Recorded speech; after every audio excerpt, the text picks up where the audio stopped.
The House will be in order. The chair lays before the House a communication from the Speaker. The Speaker's Rooms, Washington, D.C., December 17, 2024. I hereby appoint the Honorable Marionette Miller Meeks to act as Speaker pro tempore on this day. Signed, Mike Johnson, Speaker of the House of Representatives. Pursuant to the order of the House of January 9, 2024, the chair will now recognize members from lists submitted by the majority and minority leaders for the morning hour debate. The chair will alternate recognition between the parties with time equally allotted between the parties and each member other than the majority and minority leaders and the minority whip limited to 5 minutes, but in no event shall debate continue beyond 11:50 a.m. The chair now recognizes the gentleman from Pennsylvania, Mr. Thompson, for 5 minutes.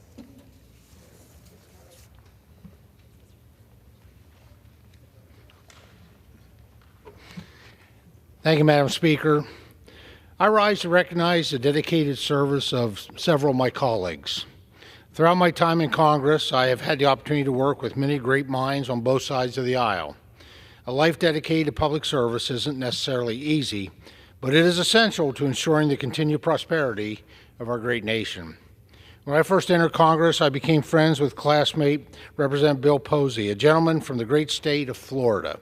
His leadership on issues like economic growth, space exploration, and government transparency has a lasting impact. As a steadfast advocate for fiscal responsibility, he has worked tirelessly to ensure that taxpayer dollars are spent wisely and that the voices of everyday Americans are heard loud and clear. We are incredibly grateful for his efforts to champion our space program and support the innovators who keep America at the forefront of exploration and discovery. His work has been instrumental in strengthening our leadership in space exploration, a source of pride for all Floridians and Americans alike. As important is the fact that from day one, Bill's wife Katie and my wife Penny became best friends. We wish them both all the best as they start their next chapter in sunny Florida, a chapter I'm sure will include a few visits by the Thompsons. During my first term in Congress, I had the pleasure of getting to know another classmate, Representative Blaine Luetkemeyer of Missouri. His work on financial reform and advocacy for small businesses has been particularly impactful. He has championed the entrepreneurs and hardworking Americans who drive our economy forward, ensuring that they have the resources and opportunities to thrive. Whether it was standing up for Main Street or leading efforts to cut unnecessary red tape, Representative Luetkemeyer has always been a champion of common sense legislation in Washington. Best wishes to Blaine, his wife Jackie, and all those grandchildren. In addition to my previously mentioned colleagues, I've gotten to know Representative McMorris Rodgers of Washington. Her leadership is undeniable. Representative McMorris Rodgers has served as both vice chair and chair of the House Republican Conference, was the first woman to chair the House Energy and Commerce Committee. Her commitment to energy independence, innovation, and economic growth has paved the way for a stronger and more secure future. And her dedication to improving access to health care, and particularly for those living in rural areas, has made a real difference in the lives of countless families. I also have to say that Kathy has been a prayer warrior in Washington, D.C., both in Bible studies and, quite frankly, even just circling the Capitol in prayer. As the 118th Congress comes to a close, I reflect on my colleagues' dedication, hard work, and positive changes that they have helped bring about. Madam Speaker, I want to thank Representatives Posey, Luetkemeyer, and McMorris Rodgers for their years of public service and commitment to improving our country. You will all be missed. Thank you, Madam Speaker, and I yield back the balance of my time. The chair now recognizes the gentleman from Pennsylvania, Mr. Cartwright, for 5 minutes.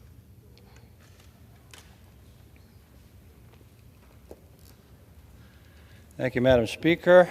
I rise today to address my colleagues here on the House floor one last time and to express my heartfelt gratitude for what has been the greatest honor of my lifetime. 12 years ago, I was sent here to Washington to represent the people of northeastern Pennsylvania, a region defined by its natural beauty, its rich industrial heritage, and its honest, hardworking citizens. When I was elected, I vowed to be an effective legislator.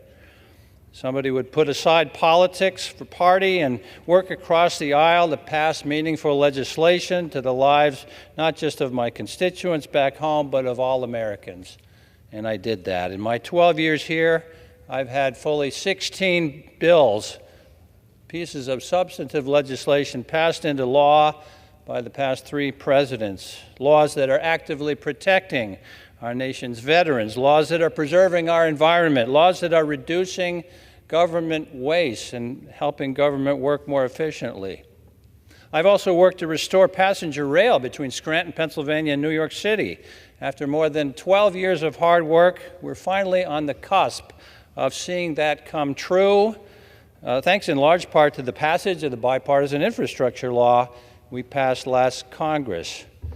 I seek to give credit to my outstanding staff, including former members of Team Cartwright, amazing people who worked so hard, to my district staff, former State Senator John Blake, Bob Morgan, April Niver, Tammy Aida, Colleen Garrity, Jonas Crass, Krista Mekadon, Wendy Wilson, Leanne Puglisi, Len Nemetka, Tyler McAlpine, Michael Marciata, Sabrina McLaughlin, Ann Laritson, Chris Garza, and my staff here in D.C., my formidable Chief of Staff, Hunter Ridgway, Rachel Cohen, Kaylee Robinson, Jeremy Marcus, Stephen Coffey, Samuel Nagatu, Karina Hall, R.T. Rogers, Laura Masterton, Lily Forch, Eliza Oppenheim, Daniela Amadei, Anna Mason, Jacob Feit, and Casey Wilson. Your work has directly touched the lives of so many in our district and America.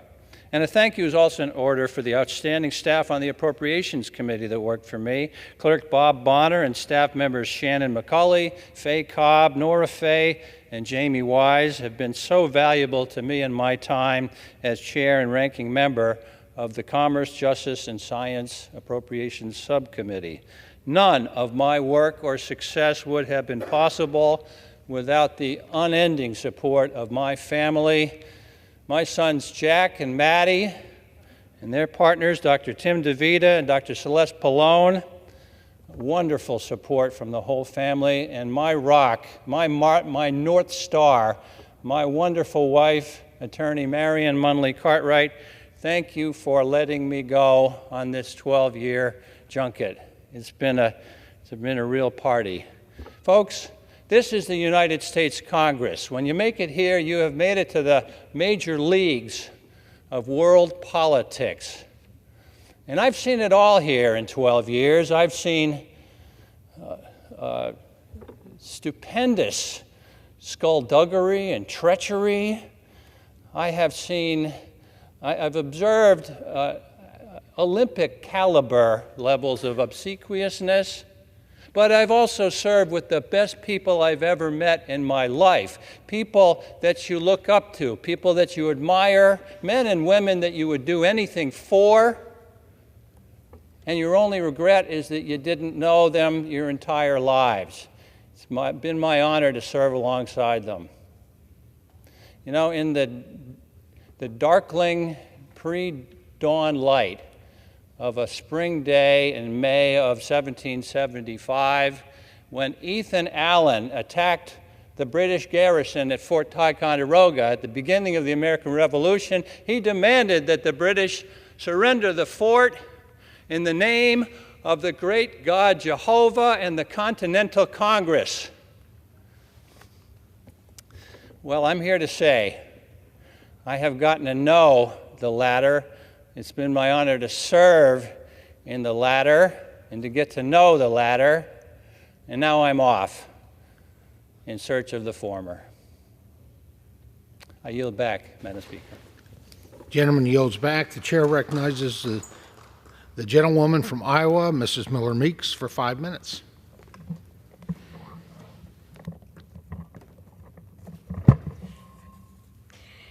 Thank you, Mr. Speaker. I rise today to honor the life and service of former Congressman Jim Leach, who recently passed away. Jim Leach represented Southeast Iowa in the U.S. House of Representatives from 1977 to 2013, the district I now represent, leaving an indelible mark on our state and nation. As chairman of the House Financial Services Committee, he played a key role in shaping financial regulations that promoted stability and competition. Known for his integrity and civility, Jim worked across the aisle to build bridges and promote bipartisan solutions. He was also a principled leader, notably voting against the Iraq War, reflecting his commitment to thoughtful, measured foreign policy.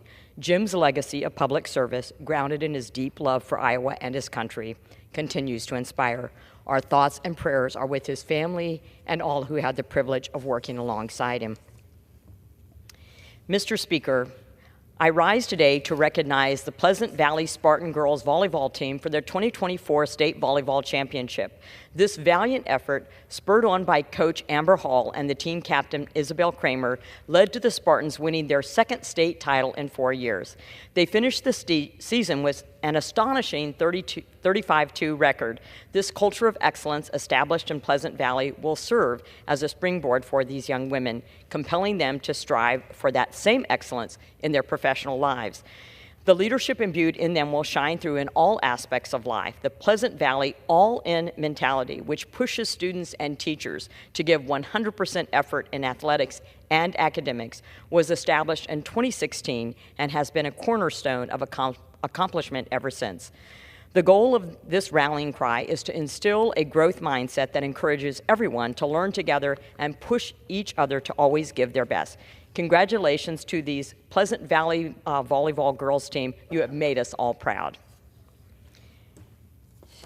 Mr. Speaker, I rise today in strong support of President Trump's call to hold pharmacy benefit managers accountable for their role in driving up prescription drug prices. Currently, 6 PBMs control over 90% of the U.S. prescription drug market, and they are destroying independent pharmacies, especially in rural areas like Iowa. In fact, 25 independent pharmacies have closed in Iowa this year alone. The first legislation I passed on PBM reform and transparency was as a state senator in 2019. PBMs use tactics like spread pricing, where they charge insurers more than they reimburse pharmacies, and they pocket the difference. As a result, PBM profits have increased over 300%, while prescription drug prices have surged nearly 40%, far outpacing inflation. That's why I introduced the Drug Act, bipartisan legislation that bans spread pricing, patient steering, and other harmful PBM practices.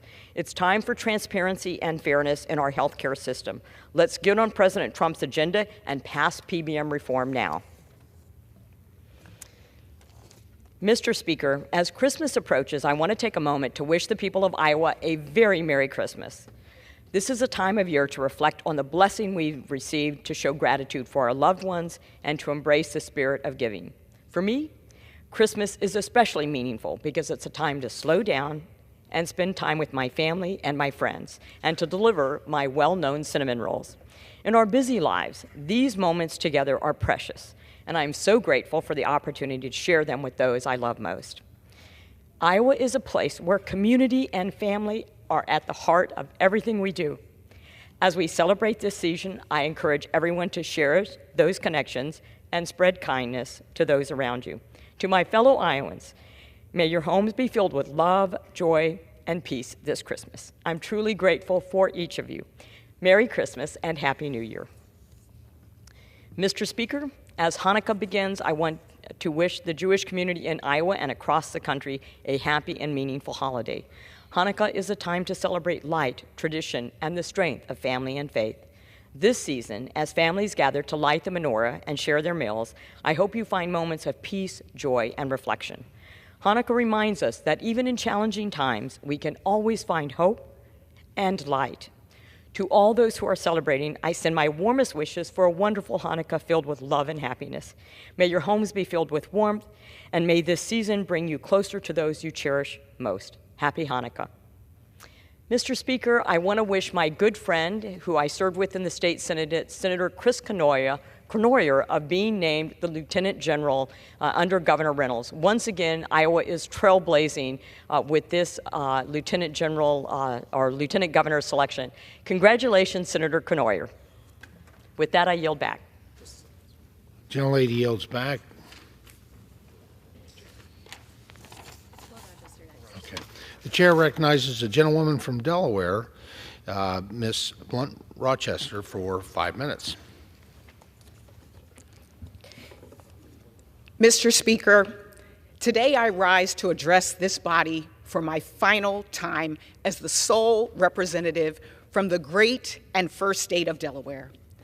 I remember how I felt back in 1988 standing on the steps of the Capitol as an intern with our then Congressman Tom Carper. From intern to caseworker, cabinet member, colleague, and now his successor, building on his incredible legacy fills me with great pride. Thank you for everything that you have done, Senator Carper. I also remember how I felt as I walked into this room as Delaware's Congresswoman, humbled, honored, and hopeful. Because, to borrow the words of the musical Hamilton, this is the room where it happens. It's where legislators have convened to debate ideas and uphold ideals. It's where we've heard legendary speeches from presidents, world leaders, and influential past and present members of this body. It's where Jeannette Rankin became the first woman member of Congress only after the House's month-long debate on whether a woman was fit for the job. And it's where I got to serve with luminaries like John Lewis. But it's also where landmark legislation was passed, from the Civil Rights Act to the Affordable Care Act to the bipartisan infrastructure law. This is the room where we, the people, have forged America's future. The first time the House of Representatives used this room was on December 16, 1857, 167 years ago, almost to this very day. It was also the year the Supreme Court ruled Black Americans were not citizens under the law. So 167 years later, I stand here, the first woman and Black person elected to Congress from Delaware, on the shoulders of our ancestors, delivering my final speech before being sworn in as a United States Senator. My journey represents the promise and potential of America. When I decided to run for Congress, it was after the unexpected death of my husband, my love, Charles Rochester. His death shook me to the core. But then I ran into a father in front of me in the grocery store who had to put back grapes because they were $9. And in that moment, I realized I was still alive and I had more to give. I ran for office, having never run for anything in my life. And our small but mighty state made history in 2016 and sent me here to the room where it happens to deliver for Delaware. It's their voices, their stories, and their concerns that have informed my work each and every day. From advocating for a strong farm bill to protecting our coastal communities, to supporting the Delaware Air Force Base, Dover Air Force Base, and the Port of Wilmington, to bringing clean drinking water to communities like Ellendale, to fighting for small businesses hit hard by a pandemic and broken supply chains. I worked across the aisle. We passed bipartisan legislation to help support families, strengthen our communities, lower costs, and protect our national security. However, not every day in this room has been filled with progress. People almost always ask me, what was my worst day as a member of Congress?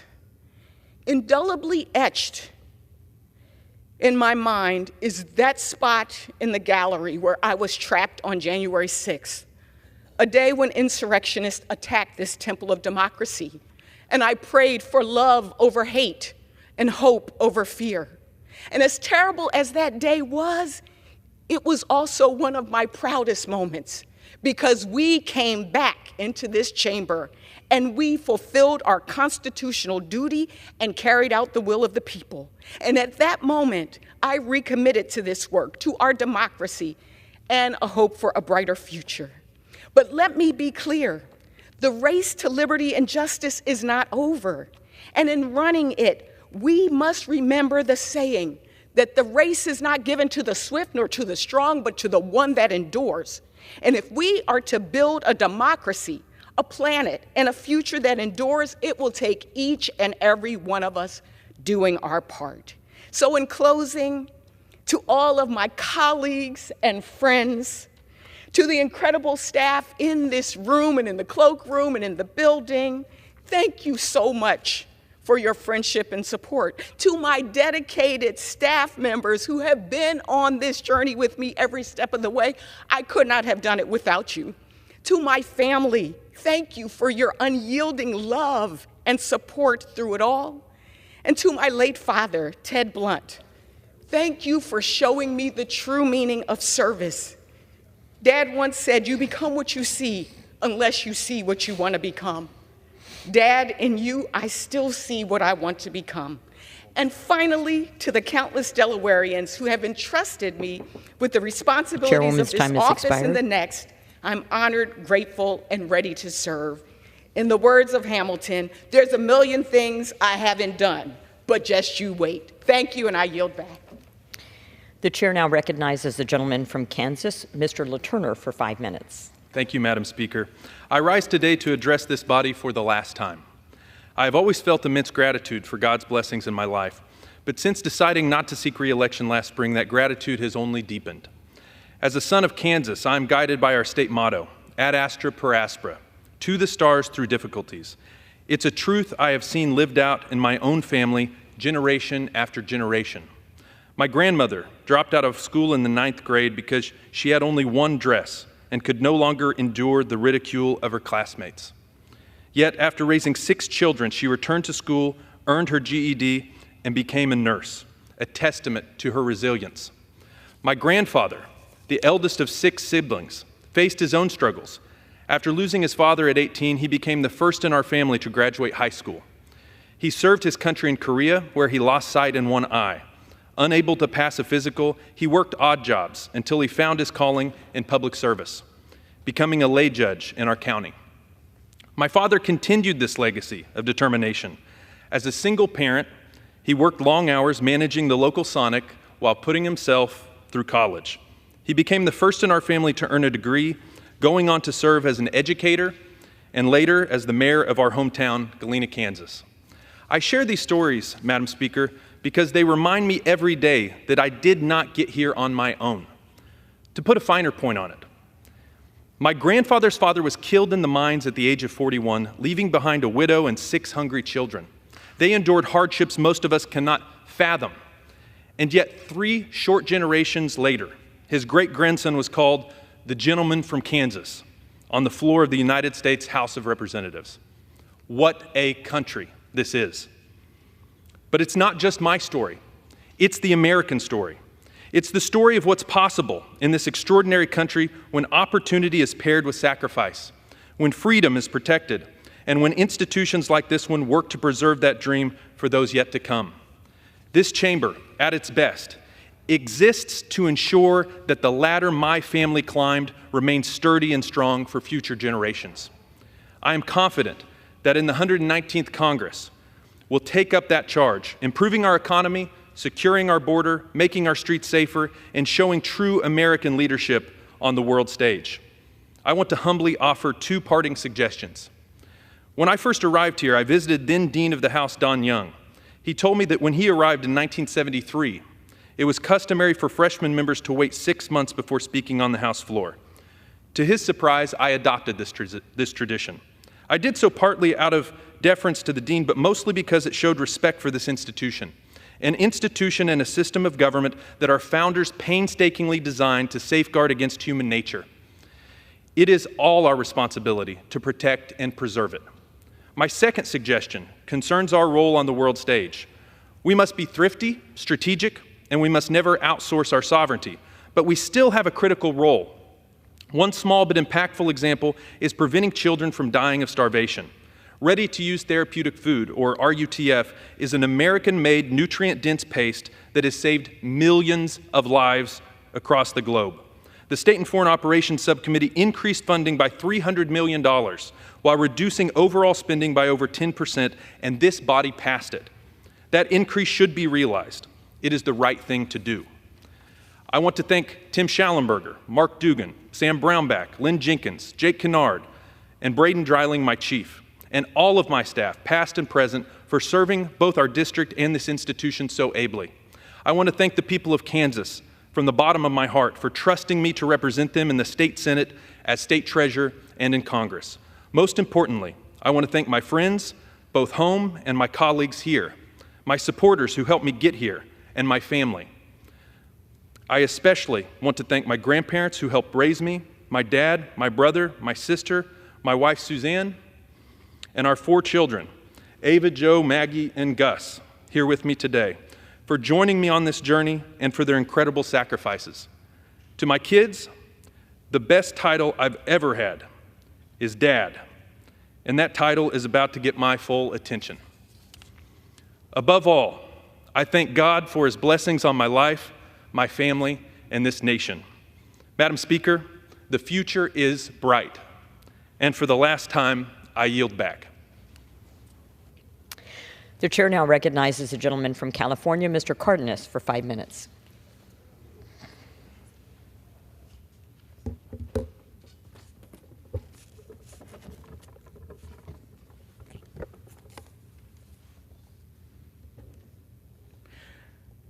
Thank you, Madam Speaker. I rise to recognize Fernando Freddy Sanchez, born on October 9, 1946, in Mexico, DF.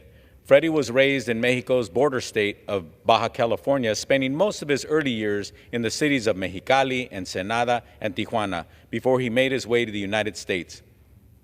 Freddy Sanchez is like many of the thousands of brave young Latino men and women who have answered the call when our country has needed them the most.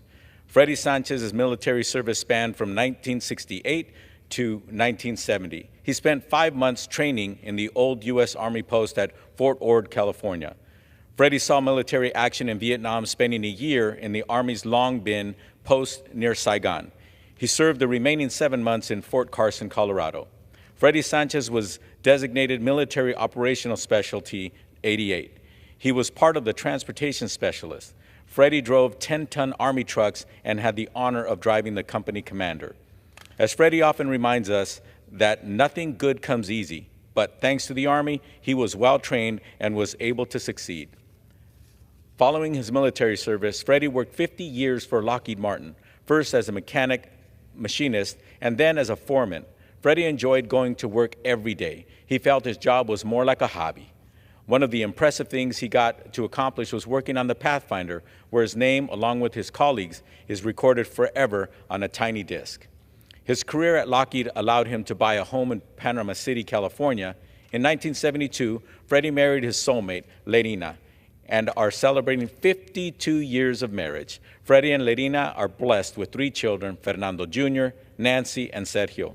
Today, their family has grown to include 8 grandchildren, 12 step-grandchildren, and 3 great-grandchildren. Norma and I have enjoyed your counsel, Freddy, and support throughout the years. It is now in the congressional record that I thank you, Freddy Sanchez, for your service and love of country and for being an honorable family man and an upstanding citizen. Madam Speaker, I rise today to recognize a successful businessman, a philanthropist, and a good friend, Steve Botsford. A Midwesterner through and through, Steve Botsford was born in Des Moines, Iowa, and raised in Plymouth, Indiana. Steve grew up just 29 miles from South Bend, Indiana, and he always dreamed of attending the University of Notre Dame. However, his father told him that, quote, school was for rich, smart Catholic kids, and he was none of those things, end quote. Steve never let that deter him. Steve believed in himself. His perseverance and hard work paid off. In 1972, Steve graduated from the University of Notre Dame with a BA in Business Management, and 3 years later, he received his Juris Doctorate from the University of Notre Dame Law School. After his days in South Bend, Steve spent 2 years working for one of the Big 5 accounting firms of that time before realizing he wasn't meant to have a boss. He then went out on his own, spending most of his early career helping small businesses finance equipment purchases after their local banks had denied them. After a successful career as a CPA, Steve delved into real estate development and founded Laurel Canyon Holdings. Steve developed a project in the San Fernando Valley, and that is where our paths would cross. I've gotten to know Steve Botsford since my days on the Los Angeles City Council, and I've seen Steve's commitment to his business, philanthropy, and his beautiful, wonderful family. In 1985, Steve Botsford married Kathleen Dickerson, and they are celebrating 39 years of marriage. They are blessed with 3 beautiful children, Alexandria, Steve, and Victoria. Steve Botsford, thank you for your integrity, your love, and generosity. And you know the saying, to know you is to love you. Steve Botsford, many blessings have come to many of us because we've gotten to know you, and we do love you. Thank you for everything that you've done for our country and you've done for the communities. I'd like to also point out that although Steve Botsford has raised his family in Chicago, and that's been his home for decades, Steve Botsford has adopted many, many programs around the country and has been a tremendous philanthropist. I'll mention one of them in particular. The Cardenas Foundation was founded after my mother and father, 2 humble people who came from Mexico and raised 11 children to go on to college and many other successful things. And Steve Botsford has contributed over $500,000 to give scholarships to mostly first-generation college students. That's just one example of Steve's generosity. Thank you, Steve. Madam Speaker, I yield back. The chair now recognizes the gentleman from Colorado, Mr. Lopez, for 5 minutes.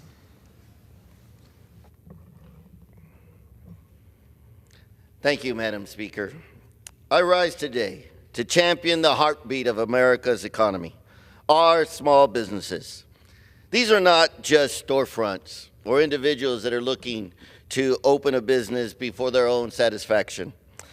These are individuals that risk their daily lives in trying to be successful.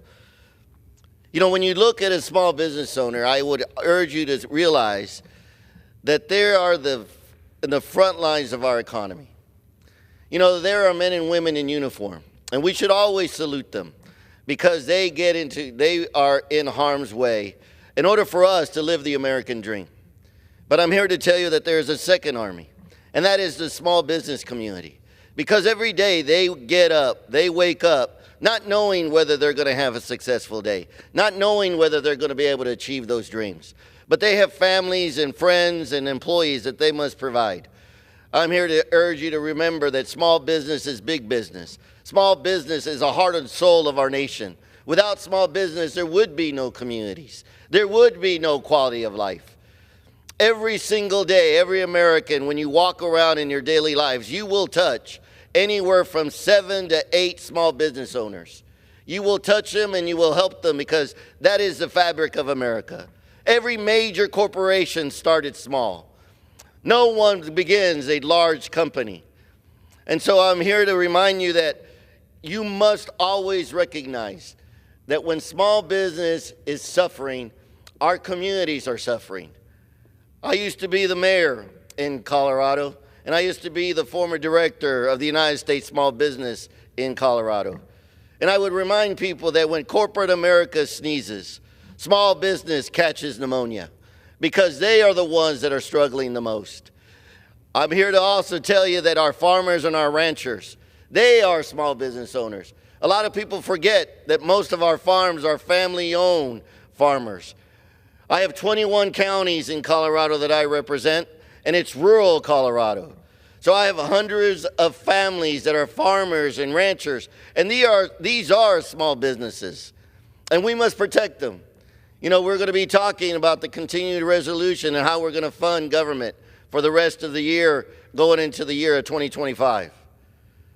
And I'm glad to know that we're going to look at how do we support the small business community, specifically our farmers and ranchers. One of the things that I always remind people is that in America, you can live that American dream by being that small business owner, by understanding that you can create your own destiny. And for those of you that believe a small business owner is rich, that for some reason they've somehow hit the lottery, I'm here to tell you that small business owners work long hours. They work 14, 16 hours a day just to be able to be successful. And at the end of the day, they will pay their employees before they will pay themselves. And that is what America is all about. It's creating that strong foundation in every single community. So for those entrepreneurs out there, know that there is a voice in the Small Business Administration that will always champion your cause. Know that there are people that understand the contributions that you make to this nation. And most importantly, you are the future. You are the entrepreneurs. You are what makes America great. You are the individuals that bring hope and prosperity to Main Street in every community. And so with that, I salute you and I wish you the best. Let us all remember, small business is big business. And with that, I yield back. The chair now recognizes the gentlewoman from North Carolina, Ms. Manning, for 5 minutes. Madam Speaker, today I rise with grave concerns about the disturbing rise of anti-Semitism, both here at home and around the world. Since Hamas's brutal attack on our democratic ally Israel on October 7, 2023, the deadliest day for Jews since the Holocaust, anti-Semitism has soared to dangerous new heights.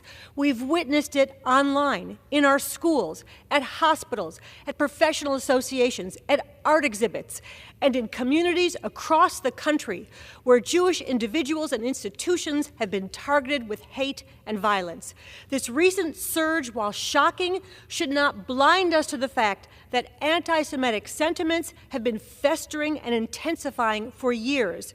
We've seen this hatred manifest in alarming ways, from the neo-Nazi chants on the streets of Charlottesville to the horrific attack at the Tree of Life Synagogue in Pittsburgh, where 11 American Jews were murdered during Shabbat services. Just this morning, a synagogue in Minneapolis was defaced with swastikas.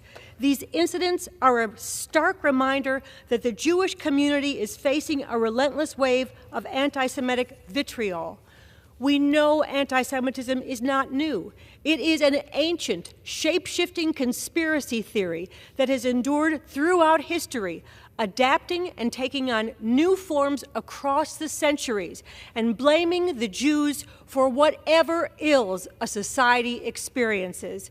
It is a deep-seated prejudice that has caused unimaginable suffering, whether during the Crusades, the Spanish Inquisition, the expulsion of Jews from England and France, or the violent pogroms in Russia, which brought my family here.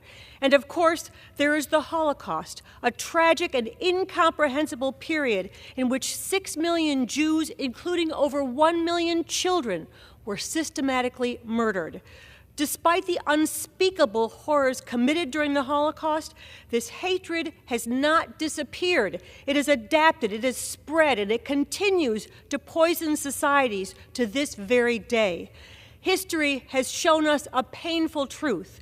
When we allow anti-Semitism, Jew hatred, to spread unchecked, it becomes a profound threat, not only to the Jewish community, but to the very foundations of democracy itself.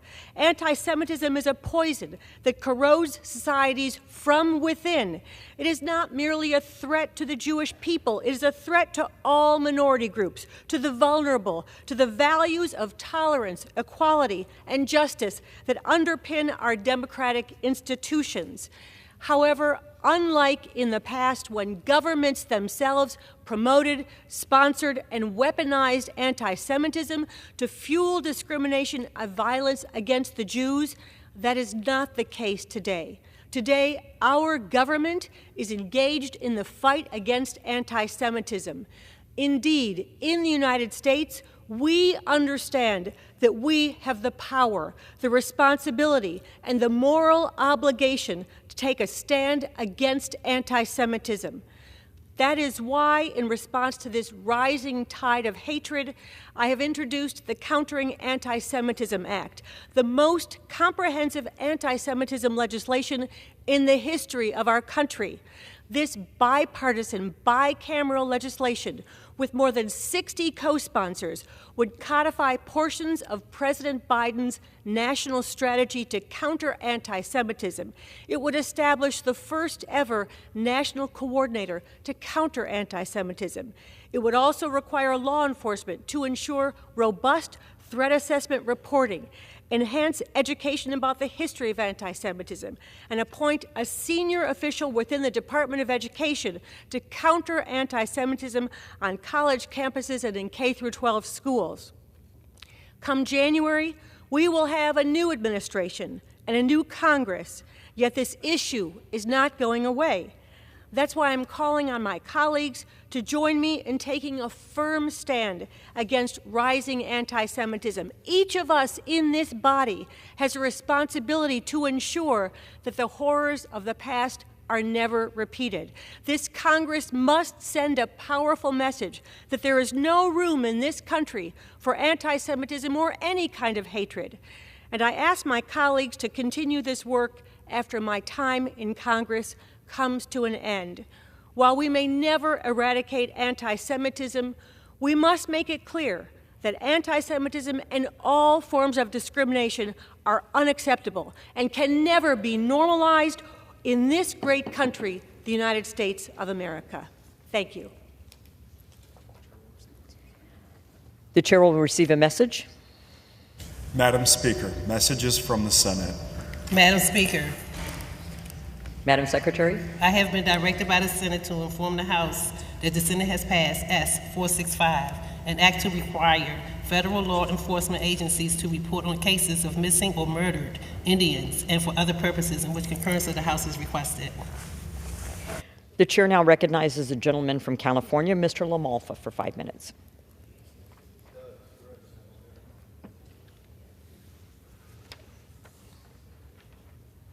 Thank you, Madam Speaker.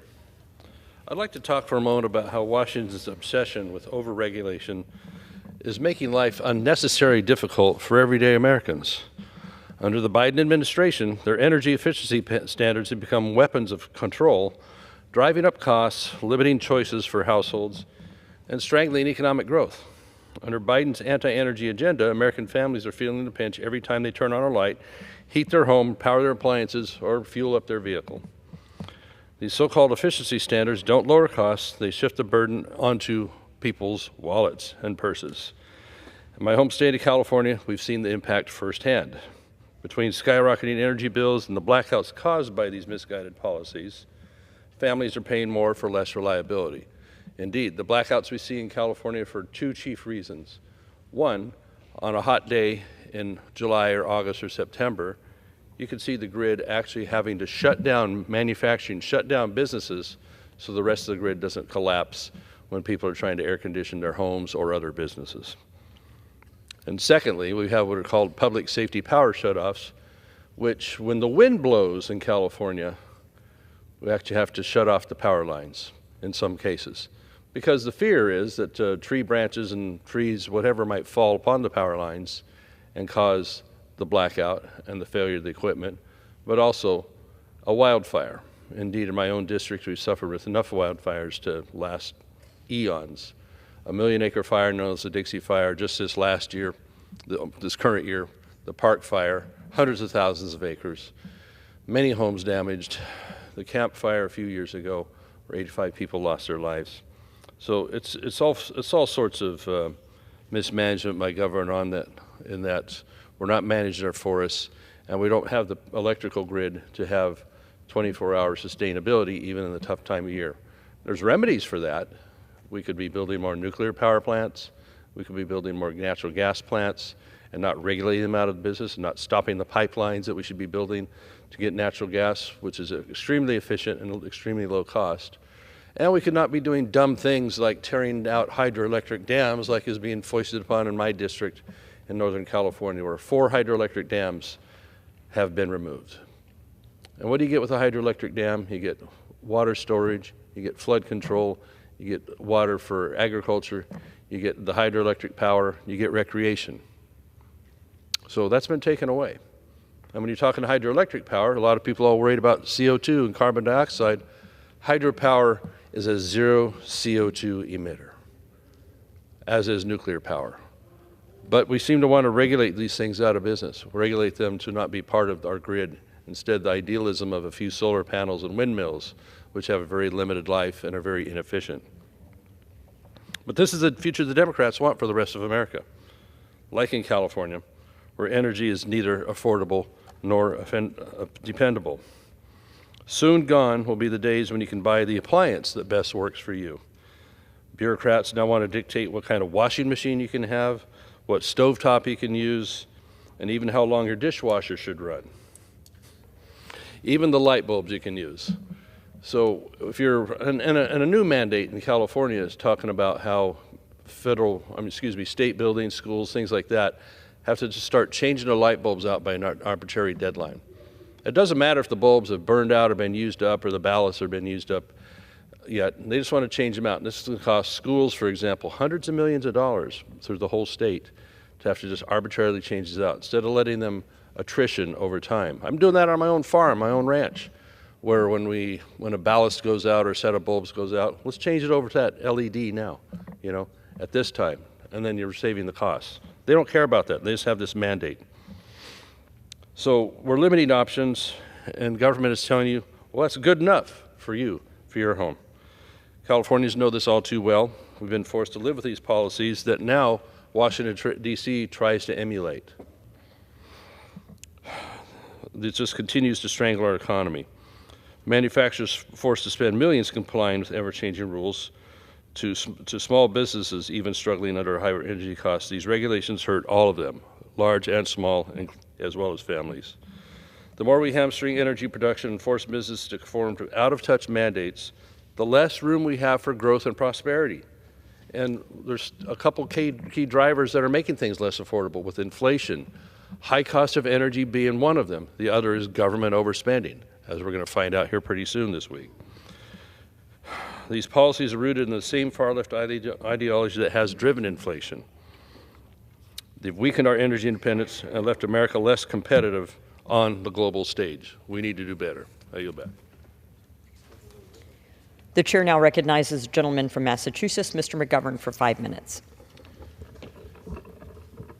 Madam Speaker, I come to the House floor to send one straightforward message to President Biden. Providing U.S. arms and military aid to the Netanyahu government for use in Gaza violates U.S. law. The devastation, the human suffering, and Palestinian civilian deaths and injuries are unmatched in scale by any other conflict. This is the conclusion reached last week by Air Wars, the British NGO that documents civilian casualties in 21st century conflicts. And before anybody rejects this detailed report, I would like to note that Air Wars is known for its exacting, thorough research. Its referrals prompted more than 70% of the Pentagon's investigations into incidents of civilian harm during the U.S.-led air campaign against the Islamic State in Iraq and Syria. This, Madam Speaker, is just the latest in a series of reports from human rights, humanitarian, and defense reports documenting the civilian harm and deprivations in Gaza. Israel, Madam Speaker, absolutely has a right to defend itself, and I support military operations to dismantle and destroy Hamas's military capabilities and other terrorist organizations operating inside Gaza that have launched vicious attacks against Israeli civilians and have badly mistreated the Palestinian population. But Israeli air and ground campaigns must abide by U.S. law and by international humanitarian law, also known as the Geneva Conventions and the laws of war. States are required to take every precaution to minimize civilian harm, avoid destruction of life-saving civilian infrastructure, guarantee unimpeded access and delivery of humanitarian aid, and ensure the life and security of humanitarian aid workers.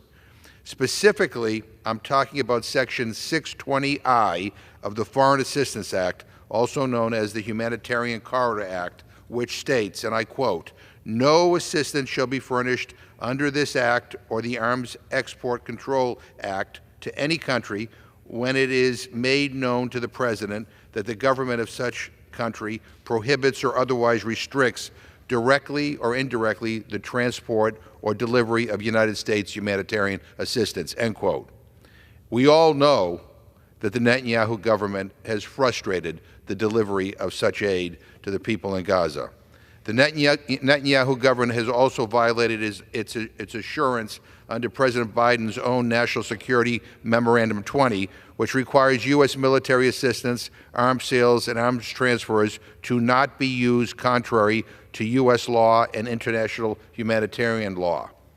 According to an October 30th Washington Post report, the Biden administration has received nearly 500 reports alleging that Israel used U.S.-supplied weapons for attacks that caused unnecessary harm to civilians in the Gaza Strip, and it has failed to comply with its own policies requiring swift investigation of such claims. But the Biden administration already knew this. On October 13th, Secretary of State Blinken and Defense Secretary Austin sent a detailed letter to the Netanyahu government describing Israel's arbitrary, deliberate, and consistent obstruction of humanitarian aid to the suffering Palestinian people in Gaza. They detailed how U.S. law and international law were being violated. They gave Netanyahu 30 days to deliver results. The 30 days have come and gone with no change to U.S. arms transfers or military assistance. And once again, the Netanyahu government called the bluff of the Biden administration. Once again, the Netanyahu government frustrated U.S. efforts to get humanitarian aid delivered and safeguard innocent civilians. It is not too late for the U.S. to use all of its leverage, including the suspension of U.S. offensive arms transfers, to pressure the Netanyahu government to open up the humanitarian aid corridors and allow hundreds and hundreds of trucks to deliver life-saving aid. And it is not too late for the U.S. to use all its leverage to press Israel to reach a ceasefire, secure the release of all the hostages, and create a viable path for a secure and dignified future for Gaza's Palestinians, and that guarantees Israel's security. It is not too late for the Biden administration to comply with U.S. law. It is not too late for the Biden administration to stand up for America's own values and interests. And it is not too late for all of us to reinforce our commitment to human rights and peace. It is not too late, Madam Speaker. It is not too late. I ask unanimous consent to enter into the record additional materials. Without objection.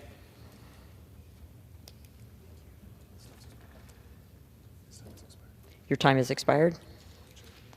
The chair now recognizes the gentleman from New York, Mr. Lolota, for 5 minutes.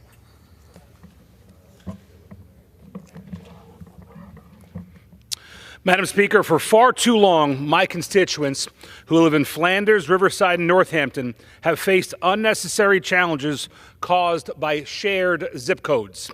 Misdelivered mail, delays in receiving essential medications, and confusion over geographic identity has disrupted their daily lives for decades. But last week, we took meaningful steps to address these persistent issues by ensuring that each of these communities has access to reliable mail delivery and U.S. Postal Services. H.R. 8753, which I proudly supported, directs the United States Postal Service to designate single, unique zip codes for these communities. This simple common sense fix will go a long way in improving the quality of life for my constituents in Flanders, Riverside, and Northampton. By taking this step, we send a clear message that every community, no matter how large or small, deserves accurate and dependable services from their government. I want to thank the residents of Northampton, Riverside, and Flanders for their unwavering determination to bring this issue to our attention. This is a battle these communities have been fighting for more than a decade, and I'm proud to see it finally coming to fruition here in the House. Madam Speaker, I rise today to underscore the importance of strong federal investments in research and education, which are critical to maintaining America's position as a global leader in innovation and progress.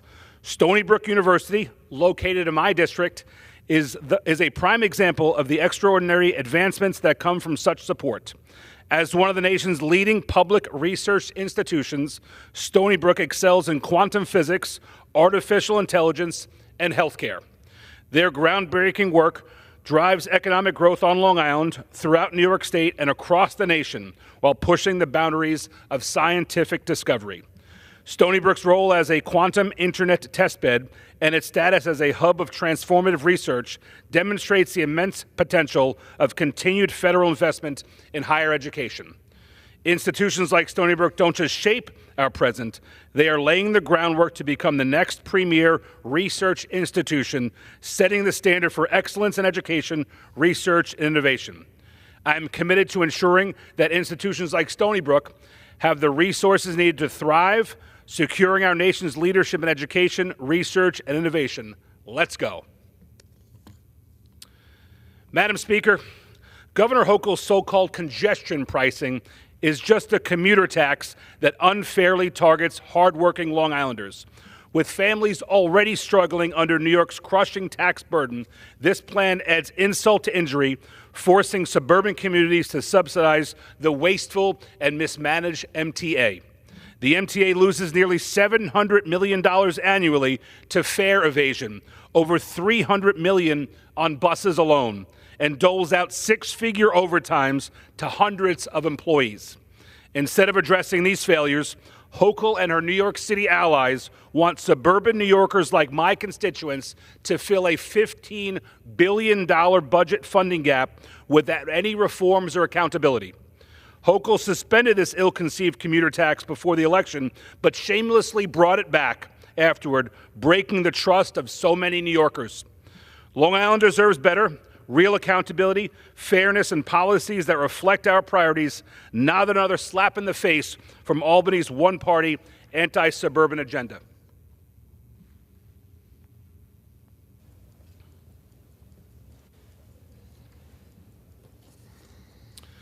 Madam Speaker, I rise today to celebrate an extraordinary moment of triumph and resilience.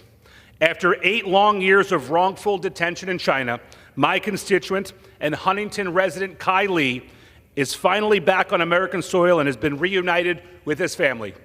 This long-awaited news brings immense relief and joy to his family and every Long Islander who has followed his adversity. Kai's release ends an unimaginable ordeal and highlights the unwavering strength of his family, especially his son Harrison, who tirelessly advocated for his father's return. I was honored to bring Harrison as my guest to this year's State of the Union to amplify his family's story. Kai's release is not only a victory for the Lee family, but for all of America. The United States must remain steadfast in our commitment to bring home every lawfully detained American. Kai Lee's return reminds us of the power of persistence and the importance of standing firm against injustice. Kai, welcome home. Your courage and determination inspiring us all. Madam Speaker, I yield back. The chair now recognizes the gentlewoman from Washington, Ms. Perez, for 5 minutes. Madam Speaker, I ask unanimous consent to address the House for 5 minutes. I rise today to celebrate the career and recognize the retirement of Skamania County Commissioner Tom Lannon. Tom wasn't born here, but he got here as fast as he could. He is internationally famous in Washington State, serving as the chair of the Washington State Association of Counties Timber Caucus. Tom pioneered the use of the stick, a yardstick that visually demonstrates the fact that our county, Skamania County, has only got 1.8% of our acreage, which can generate tax revenue. Tom won't let his federal representatives forget how much Skamania County needs their mills to produce timber, the Secure Rural Schools program to keep our schools open, and economic development opportunities to ensure that communities thrive. Thank you, Tom, for your mentorship, your leadership, and for spending time working on behalf of things that matter, our community. I hope you enjoy your retirement with Sophia. Wishing you the very best.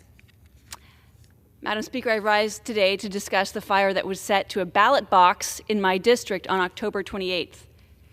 We still don't know who did this, but we know who did not do this. Real patriots don't torch each other's ballots. It was an attack on our democracy and our rule of law. The fire destroyed hundreds of ballots, although our incredible election workers tried to recover as many votes as possible and contact those whose ballots were partially burned, many votes were lost. If you want to live in a society where ballots are burned, you can move there. My community will not stand for your spineless, shameful, and unpatriotic BS. thank you to our first responders for dealing with this fire in such a timely and efficient manner. Ballot recovery would not have been possible if it were not for you. Another thank you to those who stood guard at the local ballot boxes 24/7 following the fire, a precaution that never should have been necessary in the first place. I promise to all of Southwest Washington I will always fight against political violence and protect our sacred right to vote in our communities.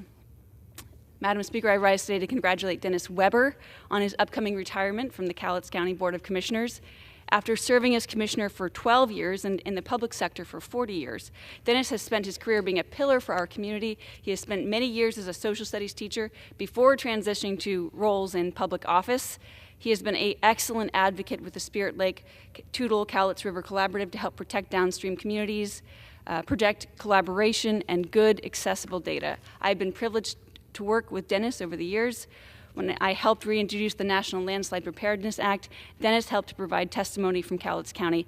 Dennis Weber has shown time and again what it means to be a public servant. He has always worked to ensure his community get the resources and support they need. His priority has always been for the betterment of his hometown, and that has been evident in every chapter of his career. Thank you, Dennis, for all you've done for Southwest Washington. I hope your retirement treats you well. Madam Speaker, I rise today to recognize a beloved holiday tradition and an important part of my district's culture, Christmas trees. My district produces the second most number of Christmas trees in the country. Coming from a family of loggers myself, I know firsthand how important it is to be a steward of the land, to depend on it, not just as a terrarium, but as part of your culture. Our support and value for the forest products that come from our woods is ingrained in our ethos. For generations, Washingtonians have used our trees to build up and furnish our homes. The holiday season offers us a unique opportunity to display and decorate the trees that we are so proud of. This holiday season, I encourage everybody to go out, visit a Christmas tree farm, or better yet, go into the woods, get a permit, cut down a tree yourself.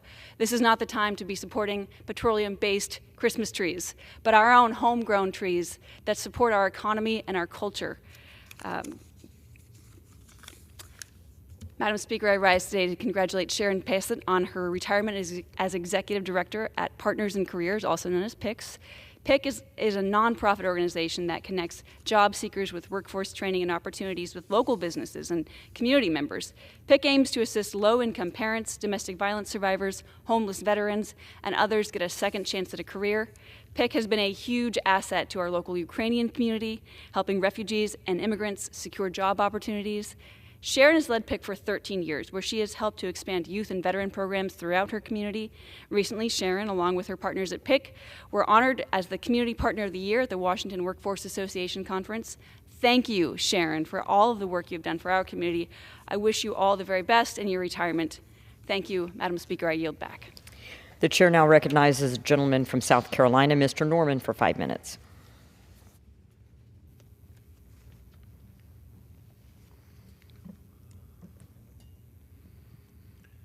Thank you, Mr. Speaker. I rise today to recognize a person who was born with disabilities, but no one ever told him. And his photo exemplifies what this man represented. His name was Terrence Ratchford. They called him Boo Boo, who passed away on July 26, 2024. In his years of incredible dedication and exemplary work for the 5th District of South Carolina. He was raised in Gaffney, South Carolina by his parents Ruby Hiphill and Warren Ratchford, who was a star running back for Clemson University years ago. Boo Boo always felt a deep connection with his community. He began volunteering his time at a young age and was known to be willing to help whenever, wherever. As a child, he attended Limestone Missionary Baptist Church and later joined the Greater Hope Ministries. He loved his church family, and he displayed a deep commitment to serving it very well. He was a leader in religious programs, the choir, and Bible studies. His impact on the churches he attended will last for generations to come. As an active member of his community, Boo Boo volunteered his time at many chamber events, community service projects, and at the Gaffney Hospital. He served at the Peach Festival and played a large role in ensuring that the great city of Gaffney was celebrated each and every year. Boo Boo coached football at Gaffney High School for over 20 years. He was referred to as the get-back coach because when the coaches got too hot and were pressing the line on getting on the referees, he stepped in and said to get back. He was beloved by coaches and players alike. He also volunteered for the Blacksburg Middle School girls basketball team and sponsored a wrestling event for the middle school. Boo Boo wore many different hats. He was a God-fearing man, a leader, a friend, a son, and a coach. He served in each of these roles with kindness and with joy. He will be deeply missed. Boo Boo, during his funeral services, I've been to a lot of them, but I've never been to a gymnasium which the service had to be held because of all the friends and people who just respected him came. Please join me in expressing my heartfelt gratitude and appreciation for the life of Boo Boo Ratchford. I yield back, Madam Speaker. The chair now recognizes the gentlewoman from Virginia, Ms. Wexton, for 5 minutes.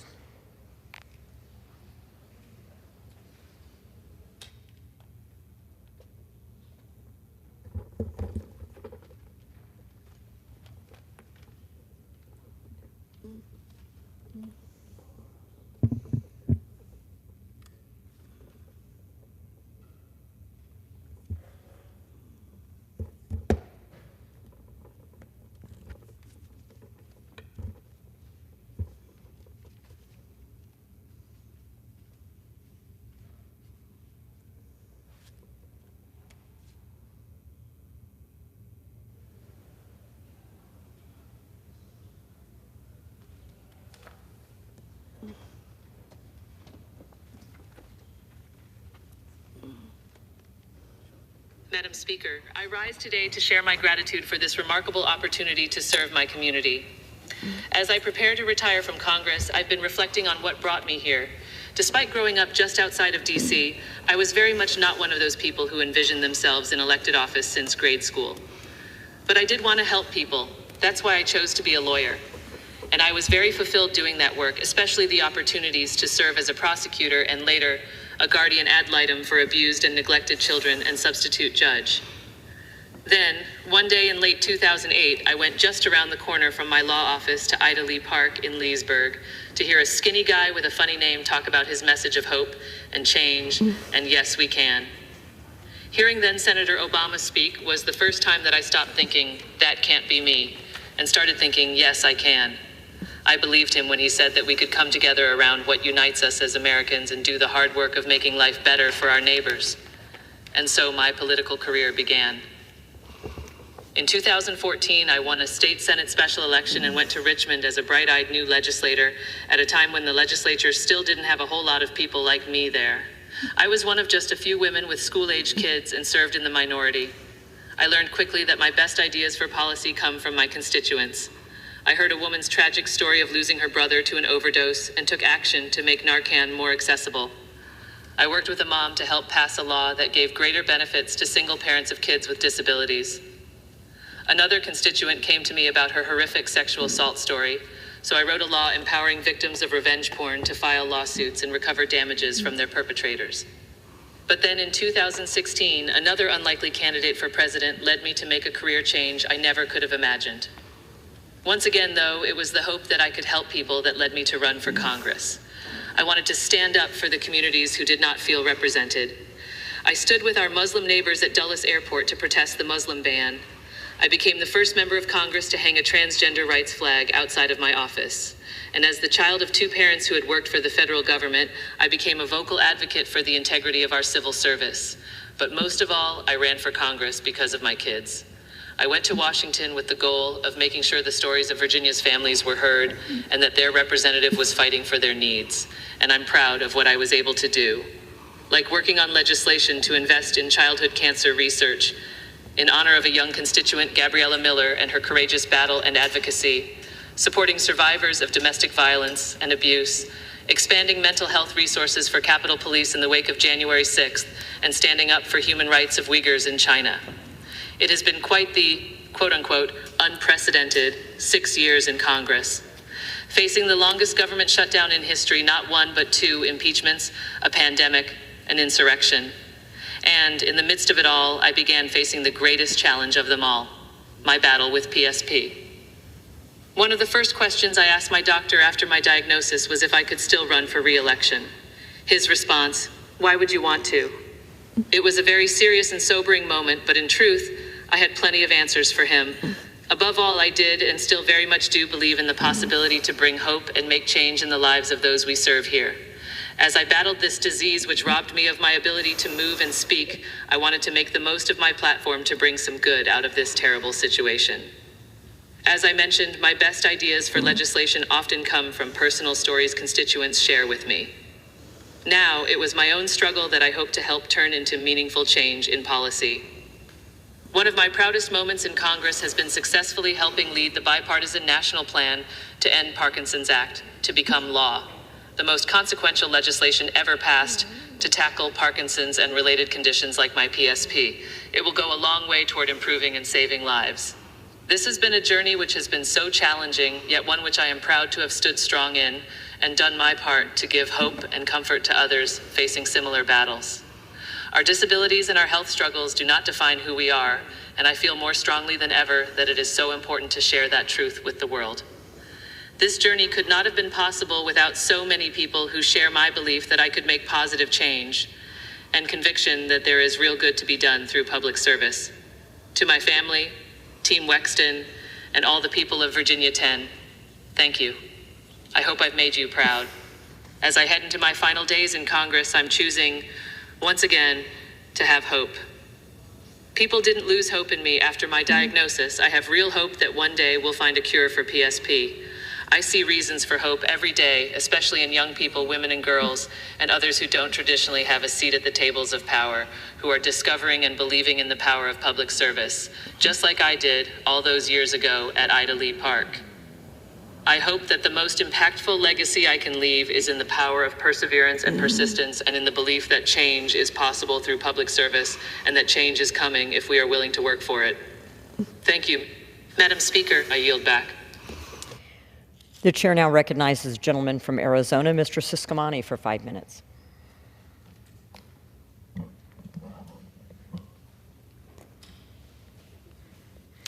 Thank you, Madam Speaker. I rise today to congratulate Stephanie Smallhouse on her outstanding tenure as president of the Arizona Farm Bureau. Since the day she took office 7 years ago, Stephanie has dedicated herself to fighting for the interest of our farmers and ranchers to make sure Arizona's vibrant agricultural community continues to thrive. Her dedication, passion, and tireless work ethic set a standard of excellence and will continue to positively impact our agriculture community long into the future. Stephanie's tenure did not only strengthen the Arizona Farm Bureau, but it also empowered our farmers and ranchers to ensure they have a seat at the table when they're addressing critical issues like water management and sustainability efforts. In my time in Congress, I am deeply proud of the strong partnership and friendship that we were able to forge to promote the interest of Arizona's farmers and ranchers at the federal level. Stephanie's role in my advisory council played a key role in my work for our ag and farming communities. Stephanie, while your leadership will be dearly missed, your legacy will have a lasting impact on Arizona's agriculture. On behalf of Arizona's farmers, ranchers, and the people of our great state, thank you for your service, your leadership, and your tireless advocacy. I wish you all the best in your future endeavors and look forward to seeing the positive impact you will continue to have in our community. Madam Speaker, I rise today to honor the outstanding tenure of Mark Lamb as Sheriff of Pinal County. Sheriff Lamb first started his law enforcement career with the Salt River Pima Maricopa Indian community, where he rose to the rank of detective of the Gang Enforcement Agency. He later joined the Pinal County Sheriff's Office, where he distinguished himself as a capable and tireless officer dedicated to keeping his community safe. In 2017, he was elected as Sheriff of Pinal County and became instrumental in the fight against drug cartels, human smugglers, coyotes, traffickers, and other bad actors trying to take advantage of the situation. While Sheriff Lamb's leadership and service will be deeply missed, in Pinal County, Mark will continue to serve our country. Mark, my friend, Laura and I wish you all the best in your new role, and I look forward to continue working with you to secure our border and keep communities in southern Arizona and across the United States safe.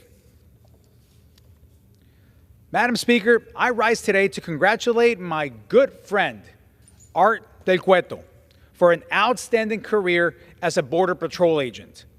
Art is a tireless public servant who dedicated his career to the safety and security of our nation, approaching his work with a steadfast resolve and a genuine passion.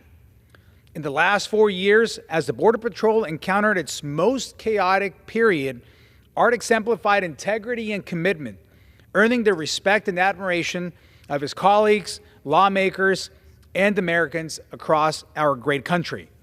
Art will continue his work as part of the National Border Patrol Council, where he remains a tireless advocate for the brave men and women who serve in the Border Patrol, fighting for them to ensure they have the tools and resources they need to protect our border. As a representative of a border district, I constantly relied on Art's expertise and advice, and I will always be extremely grateful for his constant willingness to be a resource. As Art enters a well-deserved retirement, I want to honor his service, sacrifice, and unwavering dedication to the safety and security of our nation. I also want to thank his wife, Zulma, and daughter, Zulma Alejandra, for their service as a family as well. Art, on behalf of Arizona's 6th Congressional District, Laura, my kids, and I, our whole family, thank you for a career dedicated to keeping our community safe. I wish you and your family all the best as you embark on this new journey. Thank you so much for your service, my friend. Your contributions will not be forgotten. You are a true patriot. Madam Speaker, I rise today to congratulate the Pusch Ridge Christian Academy football team for winning the 3A state championship. The 4th seed Pusch Ridge Christian Academy Lions overcame the odds and beat the 2nd seed LA West Foothills 26-7. Despite falling behind 7-0 in the first quarter, the Lions roared back, scoring 26 unanswered points en route to their championship. The title caps off a remarkable season for Coach Kent Middleton and his team. After starting the season 1-1, the Lions won 12 straight games, including the state championship, to finish the year 13-1. Coach Middleton, the coaching staff, the student athletes, administrators, and everyone who played a part on this special season, you know that you made your school and your community extremely proud. Enjoy this victory. The gentleman's time has expired. And I look forward to rooting for you next season. Go Lions. Thank you. With that, I yield back. The chair now recognizes the gentleman from North Carolina, Mr. Jackson, for 5 minutes.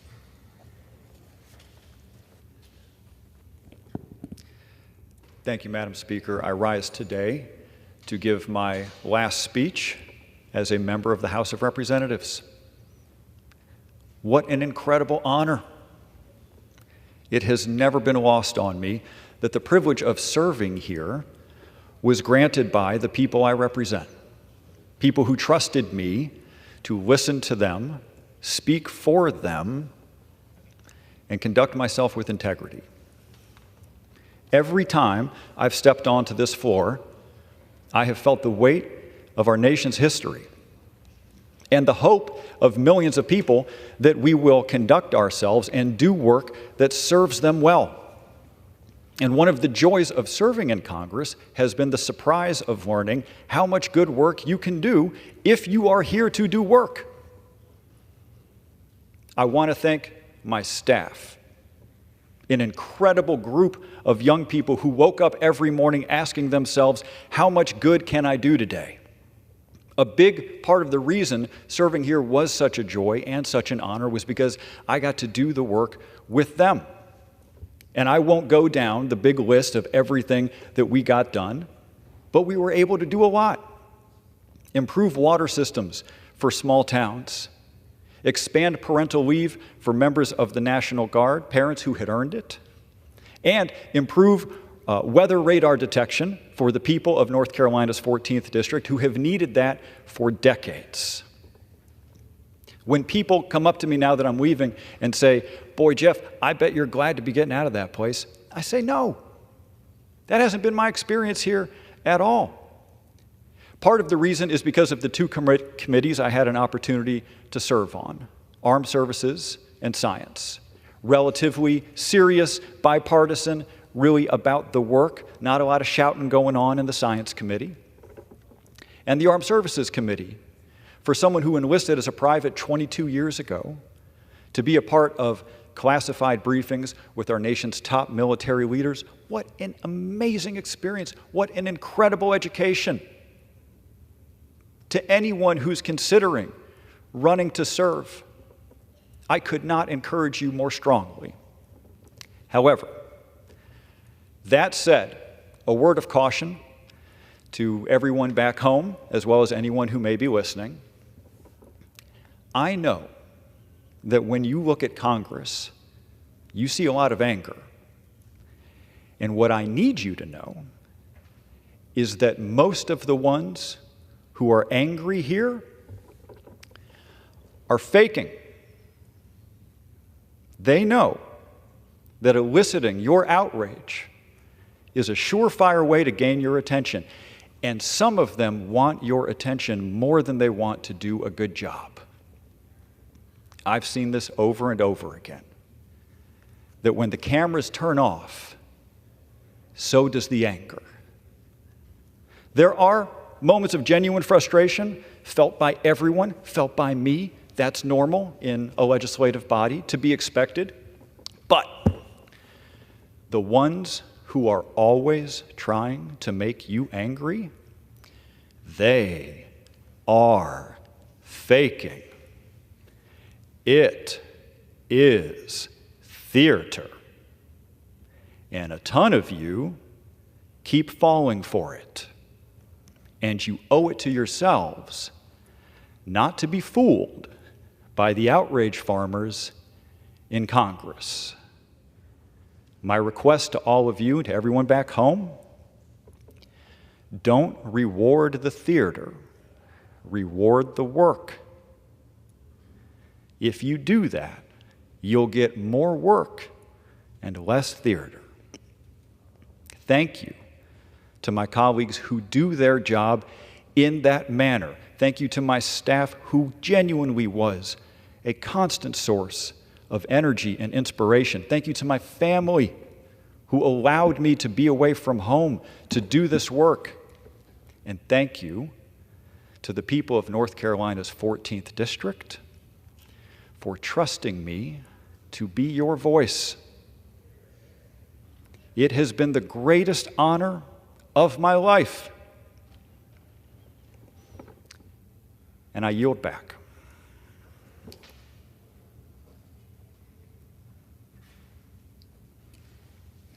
The chair recognizes the gentleman from Virginia, Mr. Klein, for 5 minutes. Thank you, Madam Speaker. I rise today to congratulate the James Wood High School volleyball team for their remarkable achievement in winning the Class 4 state championship. The Colonels have truly made history, claiming 3 consecutive state titles with their latest victory on November 23rd in a 5-set match against Cortland High School at the Siegel Center at Virginia Commonwealth University. The volleyball program has secured half of James Wood's total state titles in the school's 75-year history. During the championship match, the Colonels were led by 2-time State Player of the Year, Kennedy Spade, with 25 kills, 24 digs, and 4 aces.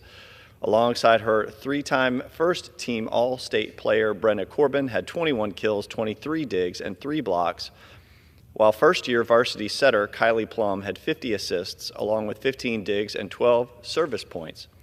Their victory capped off a phenomenal season, bringing their record to 23-3 and an impressive 3-year total of 76-6. I want to recognize each player on this exceptional team: Kennedy Spade, Reese Justice, Bella Middleton, Kylie Plum, Adeline Pitcock, Kyla Wilhelm, Tenley Madison, Caitlin Brannon, Giselle Norris, Abby Tenney, Brenna Corbin, and Claire Kiefer. I also want to recognize the outstanding coaching staff, head coach Adrienne Patrick, assistant head coach Brandy Corbin, and their managers Ethan Germeyer, Ethan Montoya, Fielding Conway, and Kylie Bly. Madam Speaker, I once again congratulate the 2024 James Wood High School volleyball team. Virginia's 6th Congressional District is incredibly proud of their accomplishment, and I wish them continued success in the seasons ahead.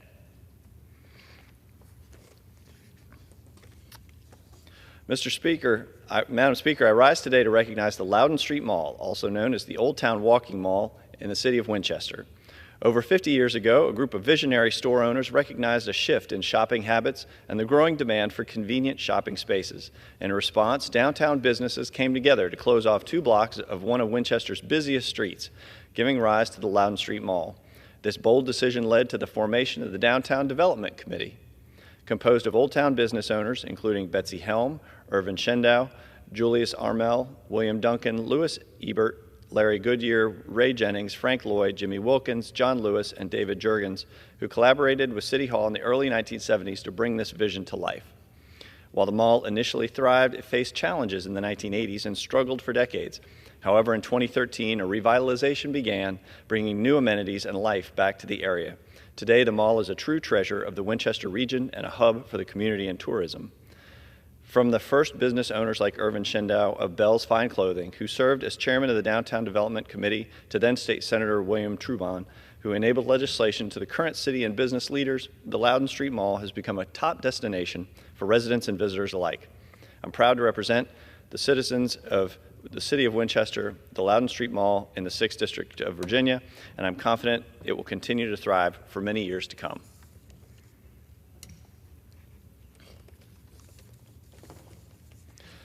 Madam Speaker, I rise today to honor a remarkable leader and friend, Rockbridge County Sheriff Steve Funkhauser, as he prepares to retire on January 1st, 2025. A proud native of Rockbridge County, Sheriff Funkhauser graduated from Natural Bridge High School. Inspired by his family's commitment to service, he dedicated his life to protecting our community and our country. For almost 3 decades, Sheriff Funkhauser honorably served with the Rockbridge County Sheriff's Office, starting his law enforcement career as a reserve deputy in 1996. He quickly rose through the ranks, becoming a patrolman, investigator, lieutenant, and chief of patrol. In 2019, he was elected as the sheriff of Rockbridge County and Lexington City, winning re-election overwhelmingly in 2023. Beyond his role as sheriff, he also served as a regional director for the Virginia Sheriff's Association and as an officer in the Virginia National Guard, retiring as a major after over 28 years of dedicated service. He's also contributed to the community by organizing Christmas shopping excursions for local residents of the Rockbridge County area. Madam Speaker, please join me in recognizing Sheriff Funkhauser's extraordinary commitment to our community and his nearly 30 years of service. I wish him and his family the very best in his retirement and in the next chapter of his life. Madam Speaker, I yield back.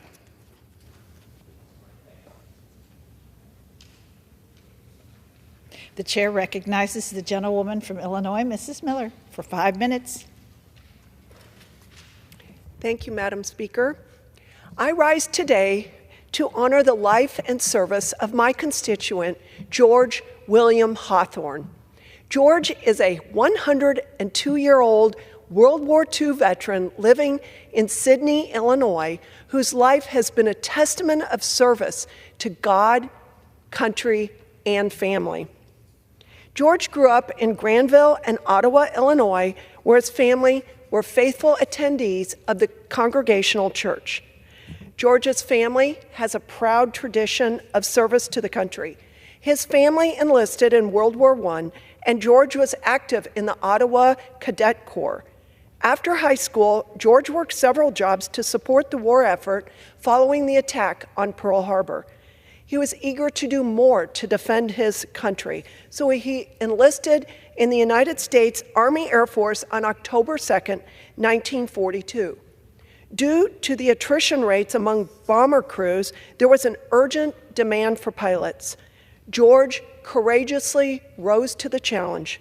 His class of cadets was raced through training at twice the typical speed to fulfill the need for pilots, and many cadets dropped out of the program. George excelled and won his wings as second lieutenant on April 14, 1944. He was set to pilot a B-24 Liberator on a 13-hour flight to the Pacific Theater.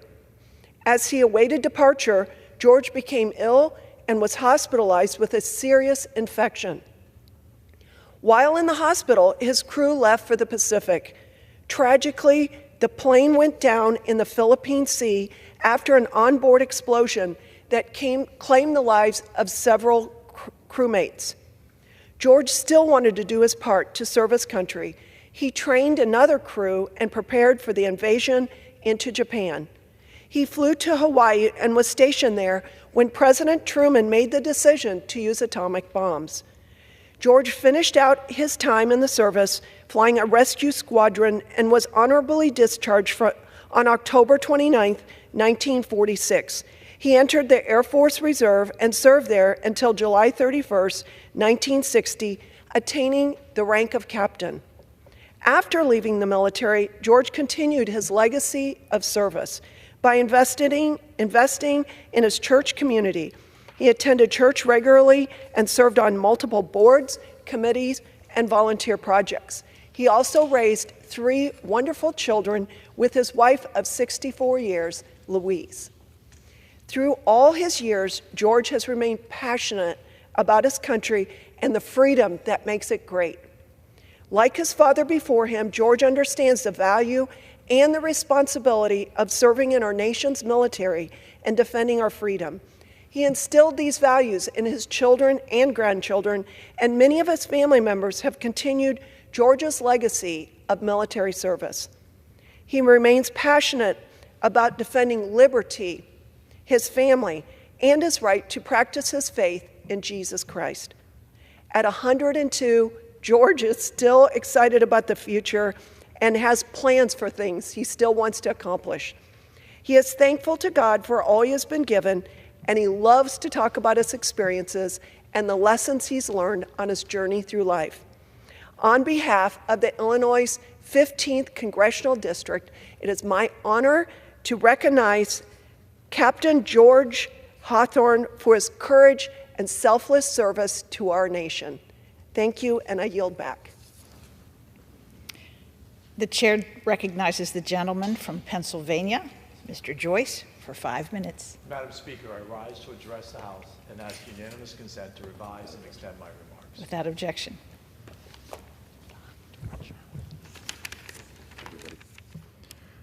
Madam Speaker, last week, the Chinese Communist Party ordered a trade embargo on the export of critical minerals to the United States.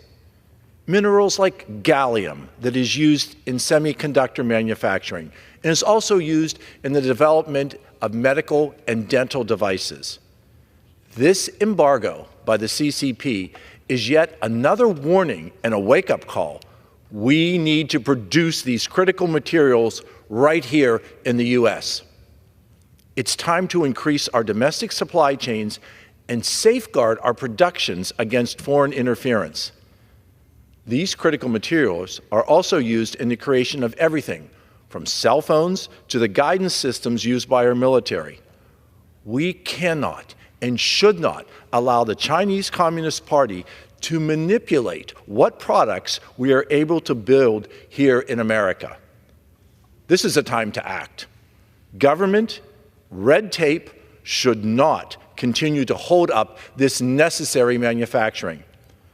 Under President Trump's leadership in the new year, we must take decisive action to approve new permits that allow the production of critical minerals and rare earth elements that are so necessary for our economy. Thank you, Madam Speaker, and I yield. The chair recognizes the gentlewoman from North Carolina, Mrs. Fox, for 5 minutes.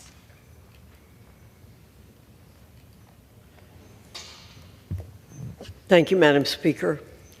Madam Speaker, I rise to recognize Jack Romer of Winston-Salem, North Carolina, who will be celebrating his 100th birthday on December 20th.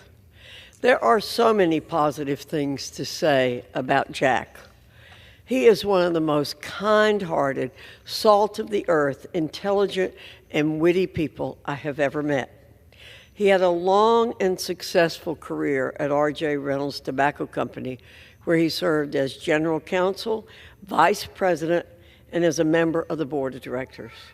He is also a World War II Navy veteran and served as an officer on an LST or a landing ship tank.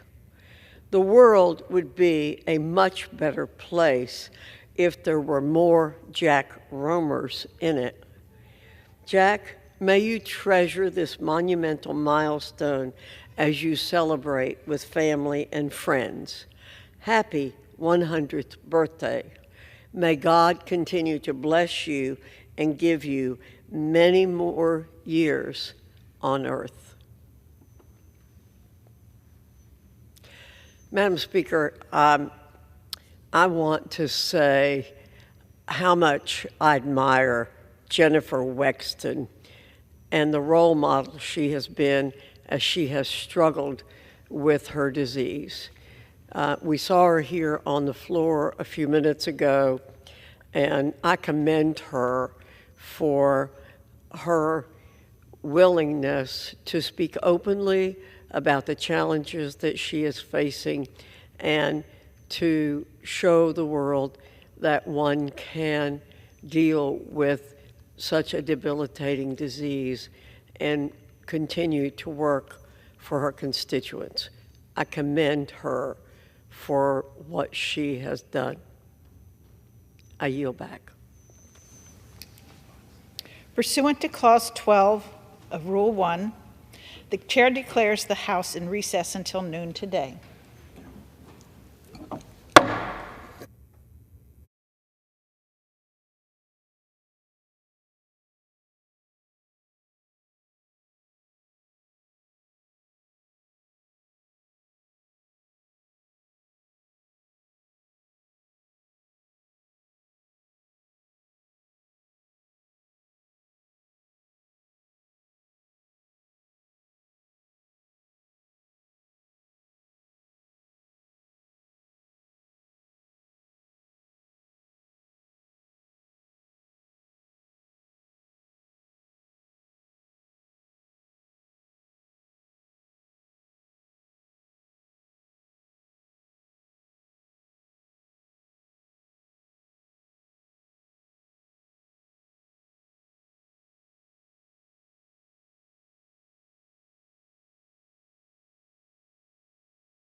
The House will be in order, and the prayer will be offered by Chaplain Kibben.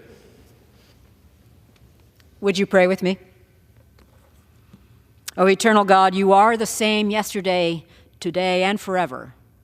Although we cannot see you with our eyes, or touch you with our hands, or hear your voice with our ears, we ask that you would give us a clear awareness of your realness and presence among us.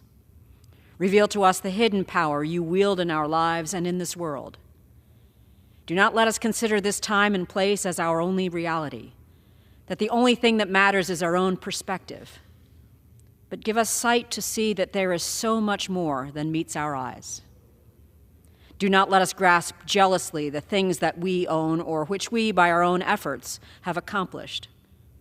But give us hands to reach out to lift up one another, to enable each to succeed in discovering and using the skills and talents with which you have endowed them. Do not let us get caught up in the noise of compliments and accolades, or even criticisms and disparagements, but give us ears to listen to your wisdom, that we would hear your own well done when the day has ended. You, O Lord, are the first and the last, the Alpha and the Omega. May our time and talents be used to glorify your eternal name in which we pray. Amen. The chair has examined the journal of the last day's proceedings and announces to the House the approval thereof. Pursuant to Clause 1 of Rule 1, the journal stands approved. The Pledge of Allegiance will be led by the gentleman from Texas, Mr. Burgess. I pledge allegiance to the flag of the United States of America and to the republic for which it stands, one nation under God, indivisible, with liberty and justice for all. The chair will entertain up to 15 requests for 1-minute speeches on each side of the aisle. For what purpose does the gentleman from Pennsylvania seek recognition? Mr. Speaker, request unanimous consent to address the House for 1 minute and to revise and extend my remarks. Without objection, the gentleman is recognized for 1 minute. Thank you, Mr. Speaker. Mr. Speaker, I rise today to recognize the outstanding achievement of Penn State University football player, lifelong Pennsylvanian, and starting center Nick Dawkins. Nick recently won the All-State Werfel Trophy, college football's premier award for community service. Every year, this trophy is given to one player across the country who combines exemplary community service with leadership achievements on and off the field. Throughout his time at Penn State, Nick has took great pride in founding the Dawkins Family Foundation. His foundation has hosted back-to-school supply drives, organized Christmas present donations, and continues to support and provide for children and families throughout the Pennsylvania community. On the field, Dawkins was named team captain and continues to have an outstanding season, helping the Nittany Lions secure a home football game in the college football playoffs.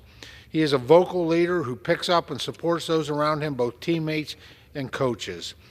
Mr. Speaker, I want to congratulate Nick on this outstanding achievement and wish him the best of the rest of the Penn State and the rest of the Penn State Nittany Lions. Good luck this weekend as they host their first college football playoff game in Beaver Stadium. We are. Thank you, Mr. Speaker, and I yield back the balance of my time. For what purpose does the gentleman from Massachusetts seek recognition? Consent to address the House for 1 minute and revise and extend my remarks. The gentleman is recognized.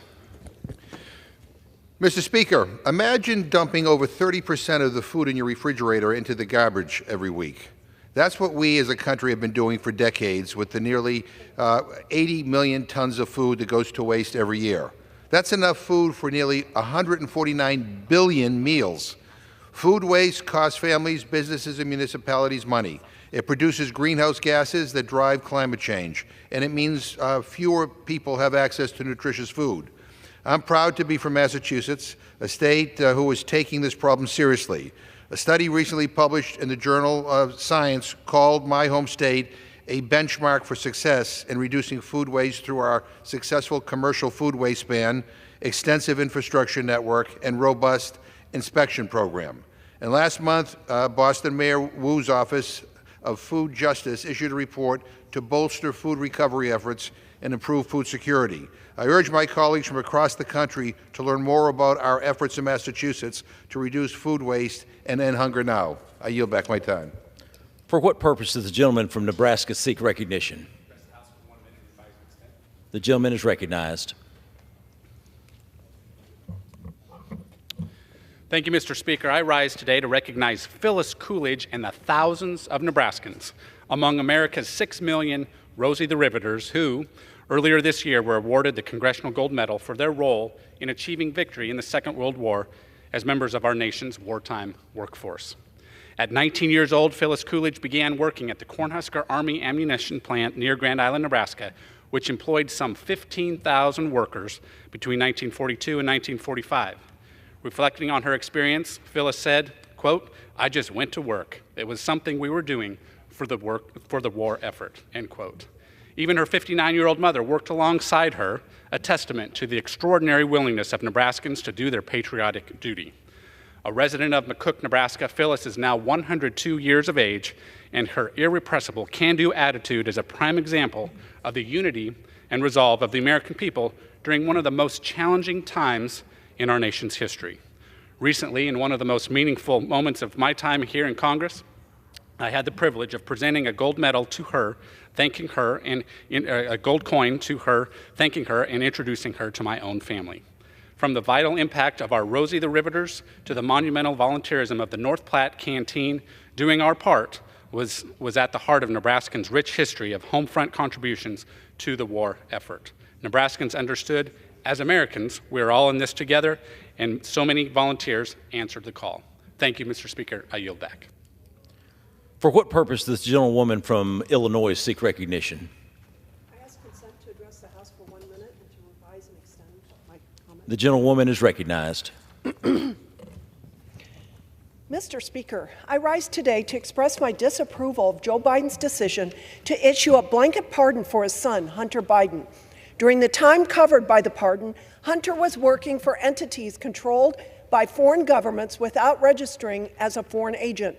According to the House Oversight Committee, $20 million in cash and diamonds was paid to Biden LLCs by entities controlled by China, Russia, Romania, and Ukraine, yet there were no Foreign Agents Registrations Act charges.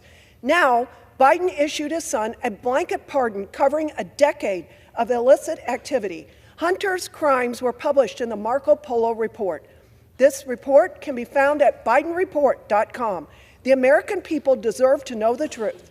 Mr. Speaker, I ask unanimous consent to enter additional materials into the record.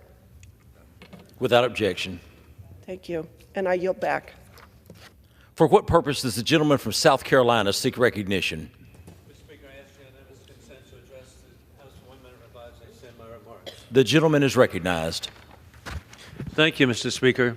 5 years ago, partnering with Speaker Mike Johnson and National Security Advisor Mike Waltz, we called for sanctions on corrupt Bezivina Ivanishvili, the puppet of Putin in Georgia, in the Republican Study Committee National Security Strategy.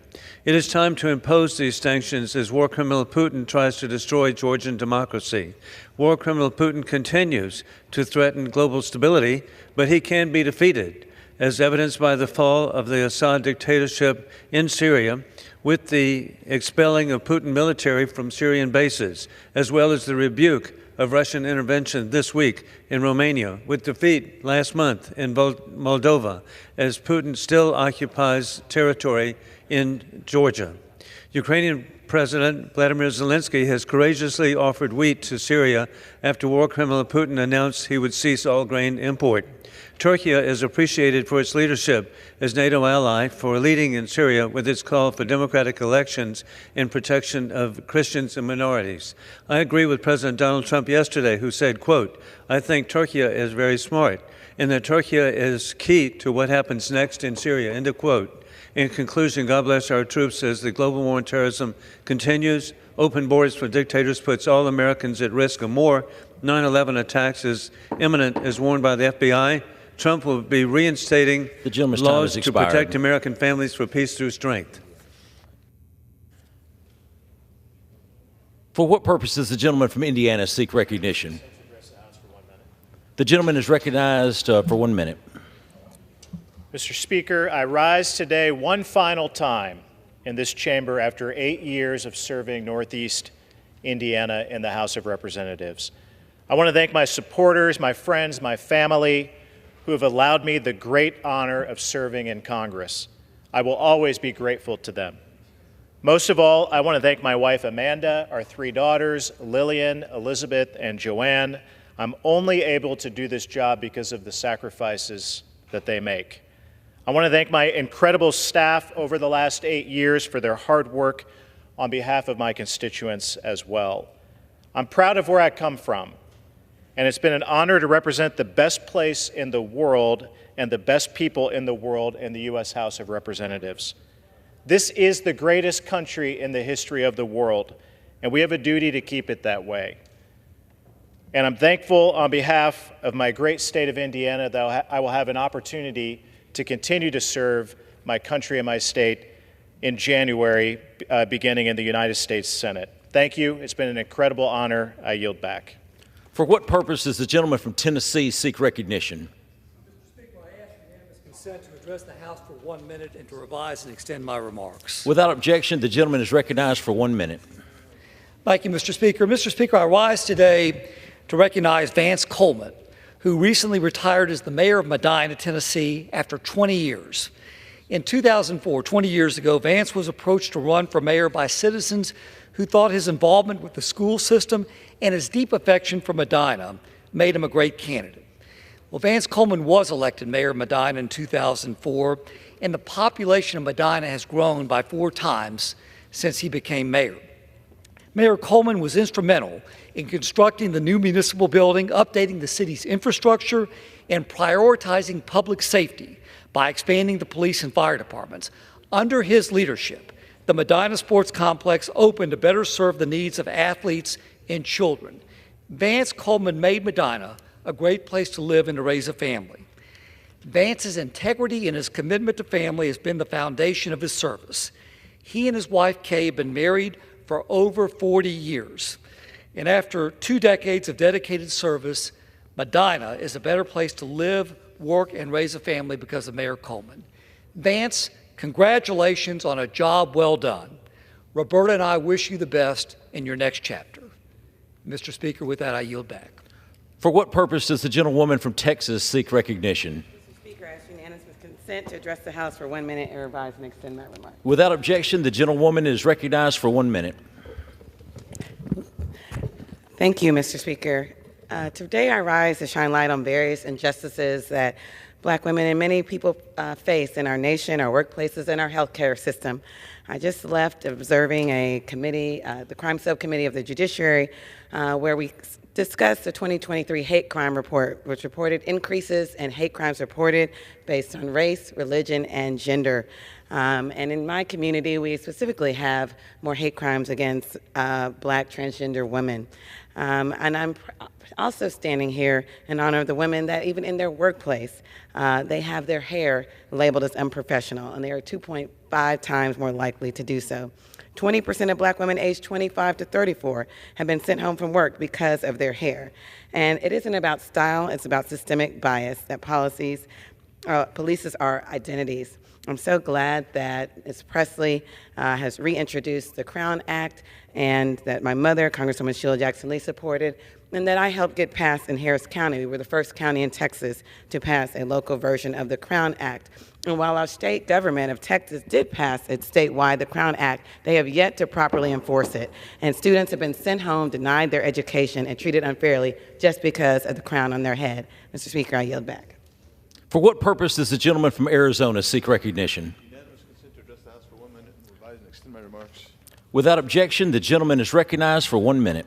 Thank you, Mr. Speaker. I rise today to celebrate my friend Art Del Cueto, who is retiring from the U.S. Border Patrol after more than 20 years of service. Art's life and career have shaped his views and understanding of the dynamics of southern border. He grew up in Douglas, Arizona, directly across from the border from Agua Prieta, Sonora, and freely shares stories of how different the border was in the days of his youth. For the last 20 years, he's patrolled in the Tucson sector, which is consistently one of the busiest sectors in the country. Art has made it his mission to ensure every American can understand the need for border security, and is a prolific commentator in the news and hosts the Green Line podcast, bringing the truths of the border straight to the listeners. Art is one of the most knowledgeable people on the Arizona border. He has hosted President Trump, Vice President-elect Vance, incoming border czar Tom Homan, and dozens of members of Congress. There are countless stories I could share from these trips, such as watching an alien shimmy over the border wall to be promptly apprehended by Border Patrol, meeting coyotes waiting on the Mexican side for the opportunity to cross alien groups, discovering a group of young women and children left alone in the desert by their smugglers and simply told by the coyotes to wait for their Border Patrol. These examples are only a small fraction of what Art has seen over the course of his career. He's a great friend to me. He's a true American patriot. I'm grateful to know him and honored to share his story here with you today. I wish him the best as he moves into the next chapter of his life. Thank you, Mr. Speaker. I yield back. For what purpose does the gentleman from California seek recognition?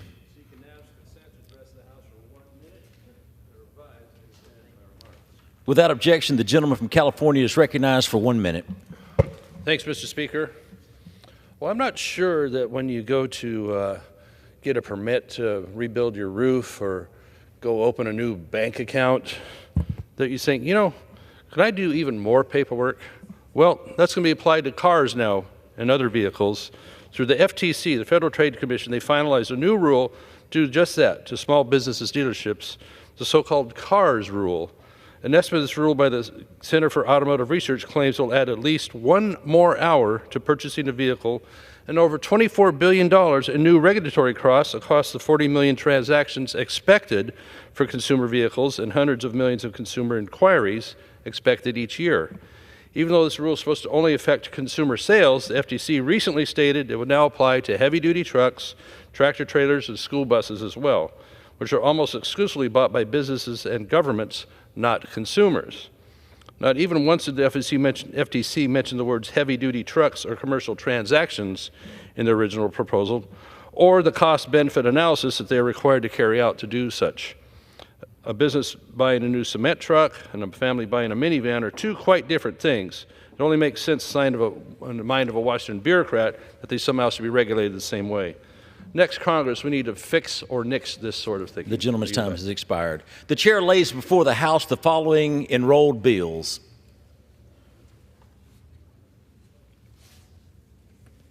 H.R. 6960, an act to amend the Public Health Service Act to reauthorize the Emergency Medical Services for Children program. For what purpose does the gentleman from Texas seek recognition? Mr. Speaker, by the direction of the Committee on Rules, I call up House Resolution 1616 and ask for its immediate consideration. The clerk will report the resolution. House Calendar Number 101, House Resolution 1616.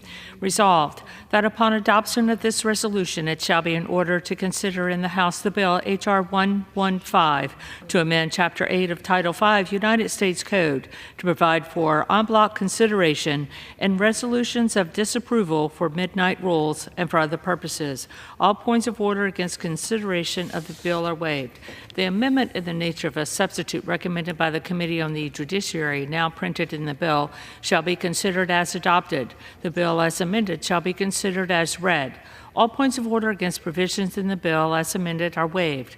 The previous question shall be considered as ordered on the bill as amended and on any further amendment thereto to final passage without intervening motion except one.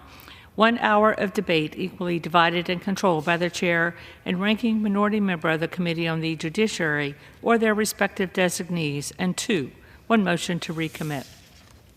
The gentleman from Texas is recognized for 1 hour.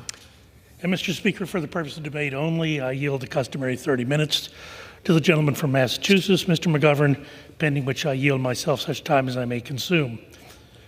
During consideration of the resolution, all time yielded is for the purpose of debate only. Mr. Speaker, I ask unanimous consent that all members will have 5 legislative days to revise and extend their remarks. Without objection. Thank you, Mr. Speaker.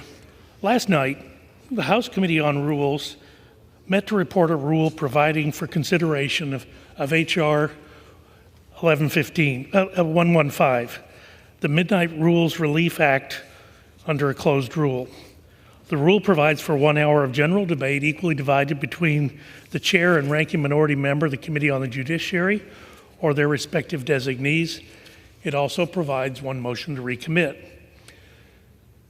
Mr. Speaker, first off, I want to start today by saying thank you to everyone who has prayed for our family and sent letters, flowers, and best wishes over the past 2 weeks. Your thoughts and your prayers have helped our family as we dealt with a almost unimaginable crisis with the loss of our beloved daughter, Christine. The support from everyone in this body has been overwhelming, and I hope everyone knows that my family appreciates the support. We met overwhelming grief with overwhelming support, and for that I want to thank people. With today, this may possibly be the last time I manage this debate, and if this body will indulge me, I want to express my sincere gratitude for the opportunity of a lifetime to serve as chairman of the Exceptional Rules Committee. When I was first elected in 2003, I could never have imagined serving in this capacity and performing such an important role in our legislative process. Throughout my career, I've made a point of always saying yes to a challenge.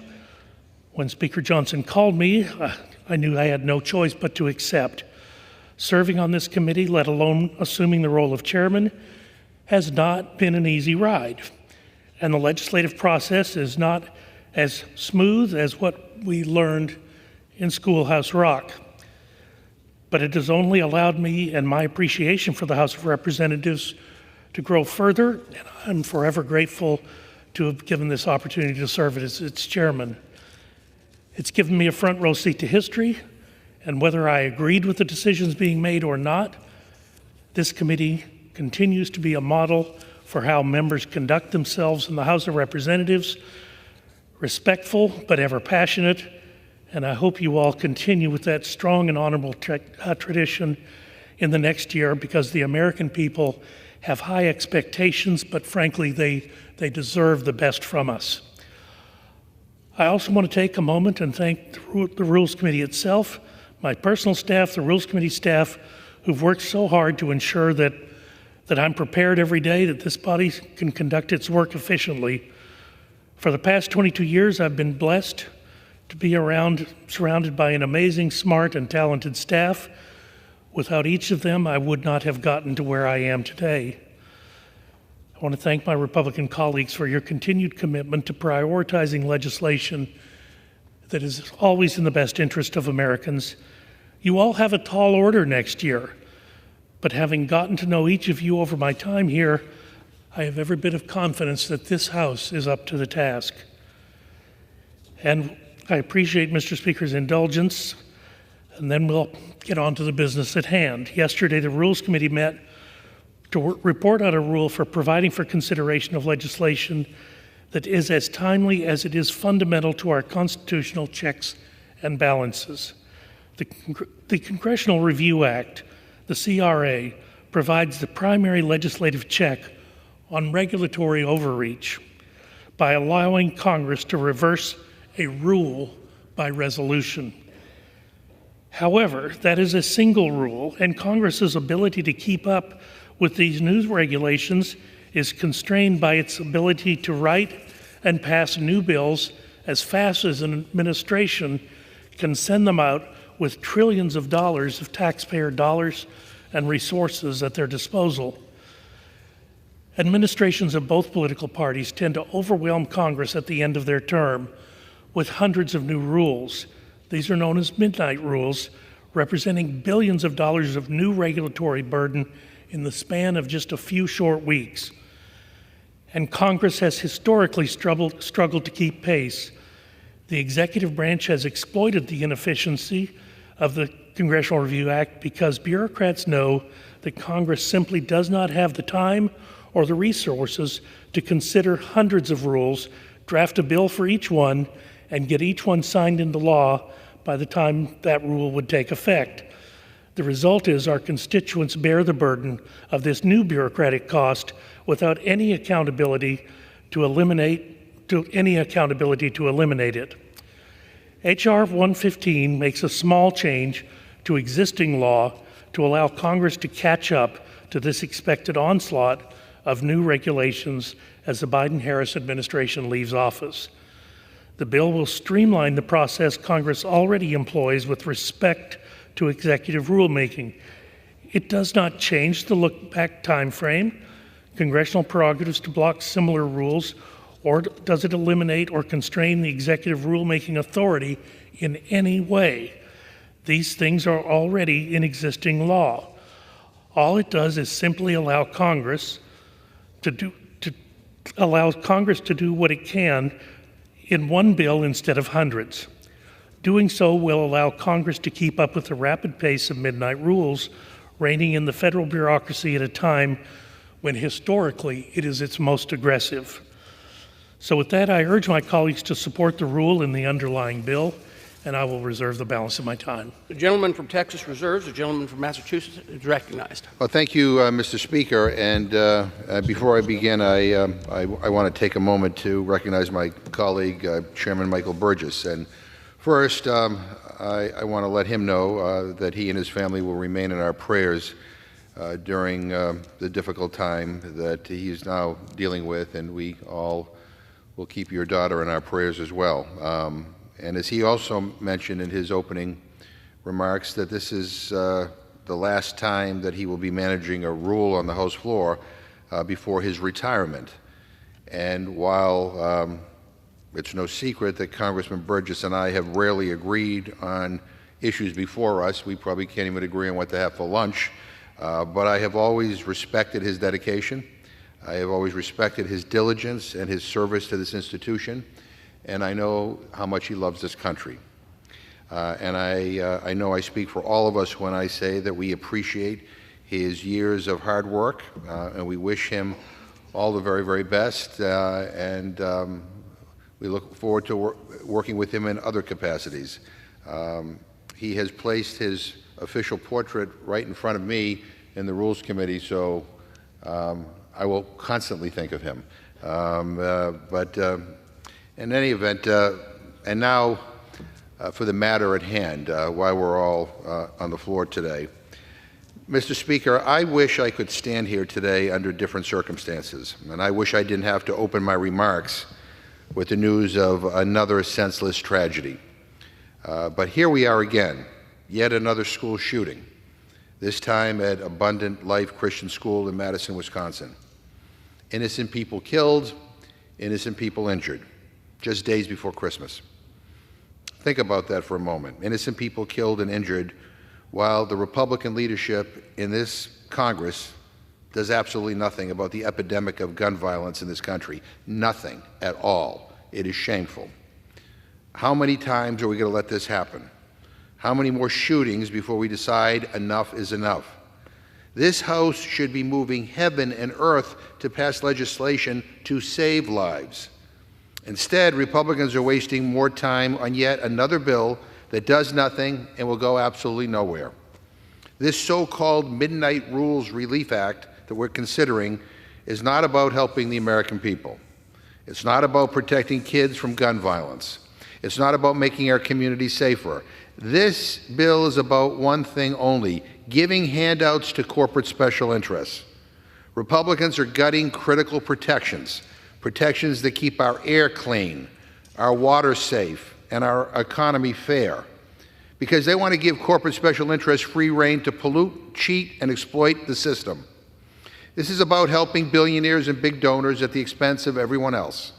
And while we waste time on this nonsense, kids continue to die in classrooms, and parents continue to live in fear every time they drop their children off at school. We should be voting on the assault weapons ban. We should be voting on universal background checks. We should be closing dangerous loopholes that allow deadly weapons to fall into the wrong hands. But Republicans don't want to do any of that. Why? Follow the money. Follow the money. Look at who the NRA donates to. That's how Washington works. It's all one big giveaway for the special interests and those at the top who want to profit off gun sales. I find it shameful. It is horrific that Republicans refuse to break free from the grip of the gun lobby. So instead, we are here debating a bill that helps billionaire corporations and hurts everyday Americans. That is what we are doing in this chamber today. What a disgrace, Mr. Speaker. And with that, I reserve my time. The gentleman from Massachusetts reserves. The gentleman from Texas is recognized. Thank you, Mr. Speaker. I'll reserve my time. The gentleman from Texas reserves. The gentleman from Massachusetts is recognized. Mr. Speaker, I'm proud to yield 4 minutes to the gentlewoman from New Mexico, a distinguished member of the Rules Committee, Ms. Ledger Fernandez. The gentlewoman from New Mexico is recognized for 4 minutes. Thank you. And Mr. Speaker, Americans want safety in the products they buy and the food they eat. Republicans, with this bill, will undermine the regulations that provide Americans peace of mind. Government's job is to keep us safe, to put people's health and safety over corporate profits. But Republicans want to side with profit-making corporations and their billionaire buddies over the people's interest. H.R. 115 would allow congressional Republicans to reverse dozens of agencies at once, in one fell swoop, without careful consideration by professionals or regard for the safety of American families. This bill would help corporations cut corners at the expense of families across the country. We've seen what happens when rules and regulations aren't in place. Think back to when cars became deadly fire traps after car accidents because there were no safety regulations. Remember the defective airbags that exploded, taking lives instead of saving them? Without regulations, those car companies would have been able to go on doing that. You know what? Regulations make sure that salmonella does not enter our food supply and sicken millions. But in one simple bill, because they don't like regulations, because their corporate friends don't like regulations, in one simple bill, Republicans would eliminate dozens of agency rules, including a rule to replace lead pipes so communities have safe drinking water. There are almost 10 million American households, and listen to this number, 400,000 school and child care centers that are served by lead service lines, pipes, or other fixtures. You know what? In some of our Republican districts, there are tens and thousands of families and children exposed to lead pipes. Why are they putting their corporate interests over the health and safety of those who are drinking water from lead pipes? The Biden administration's October 2024 rule makes sure those dangerous lead pipes would be replaced. But if Republicans get their way, this rule could be on the chopping block without any discussion in Congress. This Republican bill could also eliminate a proposed rule to expand access to contraception. Women deserve to know that Republicans can't seem to stop going after our reproductive health care, this time by reducing our access to basic contraception. Really, Republicans just can't seem to respect women's right to basic health care. The Republican bill could also eliminate a rule to establish safety standards for infant support cushions and even a rule to finally implement the National Suicide Hotline Act. Once again, because Republicans know that these regulations are popular with the American public, they want to eliminate them without discussion or debate. You know, midnight is probably a good name to give to this bill because it is a dark, in-the-dark attack on our ability to protect Americans now and in the future. You know what, Congress, we already have a bill. If they want to reverse a regulation, they can do it, and they can do it and come on the floor and let the American people know why they want to do it, so the American people are not in the dark. This bill would let Republicans deny women's contraception. It would let them hide their work, weakening children's safety, hide the fact that they are turning their back on the suicide hotline. I urge my colleagues to vote against this rule and against this bill. Thank you very much, Mr. Speaker. Gentlelady yields back. The gentleman from Massachusetts reserves. The gentleman from Texas is recognized. Thank you, Mr. Speaker. I'll yield myself 2 minutes. You know, there's interesting talking points that have come up against a bill that the minority purportedly says it didn't do anything in the first place. But, you know, let's look at what the facts of the case are. This bill does nothing to change how the Congressional Review Act works. It does not change the look-back period for disapproving rules. It remains 60 legislative days from the point at which a rule is put in the Federal Register, and that's current law. It does not change whether Congress can block substantially similar rules. Congress is already able to do that. It is authorized under law and unchanged by this bill. It does not proactively constrain or eliminate executive rulemaking authority.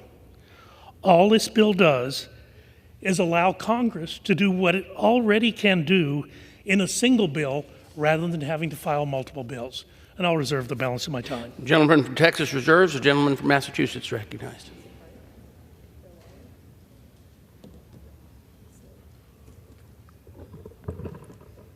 Mr. Speaker, since this is possibly the last time the Rules Committee will be on the House floor for this Congress, I wanted to take a moment to review some things, to review the dysfunction, the chaos, the incompetence, the extremism, and the broken promises that have become the new norm under this failed Republican majority. Republicans came into power talking about openness and transparency and regular order. Regular order, my foot. All they have done is delivered a masterclass in dysfunction, extremism, and behind closed doors lawmaking. They promised openness and debate, and they basically broke that promise the moment they took power. And they presided over the most closed, the most undemocratic, and the most restrictive House of Representatives, certainly since I have been here, and probably ever. Republicans shattered their own record for closed rules. 115 closed rules in total. 57% of the rules advanced by this committee were closed. That's a 29% increase over the last Congress, which they had the gall to criticize at the time. Understand that a closed rule means no amendments, no debate, no nothing. A bill goes to the floor, we take it or leave it. Closed rules, yeah, maybe they're appropriate at sometimes, but the unprecedented number of closed rules here isn't just a failure of process. It is a deliberate choice by Republican leaders to silence the voices of members on both sides of the aisle. All told, this majority rejected nearly 6,000 amendments in Congress. 82% of them were Democratic amendments, blocked by Republicans. But it didn't stop there. 67% of bipartisan amendments, proposals that could have brought this House together and delivered results for the American people, they're blocked by the Republicans. They actively rejected bipartisanship. And here's the most shocking number. Republicans blocked 57% of their own amendments. They didn't just box out Democrats, they boxed out a lot of their own people who wanted to bring amendments to the floor and have debates and have votes. They blocked more than half of their own amendments. I mean, if I were a Republican, I'd be asking, what the hell is going on around here? Why is this majority so afraid of debate? And we haven't even touched on their incompetence and dysfunction yet. Multiple times this Congress, we heard from Republican witnesses on bills that they never brought to the floor. Multiple times they passed something through the Rules Committee only to never bring it up for a vote on final passage. They still have not sent 13 bills they passed over to the Senate. I mean, do these guys need to watch Schoolhouse Rock? I mean, a bill can't become law if you don't send it over to the Senate. They're half-passing their crappy bills. You literally can't make this stuff up, Mr. Speaker. They have waived regular order dozens and dozens of times, skipping hearings and markups and sidelining committees of jurisdiction who have extensive expertise on policy matters. And let's not forget how we started this Congress, with 5 days and 15 ballots just to elect a speaker who handed over his gavel to the most extreme elements of the Republican Party. And then, 9 months later, the MAGA extremists fired him anyway. They fired him anyway, and they plunged the House into 3 weeks of complete paralysis and total chaos.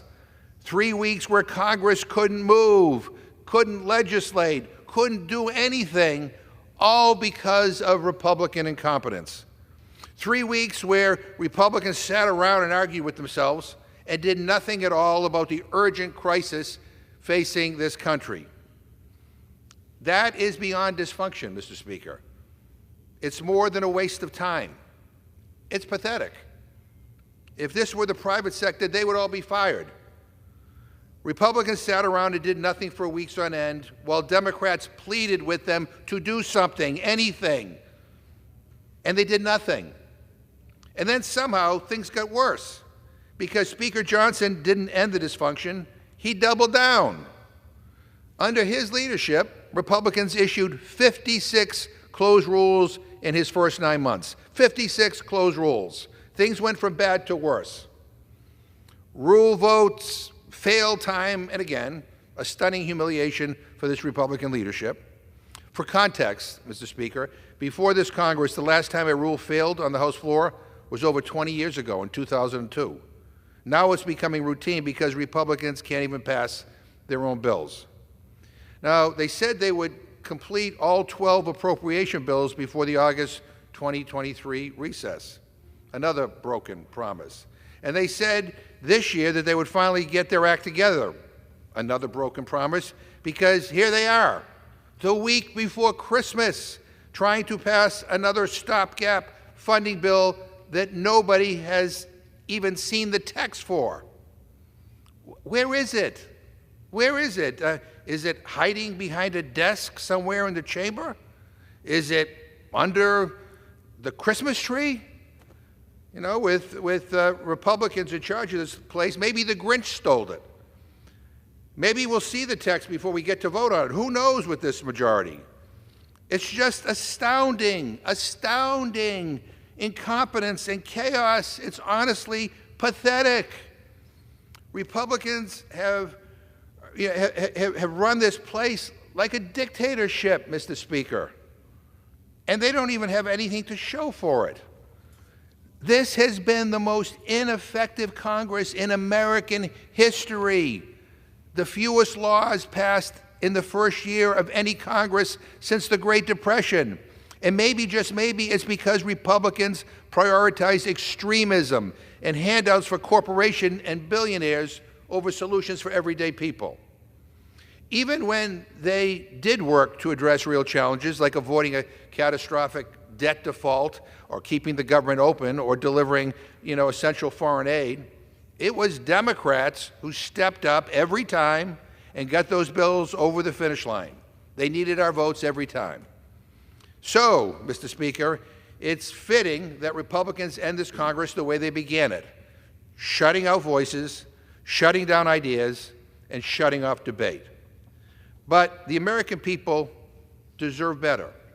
And I think that's why the other side actually lost seats in this election. Control of this chamber was decided by 7,309 votes across 3 districts out of 148 million votes cast for House candidates nationwide. That's not a mandate for chaos, Mr. Speaker. It's an indictment of this majority's failed leadership. And I shudder to think of how bad things will get next year if Republicans don't change things up. So given their razor-thin margin next Congress, the way for them to do that is pretty obvious to me. They need to stop the extremism. They need to stop the extremism, and they need to get to work with Democrats to get stuff done. That's the path ahead. That's what the American people want, and I hope my Republican friends will take it so we can work together for the good of the American people.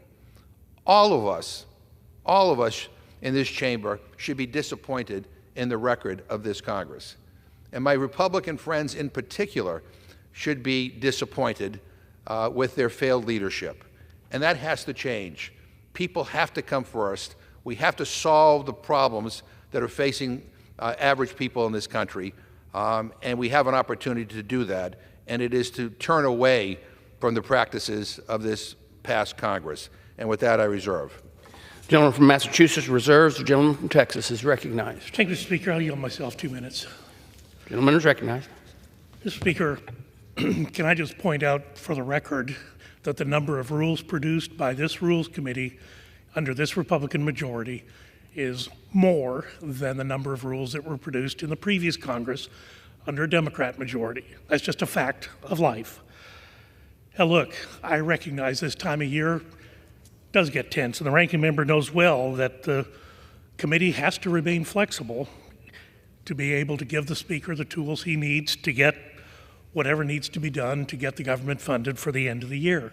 It's not always a pretty process. It wasn't when Democrats were in charge, and certainly this year the challenge remains. But I do want to say this. The motion to vacate the Speaker a year and some months ago was a mistake. It was a mistake brought to the floor by individuals who had a particular axe to grind, and they ground it. And it hurt the country, and it was wrong. But we are so fortunate that Speaker Johnson stepped forward. He took the challenge that the conference provided him, and he has provided excellent stewardship in the 16 months that have followed. We are enormously grateful as a nation, especially at this time of the end of the year when we're giving thanks and we're looking around and counting our blessings. Well, one of those blessings that families should count is Speaker Mike Johnson, because he has really placed the future of his country front and center in his life. And his family has had to make sacrifices, and he has had to make sacrifices. Yes, we've made some sacrifices on the Rules Committee, freely admit that, but this country is worth that. So as we wrap this up, and this may not be the last rule of the year, you never know. Excitement always is around every corner. But as we conclude this debate, I, for one, just want to say how grateful I am, Speaker of the House Mike Johnson, for the work that he has done in delivering us and getting us here, and I'll reserve the balance of my time. The gentleman from Texas reserves. The gentleman from Massachusetts is recognized.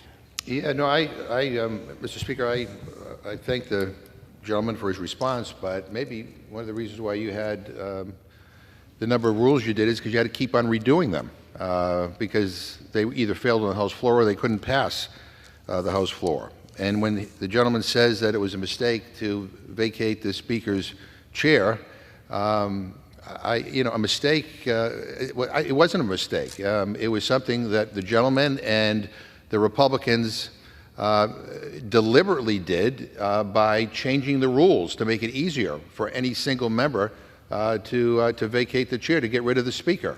I mean, that was a deliberate change in the rules that Republicans, made possible because you were afraid of the extremists. You sided with the extremists in your conference, and I have nothing but personal high regard for the current Speaker of the House, but I don't think it is appropriate to say that Republicans are necessarily happy with his leadership. I'm just reading a quote that from one of my Republican colleagues here who said that the Speaker's overseeing of the CR process, the continuing resolution process, is, quote, and I was saying this directly, quote, a dumpster fire. A dumpster fire. So all I'm pleading with my Republican friends to do is to change your ways as we enter the new Congress, to actually make this place function in a way that doesn't always cave into the extreme right-wing MAGA elements of your conference, and that actually put people first. There are things that, we don't have to agree on everything to agree on something, but the way my Republican friends run this place, even the something we agree on, we can't get to the floor.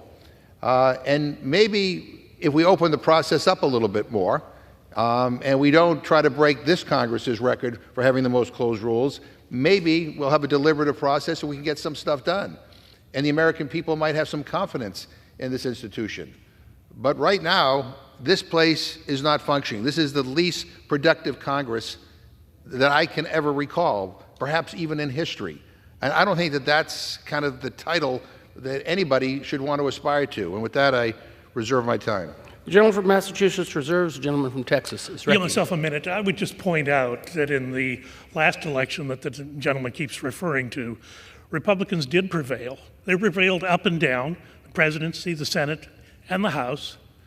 It's a narrow margin, to be sure, but it keeps you on your toes when you're trying to manage a very slim majority. I think for the first time in history, there's a larger majority in the Senate than there will be in the House in the next Congress.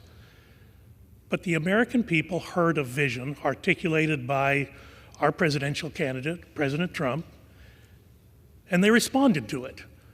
I mean, what has failed the last 2 years has been leadership from the White House. It has been non-existent.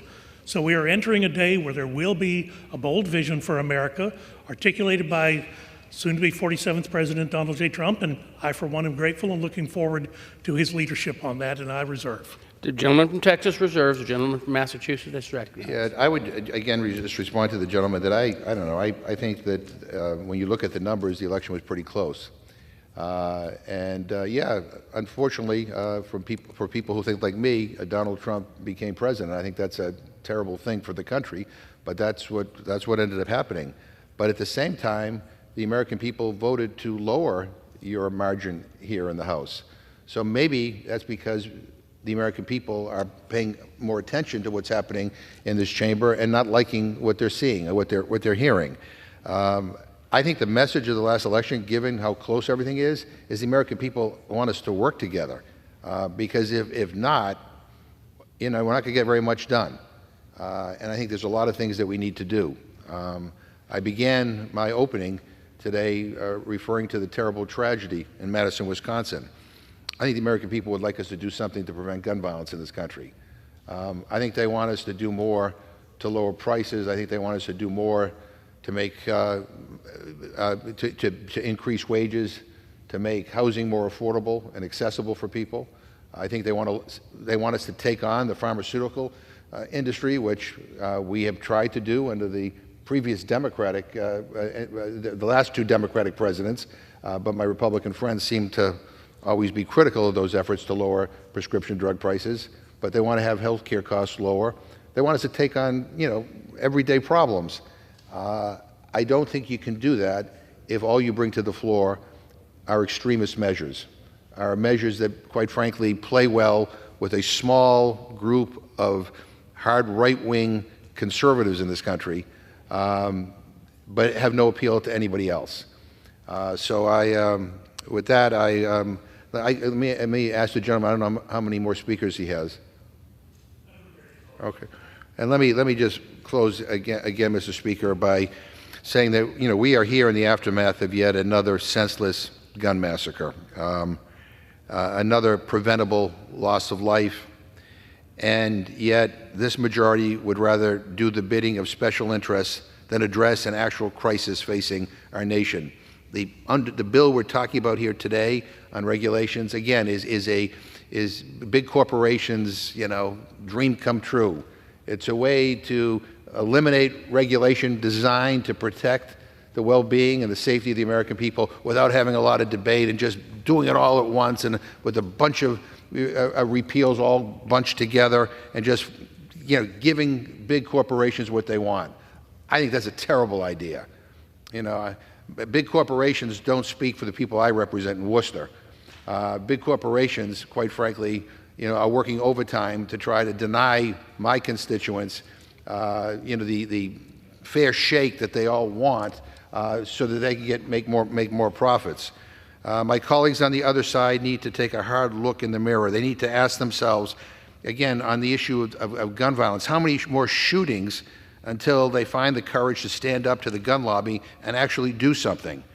The American people are watching, and they're tired of this cowardice. They want us to act. They want us to keep people safe. And they sure as hell don't want us wasting their time on corporate giveaways like that are contained in the legislation that we're going to be debating later today. Mr. Speaker, enough is enough. Enough is enough. I urge my colleagues to reject this shameful bill and start doing the job we were sent here to do, protecting the people we serve, helping to even the playing field, helping to give people more hope that their life will improve in the future. So I urge a no vote on this rule, a no vote on the underlying bill, and I yield back the balance of my time. Massachusetts yields back. The gentleman from Texas is recognized. Thank you, Mr. Speaker. I yield myself the balance of our time. The gentleman is recognized. Mr. Speaker, the Congressional Review Act. A lot of times people don't think about it. It's not something that registers or strikes a lot of chords in people's souls, but let me just tell you something. We also have those moments in our lives. I remember where I was when the man landed on the moon. I remember where I was when a world leader died. I remember where I was when a Congressional Review Act was allowed to go into law under George W. Bush early in his administration that prevented the institution of what was called the repetitive use injury rule. I ran a small medical practice at the time, not a big business. I had 50 employees in my office, and I was going to have to change every computer terminal, every keyboard rest to be in compliance with the repetitive injury rule that some agency in the federal government had produced. And Congress, early in the days of the Bush administration, passed a Congressional Review Act which reversed this rule. And I remember pulling into my driveway one evening. It's probably early the year 2001. We didn't have cable news and 24-hour news back then. I was listening to NPR on the radio. And the news came across the wire that Congress had repealed this federal rule that was going to cost me tens of thousands of dollars in my small medical practice.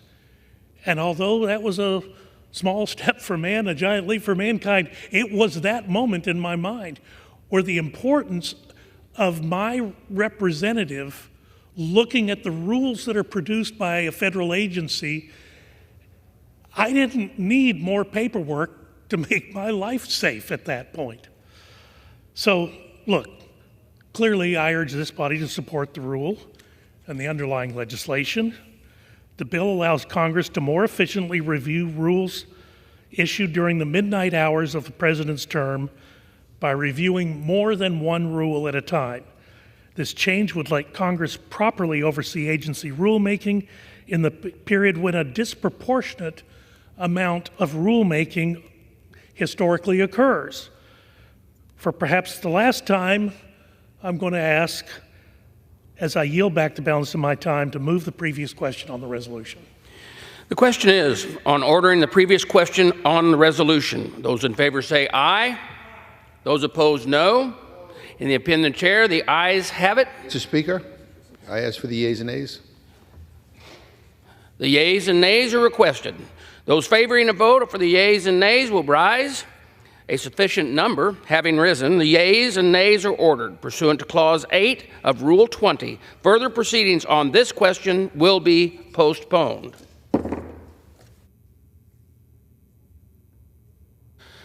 Pursuant to Clause 12A of Rule 1, the chair declares the House in recess subject to the call of the chair.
Be in order.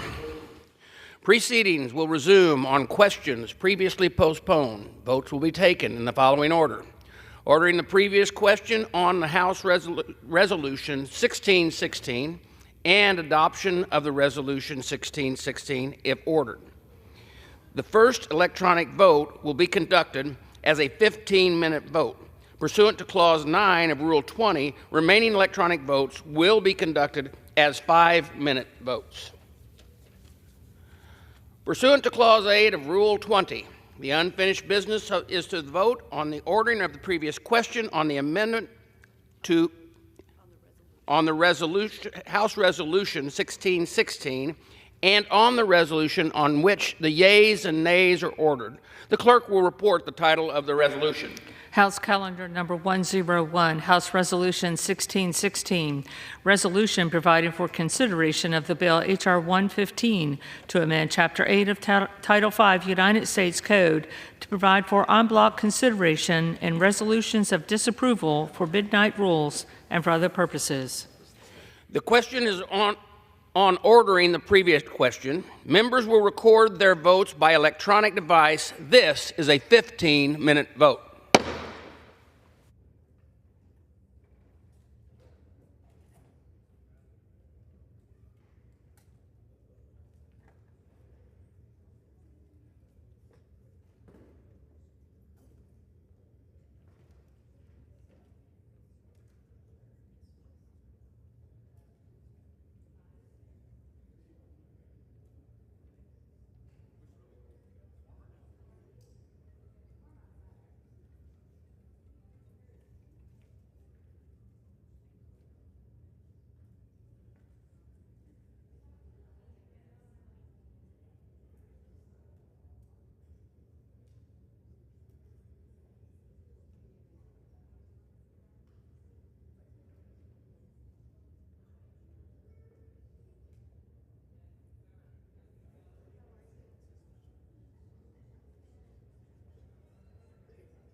On this vote, the yeas are 207, the nays are 192. The previous question is ordered.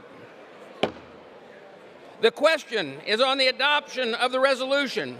Those in favor say aye. Those opposed, no. In the opinion of the chair, the ayes have it.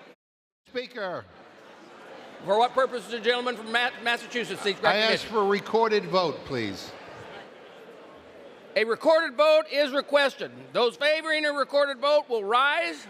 A sufficient number having risen, a recorded vote is ordered. Members will record their votes by electronic device. This is a 5-minute vote.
On this vote,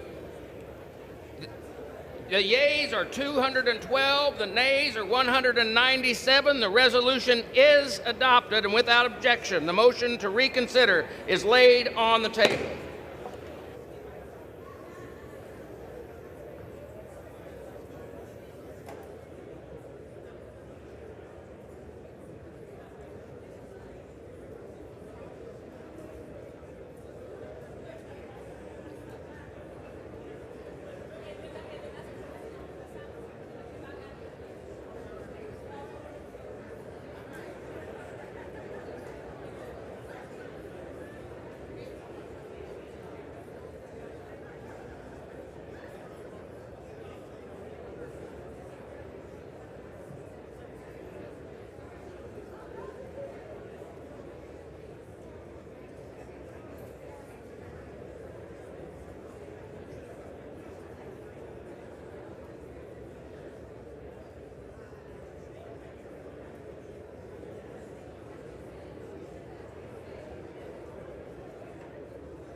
The House will be in order.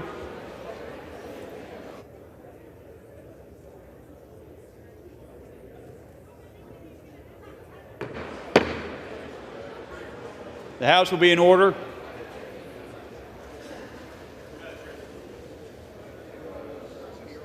For what purpose does the gentleman from Arizona seek recognition?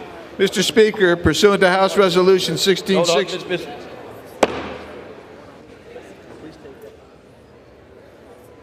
The House will be in order.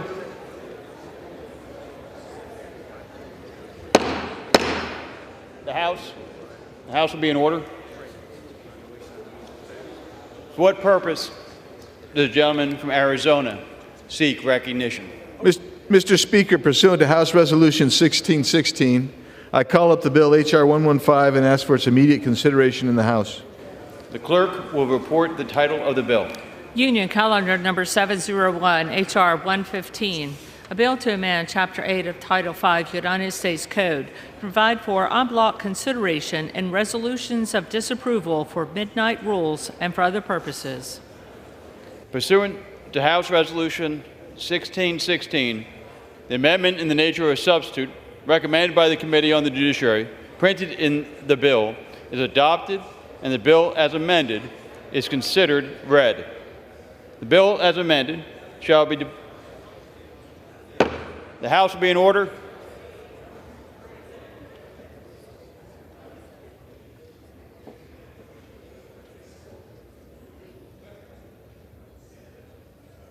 The bill, as amended, shall be debatable for 1 hour, equally divided and controlled by the chair and the ranking minority member of the Committee on the Judiciary on their respective designees. The gentleman from Arizona, Mr. Biggs, and the gentleman from New York, Mr. Nadler, each will control 30 minutes. The chair recognizes the gentleman from Arizona. Mr. Speaker, I ask unanimous consent that all members may have 5 legislative days in which to revise and extend their remarks. Without objection. And the House is still not in order, Mr. Speaker.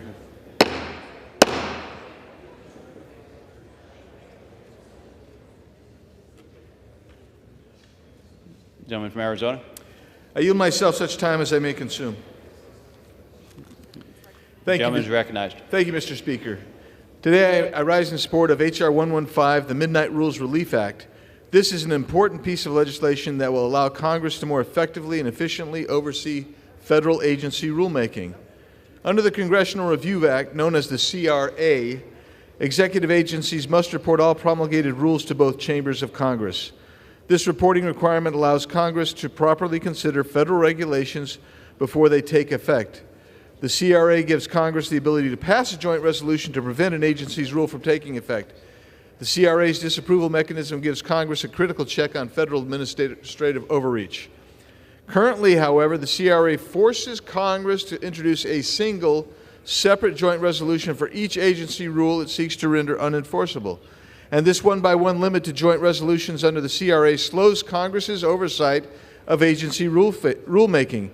Its inefficiency is most clear during the midnight rulemaking period of the last year of the President's term. Mr. Speaker, I don't believe the House is in order.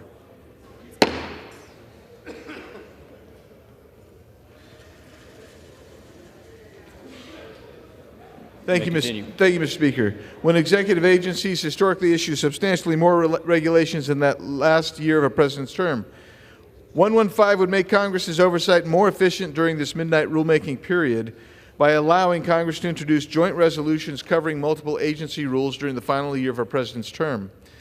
My colleagues on the other side of the aisle may claim that this bill is only an attempt to slow down agency rulemaking or disincentivize federal agencies from issuing rules on important issues, but that is incorrect. There are no provisions in this bill designed to slow down rulemaking. Rather, this bill would merely allow Congress to more efficiently exercise the oversight authority it already has and respond to the influx in agency regulations during the midnight hours of the President's term. I urge my colleagues to support this legislation, and I'll reserve. Gentleman reserves. The chair recognizes the gentleman from New York. Mr. Speaker, I yield myself such time as I may consume. The gentleman is recognized. Mr. Speaker, despite the bill's title, H.R. 115 is not really intended to address midnight rules, but rather is an effort by our Republican colleagues to advance their anti-government deregulatory agenda under cover of darkness. This legislation may appear to be a modest change to the Congressional Review Act, but do not be fooled. It would enable the Republican-controlled 119th Congress to use a turbocharged CRA to nullify every rule issued by public agencies under the Biden administration since the entire year of 2024 in a single party line vote.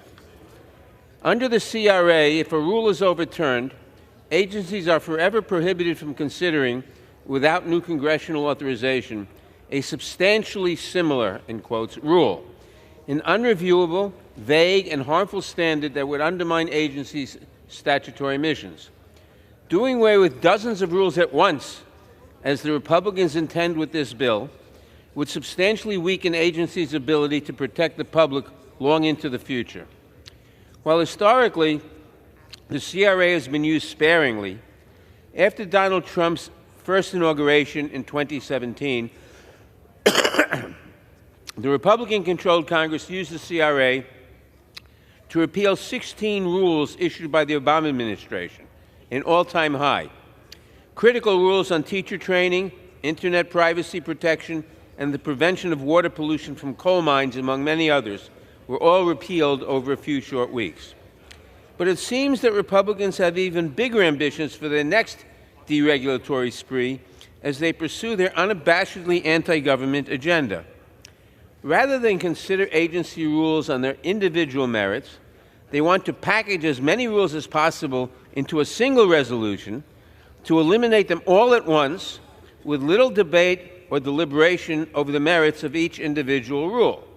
The results of this single vote could be catastrophic.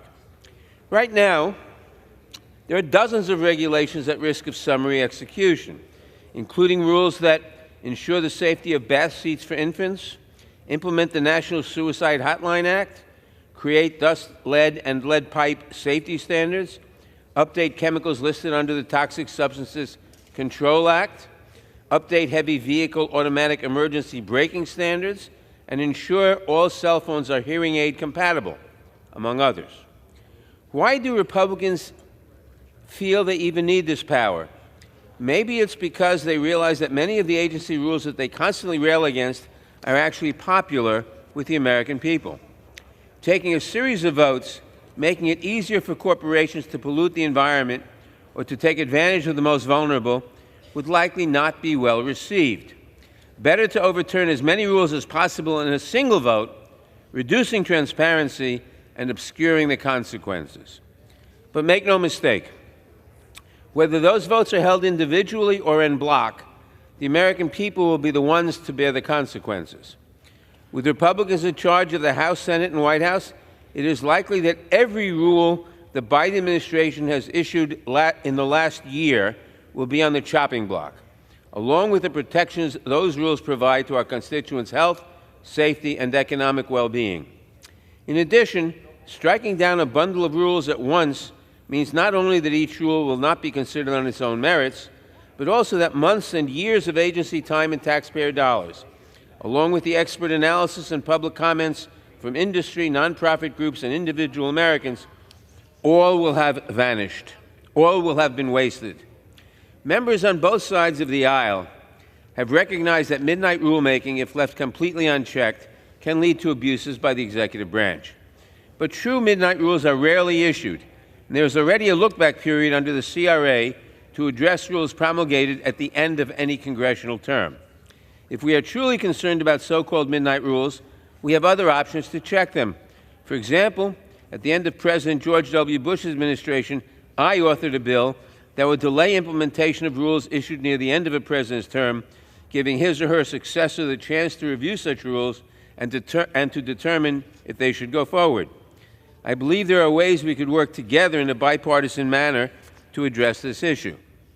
But where past efforts tried using a scalpel to address the problems associated with midnight rulemaking, today's Republicans would instead use a machete, hacking away at the Biden administration's regulatory agenda and furthering their ideological goal of radically transforming our government.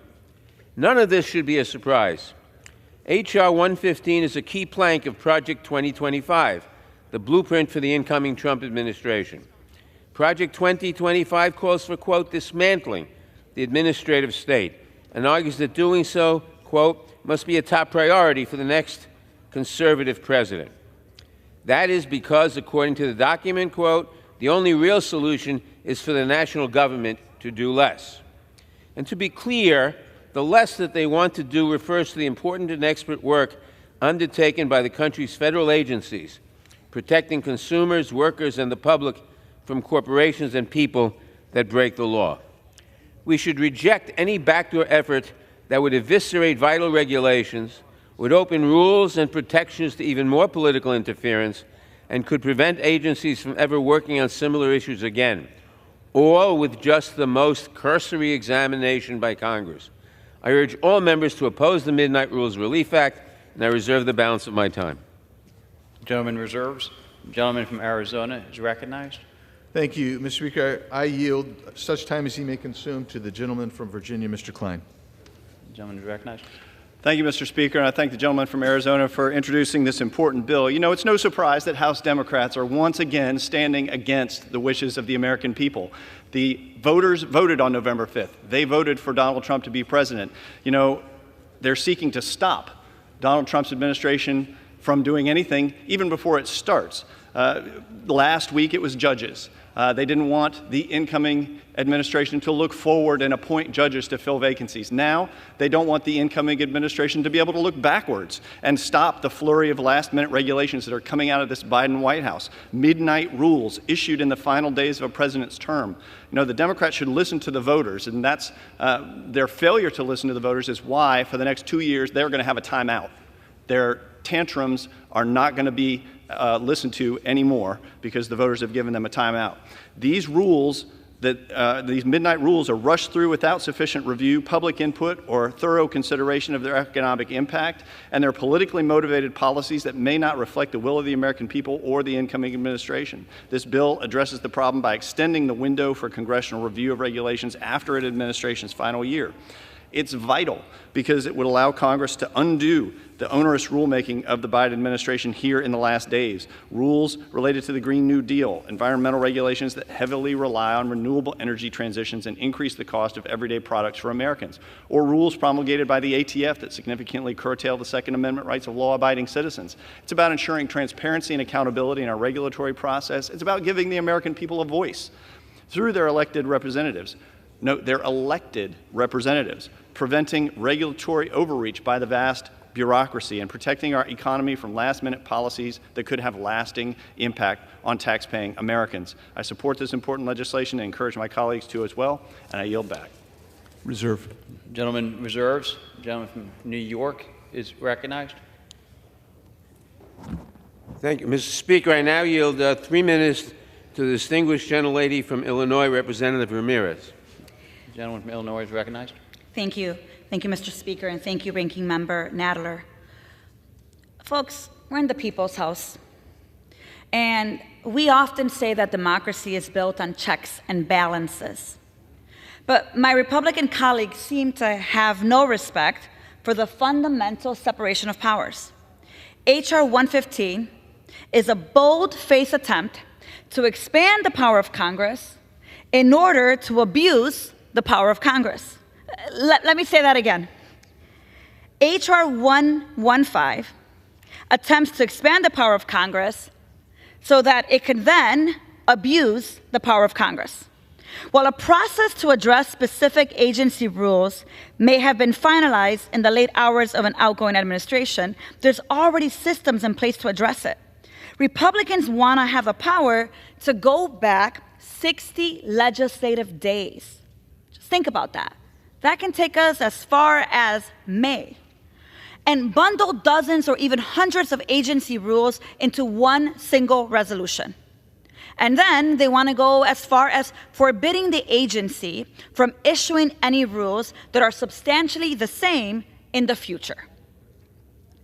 We are seeing today exactly what Republicans plan to do in the next 2 years. While leading the most unproductive Congress in U.S. history, they also want to expand their power so when they do take action, they finally take action, they can inflict the maximum damage on rules and policies that benefit working people, working Americans. Therefore, Mr. Speaker, at the appropriate time, I would like to offer a motion to recommit this bill back to committee. And look, if the House rules permitted, I would have offered the motion with an amendment to this bill to send the bill back to the Judiciary Committee and exclude any rule that was noticed more than 6 months prior to when the rule was finalized.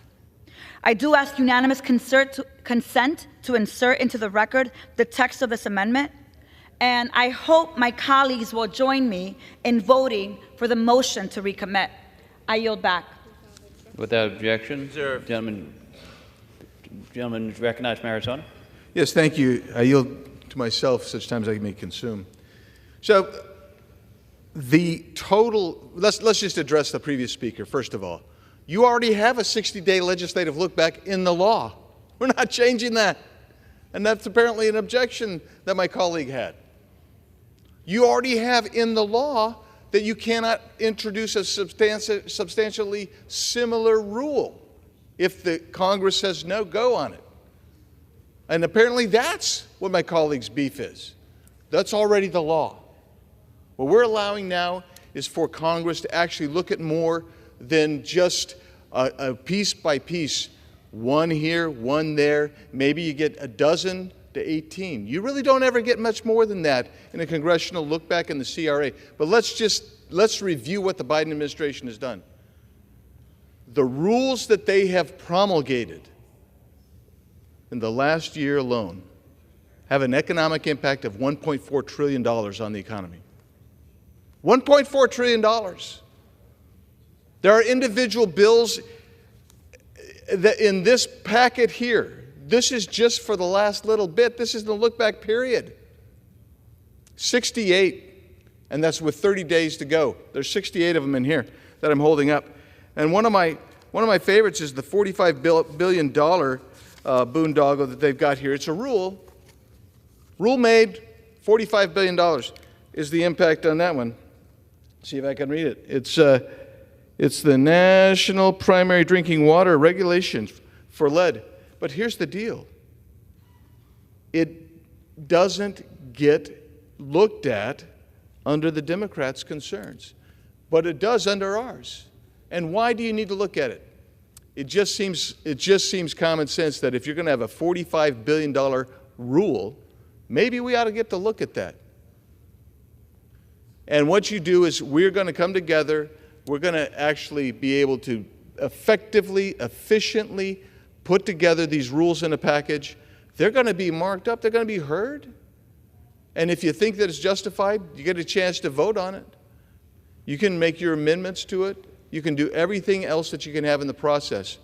But the current methods that you're doing right now slows this down so much that you effectively review just a handful of rules, literally, of the dozens and dozens and hundreds of rules, and like I say, just 68 in the last little bit here that this administration put through. And when my colleagues across the aisle start talking about, well, this rule or that rule, I challenge them to go through here and tell me how many of these rules they've even looked at. Are they aware of what's even in these rules? Are they aware with how much they're going to cost? Are they aware of the impact that it has on the working individual or an industry or the American people as a whole? No, they don't have that. So, Mr. Speaker, it's imperative that we pass this bill. And I'm going to leave it there and reserve for now. Reserve more comments. The gentleman reserves. The gentleman from New York is recognized. Mr. Speaker, first of all, I seek unanimous consent to enter into the record a letter from more than 250 organizations representing workers, consumers, and the environment opposing H.R. 115. Action. Thank you, and I yield myself such time as I may consume now. The gentleman's recognized. Mr. Speaker, the gentleman from Arizona says the Biden administration has enacted rules that will cost $1.2 trillion. Over what period of time, he doesn't tell us, and I don't know whether it's correct or not. But I'm sure, in terms of the budget, the staffs, Democratic and Republican, of the Appropriations Committee are looking at them very carefully every year. He picked one as an example, $45 million to protect against lead poisoning. Lead poisoning is a real problem. It leads to mental deficiencies in children. If there's a $45 million rule to deal with this, that sounds fine to me. But the real question is, maybe we ought to examine that rule. Maybe, as Mr. Biggs says, there's something wrong with that rule. Maybe we ought to repeal that rule. But we have the procedure to do that in the current law. What this bill seeks to do is to say, don't look at that law. Take 25 laws and put them together. 25 rules and put them together so that you can't examine any one of them. And in one vote, we'll get rid of 25 rules. And maybe some of them are good rules, maybe some of them are bad rules, but no one's going to get a chance to debate them because we have one vote, one bill. That's what this bill does. This bill says combine all the CRAs into one CRA vote. CRAs are a proper exercise of the congressional power and helps us control the executive, whether it's Democratic or Republican. And nobody argues against a CRA. Well, maybe a particular CRA, but no one argues against the idea of a CRA. But a CRA ought to be looked at individually. We ought to look at the merits of the CRA, maybe debate it on the floor. Maybe Republicans support it and Democrats oppose it, or the other way around. Maybe it splits not along partisan lines. Maybe it's very clear that we want to do it. But we ought to look at it.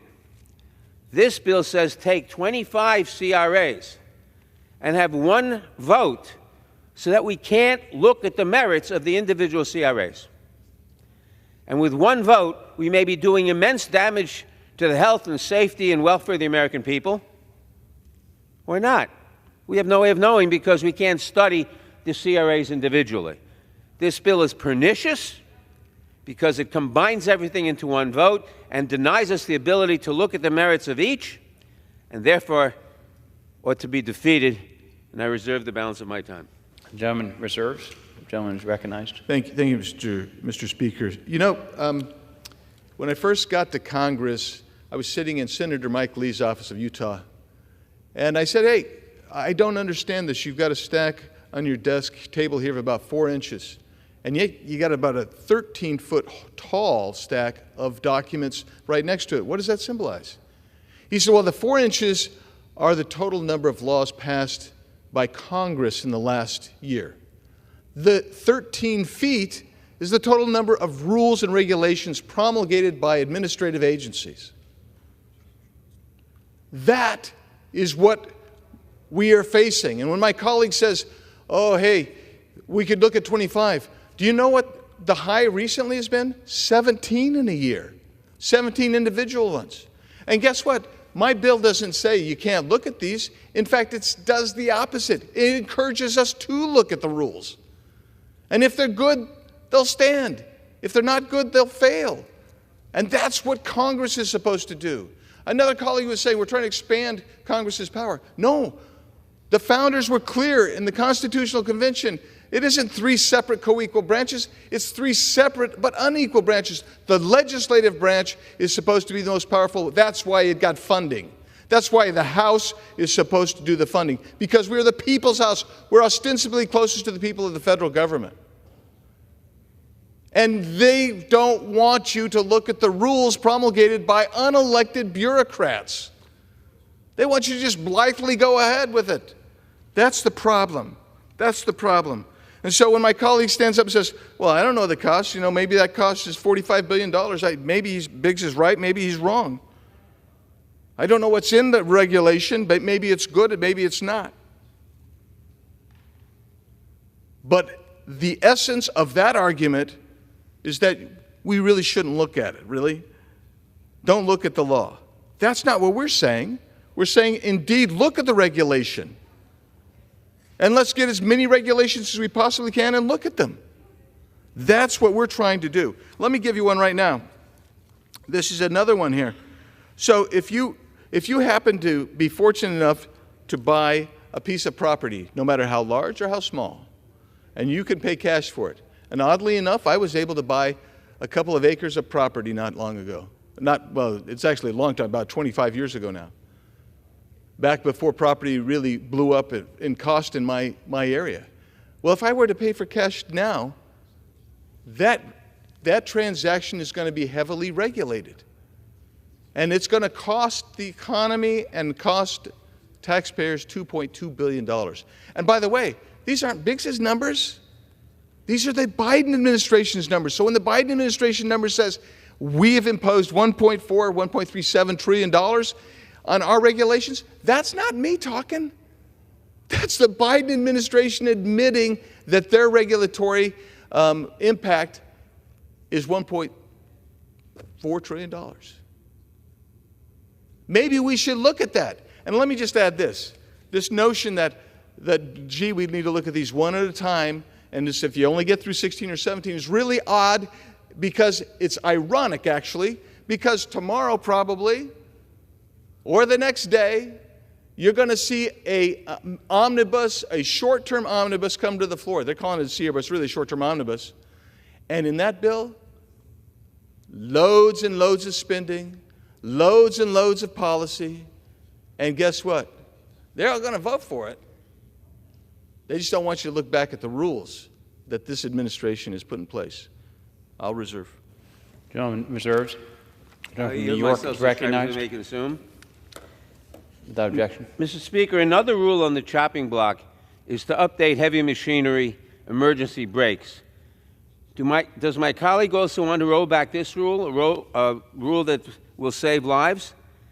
If the will of the people is truly that we roll back these life-saving measures, my colleagues should have the bravery to vote down each rule individually. Then you can tell your happy constituents that you voted for lead poisoning, you voted for not implementing a national suicide hotline. But let me say this. The gentleman from Arizona gets it exactly backward. Exactly backward.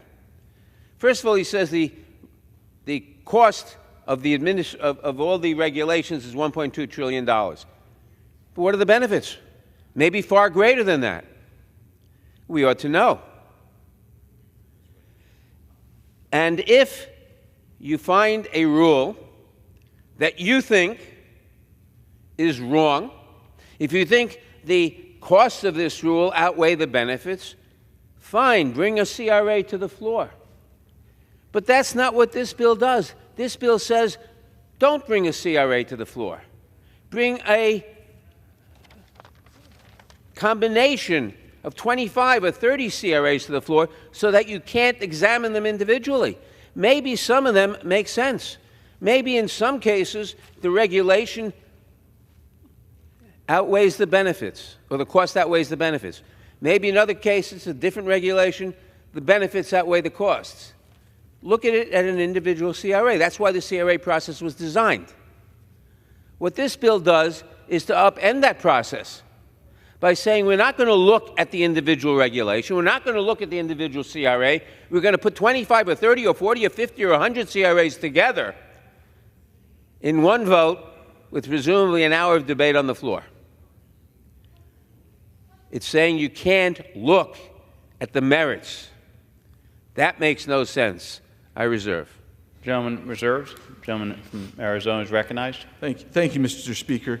So when the gentleman from New York says, we ought to know what's in the rule, he doesn't know diddly crap about the lead pipe rule that he keeps referring to. He doesn't know diddly about any of these other rules. He's admitted that. Doesn't know about them, doesn't know how much they cost, doesn't know whether they would have a good cost-benefit analysis. And guess what? Most of this body doesn't either. But what he's arguing is you really shouldn't look at it because this bill does not change regular order. It does not change regular order. That means somebody's going to be drafting this bill. It means somebody's going to debate this bill in a committee. It means somebody's going to debate it on the floor. And that means you're going to have an opportunity to look at these rules, and if it has benefit, you can amend it. You can amend that bill to remove that from your CRA. That is the way to get this through. But I do find it, I got to mention it again because I just find it laughable to say you shouldn't combine 20 rules that are made by unelected officials who we haven't seen their rule. We haven't participated in their rulemaking process generically. That's normal. And then stand up here and tell us we shouldn't have that look back. We shouldn't do that. When awkwardly, the same folks are going to vote on a massive omnibus spending package in the next 48 hours. And they haven't seen the language. You know why I know they haven't seen the language? Because it isn't out yet. I haven't seen the language. But they're going to vote for it. But they don't want you to know what's in these rules promulgated by unelected officials. That's the doggone shame of it all, Mr. Speaker. I'll reserve. Gentleman reserves. Mr. Speaker, if the gentleman wants to criticize the Republican leadership of the House for not bringing to the floor the 12 appropriations bills that they promised they would and that they should, and instead putting it all in one omnibus bill. I join him in that criticism.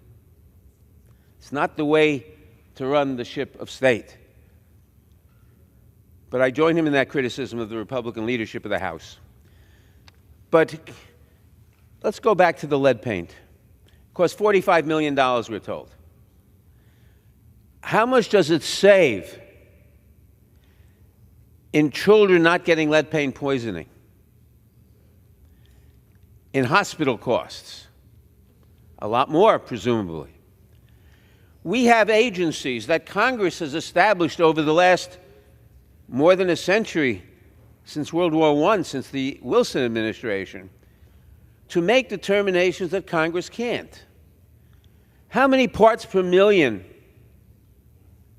of cadmium should be permitted in drinking water? I don't know. But the EPA makes that judgment. Now, if someone in Congress thinks the EPA made the wrong judgment, that it's costing more than it's worth, bring a CRA. That's why we have CRAs. But don't talk about the total cost of all regulations, because the total benefit of all regulations is many times greater than that. And certainly, if you're talking about looking at anything, bring a single CRA. This bill, again, says to Congress, don't look at what the administrative agencies have done. Don't look at whether it makes sense to have this regulation or not. Just take 25 or 35 or 45 CRAs, repeal 35 or 25 or 55 rules without having a chance to really look at any of them, because someone in the Republican leadership decided that they should. And Congress will not have it. If this bill passes, Congress will not have the chance to examine any subject of a CRA. That's why this bill is so pernicious and ought to be defeated. I reserve. Reserves. The gentleman from Arizona is recognized. Thank you, Mr. Speaker. We can walk around this barn all day long. But when you say, look, we want you to do this on a single rule over and over again, that's not real. That's the way it's been. We don't know. Congress doesn't know. That's why your constituents come up and say to you, hey, why this? Why is this going on? Why is now a financial advisor going to be regulated very tightly to the tune of $7.2 billion adjudicated by the Biden administration? Why is that? Well, I don't know. Well, you're in Congress. Well, yeah, but it's a rule. It's, we put it on autopilot because we think the experts really are experts. And maybe they are, maybe they're not. But one thing this bill does is it says, look at what the bureaucracy is doing. Look at what the fourth estate is doing here, the fourth branch of government. Look at this. And if my colleague from New York says, hey, we don't know if something's good or bad, let me reiterate. We're not changing regular order. We're not changing regular order. Someone has to draft the bill. You're going to debate the bill. You're going to debate it in committee. You're going to debate it in rules. You're going to debate it on the floor. There'll be opportunities to amend it. That's called regular order.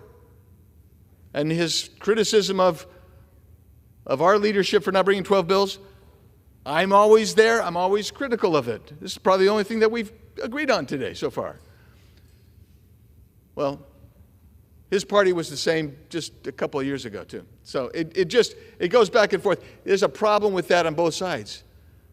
But what I'm encouraging and what this bill encourages is a real look back, a real follow through on regular order, and a real understanding of what the rules are doing to the American people. Some of them may be excellent. Some of them may not be so. but this is an opportunity to actually get Congress doing its job. And maybe that's why there's reticence to support this bill. Reserve. This bill does exactly the opposite of what the gentleman from Arizona says. This bill does not give us the chance to look at a regulation and decide whether it makes sense. This bill puts all the regulations together so that we can't look at them. We can't look at any one of them in particular because they're all together in one vote, 1 hour debate on the floor. Let me give you an example of a rule that is on the chopping block. You have a rule that ensuring that all cell phones, it's a new rule, that all cell phones are hearing aid compatible. A rule that requires cell phone makers to update their tech. Does my colleague want to roll this back? What is the cost that my colleague would stomach to ensure our seniors can call and hear their family members and friends?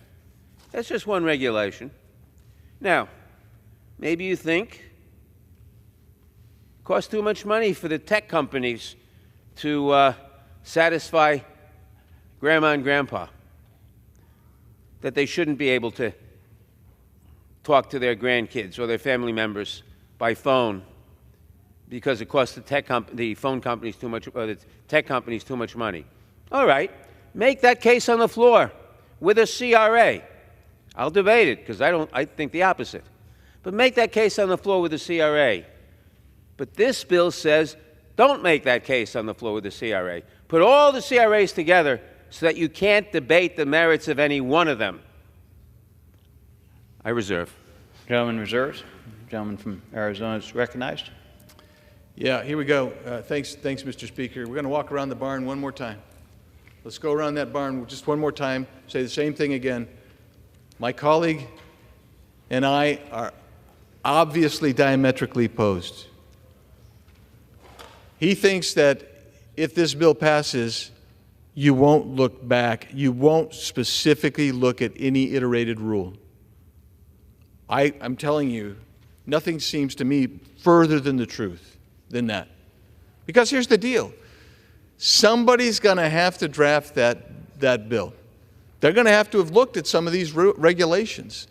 They then are going to bring it to the committee chairs. And you're going to be sitting in a committee, and you're going to have a markup on this. And the gentleman from New York knows this because we both sit on judiciary, and I sit on oversight, and we have almost interminable debates in markups. They go forever. Everybody gets 5 minutes on our for everything, for every amendment. So if you have 25 rules sitting in there, guess what? You're going to have everybody in that committee probably taking 5 minutes apiece, 25, and fully examining that rule and deciding whether they want to keep it in the CRA. But right now, you know what happens? You might look at as many as 15 or 20 rules per Congress. That's it. And we're talking literally hundreds and hundreds of rules that pass, that are promulgated. Some may be great, some may be bad. What this bill does is it encourages Congress to finally do its job. I'm all in on doing the 12 appropriations bills separately. But even with the 12 appropriations bills, you have multiple lines that you're looking at, and you won't necessarily see all those lines. It's time that we start looking at the rules and see what the administrative state is doing to Americans. That's the bottom line. They don't want that. They don't want that. And that's a crying shame to me. It's a crying shame. I reserve. Gentleman reserves. Gentleman from New York is recognized. We're going around in circles, but let me just add one thing. We call this the Midnight Rules Act. But how, it's a big midnight. Extends the entire year, the last year of any president's administration. A whole year. That's hardly a midnight rule. And again, if you want to look at the merits of a rule, And the gentleman says we have only like 20, 25 a year, maybe. Or maybe we'll have 250 next year, who knows? It depends on the politics. Debate the bill. We have, when a bill comes to the floor, there's an hour of debate.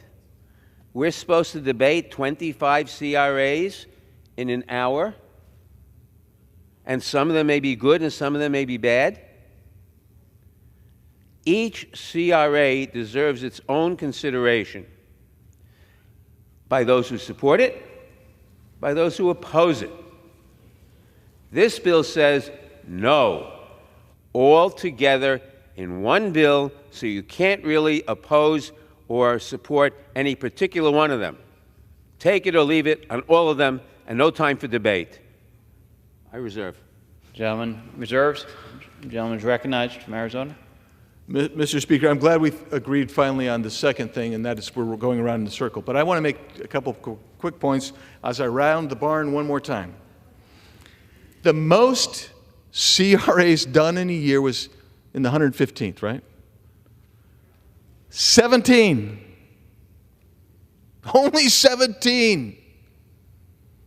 That's, by the way, that's the same year that Mike Lee had 13 feet of regulations promulgated by the administrative state. So I just want to remind you what happens in the last year and why this is critical. You have regulatory promulgation kind of goes at a flat line. Then that last year of a presidency, the administration, boom, it spikes up. It spikes up. That's the reality. And that's why we've always said the 60-day look back. If it extends now to the whole year, if it were to do that, you're going to be dealing with a spike. But I'm just getting back to this point. If the most you've ever looked at ever is 17 in a year, then you don't know what the other hand's doing, the other hand being the administrative state. I'm just saying let's do it. Let's look at them. And let's make this work. I urge everyone to pass this bill, and I'm going to yield the balance of my time. Okay. Gentleman is going to yield back. The gentleman reserves. Gentleman from New York is recognized. Mr. Speaker, as we have both said, we're going around in circles, so I will say what everybody's been waiting to hear. I'm prepared to close. Gentleman from New York is prepared to close. Me too, Mr. Chair. Gentleman is Mr. recognized. Speaker, I yield myself the balance of my time. So, gentleman is recognized. Mr. Speaker, the gentleman from Arizona just said that the greatest number of CRAs that we've had in a given Congress is 17. Okay, I'll take him at his word. Why not have 17 votes? Why not debate each for up to an hour so we know what we're doing? This bill says put them all together. So we don't know what we're doing. Mr. Speaker, this legislation is just the latest Republican effort to undermine the regulatory process. It would allow Donald Trump and his Republican enablers in Congress to wipe away dozens of life-saving regulations and consumer protections in one single party line vote under cover of darkness. I urge all members to oppose this dangerous legislation, and I yield back the balance of my time. Gentleman from New York yields. Gentleman from Arizona is recognized. Thank you, Mr. Speaker. I yield myself the balance of my time. Without objection. Thank you. So you have thousands of regulations in 2024, promulgated thousands, impacting us at $1.4 trillion. The most you've ever had for CRAs is 17. And we're told, well, just trust the administrative state. I can't do that. My constituents can't do that. Americans can't do that. So we're trying to come up with a reasonable approach to make this more workable. And that's what this bill is. That's what H.R. 115 is. It encourages Congress to do its job. That's why this is so important. I just urge my colleagues to join me and vote for 115. And let's get this passed, and let's make Congress the legislative branch it's supposed to be per the Constitution And I yield back. The gentleman from Arizona yields. All time for debate has expired. Pursuant to House Resolution 1616, the previous question is ordered on the bill as amended. The question is on engrossment and third reading of the bill. Those in favor say aye. Those opposed? The ayes have it. The bill is on third reading. A bill to amend Chapter 8 of Title 5 United States Code to provide for en bloc consideration and resolutions of disapproval for midnight rules and for other purposes. For what purpose does the gentlewoman from Illinois seek recognition? I'm a gentlelady. Mr. Speaker, I have a motion to recommit at the desk. The clerk will report the motion. Mrs. Ramirez of Illinois moves to recommit the bill, H.R. 115, to the Committee on the Judiciary. Pursuant to Clause 2B of Rule 19, the previous question is ordered on the motion to recommit. The question is on the motion. Those in favor say aye. Those opposed, no. The ayes have it. The motion. Mr. Speaker. No, excuse me. For what purpose is the? No, sorry. The noes have it. I request the yeas and nays, please. Yes. The ayes, the yeas and nays are requested. Those favoring a vote by the yeas and nays will rise. A sufficient number having risen, the yeas and nays are ordered. Pursuant to Clause 8 of Rule 20, further proceedings on this question will be postponed.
To Clause 8 of Rule 20, the Chair will postpone further proceedings today on the motion to suspend the rules on which recorded vote on the yeas and nays are ordered, or votes objecting to under Clause 6 of Rule 20.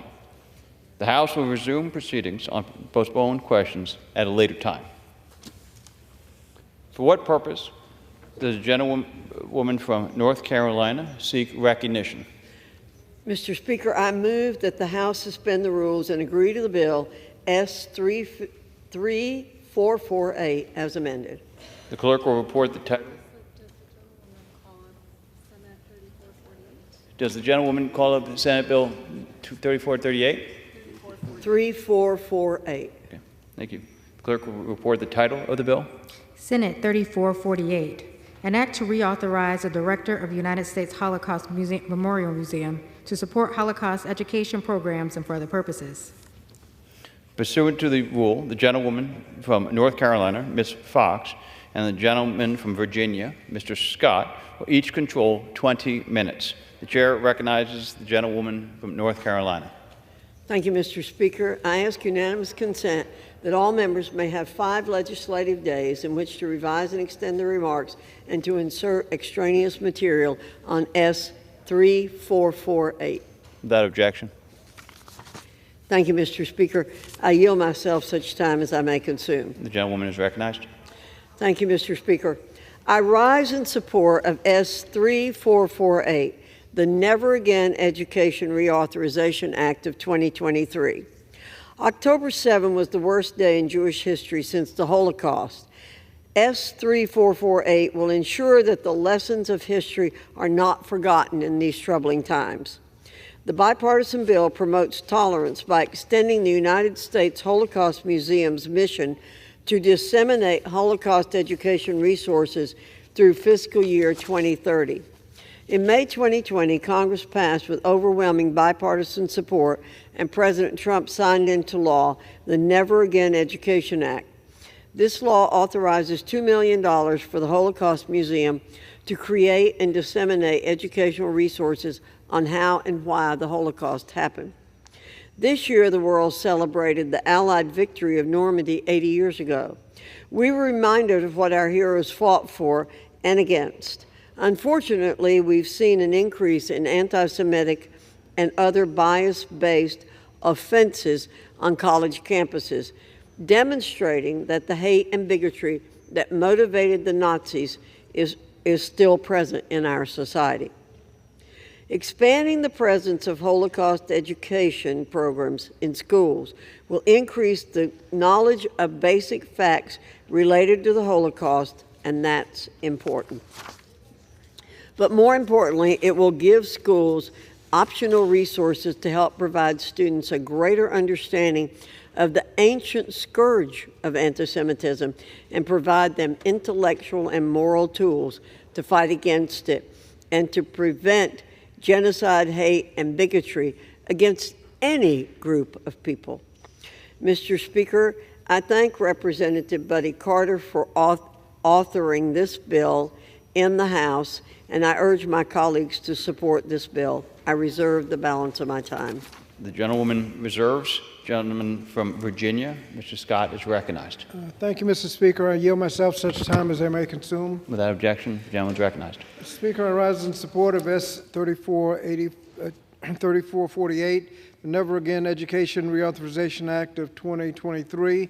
This bill reauthorizes the bipartisan Never Again Education Act through 2030 to continue providing educators with resources and training to teach important lessons pertaining to the Holocaust. While Congress should not dictate school curriculum, this legislation maintains the balance of promoting important education while allowing school districts to govern themselves. The bill reauthorizes the United States Holocaust Memorial Museum to support Holocaust education programs across the country that educators can, if they desire, access to better serve their classrooms. Anti-Semitism is not a new problem, and we have seen such a disturbing rise in anti-Semitism that must be addressed for the safety and dignity of all Americans. Congress must continue to take steps to ensure that Americans are educated on the dangers of anti-Semitism and the lessons of the Holocaust. Passing this bill is critically important to combating anti-Semitism and ensuring that schools maintain safe, productive spaces for all students. As a ranking member of the Committee on Education and Workforce, I've worked with the majority to ensure that the curricula introduced are appropriate for students according to their grade level, following the guidance from the U.S. Holocaust Memorial Museum. I urge my colleagues to support the legislation, and I reserve the balance of my time. Gentleman reserves. The gentlewoman from North Carolina is recognized. Thank you, Mr. Speaker. I yield 5 minutes to the gentleman from Georgia, Representative Buddy Carter, the sponsor of the House companion to the bill we're considering. The gentleman from Georgia is recognized. I thank the lady for yielding, and I thank her for her leadership on this committee. Mr. Speaker, I rise today in strong support of Senate Bill 3448, the Never Again Education Reauthorization Act. I'm proud to lead this important bipartisan bill with Senator Rosen, and I thank her for her work. The bill before us today reauthorizes the United States Holocaust Museum's program to disseminate Holocaust education resources through fiscal year 2030. Since the horrific attacks of October 7, 2023, pervasive discrimination and bias against Jews has been on full display. The Anti-Defamation League reports more than 10,000 incidents of anti-Semitism in the United States between October 2023 and September of 2024. This is hateful, disgusting, and despicable. Nowhere is this more visible than on college and university campuses, where there was a staggering 321% increase of anti-Semitic incidents in just 1 year. During that time, the American people watched anti-Semitic mobs rule over so-called elite universities, including Columbia University, Harvard University, George Washington University, and many, many more. Not only were these demonstrations morally reprehensible, but they also incited violence against Jewish students and staff.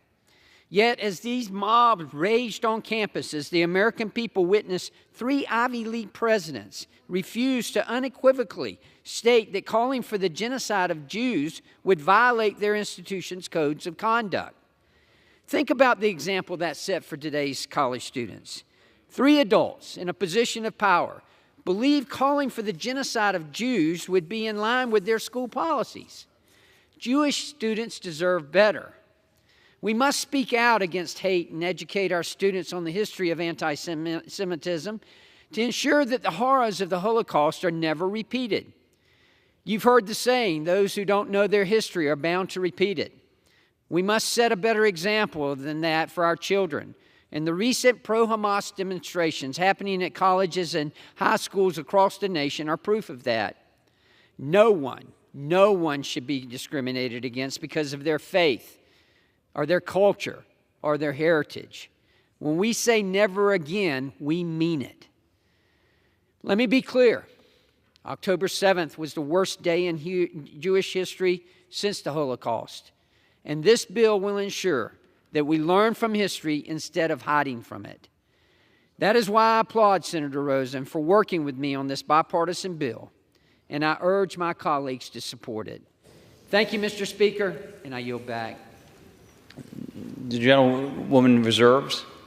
The gentleman from Virginia is recognized. Thank you, Mr. Speaker. I yield 3 minutes to a distinguished member of the Committee on Education and the Workforce, the gentlewoman from North Carolina, Ms. Manning.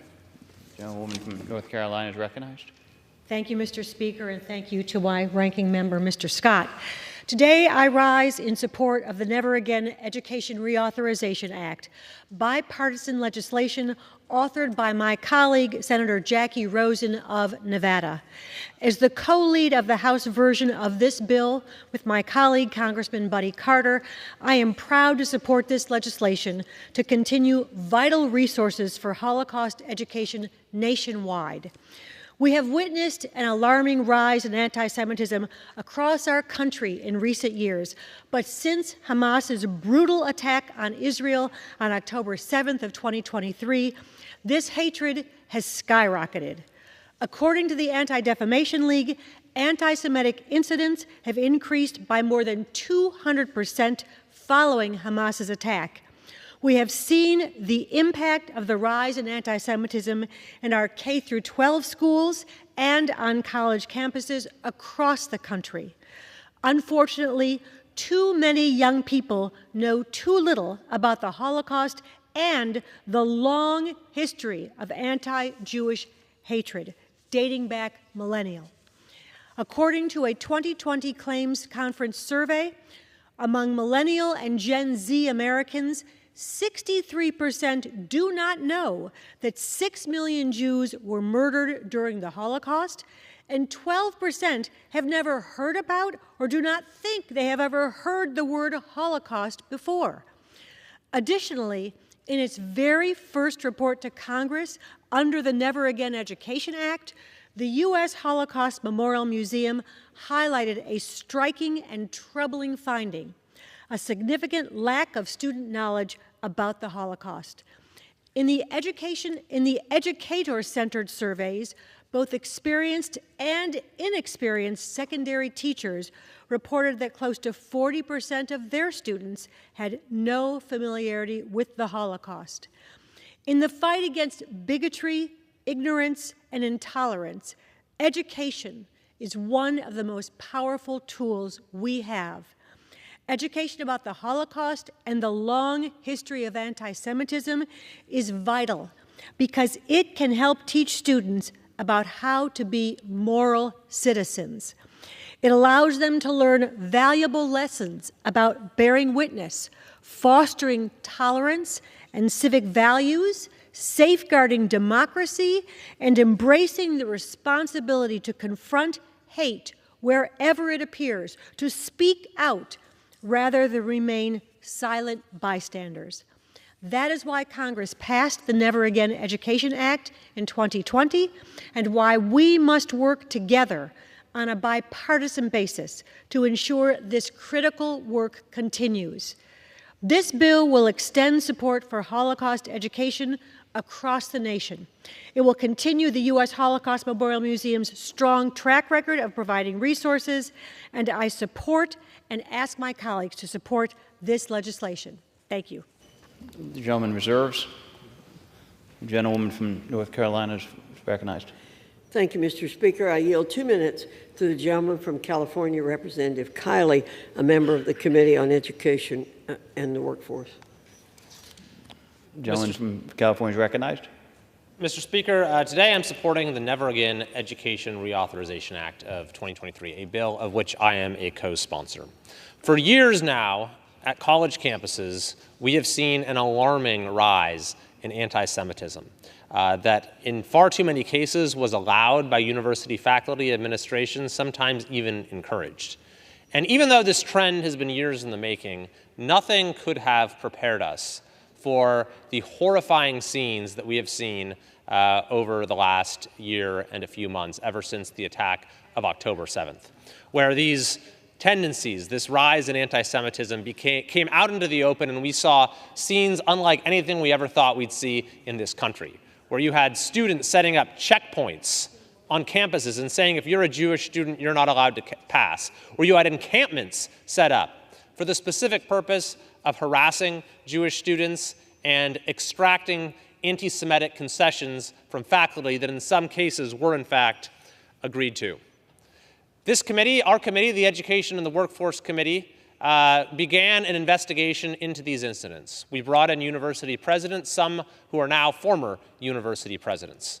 We heard from students who lived through this horror, who no longer feel safe on their own campuses. And this culminated in a report that laid out exactly what has been going on at campuses across this country. This alarming normalization of anti-Semitism in higher education must not continue. It demands swift, decisive action, and the Never Again Education Act responds to this crisis. The bill reauthorizes funding for the U.S. Holocaust Memorial Museum to develop and distribute educational resources on the Holocaust, how it happened, and why it must never happen again. These tools equip educators to combat prejudice, apathy, and complicity, empowering students to recognize anti-Semitism, reject its resurgence, and to see an echo of our most painful history when it occurs. By passing this legislation, we will assure that ignorance does not prevail, and I encourage a strong bipartisan vote to assure that it's passed into law. Thank you, and I yield back. The gentlewoman reserves. The gentleman from Virginia. Thank you, Mr. Speaker. Mr. Speaker, I yield 3 minutes to another distinguished member of the Committee on Education and the Workforce, the gentlewoman from Pennsylvania, Ms. Wild. The gentlewoman from Pennsylvania is recognized. Thank you. I rise in strong support of the Jenna Quinn Act, a crucial piece of legislation that directly addresses the pervasive issue of child. I'm sorry. Oh, no, I'm Jenna Quinn. So sorry. Strike that. The gentleman reserves. I reserve, but I'm prepared to close. The gentlewoman from North Carolina is recognized. Thank you, Mr. Speaker. We have no further speakers on this bill, and I'm prepared to close if the gentleman from Virginia is prepared. The gentlewoman reserves. The gentleman from Virginia Thank recognized. You. Thank you, Mr. Speaker. I yield myself the balance of the time. Okay, the gentleman yields back. I yield myself the balance of the time. Yes, the gentleman is recognized. Thank you. Mr. Speaker, in 2024, there are very few individuals who remember firsthand the horrors of the Holocaust. It is our duty to remember and to educate our children so that lessons learned will never be forgotten. By reauthorizing the Holocaust education resources for teachers and students, the Never Again Education Reauthorization Act of 2023 is a vital step in fighting back against anti-Semitism and acts of hate that remain far too pervasive in our society.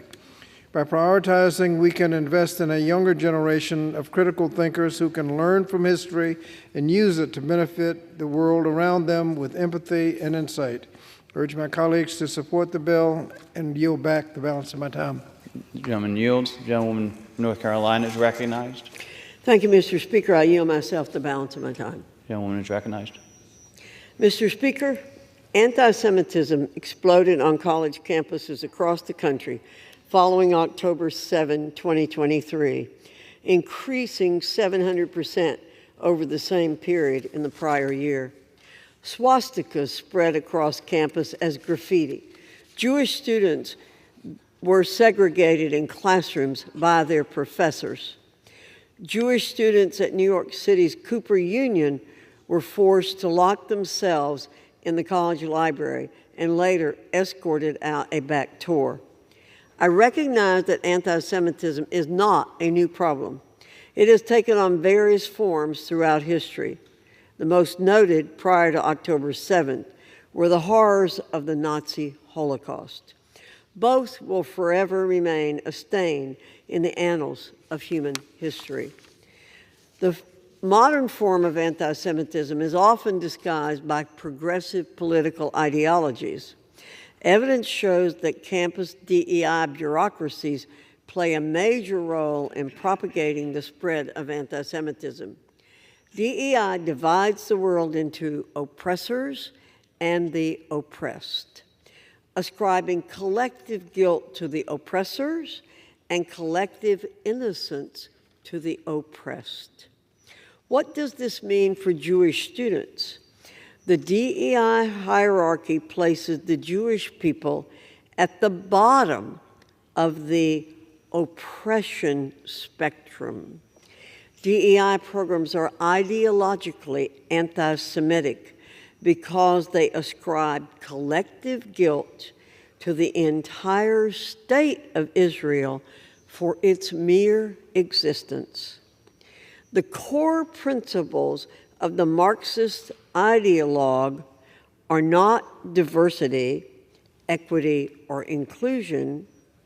They are instead discrimination, intolerance, and bigotry towards individuals thought to belong to the wrong group.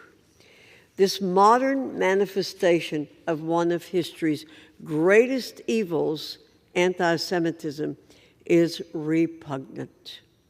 By passing S. 3448, the Never Again Education Reauthorization Act of 2023, Congress takes a step towards ensuring a safer, more secure future for Jewish Americans. More importantly, it ensures that we will always remember the victims of the Holocaust who were murdered simply for being Jewish. Mr. Speaker, I yield back the balance of my time.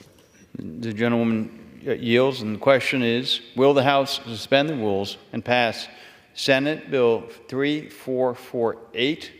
Those in favor, say aye. Those opposed, no. In the opinion of the chair, 2/3 being in the affirmative, the rules are suspended. The bill is passed. For what purpose is the gentleman from Virginia? On that, ask of the ayes and nays. Okay. The yeas and nays are requested. All those in favor of taking this vote by the yeas and nays will rise and remain standing until counting. A sufficient number having risen, the yeas and the nays are ordered. Pursuant to Clause 8 of Rule 20, further proceedings on this question will be postponed.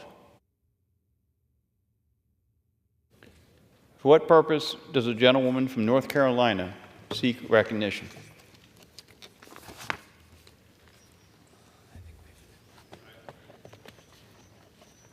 Mr. Speaker, I move that the House suspend the rules and agree to the bill S1147 as amended. The clerk.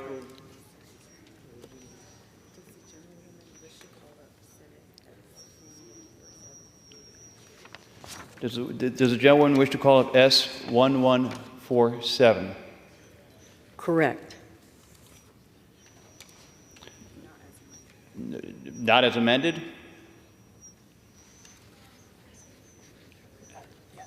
Yes. Okay. The clerk will report the title of the bill. Senate 1147, an act to amend the Child Abuse Prevention and Treatment Act to provide for grants in support of training and education to teachers and other school employees, students, and the community about how to prevent, recognize, respond to, and report child sexual abuse among primary and secondary school students. Pursuant to the rule, the gentlewoman from North Carolina, Ms. Fox, and the gentleman from Virginia, Mr. Scott, will each control 20 minutes. The chair now recognizes the gentlewoman from North Carolina. Thank you, Mr. Speaker. I ask unanimous consent that all members may have 5 legislative days in which to revise and extend their remarks and to insert extraneous material on S 1147. Without objection. Thank you, Mr. Speaker. I yield myself such time as I may consume. The gentlewoman is recognized. Thank you, Mr. Speaker. This bill's story begins with its namesake, Jenna Quinn, a teenage sexual assault survivor. Legislation in Jenna's name was enacted in the state of Texas in 2009 and has already saved countless children from abuse. In fact, the study found that after Jenna's law passed in Texas in 2009, educators reported abuse at a rate of almost 4 times more after receiving education and instruction about abuse. Now Congress has a chance to apply some of the law's key protections across the country. Child abuse and neglect are heartbreaking, immoral, and inexcusable. No child should ever have to endure pain and suffering. In a perfect world, we would not need laws addressing child abuse, but this world is far from perfect. According to the Centers for Disease Control and Prevention, 1 in 4 girls and 1 in 13 boys in the United States are estimated to experience child abuse.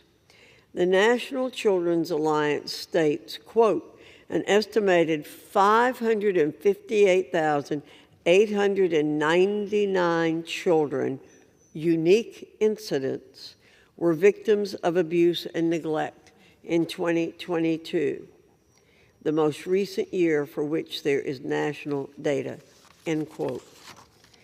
The Jenna Quinn Law, S 1147, champions prevention through education.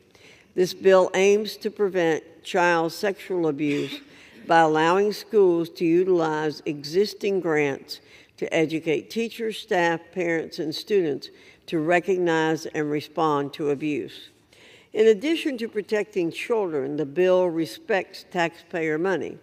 The bill does not mandate or authorize any new spending. Importantly, it includes a provision that requires the Comptroller General of the United States to provide oversight by submitting a report to the respective committees no later than 5 years after enactment to ensure that the funds are used effectively and transparently. To sum it up, this bipartisan legislation directly addresses the pervasive issue of child sexual abuse in our country. S 1147 recognizes that parents, educators, and other school personnel are on the front lines in recognizing and reporting child abuse and equips them with the knowledge of the signs of abuse and the tools to report abuse accurately and correctly. Protecting the nation's children is not a partisan issue, but a moral imperative. I thank Representatives Moran and Wild for their tireless advocacy on the issue and for working on this bill. I encourage my colleagues to support S 1147 and reserve the balance of my time. The gentlewoman reserves. The gentleman from Virginia, Mr. Scott, is recognized. Thank you, Mr. Speaker. I yield myself such time as I may consume. Gentleman's recognized. Thank you, Mr. Speaker. I rise in support of S 1147, the Jenna Quinn Act, the Jenna Quinn Law. The Jenna Quinn Law only considers one small part of a much broader Child Abuse Prevention and Treatment Act, or CAPTA, Through reauthorization of CAPTA, Congress could take meaningful steps in preventing and addressing child abuse and neglect through providing states with necessary resources to strengthen community-based child abuse prevention services. Despite CAPTA reauthorization passing in the House on a bipartisan basis in 2 previous Congresses, the bill did not become law. And so we find ourselves here today considering the very narrowly drafted Jenna Quinn law, which specifies that HHS Secretary can award projects aimed at preventing child sexual abuse. And it must be said that the Jenna Quinn law regrettably does not authorize any new funding for such purposes. Reauthorizing CAPTA would have been a much better route and is a top priority. But another priority would be to address the communication holes in child state welfare systems. Specifically, the inability to communicate the threat of child endangerment across state lines can have devastating consequences. In particular, one of my constituents, Evan Watkins, fell victim to the lack of communications between state welfare agencies. In her case, the system allowed her to remain in with an abusive parent who moved her from Minnesota to Virginia, a move that was not communicated. Her past abuse was not communicated with the Virginia officials, and the move resulted in her tragic death. I'm frustrated the bill did not come to us this bill did not come to us in regular order. As a result, I'm not able to offer an amendment. Excuse me, I'm not able to offer an amendment at markup, and the language had been included, the language that had been included in previous versions of CAPTA reauthorization. An amendment could have required the creation of a nationwide interstate data system to provide caseworkers with appropriate background and information on a family's interaction with the child welfare system in another state. If we had had that state database in place, it could have prevented further abuse or even death, as in the case of Evan Watkins, and countless children at the hands of abusive caregivers whose actions are not monitored across state lines. Ultimately, I will support the Jenna Quinn law as far as it goes. The issue of child abuse prevention and treatment requires a more comprehensive approach. We can and should do more to reduce child abuse and neglect, but despite the lack of a more comprehensive approach and no additional funding, this bill is still a step in the right direction. As a result, I'll vote yes on the bill, and I reserve the balance of my time. The gentleman reserves. The gentlewoman from North Carolina is recognized. Thank you, Mr. Speaker. I yield 5 minutes to the gentleman from Texas, Mr. Moran. The gentleman from Texas is recognized.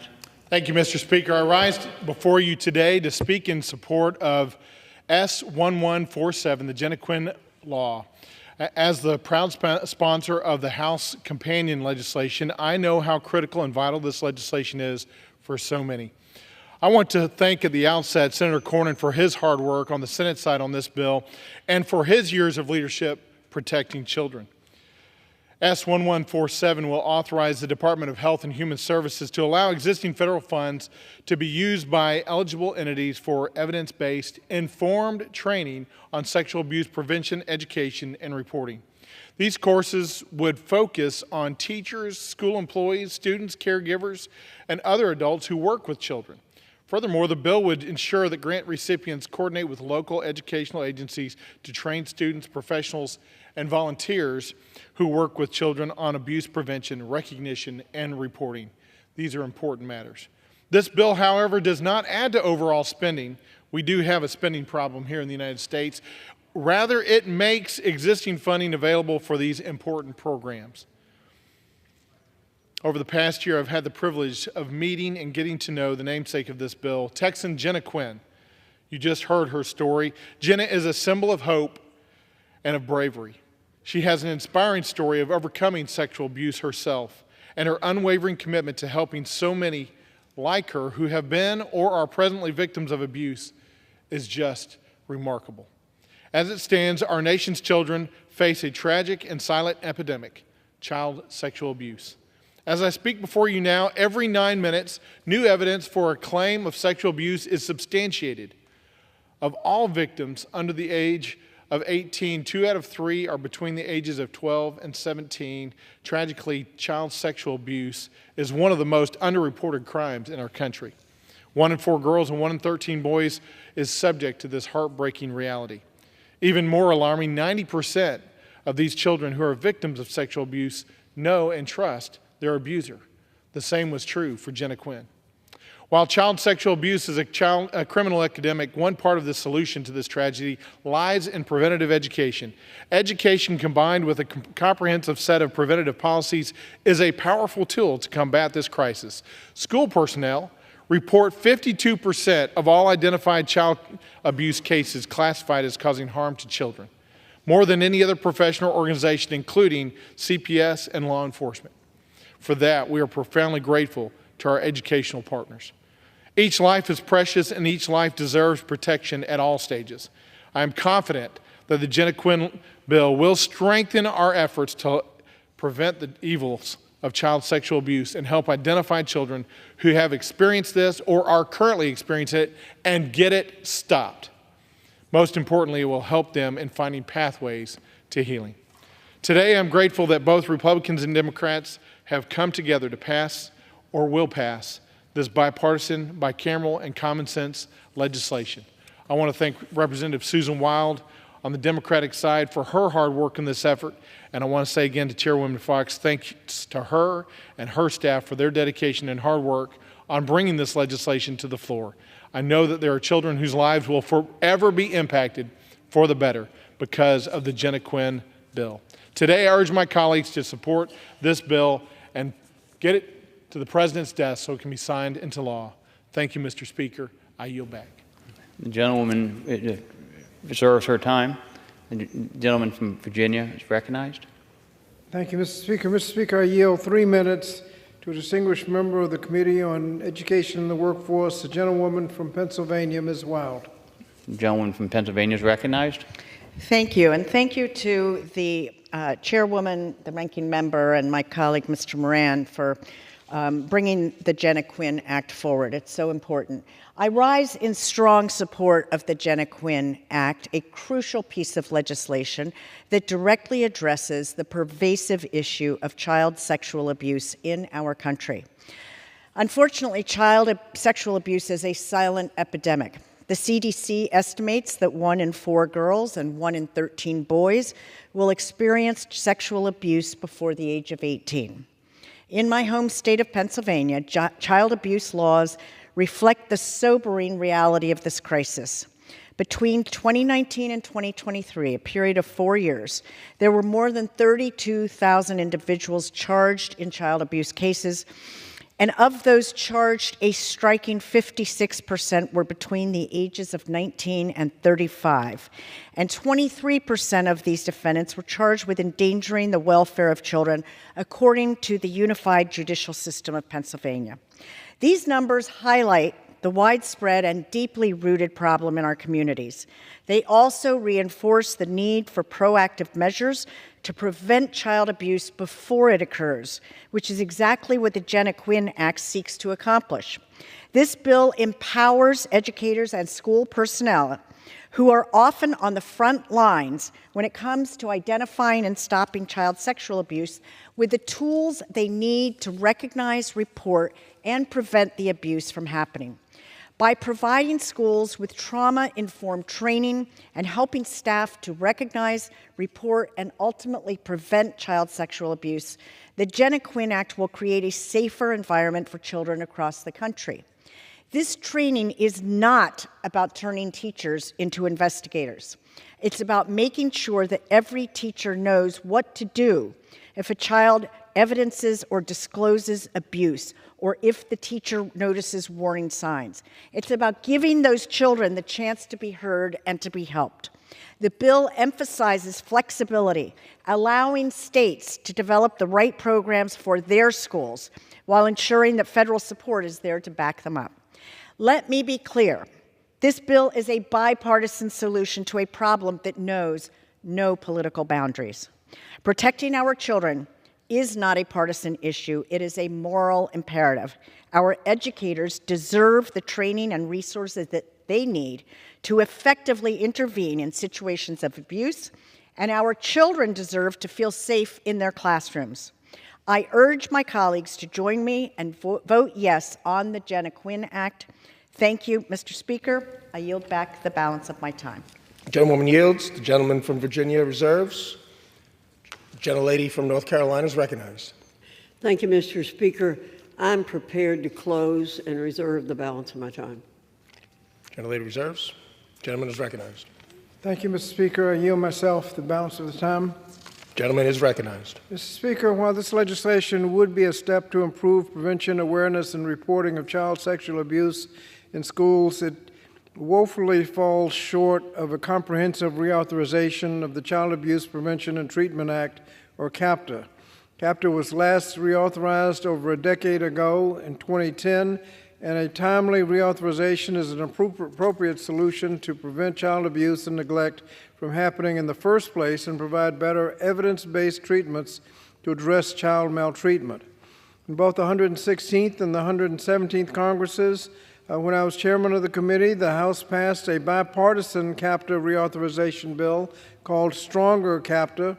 Regrettably, a CAPTA reauthorization has not yet become law despite a mutual understanding that Congress must do more to support children and families. If the bipartisan Stronger CAPTA bill had been signed into law, it would have already provided states with necessary resources to expand locally driven prevention strategies which strengthen families and invest in child protective services agencies.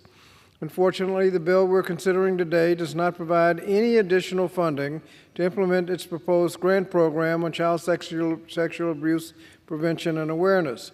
In contrast, Stronger CAPTA would actually provide states with the resources to strengthen prevention programs. Research shows that the best way to support families is to provide a targeted prevention to families of at-risk children when they're at risk to maltreatment, and primary prevention services need to be provided so that families can be served before they become vulnerable to factors associated with maltreatment. Additionally, Stronger CAPTA would have streamlined communications between child protective services agencies across the country so that critical information is not lost across state lines. Such a system would likely have saved the life of Heaven Watkins, the 11-year-old that I mentioned before, who tragically died because local child protective services had no way of knowing that her parents had a history of child abuse in another state. Had the reforms in Stronger CAPTA been in place, Heaven's death would likely have been prevented. By investing in prevention strategies and improving the collection and sharing of vital information, we can keep children like Heaven from slipping through the cracks. And there's no doubt that Congress has a vital role in helping states protect children from immediate injury and lifelong emotional trauma associated with child abuse and neglect.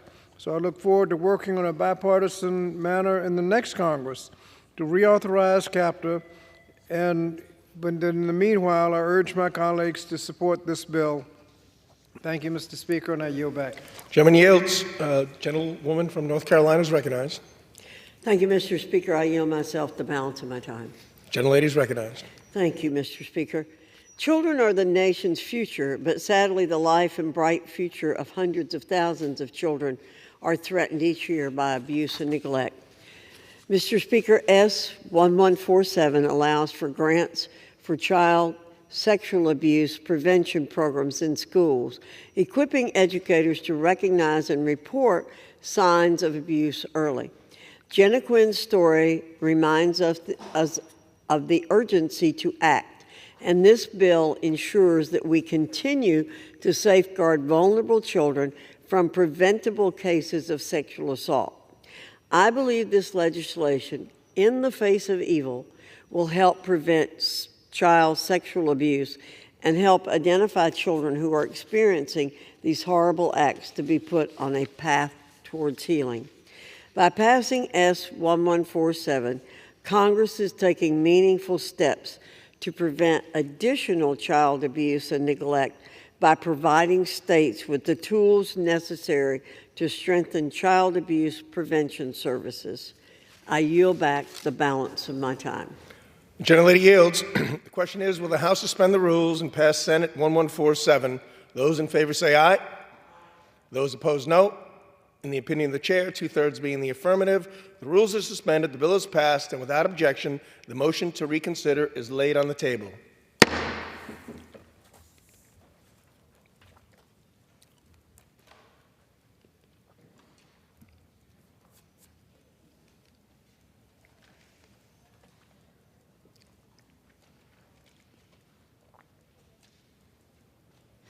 For what purpose does the gentlewoman from North Carolina seek recognition? Mr. Speaker, I move that the House suspend the rules and agree to the bill S5355. The clerk will report the title of the bill. Senate 5355, an act to ensure that the National Advisory Council on Indian Education includes at least one member who is the president of a tribal college or university. Pursuant to the rule, the gentlewoman from North Carolina, Mrs. Fox, and the gentleman from Virginia, Mr. Scott, each will control 20 minutes. The chair now recognizes the gentlewoman from North Carolina. Thank you, Mr. Speaker. I ask unanimous consent that all members may have 5 legislative days in which to revise and extend their remarks and to insert extraneous material on S5355. Without objection. Thank you, Mr. Speaker. I yield myself such time as I may consume. The gentlelady is recognized. Mr. Speaker, I rise in support of S5355, the National Advisory Council on Indian Education Improvement, NACIE Act. NACIE is the Department of Education's tribal advisory group, composed of 15 members who are appointed by the President. NACIE advises the secretaries of both the Education Department and the Interior Department on programs serving tribes and their members. Currently, there is no requirement that a tribal college or university, TCU, president sit on the board.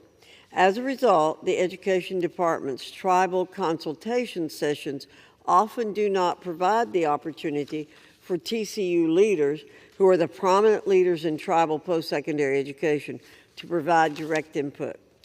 S5355 requires at least one of NACIE's members be the president of a TCU. In doing so, the legislation would give TCUs a seat at the table when discussing tribal education. Simply put, this bipartisan legislation ensures TCUs have a voice in decisions that directly impact Native American students. Strengthening our nation's post-secondary education system means supporting all types of colleges and universities. Today, we can take an important step to strengthen TCUs, which play an important role in serving students and expanding the opportunities for skills and a post-secondary education in communities across America. Mr. Speaker, I urge my colleagues to support this legislation, and I reserve the balance of my time. Gentlelady reserves. Gentleman from Virginia is recognized. Thank you, Mr. Speaker. I yield myself such time as I may consume. Gentleman is recognized. Thank you. And Mr. Speaker, I rise in strong support of this legislation, which ensures that presidents of tribal colleges and universities, TCUs, will have a direct voice on the National Advisory Council on Indian Education. This bill is a necessary step to guarantee that TCUs, institutions that serve as educational hubs for Native American communities, always have a voice in federal funding discussions that directly impact their colleges. As many of my colleagues know, the federal government holds a unique trust responsibility to the Native and tribal communities, responsibility that is not just a legal obligation, but a moral one. This trust is rooted in both the U.S. Constitution and centuries of commitments to Native communities. Tribal colleges and universities pursue a unique mission. Not only do they educate Native communities, but they also preserve and advance Native American culture and traditions. TCUs are central to the survival of Native languages, history, and cultural practices, all while providing access to higher education and advancing economic opportunities for Native students. Having TCU representation will help to advise the NACIE as they fulfilled one of their duties in advising the Education, Health, and Labor Secretaries in ways to strengthen TCUs and increase TCU participation in federal agency programs. And while congressional Democrats and the Biden administration made critical investments to address the disproportionate impact of COVID-19 pandemic on Native American communities, including through COVID relief funds totaling over $360 million, much work still remains. College must make stronger, sustained investments in TCUs to address decades of systemic underfunding that these institutions have faced. This bill is about more than just adding a voice to the commission. It is about ensuring that the leaders of these vital institutions who are on the front lines of education have the opportunity to advocate for the unique needs of their students. By including TCU presidents and NACIE, we ensure that Native leaders across the educational pipeline always have a guaranteed seat at the table. So I urge my colleagues to support this important legislation, which will help honor our trust responsibility to Indian tribes and support Native American students and communities across the country. Thank you, Mr. Speaker, and I'd advise the chair that I'm prepared to close. I reserve the balance of my time. Gentleman reserves. Gentlelady from North Carolina is recognized. Thank you, Mr. Speaker. And I'm also prepared to close. I yield myself the balance of my time. Gentlewoman is recognized. Thank you, Mr. Speaker. TCUs provide an important doorway to post-secondary education for many American students. TCUs know best what their students and communities need. As 5355, the National Advisory Council on Indian Education Improvement, NACIE Act, will give TCUs a seat at the table during the decision-making process. This will not only ensure that Native American students are better served, but it will also ensure that taxpayer resources will be used more efficiently and effectively. TCUs provide an important doorway to post-secondary education for many students. This bipartisan legislation will help strengthen that voice and the voice of the post-secondary education leaders who deserve to share their unique experiences and guidance with the rest of NACIE. Mr. Speaker, before I yield back my time, I'd like to take a few minutes to reflect on my time leading the Education Workforce Committee. First, I want to applaud the committee's ranking member, Bobby Scott. You wouldn't think a Democrat with 2 Harvard degrees would have much in common with a Republican who grew up without running water or electricity and was the first in her family to go to college. But we are both realists who want to get things done. We're passionate about the committee's issues. It's been a pleasure to work alongside Bobby. Our colleagues have heard us say this before, but we both share the sentiment that you can disagree without being disagreeable. Let me say something about the work of the committee. It was my honor to lead for 2 terms. My family grew up poor, but my parents always believed in the power of education and hard work. So my work on the committee has centered on ensuring those who grew up like me can accomplish anything they set their minds to, and that education can help them do it. Unfortunately, students and parents have been living through an education nightmare characterized by massive learning loss, attacks on parental rights, a leftist takeover of curricula, and plummeting confidence in our education system. To put our students on a path to success, I've worked with my colleagues to pass the Parents' Bill of Rights, fight for school choice, protect women's sports, push for lower college costs and more accountability, and promote strong workforce development programs. The committee has also fought attempts by the Department of Labor and the National Labor Relations Board to push all workers into unions and extend the federal government's control over the workforce. Additionally, we have worked to protect the retirement savings of workers and retirees, save private insurance, and increase health care affordability, protect small businesses, allow flexible work arrangements, and expand worker choice. We've been busy, Mr. Speaker. Of course, I can't talk about the committee's work without talking about my passion for accountability.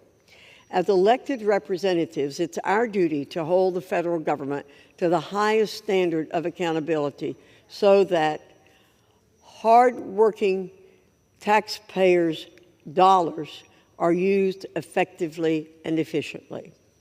When we push for answers, parents are no longer left in the dark.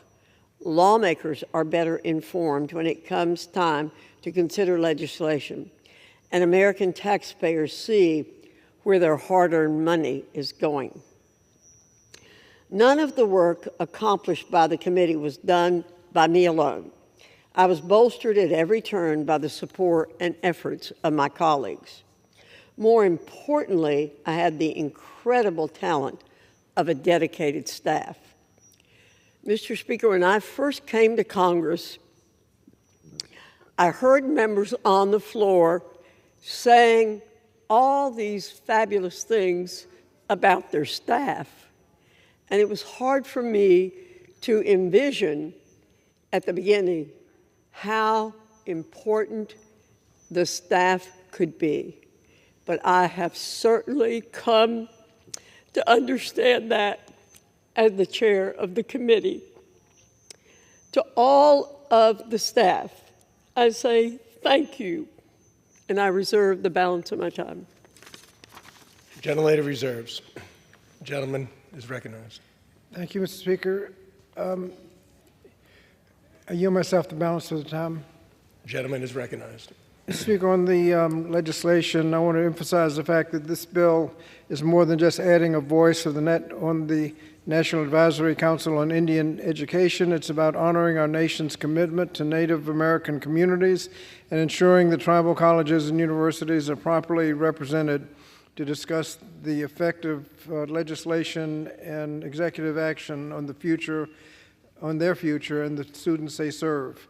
We must include TCUs in conversations on federal funding and educational policy, and this bill is a step towards ensuring Native American students and the institutions they serve will have the resources and support they need to thrive. So I urge my colleagues to support the legislation as a demonstration of our commitment to empowering the Native American communities through education. And before I yield back, I would want to comment on the fact that this will be the last bill brought by Dr. Fox in her capacity as chair of the committee, and just point out that when we became chair and ranking members on both sides, we kind of switched back and forth. We agreed that we would try to be the most dignified committee on Capitol Hill.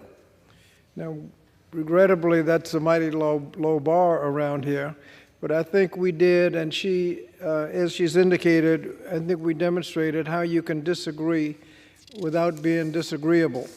A lot of things we didn't agree on, but a lot of things we did. A lot of job training legislation we were able to agree on, retirement savings, child abuse and prevention that we just considered. Several health care bills, surprise billing, and things like that took a lot of work. And so we showed that it is possible to enact meaningful legislation on a bipartisan basis when you're willing to work together in a constructive way. So I want to congratulate Dr. Fox on her chairmanship, and understand that there may be other leadership positions in her future. But I want to thank her for being able to conduct the committee as we were able to do it. So thank you, Mr. Speaker, and I yield back the balance of my time. Gentleman yields. Gentlelady is recognized. Thank you, Mr. Speaker, and I appreciate very much Congressman Scott's comments. We have worked together very well. And now I urge my colleagues to vote for S5355 and yield the balance of my time. Gentlelady yields. The question is, will the House suspend the rules and pass the bill H.R. 5355? Pass the bill. Senate, correction. Senate 5355. Those in favor say aye. Those opposed, no. In the opinion of the chair, 2/3 being the affirmative, the rules are suspended, the bill is passed, and without objection, the motion to reconsider is laid on the table.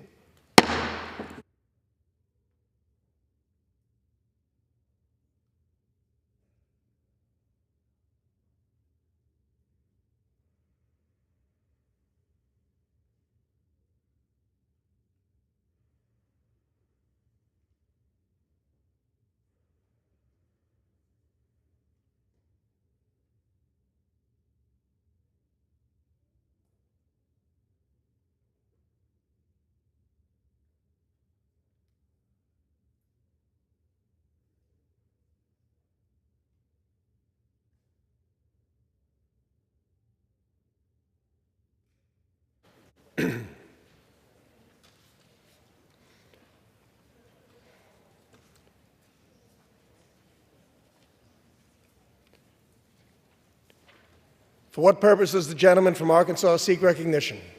Mr. Speaker, I move to suspend the rules and pass the bill H.R. 7938 as amended. The clerk will report the title of the bill.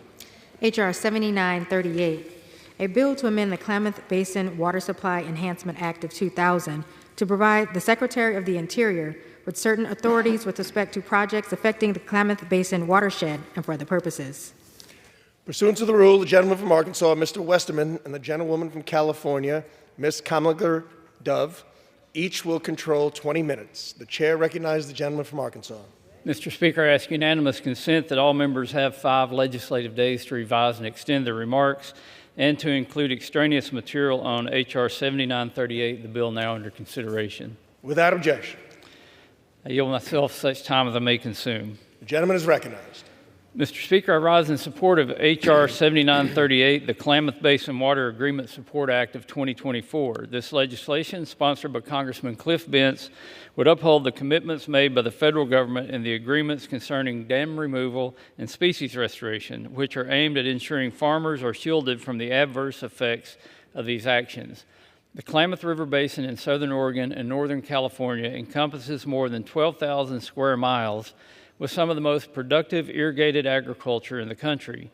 The basin is partially supported by the Bureau of Reclamation's Klamath Project and is home to 6 national wildlife refuges, which rely on basin waters to sustain migratory bird habitats and support Native American tribal fishing grounds.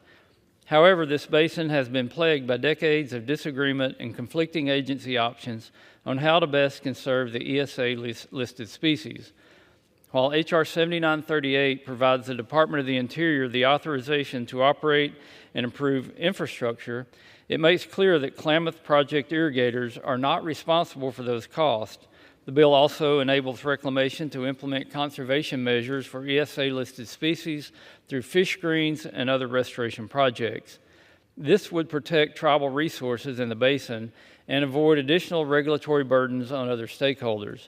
I want to thank Congressman Bentz for his diligent leadership on this issue and tireless support of the Klamath Basin. I urge my colleagues to support the bill, and I reserve the balance of my time. Gentleman reserves. Gentlelady from California is recognized. Thank you, Mr. Speaker. I rise in support of the Klamath Basin Water Agreement Support Act, which seeks to resolve stakeholder conflicts regarding water use and fish and wildlife management in the Klamath River Basin. Since time immemorial, the Klamath River has supported the livelihoods of several tribes in the basin. It continues to play a key role in each of these tribes' cultures, economies, and food sovereignty. Unfortunately, the construction of dams along the river and changing climate conditions in the basin resulted in devastating consequences for tribes, agriculture, fish and wildlife, and fishing communities as a result of reduced water flows. Since planning for dam removal in the lower Klamath River started, there have been years of work and negotiations between the tribes and other parties to reach agreement on issues affecting water, fish, and wildlife in the basin.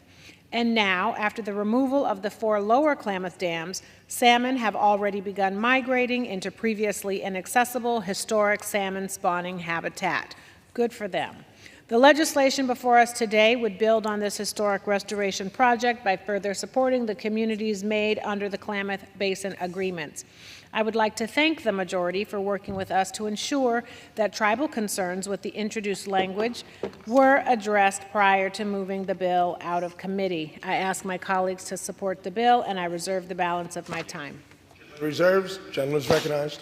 Mr. Speaker, I yield 5 minutes to the gentleman from Oregon, the lead sponsor of the bill, Mr. Bentz.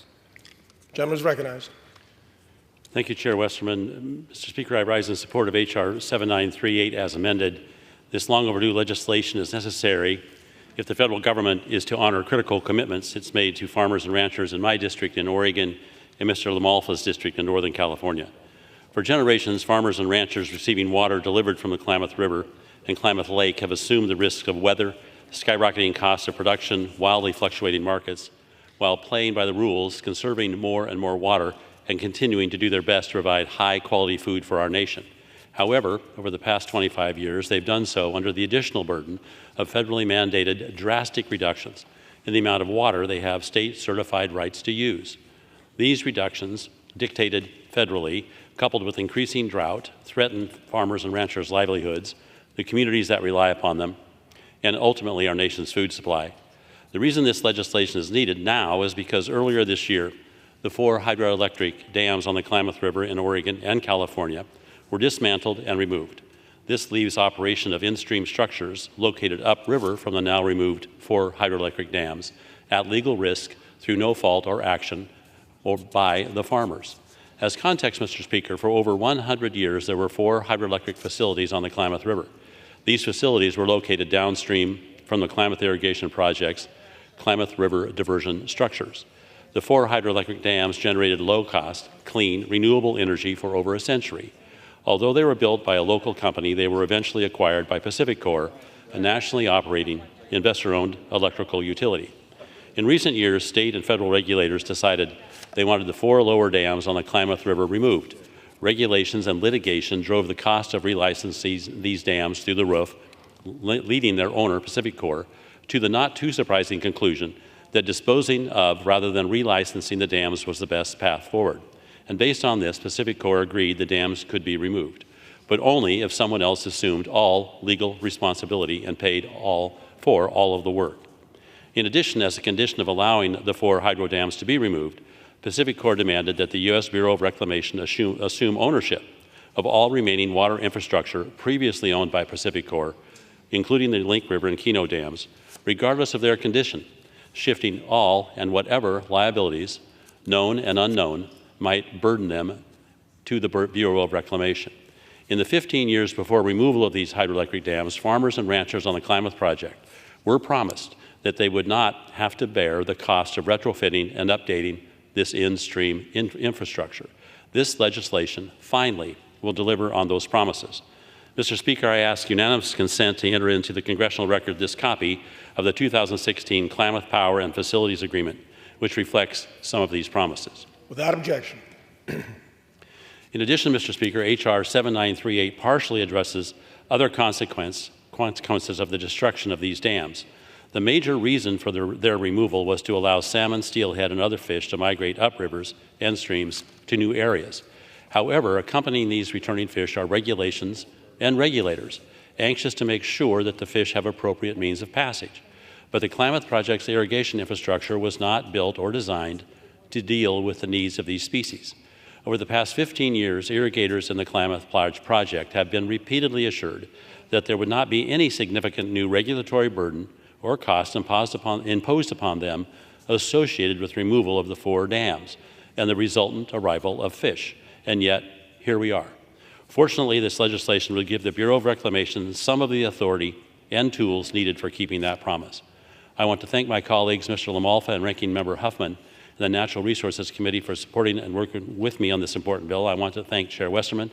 And Mr. Speaker, I urge a yes vote on HB 7938. I yield back to the chairman. Mr. Speaker, I have no further requests for time, and I'm prepared to close. I reserve. Gentlelady from California is recognized. Mr. Speaker, I urge my colleagues to support the legislation, and I yield back the balance of my time. Gentlelady yields. Gentleman from Arkansas is recognized. Mr. Speaker, H.R. 7938 would provide important tools and certainty for both wildlife and people living in the Klamath River Basin. The irrigated lands of the Klamath Project support family farms and ranches, tribal fishing rights, and the recovery of several ESA-listed fish species. This legislation builds upon vital work being done by these groups. I thank my colleague, Mr. Bentz, again for his work on the bill. I urge members to support the common sense legislation, and I yield back the balance of my time. Gentleman yields. Question is, will the House suspend the rules and pass the bill H.R. 7938 as amended? Those in favor say aye. Those opposed, no. In the opinion of the chair, 2/3 being in the affirmative, the rules are suspended, the bill is passed, and without objection, the motion to reconsider is laid on the table.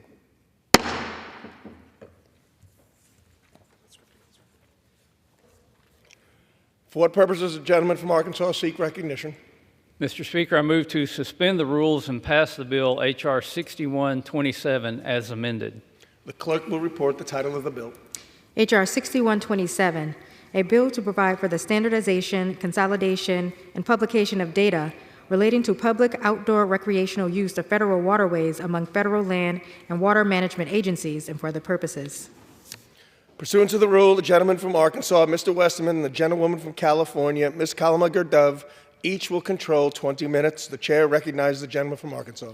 Mr. Speaker, I ask unanimous consent that all members have 5 legislative days to revise and extend their remarks and to add or to include extraneous material on H.R. 6127, the bill now under consideration. Without objection. Mr. Speaker, I yield myself such time as I may consume. The gentleman is recognized. I rise in support of H.R. 6127, the Modernizing Access to Our Public Waters Act, or MAP Waters Act, sponsored by Congressman Moore of Utah. This bill seeks to improve recreational access for our country's boaters and anglers by requiring agencies to digitize maps of federal waterways and information related to the regulations and restrictions to accessing those waterways. The bill then calls upon federal land management agencies to publish this information online and work with the private sector to make this information easily available to the public. This bill is necessary because access to information related to regulations and restrictions to federal waterways can often be hard to come by. The Natural Resources Committee heard testimony about a specific example of an unfortunate situation that happened at Yellowstone National Park. A group of backpackers were hiking to a remote lake in the park where the group planned to fish. Upon arriving at the lake, they discovered that half the lake was off limits to fishing because of nesting swans.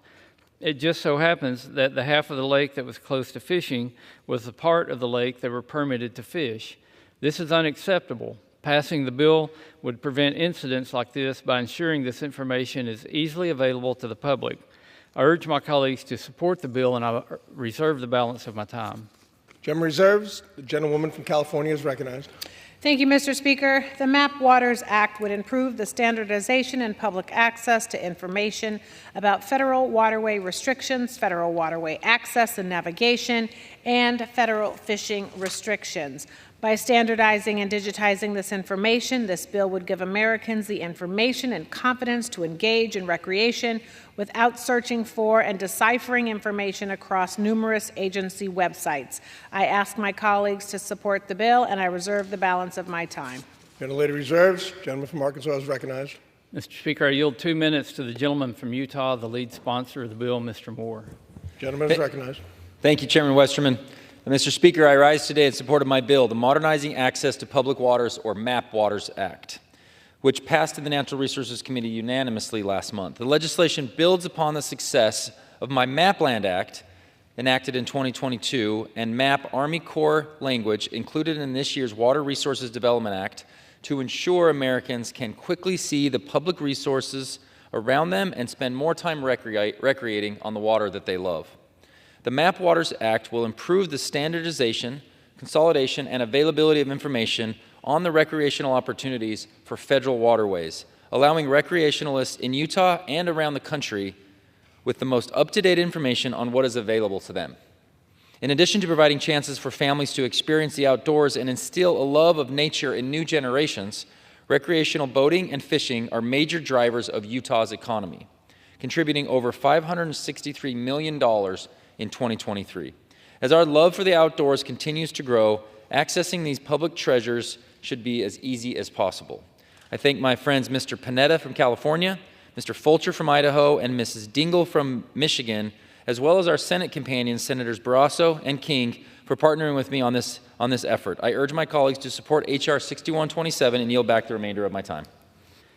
Mr. Speaker, I have no further requests for time. I'm prepared to close and continue to reserve. Gentleman reserves.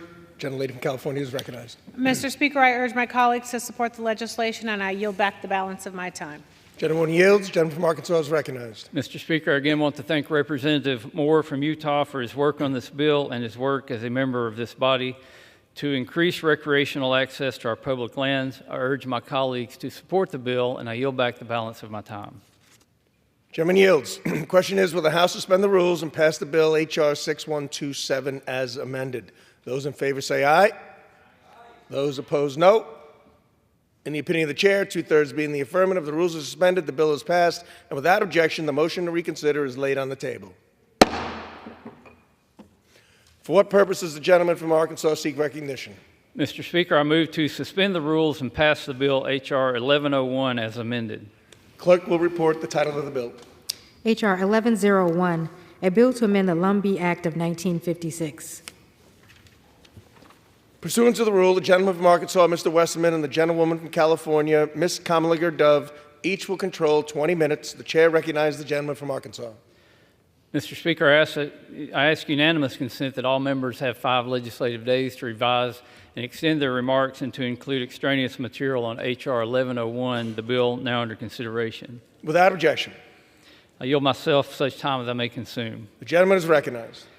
Mr. Speaker, when we talk about tribal recognition bills, it often comes with a lot of passion.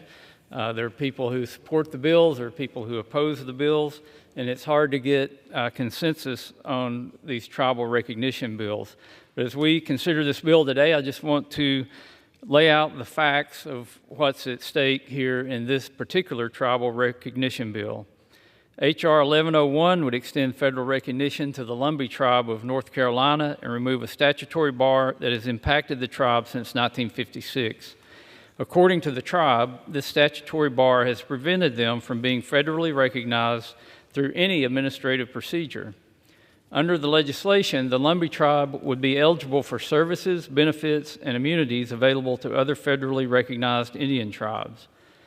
In 1956, an act of Congress designated certain Indians as Lumbee Indians of North Carolina. It declared that they shall enjoy all rights as citizens of the state of North Carolina and the United States. But in 1989, the Department of the Interior Solicitor issued an opinion stating that the 1956 Act effectively denied the Lumbee tribe eligibility to petition for recognition under the federal acknowledgement process at the department. In 2016, the Department of the Interior Solicitor withdrew the 1989 opinion and replaced it with a new opinion stating that the Lumbee tribe may pursue federal recognition under the current administrative procedures for federally recognizing a tribe. This complex history has created legal confusion, and the Lumbee tribe has chosen to seek federal recognition through Congress rather than apply through the federal acknowledgement process. H.R. 1101 would use Congress's plenary power over Indian affairs to federally recognize the Lumbee tribe. I would like to thank the sponsor of this legislation, Representative Rouser, for his work on this bill. I urge support, and I reserve the balance of my time. Gentleman reserves. Gentleman from California is recognized. Thank you, Mr. Speaker. I rise in support of the Lumbee Fairness Act, which would extend federal recognition to the Lumbee tribe of North Carolina. The state of North Carolina formally recognized the Lumbee tribe in 1885, and the tribe has been seeking federal recognition from the United States for nearly 140 years. Mr. Speaker, that is a long time. Legislative efforts to provide federal recognition to the tribe over the years have been led by both Democratic and Republican sponsors and have historically passed the House with overwhelming bipartisan support. The tribe has time and time again shown that they are a distinct, self-governing Indian community and that they are worthy of federal recognition. It is long past time that Congress extends these rights to the Lumbee tribe of North Carolina. I ask my colleagues to support the bill, and I reserve the balance of my time. Gentlelady reserves. Gentleman is recognized. Mr. Speaker, I yield 5 minutes to the gentleman from North Carolina, the lead sponsor of the bill, Mr. Rouser. Gentleman is recognized. I thank my friend, the gentleman from Arkansas. Mr. Speaker, I rise in support of my bill, H.R. 1101, the Lumbee Fairness Act, to give the Lumbee Tribe of North Carolina the full federal recognition they have been unfairly denied for decades. The Lumbee Tribe, comprised of 55,000 members, is the largest American Indian tribe east of the Mississippi River and the 9th largest in the nation.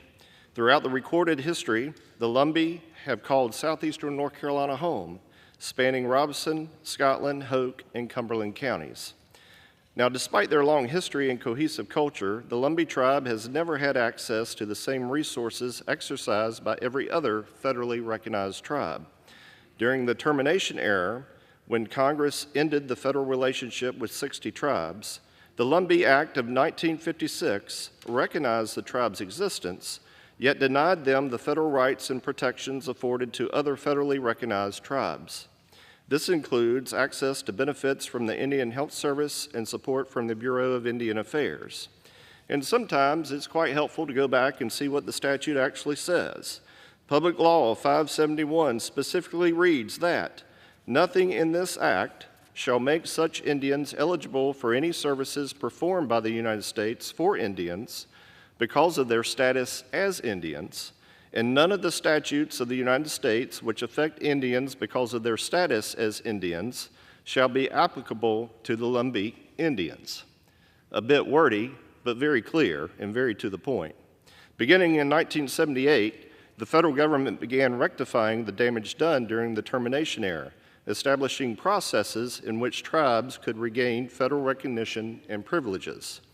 The federally recognized Indian Tribe List Act established 3 ways in which an Indian group may become federally recognized: by act of Congress, by the administrative procedures established by the Department of the Interior, and by decision of a United States court. Since then, Congress has stepped in and recognized 23 tribes through legislation, reestablishing their relationship with the federal government. Unfortunately, given the language of the Lumbee Act of 1956, only an act of Congress can establish the federal rights and privileges of the Lumbee tribe.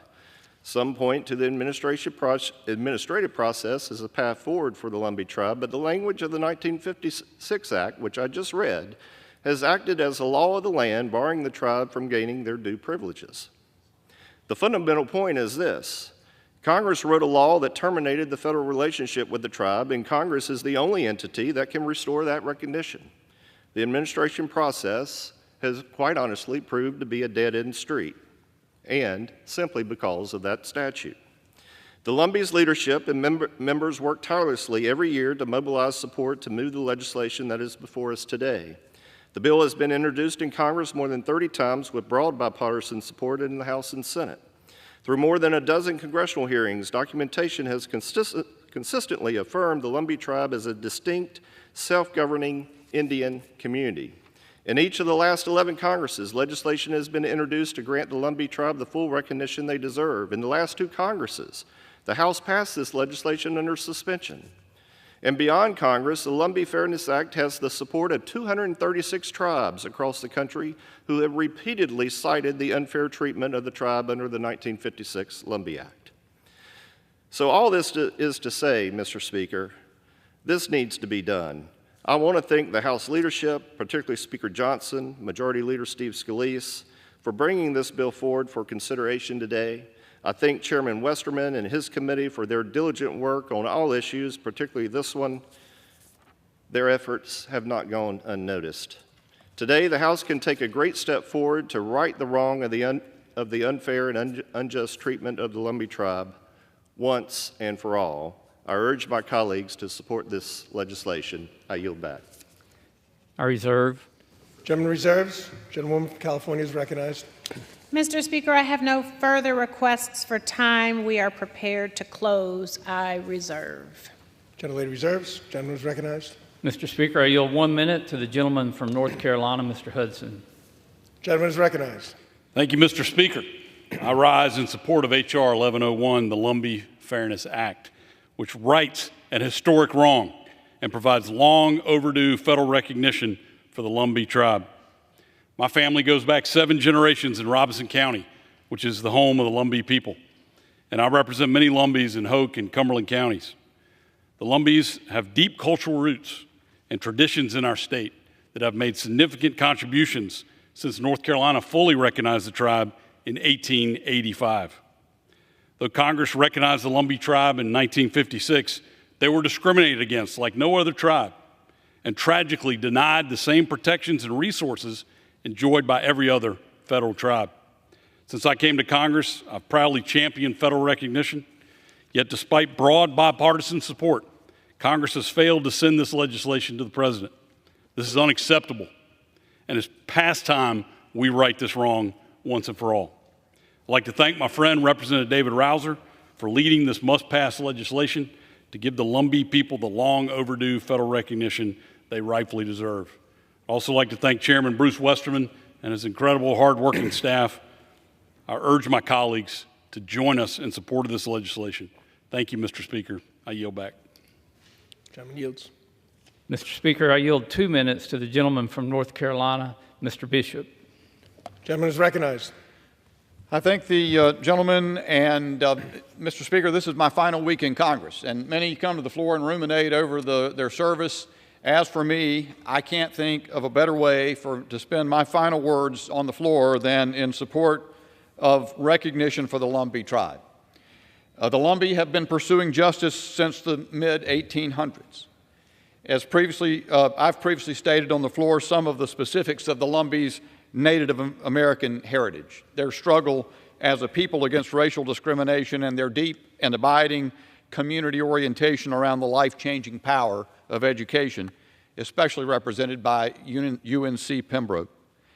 I've talked about their rich tribal culture, the tribal council, the Warriors Ball, Lumbee Homecoming, the powwow. I count among my greatest privileges in Congress having been designated an honorary Lumbee warrior.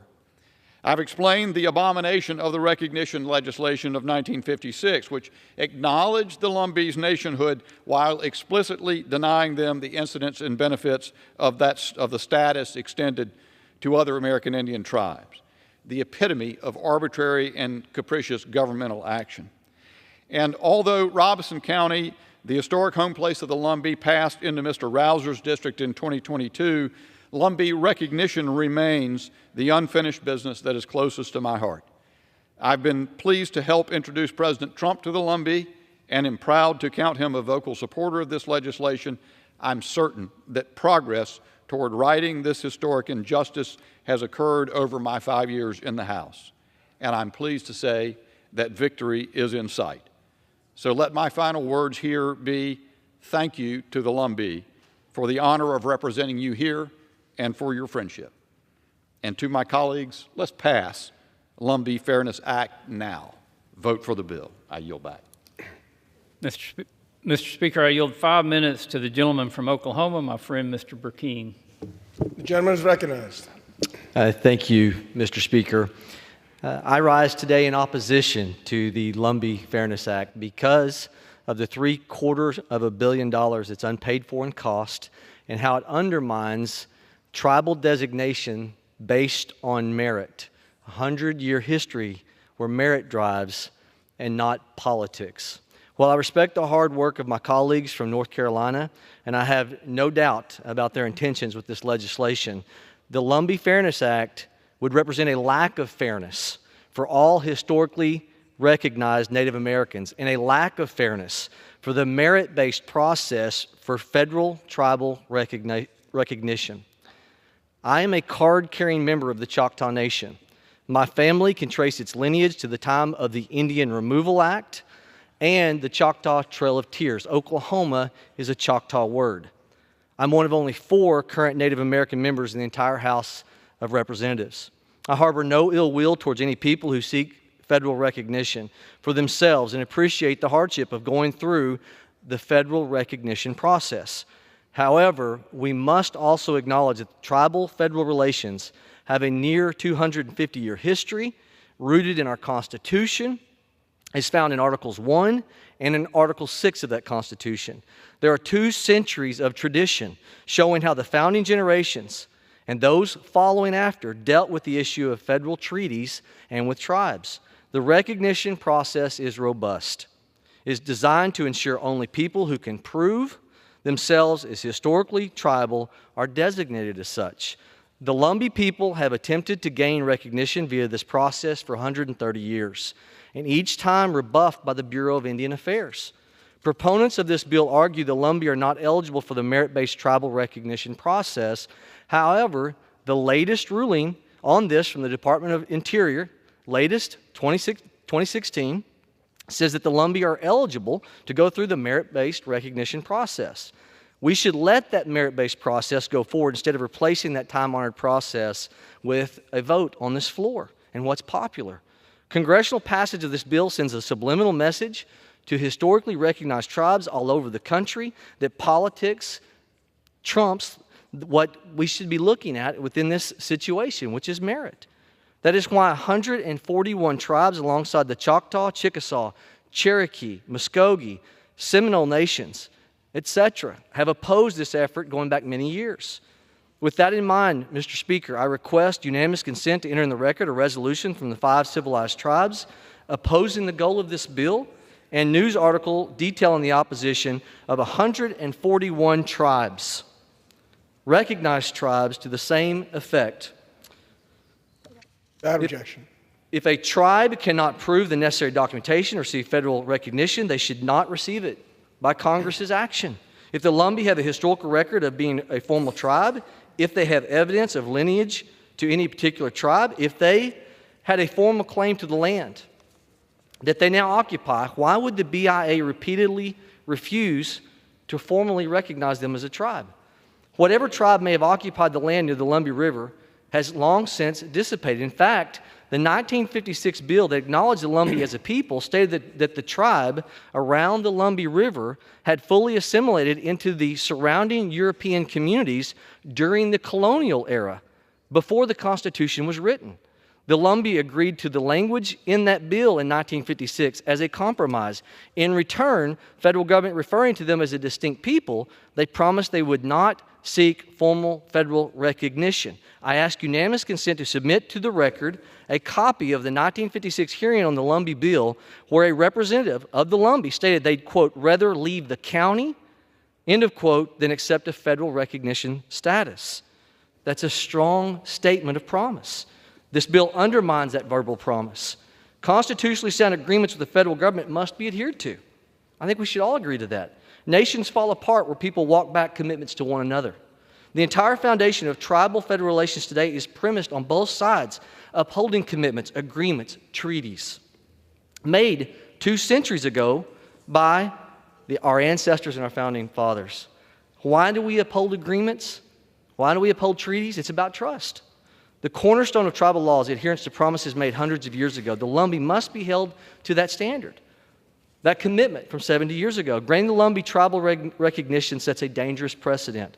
Granting them recognition by going around this 100-year-old process opens the floodgates for anyone who claims themselves a tribe to receive special benefits through politics, not merit. This will lead to a vast, irresponsible increase in federal spending. Gentleman's time has expired. I yield the gentleman another minute. Thank you. I appreciate that. Gentleman is recognized.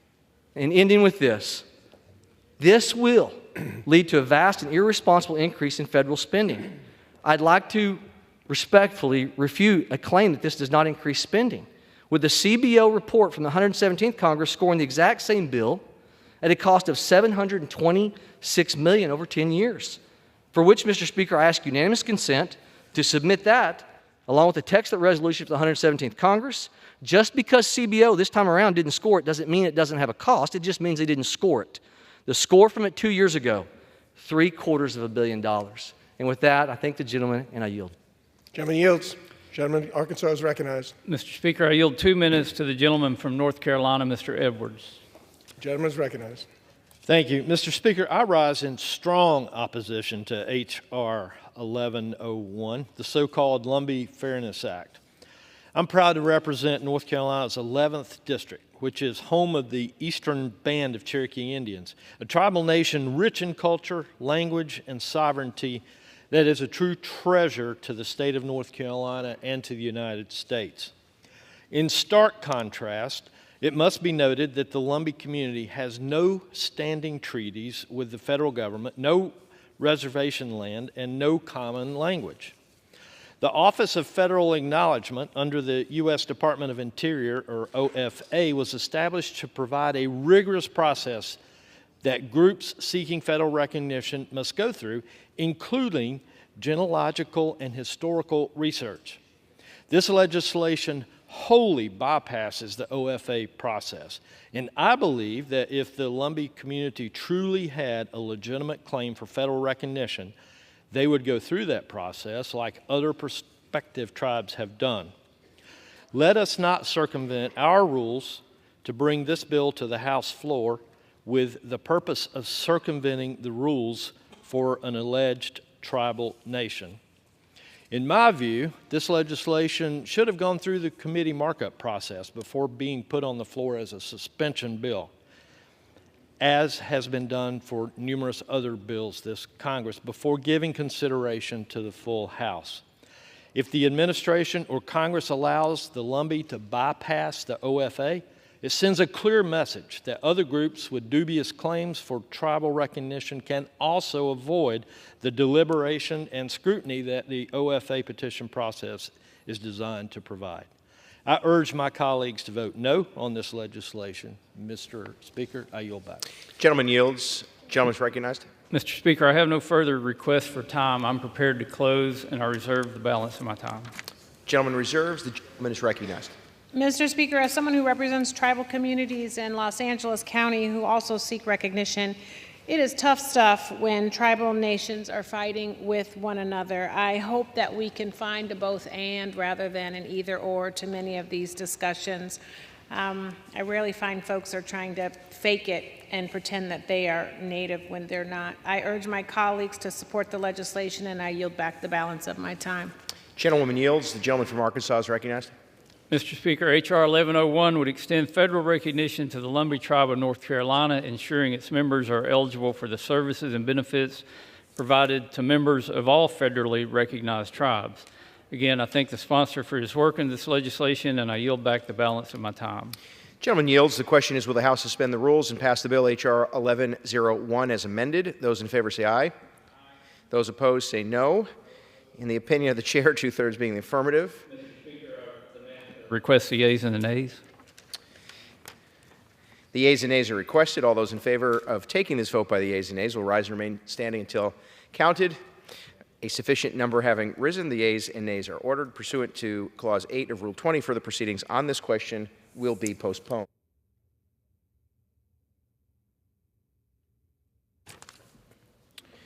Proceedings will resume on questions previously postponed. Votes will be taken in the following order. The motion to recommit on H.R. 115, passage of H.R. 115 if ordered, and motions to suspend the rules with respect to Senate 3448 and H.R. 1101. The first electronic vote will be conducted as a 15-minute vote pursuant to Clause 9 of Rule 20. Remaining electronic votes will be conducted as 5-minute or 2-minute votes. Pursuant to Clause 8 of Rule 20, the unfinished business is the question on agreeing to the motion to recommit on H.R. 115 offered by the gentlewoman from Illinois, Ms. Ramirez, on which the yeas and nays were ordered. The clerk will redesignate the motion. Motion to recommit H.R. 115 offered by Ms. Ramirez of Illinois. Question is on agreeing to the motion to recommit. The members will record their votes by electronic device. This is a 15-minute vote.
On this vote, the yeas are 198 and the nays are 211. The motion is not adopted. Question is on the passage of the bill. Those in favor say aye. Those opposed, no. The ayes have it. The bill is passed. For what purpose does the gentlewoman from Wyoming seek recognition? To request the yeas and nays.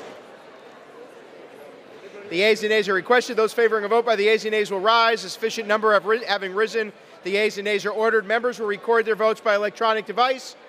This is a 5-minute vote.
On this vote, the yeas are 210, the nays are 201. The bill is passed without objection. Motion to reconsider is laid on the table.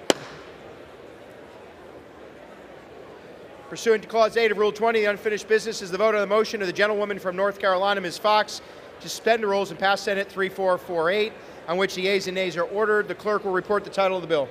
Senate 3448, an act to reauthorize the director of the United States Holocaust Memorial Museum to support Holocaust education programs and for other purposes.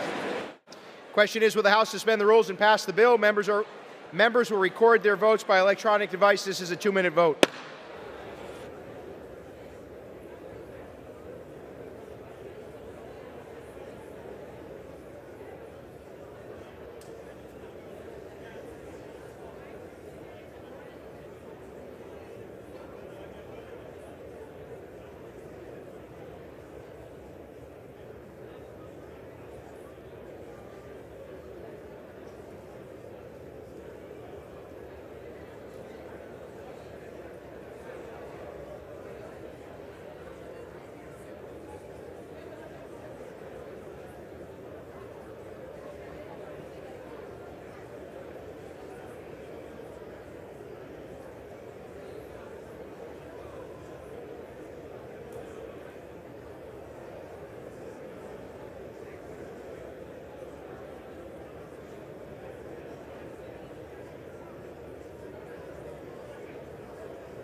On this vote, the yeas are 402, the nays are 12, 2/3 being in the affirmative. The rules are suspended, the bill is passed, and without objection, the motion to reconsider is laid on the table.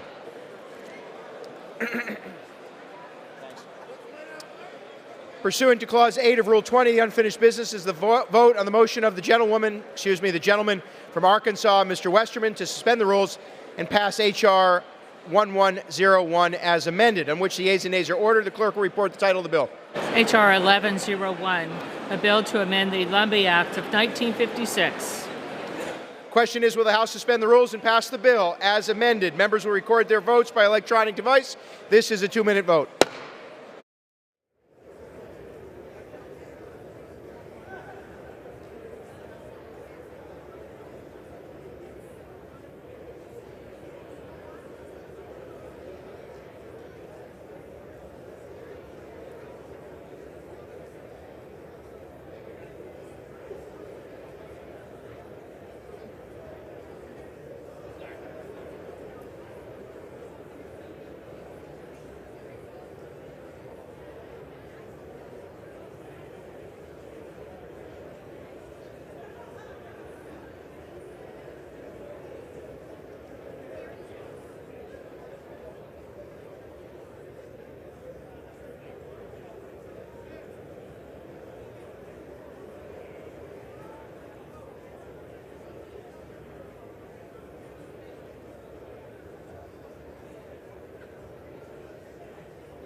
Yeas are 96. As being in the affirmative, the rules are suspended. The bill is passed without objection. The motion to reconsider is laid on the table. Come on.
Would the House be in order?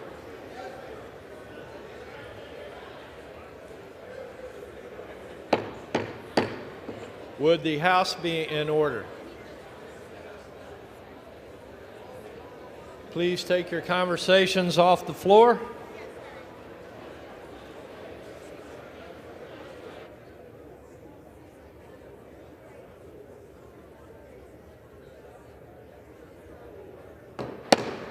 Would the House be in order? Please take your conversations off the floor.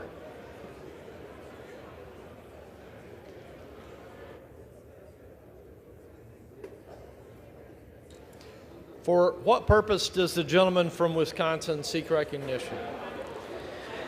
Mr. Speaker, Please take your conversations off the floor. For what purpose does the gentleman from Wisconsin seek recognition? Mr. Speaker, I ask unanimous consent to speak for 1 minute.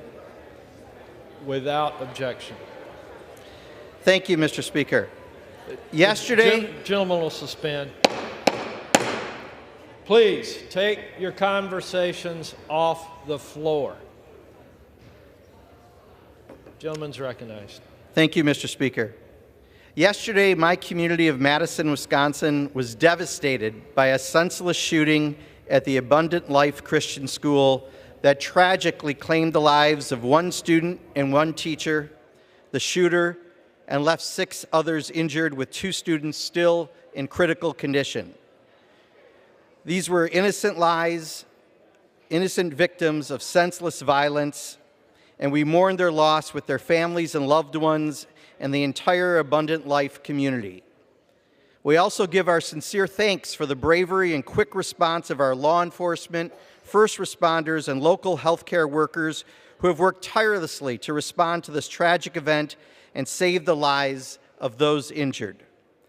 The Abundant Life community, the students, the staff, the parents, are all victims of this traumatic experience, and what happened this week will live on in our memories. I urge all of my colleagues to think about what we can do to prevent us from having to stand here again for yet another moment of silence. We must do better, and we must turn these moments of silence into moments of action. I ask all members in this chamber, as well as all members and staff in the Capitol, to rise for a moment of silence in remembrance of the recent shooting at the Abundant Life Christian School in Madison, Wisconsin.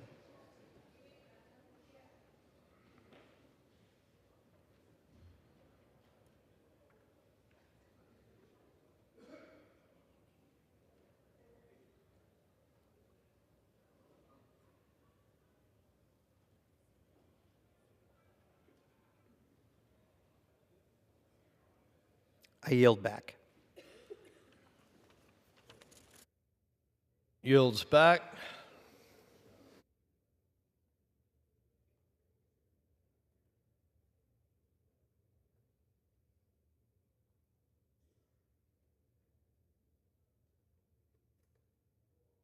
Does the gentleman from New York seek recognition? Mr. Speaker, I move to suspend the rules and pass Senate 4107. The clerk will report the title of the bill. Senate 4107, an act to require Amtrak to report to Congress information on Amtrak compliance with the Americans with Disability Act of 1990 with respect to trains and stations. Pursuant to the rule, the gentleman from New York, Mr. Molinaro, and the gentleman from California, Mr. DeSalegnier, will each control 20 minutes. The chair recognizes the gentleman from New York. Thank you, Mr. Speaker. I ask unanimous consent that members have 5 legislative days in which to revise and extend their remarks and insert extraneous material into the record on S4107. Without objection. Mr. Speaker, I yield myself such time as I may consume. The gentleman is recognized. Thank you, Mr. Speaker. I'm very proud to stand again in support of my bill, the Think Differently Transportation Act, as it returns to the floor after minor amendments that were made in the Senate. After passing this bill today, the bill will head to the President's desk to be signed into law. This bill is one of several initiatives that passed to the House to build off the work I began as Dutchess County Executive in New York State, our Think Differently initiative. This was a call to action to create a supportive and welcoming environment for those living with intellectual, developmental, and physical disabilities. The Think Differently Transportation Act does just that. And the bill requires that Amtrak submit to Congress and the President an annual report with an expected timeline for bringing Amtrak trains and stations into compliance with the Americans with Disabilities Act. Now, Amtrak stations and trains should be fully accessible to all Americans with disabilities and of every ability, and fully compliant, of course, with federal law. Now, the ADA was passed in 1990 and established a 20-year time frame for intercity rail stations to be accessible to those with disabilities. As of July 2023, sadly, Amtrak has only brought 30% of their 385 stations that they are responsible for into ADA compliance. Now, of course, this is unacceptable, and it's the reason this bill is necessary. The Think Differently Transportation Act is strongly supported by Republicans and Democrats, and it allows Congress to have the appropriate oversight of Amtrak to ensure it complies with its obligations under the law. The bill is a big step forward that Congress can take to address accessibility barriers to traveling by rail. I certainly thank Senator Duckworth for taking up the bill and her support in the Senate, and of course working to ensure its adoption there. Mr. Speaker, I urge strong support of this legislation, and I reserve the balance of my time. The gentleman reserves. The gentleman from California is recognized. Thank you, Mr. Speaker. I'm pleased to support the Think Differently in Transportation Act, a bipartisan bill that will advance accessibility to Amtrak-served stations.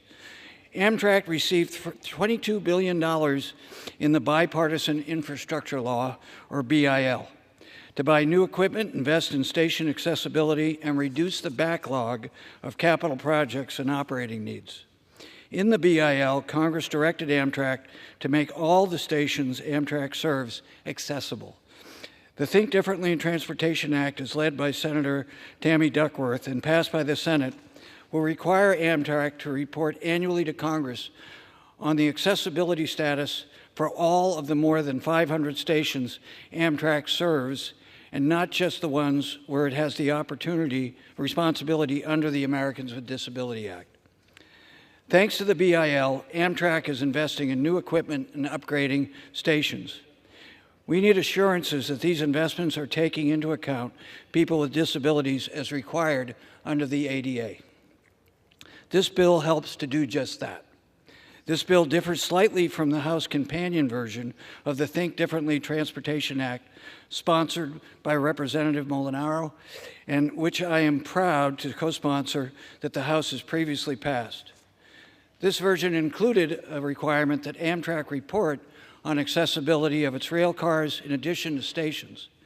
While that requirement has been left out of this version, we are hopeful that Amtrak will also include these updates on how their equipment is and will be accessible to people with all types of disability. My friend, the late Representative Donald Payne Jr., whose birthday would have been today, he would have been 66, co-sponsored and helped write the House companion version of the Think Differently Transportation Act, and I am pleased that this bill, soon to become law, will be part of his legacy. I urge all my colleagues to support S4107, the Think Differently in Transportation Act, and I reserve the balance of my time. The gentleman reserves. The gentleman from New York is recognized. Mr. Speaker, I have no further speakers and am prepared to close. The gentleman reserves. The gentleman from California is recognized. Thank you, Mr. Speaker, and I'd like to thank you, Mr. Molinari, as well, and think of Don Payne at this moment. I'm pleased to support the Think Differently in Transportation Act and encourage my colleagues to do the same. Thank you, and I yield back the balance of my time. Gentleman yields. The gentleman from New York is recognized. Thank you, Mr. Speaker. I yield myself such time as I may consume. Gentleman recognized. Thank you, Mr. Speaker. First, let me extend my appreciation to my colleague for his support and co-sponsorship of the legislation. I, too, wish to extend our prayers and love to the family of Donald Payne, but also am grateful for Representative Payne's leadership on this very issue. As I mentioned, this is an important opportunity for the disability community to ensure that the barriers that they face to accessing Amtrak trains and stations are taken down. When I first came to Congress, I actually couldn't believe that Amtrak hadn't adequately met the ADA requirements as Congress has previously mandated, and so we immediately got to work on this very piece of legislation. It's certainly gratifying to see the bill now about to become law because it addresses injustices for those with intellectual, physical, and developmental disabilities when they travel by train. As this might be one of the last times I speak before the House, Mr. Speaker, I just wish to express my appreciation to members on both sides of the aisle. There are so many individuals with intellectual, physical, and developmental disabilities, like my very own daughter, who have yet to been granted full access to the quality of life that so many others get to enjoy. If Congress can continue to take incremental and, in some cases, bold steps to break down barriers and create opportunities for those of every ability, we can truly ensure that the rights, privileges, and opportunities that are granted and protected by this House, our Constitution, and this very government are extended to those too often overlooked. Those living with disabilities face some of the greatest challenges of any American, and we ought to find new ways to break down those barriers and create opportunities for them. And with that, Mr. Speaker, I appreciate the support of this bill, and I yield back the balance of my time. The gentleman yields. The question is, will the House suspend the rules and pass Senate 4107? Those in favor say aye. Those opposed, no. In the opinion of the chair, 2/3 being in the affirmative, the rules are suspended, the bill is passed, and without objection, the motion to reconsider is laid on the table.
For what purpose does the gentleman from Kentucky seek recognition? Mr. Speaker, I move that the House suspend the rules and pass the bill H.R. 670 as amended. The clerk will report the title of the bill. H.R. 670, a bill to amend Title IV of the Public Health Service Act to direct the Secretary of Health and Human Services to establish a clearinghouse on intellectual disabilities and for other purposes. Pursuant to the rule, the gentleman from Kentucky, Mr. Guthrie, and the gentlewoman from Washington, Ms. Schreier, each will control 20 minutes. The chair recognizes the gentleman from Kentucky. Thank you, Mr. Speaker. I ask myself unanimous consent that all members have 5 legislative days in which to revise and extend their remarks and insert extraneous materials in the record on the bill. Without objection. Mr. Speaker, I yield myself as much time as I may consume. The gentleman's recognized. Thank you, Mr. Speaker. I rise in support of H.R. 670, the Think Differently Database Act, led by Representative Marcus Molinaro.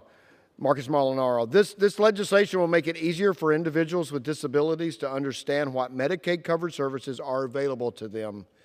The Medicaid program provides health coverage to nearly 80 million people, and in 2021, an estimated 9.5 million people were enrolled in Medicaid on the basis of their disability.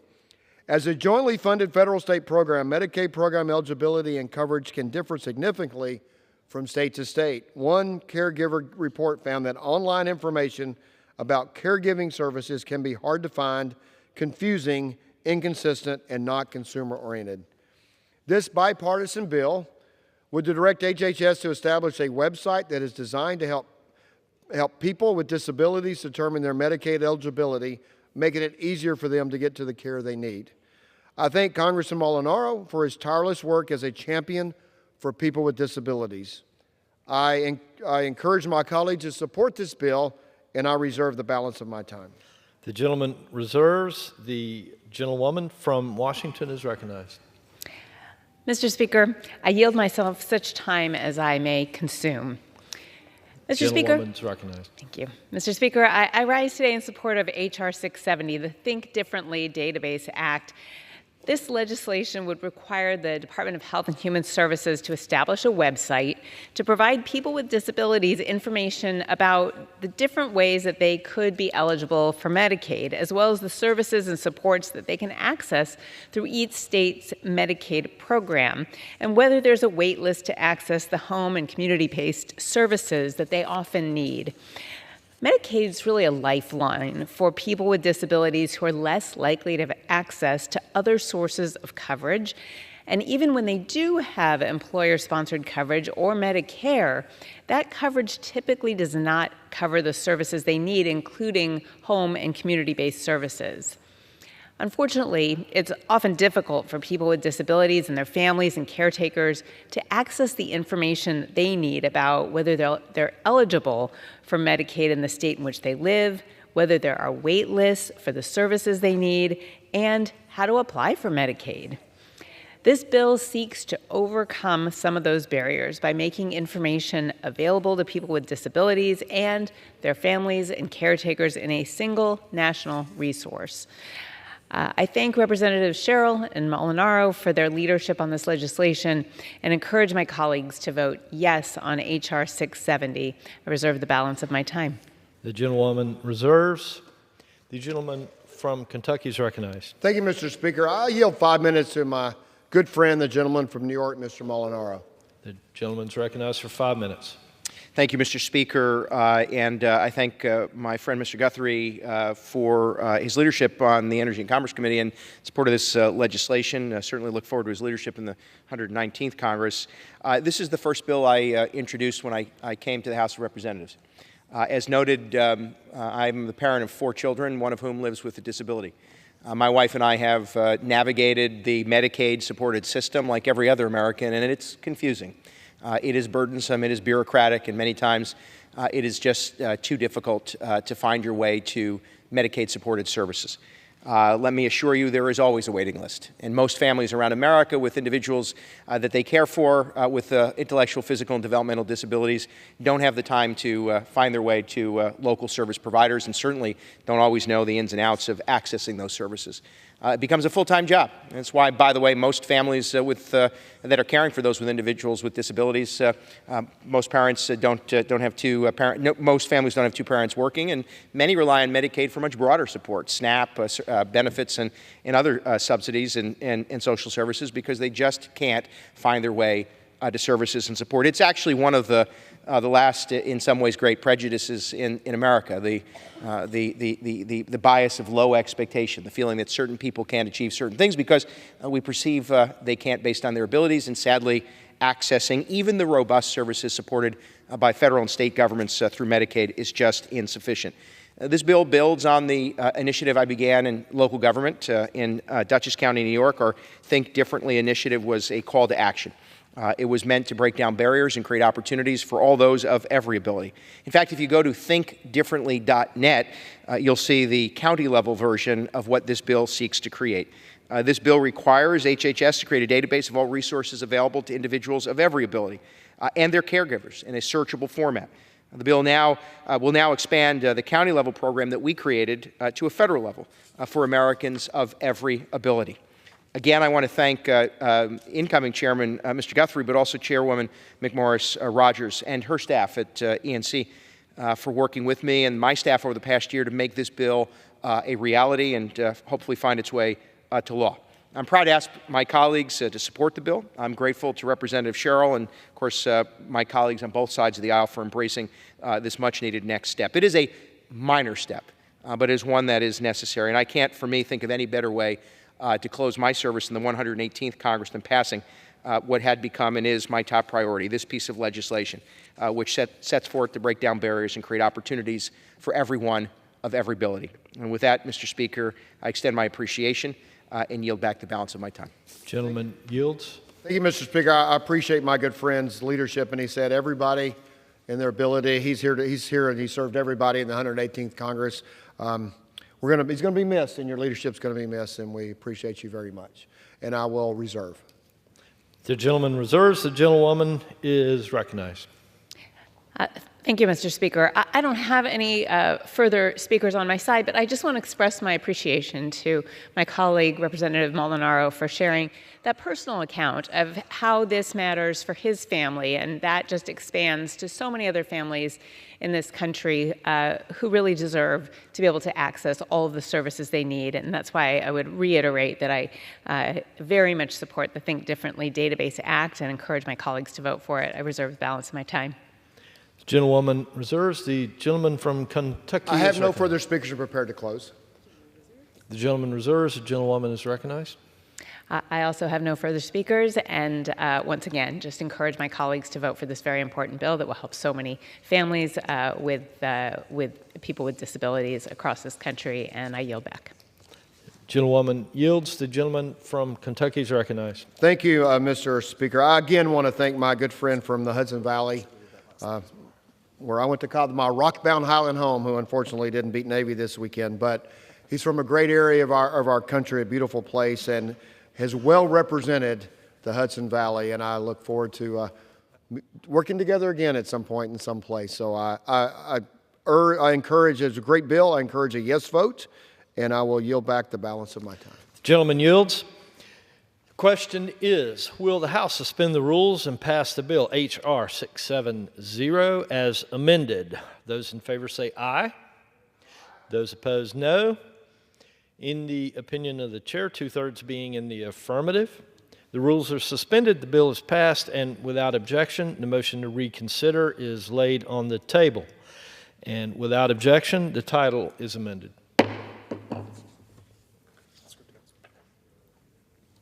Same one. For what purpose does the gentleman from Kentucky seek recognition? Thank you, Mr. Speaker. I move that the House suspend the rules and pass the bill S1351. The clerk will report the title of the bill. Senate 1351, an act to study and prevent child abuse in youth residential programs and for other purposes. Pursuant to the rule, the gentleman from Kentucky, Mr. Guthrie, and the gentlewoman from Washington, Ms. Schreier, each will control 20 minutes. The chair recognizes the gentleman from Kentucky. Thank you, Mr. Speaker. I yield myself as much time as I may consume. The gentleman's recognized. Thank you, Mr. Speaker. I rise in support of S1351, the Stop Institutional Child Abuse Act. In 2022, there were approximately 34,000 children and adolescents placed in these youth residential treatment programs. These programs play a pivotal role in helping young people navigate mental health and behavioral health challenges. Unfortunately, there have been many instances of youth being mistreated in certain residential treatment programs. This is unacceptable. S1351 will require the National Academies of Sciences, Engineering, and Medicine to conduct a study examining the state of youth residential programs. It also requires recommendations on how to improve oversight, disseminate education and training resources, and enhance interagency coordination, among others. Every residential treatment program should be a secure place for children to heal, and parents and guardians deserve transparency. I encourage my colleagues to support this bill, and I reserve the balance of my time. The gentleman reserves. The gentlewoman from Washington is recognized. Mr. Speaker, I yield myself such time as I may consume. The gentlewoman is recognized. Mr. Speaker, I rise in support of S1351, the Stop Institutional Child Abuse Act. This legislation, sponsored by Representatives Khanna and Carter in the House, would direct the National Academies of Sciences, Engineering, and Medicine to conduct a study on youth residential treatment programs. These programs offer a variety of services to adolescents and young adults with emotional, mental health, or substance use disorder needs. Residential treatment can play a pivotal role in helping young people navigate serious behavioral and emotional challenges. But too often, these programs only harm these children, subjecting them to abuse and neglect. Young people deserve to be safe and properly cared for and to receive treatment in the least restrictive environment that meets their needs. Youth residential treatment programs need proper oversight to ensure that young people are protected against abuse and neglect. This legislation would provide greater transparency around the prevalence of abuse in youth residential treatment programs, as well as recommendations to improve the implementation of best practices regarding the health and the safety of young people in these systems. In carrying out the study, this legislation would require the National Academies of Science, Engineering, and Medicine to consult with a wide range of stakeholders. This would include health professionals, individuals who have lived in youth residential programs, parents, child abuse experts, program administrators, and state and federal agencies, among others. I hope my colleagues will join me in this effort to strengthen accountability and transparency in youth residential treatment programs. I encourage all of my colleagues to vote yes on S1351, and I reserve the balance of my time. The gentlewoman reserves. The gentleman from Kentucky is recognized. Thank you, Mr. Speaker. I yield 5 minutes to my good friend, the gentleman from Georgia, Mr. Carter. The gentleman from Georgia is recognized for 5 minutes. I thank the gentleman for yielding. Mr. Speaker, I rise today in strong support of the Stop Institutional Child Abuse Act, which I am proud to lead with Senator Merkley and Representative Khanna. Before I begin, I want to start by thanking Paris Hilton for her hard work, her bravery, and her vulnerability in sharing her story about abuse at the hands of a youth residential treatment facility. This truly was a courageous act on her part. Paris, you're already making a difference, and I applaud you for using your voice to advance such a critical cause. When Paris first met with me last Congress and shared her story about being in institutional care as a child, I'll be quite honest, I was horrified. I believe the words out of my mouth were, "This sounds like it's being run by the cartel." Let me tell you, everything that I've heard since that meeting from policy experts, advocates, and survivors has confirmed this terrifying truth. One child, just one child, experiencing abuse is too many. Thousands of children are being funneled into seemingly safe institutional care facilities, only to be dehumanized and abused in a crisis, one that I am so glad there is bipartisan and bicameral support to address. There are as many as 200,000 minors in youth residential programs or facilities across the country. At their best, youth residential programs provide counseling, treatment, and care for struggling teens and children. But at their worst, they subject innocent children to physical, emotional, and sexual abuse, which has led to hospitalizations, prolonged trauma, and even death. Disgustingly, far too many of these centers are operating at their worst. The Stop Institutional Child Abuse Act, which I'm proud to be the Republican lead of in the House of Representatives, would increase transparency and accountability for these programs so that parents and children alike have an accurate understanding of the practices, the goals, and the ethics of these centers. It will also help to establish best practices for health, safety, care, and treatment so that there is a federal standard for how institutionalized youth are treated. This will also give parents the information they need to make an informed decision about whether institutional care is the best option for their child. Now, Mr. Speaker, I'm not trying to intervene on state rights here. Yes, they are regulated by the states, and I want to be clear about that to my colleagues. The states will continue to regulate them.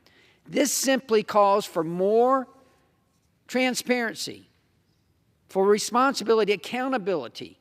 It gives parents the opportunity to see if these centers truly are using seclusion or physical restraints. It does not intend to interfere with the states regulating these facilities. As you know, I'm a healthcare professional, and we abide by the Hippocratic rule: do no harm. It's time institutional care facilities were held to that same standard. Look, there are a lot of good facilities out there. There's no question about that. But there are some bad ones, and that's what we're trying to identify here. Every profession has bad actors. I'm a pharmacist, the second most well-respected profession in America. We have bad actors, just like every profession does. That's what we're trying to identify here. It's time that institutional care facilities were held to the same standards of the Hippocratic Oath: do no harm. This bill has already passed the Senate, and I would like to thank Speaker Johnson, Leader Scalise, and many others for bringing this bill before the House here today. We have the votes. We have the votes, and it's time to get this done. Who would vote against this? We all want our children safe. This is simply calling for more accountability, more transparency. This is simply calling for best practices. This is our attempt to identify bad actors. The children in these facilities can't wait another Congress for change. Sunlight is the best disinfectant there is, and we're going to light the institutional care industry up with transparency and oversight because our children deserve it. I commend Senator Merkley and Representative Khanna for working on this issue, and I urge my colleagues to support this bill. Thank you, Mr. Speaker, and I yield back. The gentleman yields. The gentleman from Kentucky. I reserve. Recognized. The gentleman reserves. The gentlewoman from Washington is recognized. Mr. Speaker, I'd like to yield 5 minutes to Mr. Khanna, my colleague from California, to whom I'm so grateful for sponsoring with Mr. Carter this legislation. The gentleman from California is recognized for 5 minutes. Thank you, Mr. Speaker. Thank you, Representative Schreier, for your leadership. Thank you to Representative Carter for working across the aisle and to the leadership for bringing this bill on the floor for a vote. I want to join Representative Carter in thanking Paris Hilton and her husband Carter, both up in the gallery as we speak. They really helped drive this and start this. I had coffee with Carter 4 years ago, and we were talking about technology in my district. And at the end of it, he says, you know, by the way, I'm married to Paris Hilton. You know, like you just dropped that at the end of a conversation. I said, Paris Hilton, okay, that's interesting. And then he said, there's this issue I want to talk about. And I said, here we go. Here's some celebrity issue, and person will fly in, do PR, leave. I said, Carter, what is it? And he talked about the institutional facilities, these congregate care facilities, and the thousands of American kids who go there hoping to get assistance, hoping to get support, and instead face sexual abuse, face horrific discipline, face conditions where they aren't given enough food. And he said, you know, Paris went through that. And so I was immediately struck by his vulnerability in sharing that. And then I met Paris, and I met her mother, and I saw the emotion that she had. And I met so many survivors who told their stories. And Representative Carter knows this. Paris and Carter, her husband, and the survivors came to our offices again and again for years because they wanted to do something with these experiences to make it better for America's children. We are often so polarized in this chamber. We disagree sometimes on, it seems like, everything. But as we approach Christmas and we approach these holidays, I think we can feel good that when it comes to America's children, we put them first. We did something right. We did something to help the American people. And we did that because of the commitment and leadership that Paris and so many survivors have shown. I feel good today about being a member of Congress, working with you, Representative Carter, proud of being part of this institution, and I appreciate the leadership for allowing this bill to come. I hope it'll pass unanimously. The gentleman yields. The gentlewoman from... I reserve. I have no further speakers, so I'm prepared to close. But the chair must also remind members that the rules do not allow references to persons in the gallery. The gentleman from Washington is recognized. Thank you, Mr. Speaker. I would just love to reiterate, particularly as a pediatrician, my support of S. 1351, the Stop Institutional Child Abuse Act. This is so important, as we've already heard through these stories, and we want to make sure that when our adolescents and young adults are sent off for the best care, that they receive the best care and not abuse. I encourage my colleagues to vote for this bill, and I yield back. The gentlewoman yields. The gentleman from Kentucky is recognized. I yield myself as much time as I may consume. The gentleman's recognized. Thank you, Mr. Speaker. I just want to close with saying that there has been quite a bit of hard work put into this bill, quite a bit of persistence, and without refereeing anybody in the gallery. I know there are people who have worked really, really hard to get to where we are now. I support this bill. I encourage all my colleagues to vote yes, and I will yield back. The gentleman yields. The question is, will the House suspend the rules and pass Senate 1351? Those in favor say aye. Those opposed, no. In the opinion of the chair, 2/3 being in the affirmative. Nays? The yeas and nays are requested. All those in favor of taking this vote by the yeas and nays will rise and remain standing until counted. A sufficient number having risen, the yeas and nays are ordered pursuant to Clause 8 of Rule 20. Further proceedings on this question will be postponed.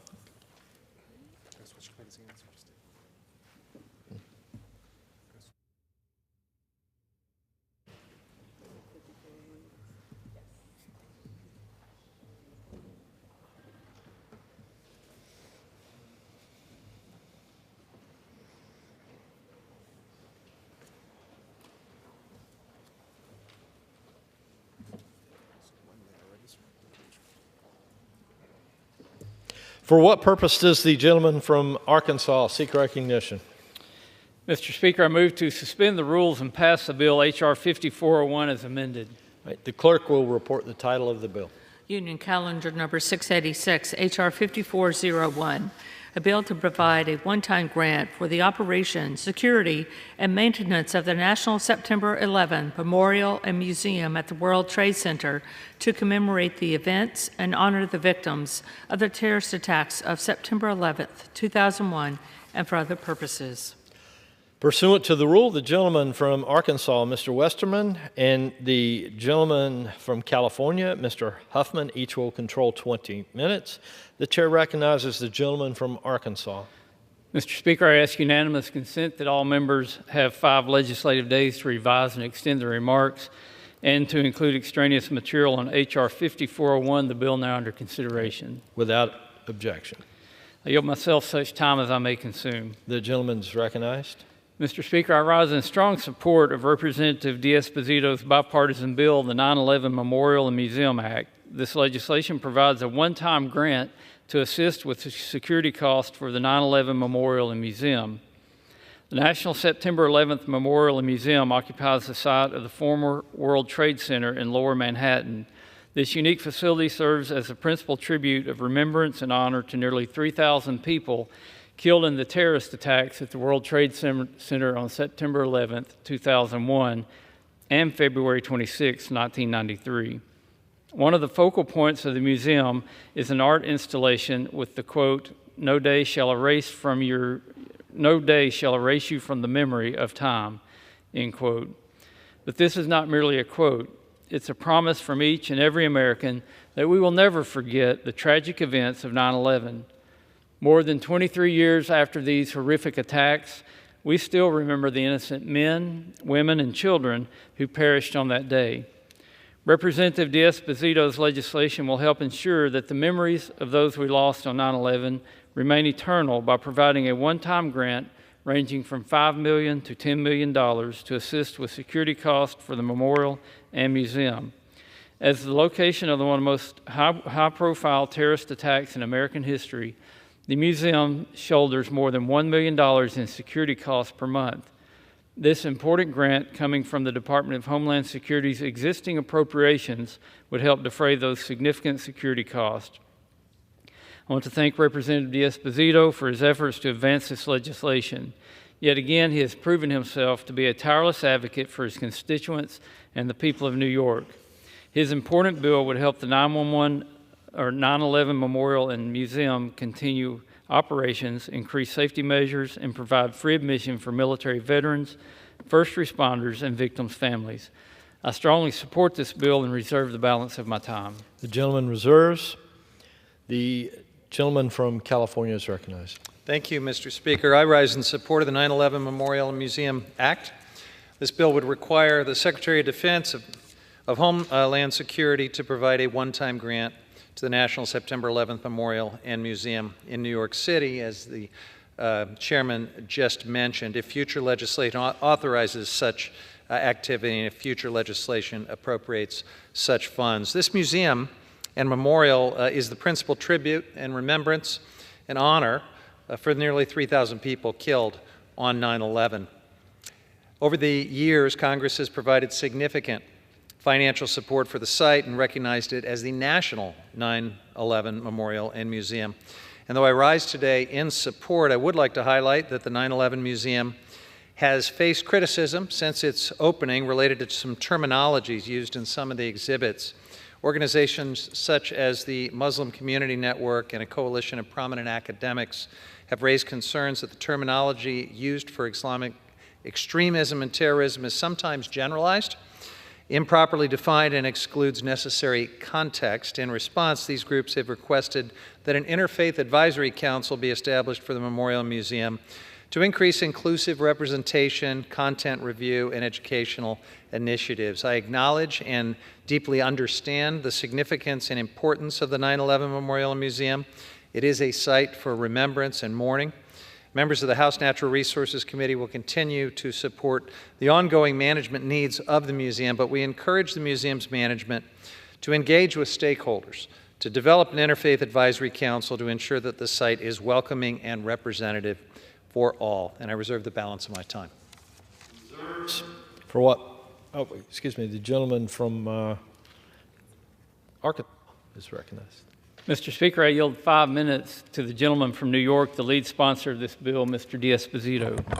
Well, thank you, Mr. Chairman, and thank you for your support. Mr. Speaker, the chairman mentioned a quote that is affixed to the wall when you enter the 9/11 Memorial and Museum. No day shall erase you from the memory of time. And that quote is affixed to 2,983 tiles, all painted with watercolors, a different shade of blue, to represent that clear blue sky on that Tuesday morning. The 2,983 tiles represent the victims of September 11th, 2001, as well as the 1993 bombing. On September 11th, 2001, we lost thousands of people to an attack on our homeland. These individuals were mothers, fathers, brothers, sisters, and their absence is felt every single day. Among those we lost were heroes who stared danger in the face and chose to run into peril to save their fellow man. Even now, more than 2 decades later, we continue to lose people to 9/11-related illnesses. And as of today, there is someone suffering from 9/11-related illness in every congressional district in the United States of America. These were firefighters, cops, iron workers, first responders, people just going to work in the financial district, everyday Americans. And since that day, we've promised to never forget. Never forget those whose lives were cut short. Never forget those who selflessly ran towards danger. Never forget the resilience of this beautiful nation in the days that followed. Never forget the loved ones left behind, and never forget those who continue to suffer. But how do we keep this promise to never forget? One important way is through continued support of the National September 11th Memorial and Museum in New York City. For years, the museum has told the story of that tragic day, from the clear blue sky that I referenced, and to the people remember waking up that morning to fear and confusion that gripped the nation, to the rescue efforts that followed. Outside the museum, 2 memorial pools are surrounded by the names of each and every victim on bronze parapets, making sure we never forget one single victim. I encourage everyone to visit this site. No American under the age of 22 was alive during 9/11. And it is critical that we continue to teach our children and generations to come about the events of that day and how it changed our world forever. And we must continue to teach them who was responsible for that attack on this nation and hold them accountable. The museum does this critical work every day, both on-site and around the world, through the development of lesson plans and curriculum for kids of various ages. Congress must support this work. Additionally, the threat to this site did not end on September 11th, 2001. The museum remains a target to this day. Just 2 months ago, a man was sentenced to over a decade in prison for trying to help ISIS attack New York City, including the 9/11 Museum. This is unacceptable. The 9/11 Memorial Museum must have the resources it needs to ensure that all visitors are safe. I am proud to introduce and support this legislation that will authorize a one-time grant for the National September 11th Memorial Museum, ensuring that they have the resources they need to continue the programs and keep visitors safe is of paramount importance to this nation. I am calling on all my colleagues to support this and keep our promise to never forget. As I close, I would like to read a part of the 9/11 Memorial Museum's mission. Quote, "May the lives remembered, the deeds recognized, and the spirit reawakened be eternal beacons, which reaffirm respect for life, strengthen our resolve to preserve freedom, and inspire an end to hatred, ignorance, and intolerance. May we help them accomplish this mission today by passing this legislation. When those of us who take oaths to protect and serve, we take that oath and we swear on the Bible, we also make a promise in our hearts, a promise to never, ever forget. And Mr. Speaker, today I'm asking all the members of this distinguished body to follow that lead and never forget. Mr. Speaker, I yield back. Chairman, thank you. The gentleman yields. The gentleman from Arkansas is recognized. Mr. Speaker, I have no further requests for time. I'm prepared to close and reserve the balance of my time. The gentleman reserves. The gentleman from California is recognized. Mr. Speaker, I have no requests for time, or we are prepared to close, and I reserve. The gentleman from California is recognized. Mr. Speaker, we support this legislation. I urge my colleagues to vote yes, and I yield back the balance of my time. The gentleman yields. The gentleman from Arkansas is recognized.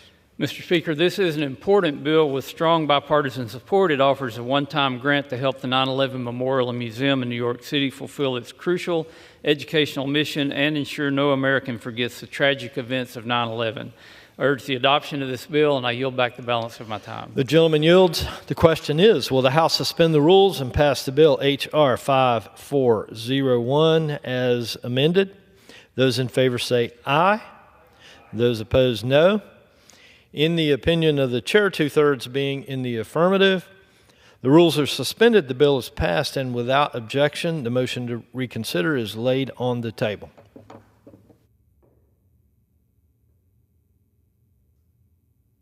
For what purpose does the gentleman from Arkansas seek recognition? Mr. Speaker, I move to suspend the rules and pass the bill H.R. 8012 as amended. The clerk will report the title of the bill. Union Calendar Number 693, H.R. 8012, a bill to establish the Jackie Robinson Ballpark National Commemorative Site in the state of Florida and for other purposes. Pursuant to the rule, the gentleman from Arkansas, Mr. Westerman, and the gentleman from California, Mr. Huffman, each will control 20 minutes. The chair recognizes the gentleman from Arkansas. Mr. Speaker, I ask unanimous consent that all members have 5 legislative days to revise and extend their remarks and to include extraneous material on H.R. 8012, the bill now under consideration. Without objection. I yield myself such time as I may consume. The gentleman is recognized. Mr. Speaker, I rise in strong support of Representative Waltz's bill, the Jackie Robinson Commemorative Site Act. By designating the Jackie Robinson Ballpark as a national commemorative site, this bill recognizes the ballpark's important role in advancing civil rights and ending racially segregated sports in the 20th century of America. In 1946, Jackie Robinson played in the first racially integrated spring games at what is now named the Jackie Robinson Ballpark in Daytona Beach, Florida. At the time, Jim Crow laws prevented integrated baseball throughout the South. A year later, Robinson would make his major league debut with the Brooklyn Dodgers, where he broke the MLB's color barrier and became the first African American to play in a modern-era MLB game. Robinson would eventually finish his career as a 6-time All-Star, while amassing over 1,500 hits and maintaining a .311 batting average. Throughout his career, Robinson demonstrated courage and excellence on and off the field, opening the door of opportunity for generations of athletes who succeeded him. By designating the ballpark as a national commemorative site, this bill recognizes the facility's historic role in advancing civil rights without adding to the federal estate or using taxpayer dollars. I support the bill and reserve the balance of my time. The gentleman reserves. The gentleman from California is recognized. Thank you, Mr. Speaker. I rise in support of this bill. It would designate the Jackie Robinson Ballpark in Daytona Beach, Florida, as a national commemorative site to honor the legendary baseball player Jackie Robinson. And this park was, I did not know this park is the oldest active ballpark in minor league baseball, opened in 1914. And the historic significance, of course, is that heading into spring training in 1946, every other minor league park locked their stadiums and canceled games rather than allow Jackie Robinson to play as part of the Montreal Royals in that minor league season. So only Daytona Beach set aside segregation laws to permit Robinson to play at the ballpark that now bears his name. A year later, he was called up to the Brooklyn Dodgers, and the rest is history. So the park was renamed Jackie Robinson Memorial Ballpark in 1990 and added to the National Register of Historic Places in 1998. By designating it as a national commemorative site, we would continue to honor and bolster Robinson's legacy, which is a good thing. I appreciate this bill, appreciate that it's sponsored by the entire Florida delegation, displaying not only the truly bipartisan nature of this effort, but also a universal understanding of the importance of memorializing Jackie Robinson for the contributions he made to the civil rights movement. I urge my colleagues to support this bill and reserve the balance of my time. The gentleman reserves. The gentleman from Arkansas is recognized. Mr. Speaker, I yield 2 minutes to the lead sponsor of this bill, the gentleman from Florida, Mr. Waltz.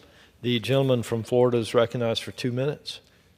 Thank you, Chairman. And Mr. Speaker, I am excited to rise today in support of this bill, H.R. 8012, the bipartisan bicameral Jackie Robinson Ballpark National Commemorative Site Act to honor the location where Jackie Robinson broke baseball's color barrier and played his first game. This bill would designate Jackie Robinson Ballpark in Daytona Beach as a national commemorative site and add the ballpark to the African American Civil Rights Network. Additionally, this bill would direct the Secretary of Interior to conduct a feasibility study to give the site the designation of a National Historic Landmark. H.R. 8012 honors the location where Jackie Robinson broke baseball's color barrier, when he played his first professional game with the Montreal Royals, March 17th, 1946, in Daytona Beach, at the then-named Daytona City Island Ballpark. This is the first time in modern baseball that a black player and a white player played on the same team. And incidentally, it's just down the street from the HBCU Bethune-Cookman. Its founder, Mary McLeod Bethune, represents Florida just down the hallway here in Statuary Hall. Jackie Robinson then led the Montreal Royals to a minor league championship the same season, and the next year he was promoted to the Dodgers, making modern Major League Baseball history. In his book, Mr. Speaker, My Own Story, Jackie Robinson reflected on the importance of this game, stating, quote, "I knew, of course, that everyone was not pulling for me to make good, but I was sure now that the whole world wasn't lined up against me. And when I went to sleep, the applause was still ringing in my ears," end quote. Since that day, Daytona Beach's ballpark has been a historic landmark and a reminder of Jackie Robinson's impact, of the civil rights movement, of the integration of modern professional baseball. Its preservation and recognition is even more important and more crucial now following the demolition of Ebbets Field, home to the Brooklyn Dodgers in 1960, which again was the first Major League Baseball team to sign Robinson.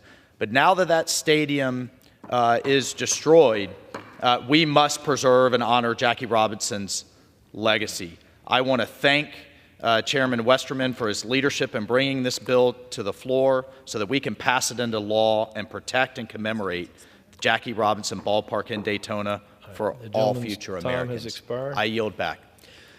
The gentleman from Arkansas is recognized. Mr. Speaker, I have no further requests for time. Prepared to close, and I reserve the balance of my time. The gentleman reserves. The gentleman from California is recognized. Mr. Speaker, we have no requests for time and are prepared to close. I reserve. The gentleman from California is recognized to close. Thank you, Mr. Speaker. This is a good bill. Urge my colleagues to support it and yield back the balance of my time. The gentleman yields. The gentleman from Arkansas is recognized. Mr. Speaker, I again want to commend Representative Waltz for his efforts in leading this important bill. This is a straightforward way of recognizing a historic venue that played a critical role in the fight for equality for all Americans. I urge the adoption of the legislation, and I yield back the balance of my time. The gentleman yields. The question is, will the House suspend the rules and pass the bill H.R. 8012 as amended? Those in favor say aye. Those opposed, no. In the opinion of the chair, 2/3 being in the affirmative, the rules are suspended, the bill is passed, and without objection, the motion to reconsider is laid on the table.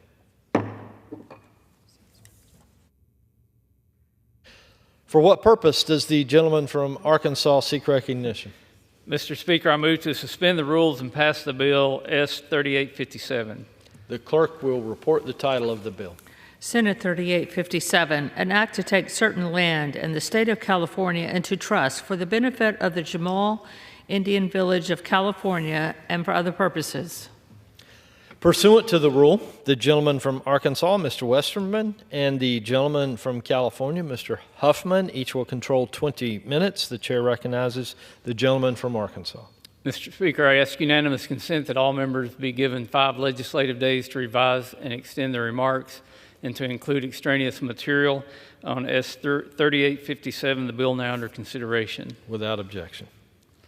I yield myself such time as I may consume. The gentleman is recognized. Mr. Speaker, I rise in support of S. 3857, the Jamul Indian Village Land Transfer Act, which would place approximately 173 acres of land into trust by the United States for the benefit of the Jamul Indian Village. The Jamul Indian Village is located in San Diego County and is part of the Kamiai people of Southern California, otherwise known as the Mission Indians. While the tribe's history dates back 12,000 years, they only received federal recognition in 1981. The tribe's reservation consists approximately of 6.04 acres, but the tribe has continued to work to restore its land base. This legislation would place certain parcels into trust for the tribe's benefit. The legislation also would prohibit Class 2 or Class 3 gaming on the parcels placed into trust, consistent with the Indian Gaming Regulatory Act. I want to thank the gentleman from California, Mr. Issa, for his work on the House companion to this legislation that passed the House earlier this year, and I encourage adoption of the legislation and reserve the balance of my time. The gentleman reserves. The gentleman from California is recognized. Thank you, Mr. Speaker. I rise in support of Senator Padilla's Jamul Indian Village Land Transfer Act. This would designate approximately 172 acres of land located in San Diego County, California, into trust for the benefit of the federally recognized tribe of the Jamul Indian Village of California. This land is within the tribe's ancestral territory and is located near their existing reservation. This tribe has fought for years to restore their homelands and protect and preserve their cultural sites. With this land, the tribe will be able to increase tribal housing, preserve and protect cultural sites, and better provide essential government operations, including healthcare services, administrative offices, law enforcement, and other community resources such as a grocery store and educational services. Earlier this year, we passed the House version of this bill by voice vote. I ask my colleagues to support the bill once again so that we can send it to the President for his signature, and I reserve the balance of my time. The gentleman reserves. The gentleman from Arkansas is recognized. Mr. Speaker, I have no further requests for time, and I'm prepared to close. The gentleman reserves. The gentleman from California is recognized. Mr. Speaker, I urge my colleagues to support this legislation and yield back the balance of my time. The gentleman yields. The gentleman from Arkansas is recognized. Mr. Speaker, this legislation would take approximately 173 acres of land into trust for the Jamul Indian Village for the benefit of the tribe. I again thank Mr. Issa for his hard work on behalf of his constituents. I urge adoption of the bill, and I yield back the balance of my time. The gentleman yields. The question is, will the House suspend the rules and pass Senate 3857? Those in favor say aye. Those opposed, no. In the opinion of the chair, 2/3 being in the affirmative. For request the yeas and the what purpose nays. does the gentleman from Arkansas seek recognition? I request the yeas and the nays. The yeas and nays are requested. All those in favor of taking this vote by yeas and nays will rise and remain standing until counted. A sufficient number having risen, the yeas and nays are ordered pursuant to Clause 8 of Rule 20. Further proceedings on this question will be postponed.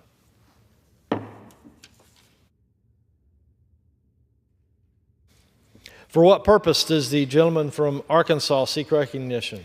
Mr. Speaker, I move to suspend the rules and pass the bill H.R. 8946. The clerk will report the title of the bill. Union Calendar Number 689, H.R. 8946, a bill to convey the revisionary interest of the United States in certain land in Sacramento, California. Pursuant to the rule, the gentleman from Arkansas, Mr. Westerman, and the gentleman from California, Mr. Huffman, each will control 20 minutes. The chair recognizes the gentleman from Arkansas. Mr. Speaker, I ask unanimous consent that all members have 5 legislative days to revise and extend their remarks and to include extraneous material on H.R. 8946, the bill now under consideration. Without objection. I yield myself such time as I may consume. The gentleman is recognized. Mr. Speaker, I rise today in support of Representative Matsui's bill, H.R. 8946, the Revisionary Interest Conveyance Act. This bill will resolve a stubborn property law issue that has long afflicted a small parcel of land in California. The private owners of an 8-acre property in Sacramento recently discovered a revisionary interest on their land, which was originally conveyed by a railroad company. The interest, which dates back to the days of the Transcontinental Railroad, technically requires the land to revert to the United States since it is no longer used for railroad purposes. With their land encumbered, the owners of this property are limited in their ability to develop or sell the land. The Bureau of Land Management, which would receive the property through the reversion, does not want to manage the land in question. Since the agency can't extinguish the revisionary interest unilaterally, the BLM has encouraged Congress to pursue a legislative solution. H.R. 8946 would resolve this conflict by requiring the Bureau of Land Management to convey the reversionary interest to the private landowners for fair market value. In so doing, this bill will free up the land for economic development and prevent further federal interference.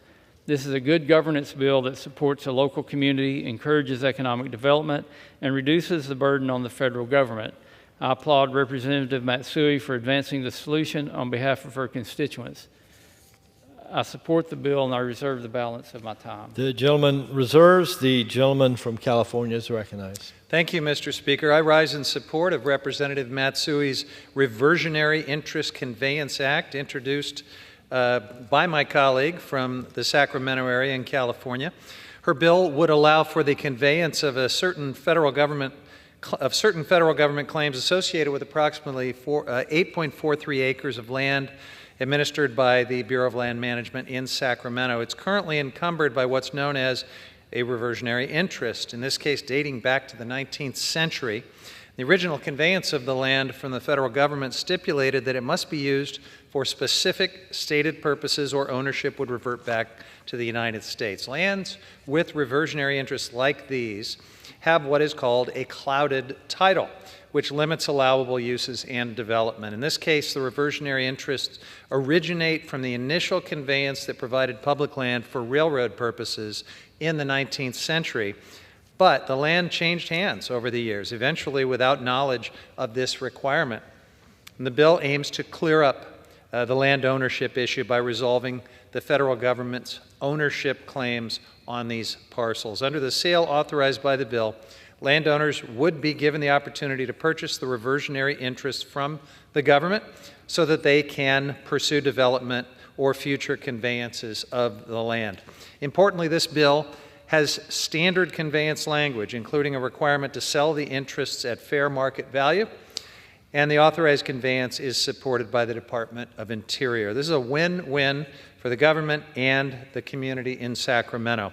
I urge my colleagues to support the bill, and I reserve the balance of my time. The gentleman reserves. The gentleman from Arkansas is recognized. Mr. Speaker, I have no further requests for time. I'm prepared to close and reserve the balance of my time. The gentleman reserves. The gentleman from California is recognized.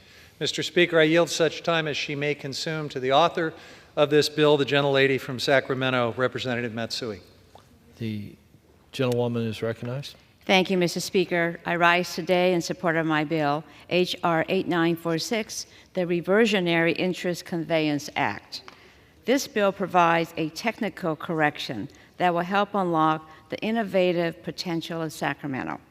It provides the BLM with the clear authority to convey 8.5 acres of former railroad right-of-way in Sacramento. This will allow the City of Sacramento, Sacramento State University, and their partners to continue moving forward on the Sacramento Center for Innovation, a research park that will allow Sacramento to retain and grow the level of talent the region needs to attract investment and business. We support our innovators, our educators, and our businesses because we know that these economic drivers don't just support job and community growth today, they sustain them for generations. And because of this, I really support this bill. It's something that is very, very needed.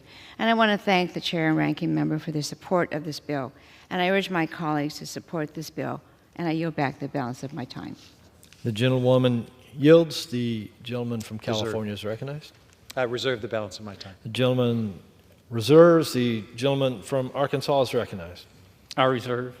Gentleman reserves. The gentleman from California is recognized.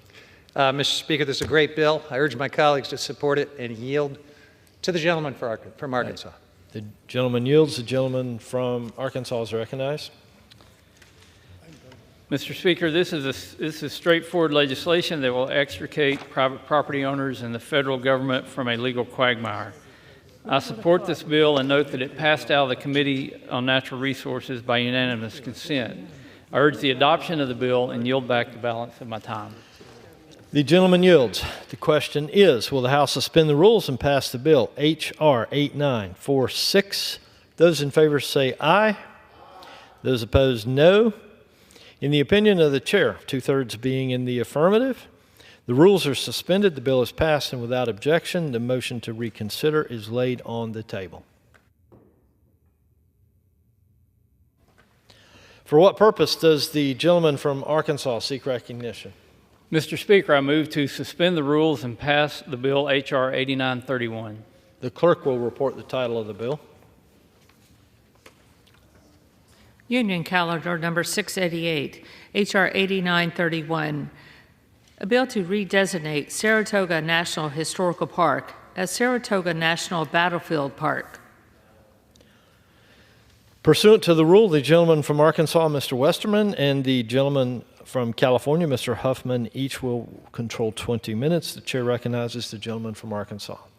Mr. Speaker, I ask unanimous consent that all members have 5 legislative days to revise and extend their remarks and to include extraneous material on H.R. 8931, the bill now under consideration. Without objection.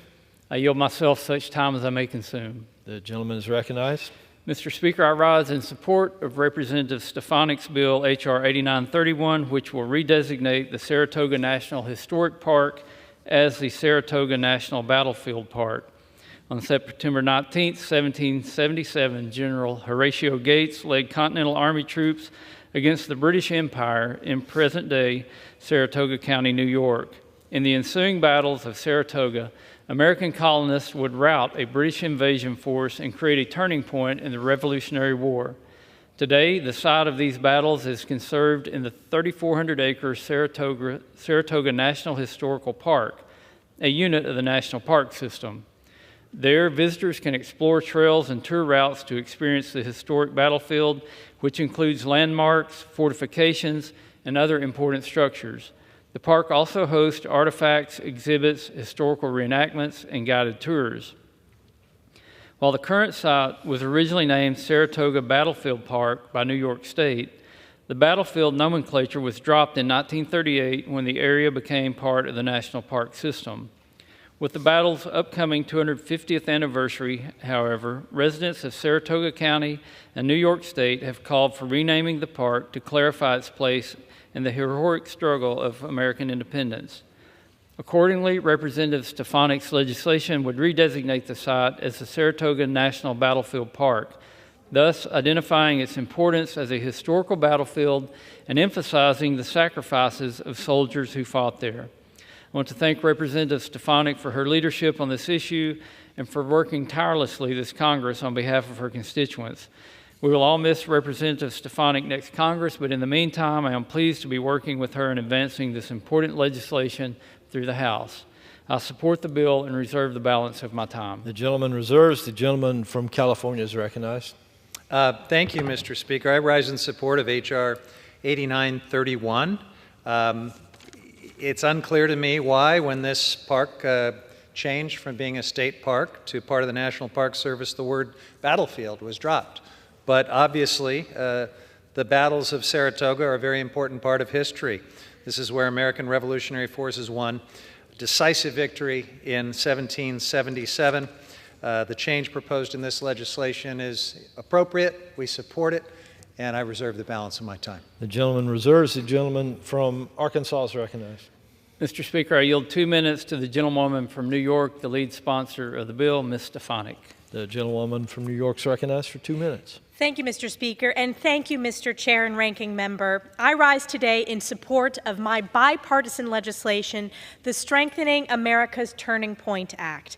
I am always so proud to share with my colleagues in Congress and the American people that upstate New York and the North Country are known as the cradle of the American Revolution, home to numerous battlefields and historic sites that were critical in shaping our nation's founding and history.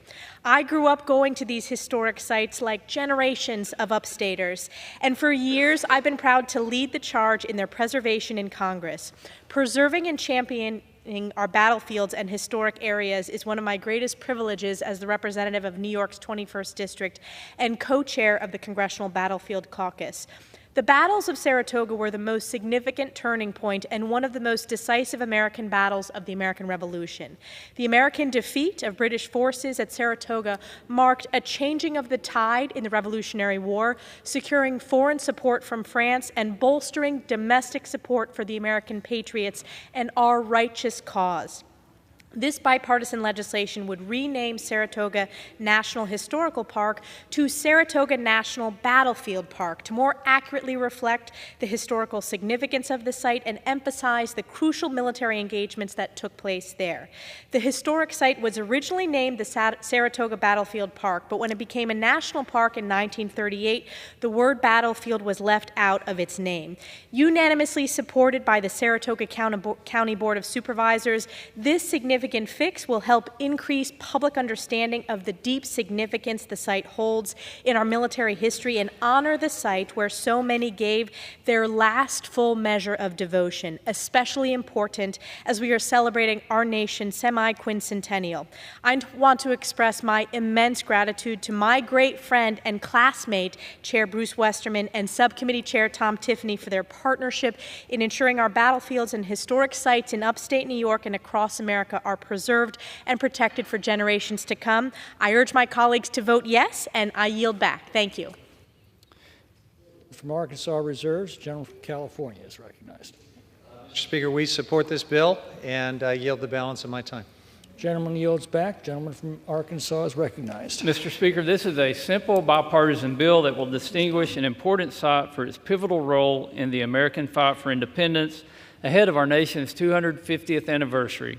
I urge the adoption of Representative Stefanik's bill, and I yield back the balance of my time. All debate having ceased, the question is, will the House suspend the rules and pass the bill H.R. 8931? Those in favor say aye. Aye. Those opposed say no. In the opinion of the chair, 2/3 being in the affirmative, the rules are suspended, the bill is passed, and without objection, the motion to reconsider is laid on the table. Does the gentleman from Arkansas seek recognition? Mr. Speaker, I move to suspend the rules and pass the bill H.R. 8308. The clerk will report the title of the bill. Union Calendar Number 694, H.R. 8308, a bill to reauthorize the Nutria Eradication and Control Act of 2003. Pursuant to the rule, the gentleman from Arkansas, Mr. Westerman, and the gentleman from California, Mr. Huffman, each will control 20 minutes. The chair recognizes the gentleman from Arkansas.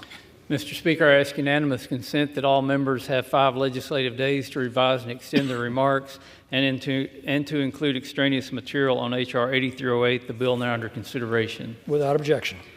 I yield myself such time as I may consume. Gentleman is recognized. Mr. Speaker, I rise in support of Representative Harder's legislation, which would reauthorize the Nutria eradication program at existing funding levels through 2030. Nutria are invasive rodents native to South America that were imported to the United States in 1899 for fur production. Since then, the nutria population has exploded in places like Northern California, Oregon, and the Louisiana bayous and the Chesapeake Bay. These rodents eat, dig, and trample healthy wetland habitats, causing significant erosion and habitat damage to native ecosystems. When this legislation was first enacted in 2003, an estimated 17% of the Chesapeake Bay's marshlands were estimated to have been destroyed by nutria. Due to the aid of this program, nutria eradication efforts have been very successful. For example, in Maryland, they have been declared eradicated. In Louisiana, where more than 432,000 acres were damaged or destroyed between 2002 and 2021, over 5 million nutria have been taken. I want to thank Representative Garrett Graves and David Valadeo for co-leading this bill with Congressman Harder.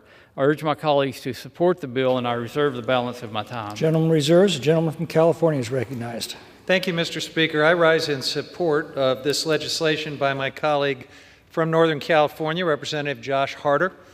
This bill would reauthorize the Nutria Eradication and Control Act through 2030, and this will benefit Maryland, Louisiana, and California, enabling them to manage and eradicate this destructive invasive species. The chairman described a little bit about the nutria and how it came to the United States. The reason it's such a problem, it breeds very rapidly, has destructive tendencies towards native wetland vegetation, which has led to erosion, displacement of native species. It can lead to levee breaches and the introduction of diseases and parasites that threaten humans, livestock, and pets. These effects pose severe threats to our national wetlands, which are essential habitats for waterfowl and other wildlife, and which act as buffers from extreme weather events. To give you an example, according to estimates, had measures not been adopted to control and eradicate the species in Maryland's Chesapeake Bay, nutria could have destroyed 17% of the bay's marshes in just 50 years. In 2003, the Nutria Eradication and Control Act authorized the Secretary of Interior to provide financial assistance to Maryland and Louisiana for a program to eradicate or control nutria and restore marshland that they damaged. In 2020, my friend Josh Harder passed a bill through Congress that amended that legislation to include California. And that was a very timely law because California faced a rapidly expanding breeding population of nutria in the San Joaquin Valley and adjacent areas. The Nutria Eradication and Control Act has significantly reduced nutria populations in all 3 states. In Maryland, they were entirely eradicated from the Chesapeake Bay in 2022. In California, nutria captures peaked in 2020 and have been steadily declining, but they're not yet fully eradicated, and that's why this bill is needed. It would ensure that the critical work of eradicating this destructive invasive species can continue through fiscal year 2030. I urge my colleagues to support the bill, and I reserve the balance of my time. Gentleman reserves. The gentleman from Arkansas is recognized. Mr. Speaker, I yield 4 minutes to the gentleman from Louisiana, my good friend, who I believe may be wearing, if I'm not mistaken, a nutria hide suit tonight, Mr. Graves. Gentleman from Louisiana is recognized for 4 minutes. Thank you, Mr. Speaker. I want to thank the chairman for the recognition. Mr. Speaker, the gentleman from California, Mr. Huffman, and I legislatively agree on approximately nothing. But this is truly an anomaly. This legislation is something that he and I absolutely agree upon. We've worked together on. I want to thank the other gentleman from California, Mr. Harder, for the introduction, and we've worked together on this legislation for years. Nutria are unbelievable invasive species. Coastal Louisiana loses a football field of wetlands approximately every 90 minutes. A football field of land is lost, and that's a result of wave action. It's a result of saltwater intrusion, a result of subsidence, a result of replumbing of coastal Louisiana in a destructive manner. But nutria absolutely contribute to that. You see, Mr. Speaker, what happened between the probably late 1950s to the early 1990s, there was a huge fur trade, and tens of millions of nutria were actually harvested to provide fur coats. Tens of millions, but that market declined. And as a result, the population of nutria just absolutely exploded. In fact, one nutria can provide, on average, about 13 offspring a year. And so you do the math very quickly. Mr. Chairman can do the math very quickly. Actually, take that back. He's from Arkansas. I'll do it for you. But they can proliferate very, very quickly and have a profound impact. They will burrow into levees. They found that they've done these 150-foot burrows that actually compromises flood protection infrastructure like levees, actually putting our communities in jeopardy. They will eat the vegetation. They will eat all the way down to the roots, and the roots are actually what hold everything together, which hold our coastal landscape together. And so what this legislation does is that it helps to put a bounty program to ensure that we can come in and we can actually harvest, we can retrieve these nutria to prevent the proliferation that goes today from Maryland all the way to California down to the coast of Louisiana, to prevent this impact to habitat that exacerbates our coastal resiliency and ecological productivity all across the United States. Again, I want to thank Mr. Harder, my friend from California, for working with us on this. This is a reauthorization bill. Members all across the political spectrum support this bill. And I'll say it again, my good friend Mr. Huffman from California and I rarely agree on legislation, but we absolutely agree on this one. And I want to ask all members to please support this. This is very helpful. It actually prevents disaster dollars. It improves ecological productivity and certainly will help with the resiliency of our home state of coastal Louisiana. Mr. Speaker, as I close, the chairman commented on my attire. I want to remind him it's Christmas time. It's Christmas time, and these are colors that are festive and relevant to the time of year. I think he might have noted that I resemble a nutria or something like that. Mr. Speaker, I have no idea what the gentleman from Arkansas is talking about. This is absolutely top flight attire for Christmas for 2024. While I respect my friend, the chairman of the committee, sometimes he is simply in error. I urge adoption of this legislation.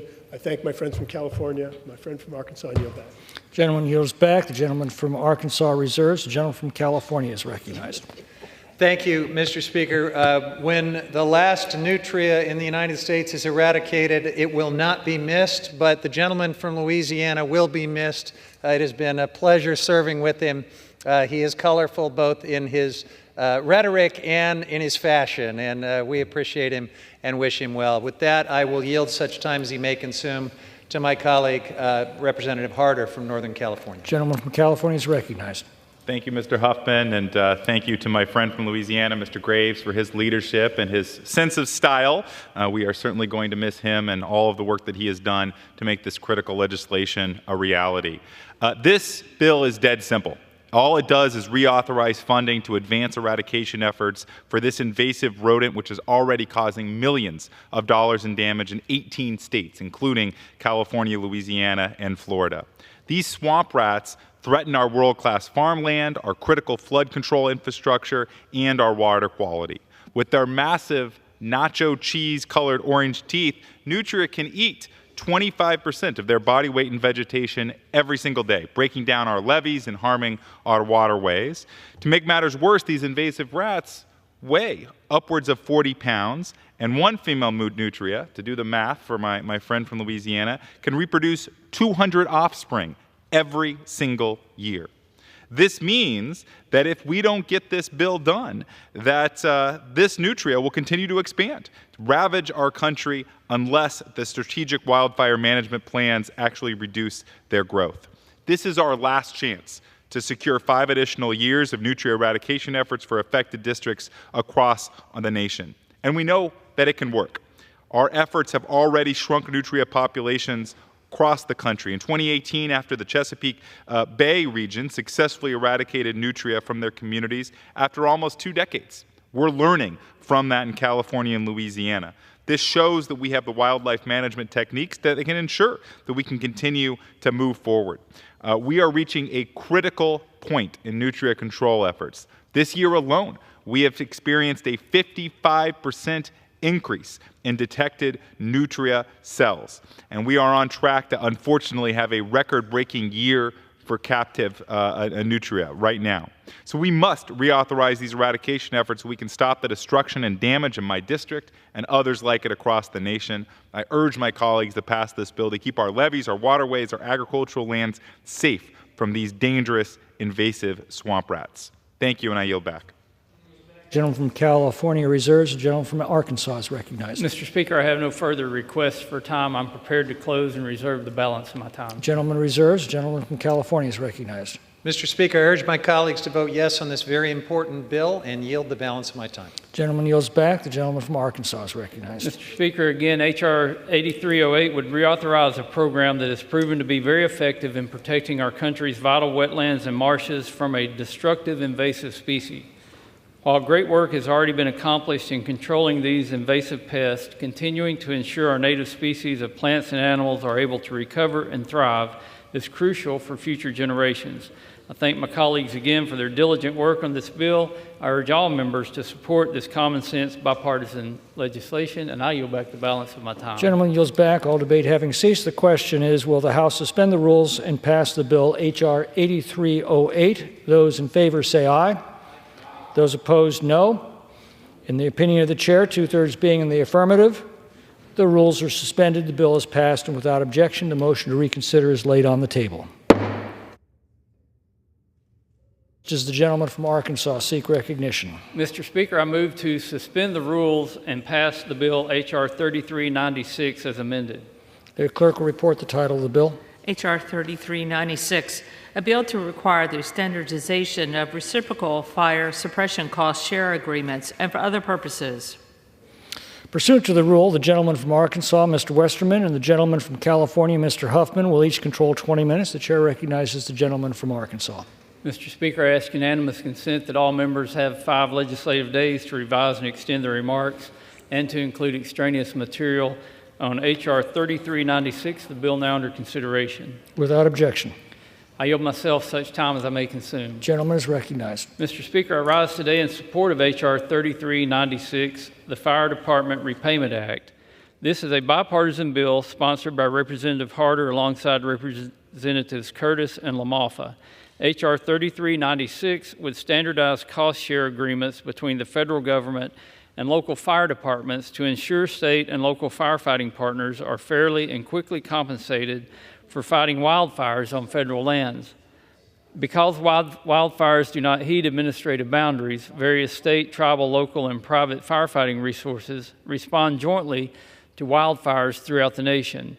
The costs expended by these resources are then reimbursed under pre-existing arrangements known as reciprocal fire suppression cost share agreements.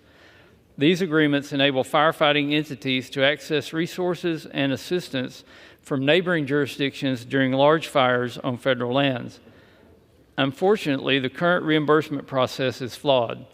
Payments are often delayed, imposing financial burdens on local fire departments and reducing their ability to respond to other emergencies. The Fire Department Repayment Act addresses these challenges by establishing uniform reimbursement timelines for fire suppression cost share agreements. This legislation would ensure local fire departments are paid promptly while still allowing the federal government to dispute any inaccurate invoices. This is a good bill that will improve the reimbursement process for coordinated firefighting efforts. It thus takes a critical step towards strengthening shared resources and cross-boundary firefighting. I support the bill and reserve the balance of my time. The gentleman from California is recognized. Thank you, Mr. Speaker. I rise in support of the Fire Department Repayment Act, introduced by my colleague from California, Representative Josh Harder. The bill would require the Secretaries of Agriculture, Interior, Homeland Security, and Defense to establish standard operating procedures for fire suppression cost share agreements under the Reciprocal Fire Protection Act. With the increasing threat of climate change and with wildfires becoming more rampant, it is critical that our local and state fire organizations are supported and continue to receive the resources that they need to fight wildfires. That's why this bill would enable local and state fire departments to maintain their readiness and effectiveness by establishing standard operating procedures to expedite the process for reviewing and modifying existing fire suppression cost agreements to align with cooperative fire protection agreements. Furthermore, the bill would require the secretaries to complete second-level reviews of a fire suppression cost share agreement following containment of a wildfire in consultation with state and local fire suppression organizations. The establishment of these standard operating procedures is a necessary step toward ensuring quicker and more efficient reviews so that local and state fire departments receive federal reimbursements in a more timely manner. As fire seasons continue to increase in frequency and severity, Congress needs to do everything we can to support our local and state fire departments and their firefighters. So I urge my colleagues to vote yes on this legislation and reserve the balance of my time. Reserves. The gentleman from Arkansas is recognized. Mr. Speaker, I have no further requests for time. I'm prepared to close and reserve the balance of my time. Gentleman reserves. The gentleman from California is recognized. Mr. Speaker, I yield such time as he may consume to the author of this important bill, the gentleman from California, Representative Harder. Gentleman is recognized. Thank you to Mr. Huffman, and thank you, Mr. Speaker, and to the Chair. I rise in support of my bill, the Fire Department Repayment Act. This legislation cuts red tape and fixes the burdensome fire department repayment system to ensure our local departments are repaid quickly for their work to keep our communities safe. As you know, the wildfire crisis is getting longer and more intense every year. 60,000 communities in the United States are at risk for wildland fires in newly populated, recently developed areas that border fire-prone fields and forests. My home state of California is on the front lines of this crisis, with the most neighborhoods threatened by wildfires. When a wildfire breaks out on federal lands, our local firefighters are often the first on the scene, braving hazardous conditions that put out these blazes and protect nearby homes, families, and communities.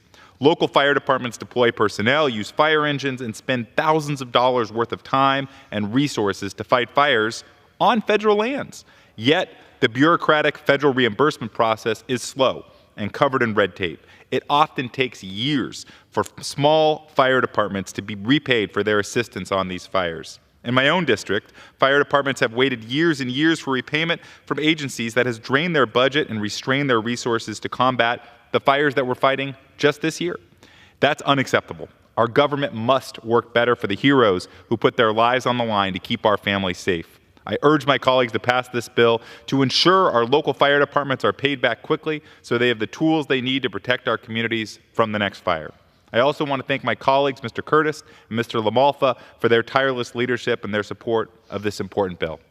Thank you, and I yield back. Gentleman yields back. Gentleman from California is recognized. And Mr. Speaker, I yield the balance of my time. Gentleman yields back. The gentleman from Arkansas is recognized. Mr. Speaker, this is a common sense bipartisan bill that will benefit our local fire departments and improve our response to wildfires nationwide.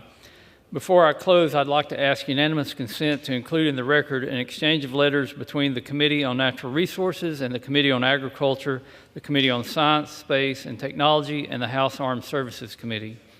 Without objection.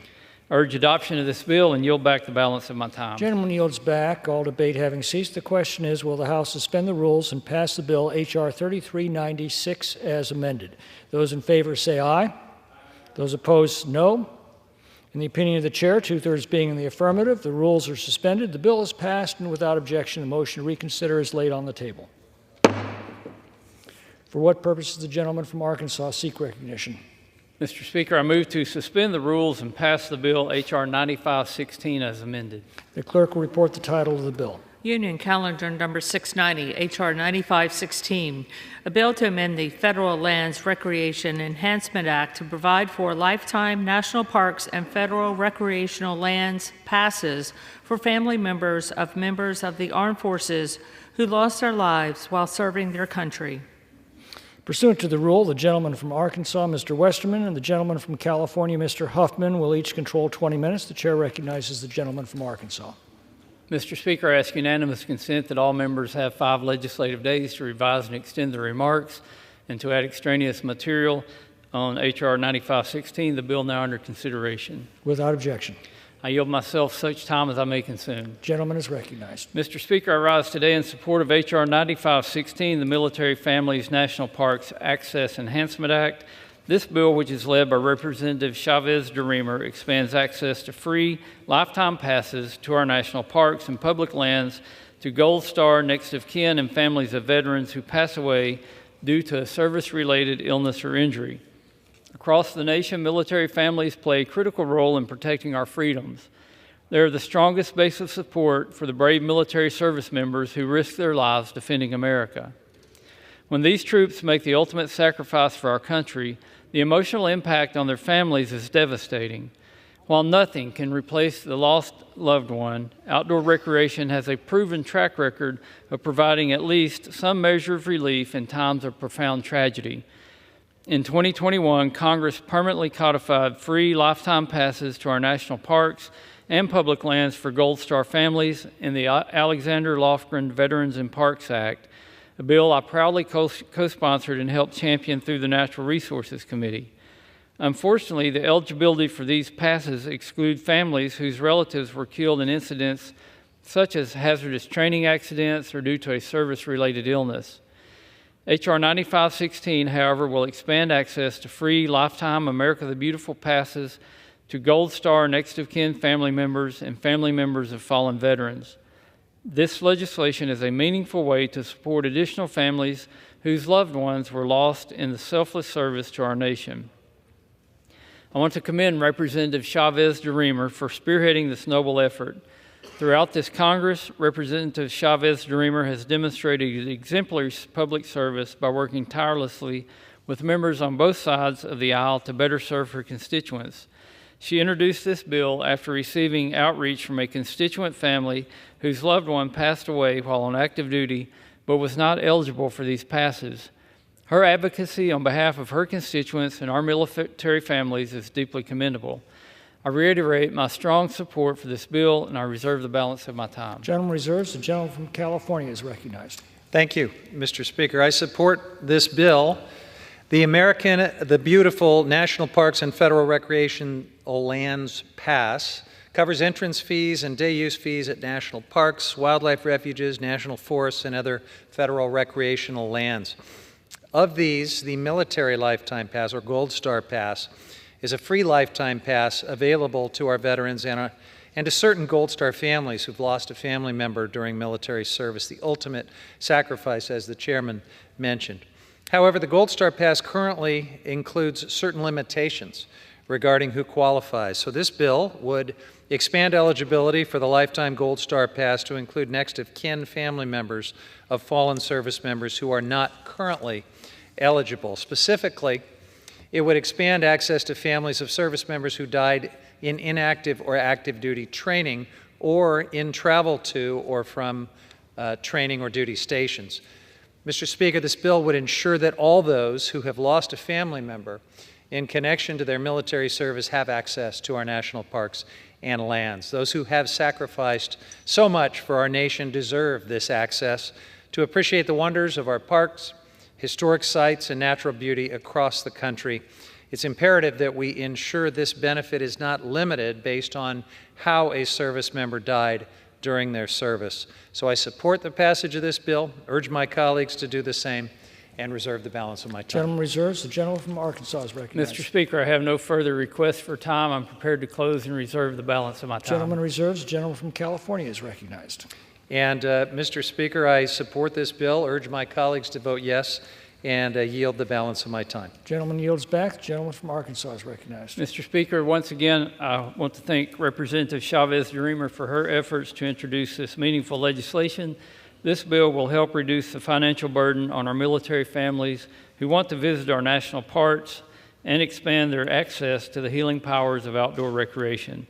I urge the adoption of this legislation, and I yield back the balance of my time. Gentleman yields back. All debate having ceased, the question is, will the House suspend the rules and pass the bill H.R. 9516 as amended?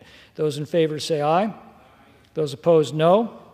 In the opinion of the chair, 2/3 being in the affirmative, the rules are suspended, the bill is passed, and without objection, the motion to reconsider is laid on the table.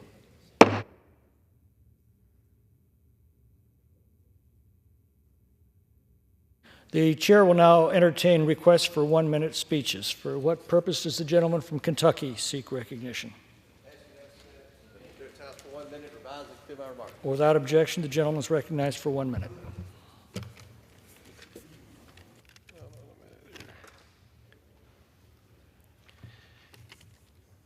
Mr. Speaker, I rise today to recognize my good friend, Mr. Hal B. Good of Washington County, on his well-deserved retirement as the Executive Director of the Central Kentucky Community Action Council. Hal will be retiring after an extraordinary 6.5 years of incredible leadership, where he has expanded vital community service outreach across multiple Kentucky counties, including many in the 1st Congressional District of Kentucky. Under his direction, Hal has spearheaded numerous achievements, including opening 2 new Head Start facilities in my district in Springfield and Lebanon. The success of the Central Kentucky Community Action Council is a testament to Hal's belief that their service to those in need is a hand up, not a handout. His ability to develop relationships with local communities has laid a strong foundation for the CKCAC's future progress. I want to thank Hal for his dedication to Central Kentucky and wish him nothing but the best in a well-deserved retirement. Thank you, and I yield back. Gentleman yields back. For what purpose does the gentleman from Georgia seek recognition?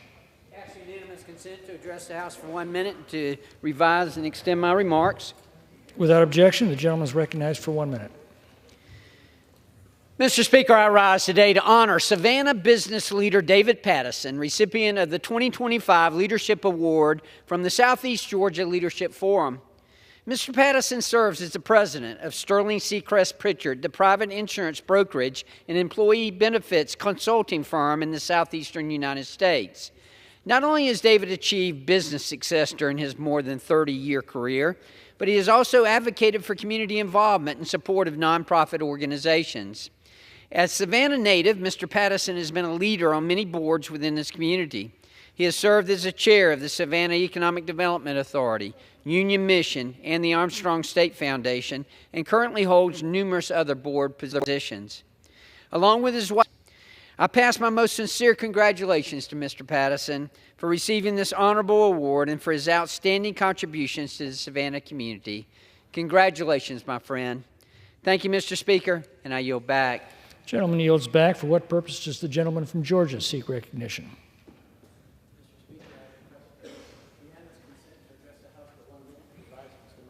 Without objection, the gentleman is recognized for 1 minute. Thank you.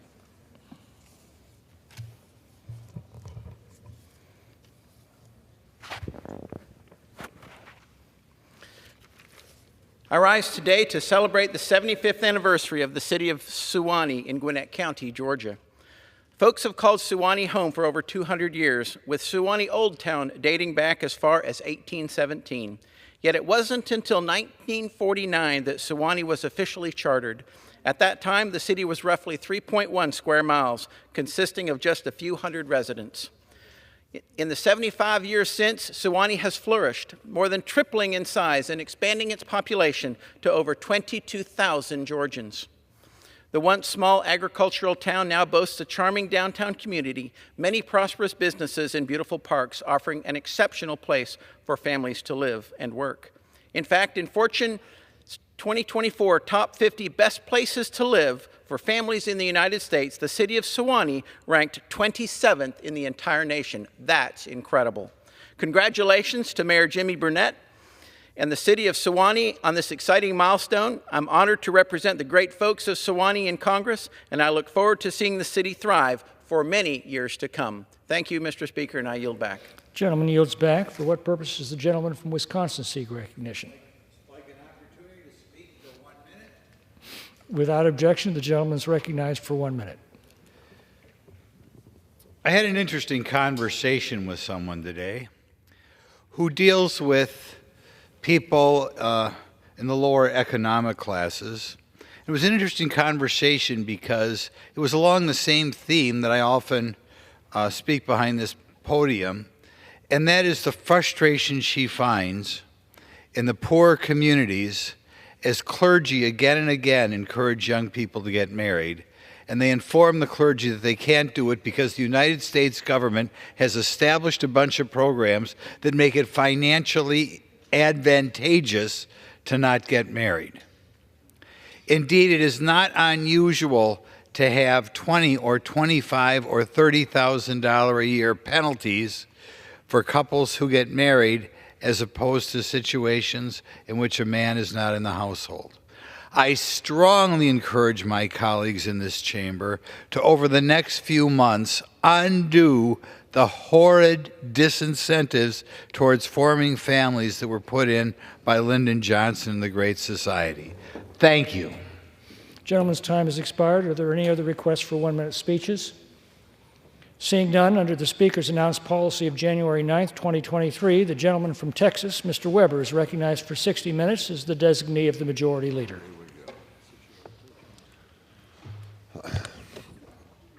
Mr. Speaker, I ask unanimous consent that all members have 5 legislative days to revise and extend their remarks and to submit extraneous materials on the topic of this special order. Without objection.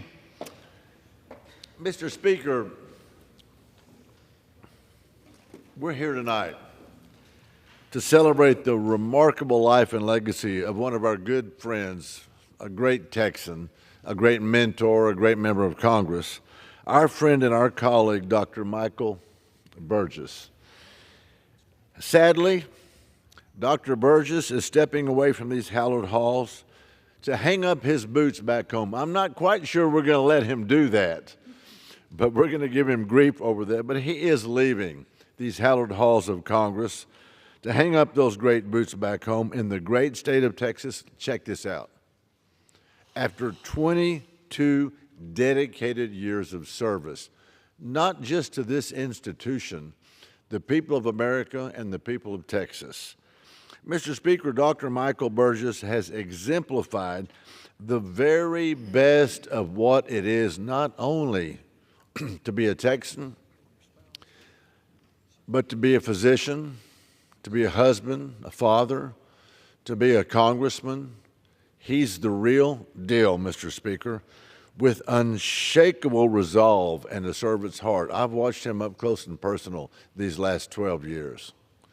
With absolute unshakable resolve and a servant's heart, Michael Burgess has tackled some of the most challenging issues facing our nation. He's always had the needs of Texans and Americans at the forefront, both of those, Texans and Americans. As one of the very few physicians in Congress, Dr. Burgess, his expertise has been an absolute guiding light on health care policy, and his unwavering advocacy for the unborn has been a testament to his absolute deep moral convictions. Dr. Burgess, let me say, thank you. Thank you, thank you, thank you. I could tell you things about him from being with him in the Texas lunch and knowing him personally and watching him up close and personal as he sits on what we call the Texas row back here. I don't have enough time to tell you about the stories and the discussions we've had and what it revealed about the man, Dr. Michael Burgess. I could be here for a long time. I don't know how much time you have, Mr. Speaker, but I could be here for a long time. In Texas, we believe in rolling up our sleeves, getting the job done, and never backing down from a fight. And let me tell y'all, that epitomizes one Dr. Michael Burgess, who has done that right here in what I call those hallowed halls of Congress. His dedication to conservative principles and his commitment to values that make not only Texas strong, but this country strong, has left an indelible mark on this institution. Michael, we are sad that you're leaving. I'm still not sure we're gonna let that happen, but bless you, brother. As you return to the Lone Star State, we know that you will continue to embody the spirit of Texas, where faith and family and freedom remain at the center of everything we do. Mr. Speaker, Dr. Michael Burgess epitomizes that. He really epitomizes that. So, Dr. Burgess, as you step into the well-deserved next chapter, we must also recognize the support of your beautiful wife, Laura, who's been your steadfast partner throughout these 22 years of service. You know what they say, behind every great leader is a strong family, but it's one that he built. It's one that he built. And his bride, Laura, has shared in those sacrifices that come with public service, standing by him with grace and strength. So, before I begin to conclude, I do want to yield to my friend from Texas also, Dr. Brian Babin, for his comments as we absolutely salute Dr. Michael Burgess and applaud him and just absolutely love the work that he's done. I yield to the gentleman from Texas. Thank you, my friend. Randy, I appreciate you having this for such a very, very close friend. But I want to rise today, Mr. Speaker, to recognize really a close friend, a fellow Texan, Dr. Michael Burgess, for his distinguished career for 22 years serving here in the U.S. House of Representatives. I want to thank you, Mike, for being a wonderful mentor over the years, for showing me and so many others of our colleagues just how to serve the American people with integrity and with honor, and the shining example that you have been to all of us here. No matter the topic, your position on energy and commerce as the chairman of the Rules Committee or at one of our Doctors Caucus meetings, over the years you have always been an invaluable resource to me and countless other ones. We will miss your knowledge, your expertise, your brilliant intellect, your wise counsel, and how well that you represented our great Lone Star State. Your legacy will carry on for many, many generations to come. And I want to thank you for being a dedicated public servant, a proud Texan, and a great American, without any question. I also want to extend our deepest sympathies and our prayers at the recent tragic and untimely loss of your daughter, Christine. We want to wish you, Laura, and your entire family all the best. Godspeed, my friend. May God bless you all. We will see you soon, and I want to keep in contact with you for the rest of our days. God bless you. Thank you. I yield back. I thank Chairman Babin for his great remarks, his heartfelt stuff, because he shares the sentiment of all of us, Dr. Michael Burgess. It's my joy to now recognize the chairman from Oklahoma, Mr. Frank Lucas, for his remarks. Thank you, Congressman Weber, for the opportunity to participate in this important discussion this evening. I can't think of a person that I have interacted with for the last 22 years that I've enjoyed any more than Dr. Burgess. Saying in that general area back there, occasionally he would veer away from the Texas row and interact with the Okies, where we analyzed the leadership, we analyzed the committees, we analyzed the work product. His insights were just as amazing as his personality. And let's be honest, if you have toiled through the Budget Committee, as Dr. Burgess did, as a good member, if you worked diligently for decades almost on the Energy and Commerce Committee, and then had enough patience and grit and willpower to be a Rules Committee member for a number of years and chairman of the Rules Committee, that says something about your commitment to this body, this country, this Constitution, and yes, Doc, I'll admit it as an Okie, your commitment to the Republic of Texas. With that, let me yield back. The gentleman the admirer of the Republic of Texas yields back. And I now recognize the gentleman from Texas, Chip Roy. I thank my friend from Texas. I'm here tonight, as we all are, to celebrate the career, the legacy, and the friendship of Chairman Dr. Michael Burgess. We're going to miss you. It has been an honor to serve alongside you in two committees, the Rules Committee and the Budget Committee. An honor to work with you on health care policies and any number of things. I've learned from you. I've probably made your life a little more interesting than you would prefer on the Rules Committee. But it has been an honor to serve alongside you, and I truly mean that. There's a lot of words that are thrown around about people that have an impact on us when we're here, but I will always remember your grace in front of a number of circumstances, but particularly in the last couple of weeks. And I will just say that, as you said this last week, and the peace of God, which passeth all understanding, shall keep your hearts and minds through Christ Jesus, Philippians 4:7. And your faith stands as a testament to all of us. Godspeed. I thank the gentleman from Texas, and I yield as much time as he may consume. The chairman from Kentucky, Mr. Brett Guthrie. Thank you, my good friend from yielding. I appreciate that. I'm here to honor one of my dear friends. When I first got on the Energy and Commerce Committee, the battle that was going on in that committee was over healthcare policy, and Dr. Burgess knew it frontwards and backwards.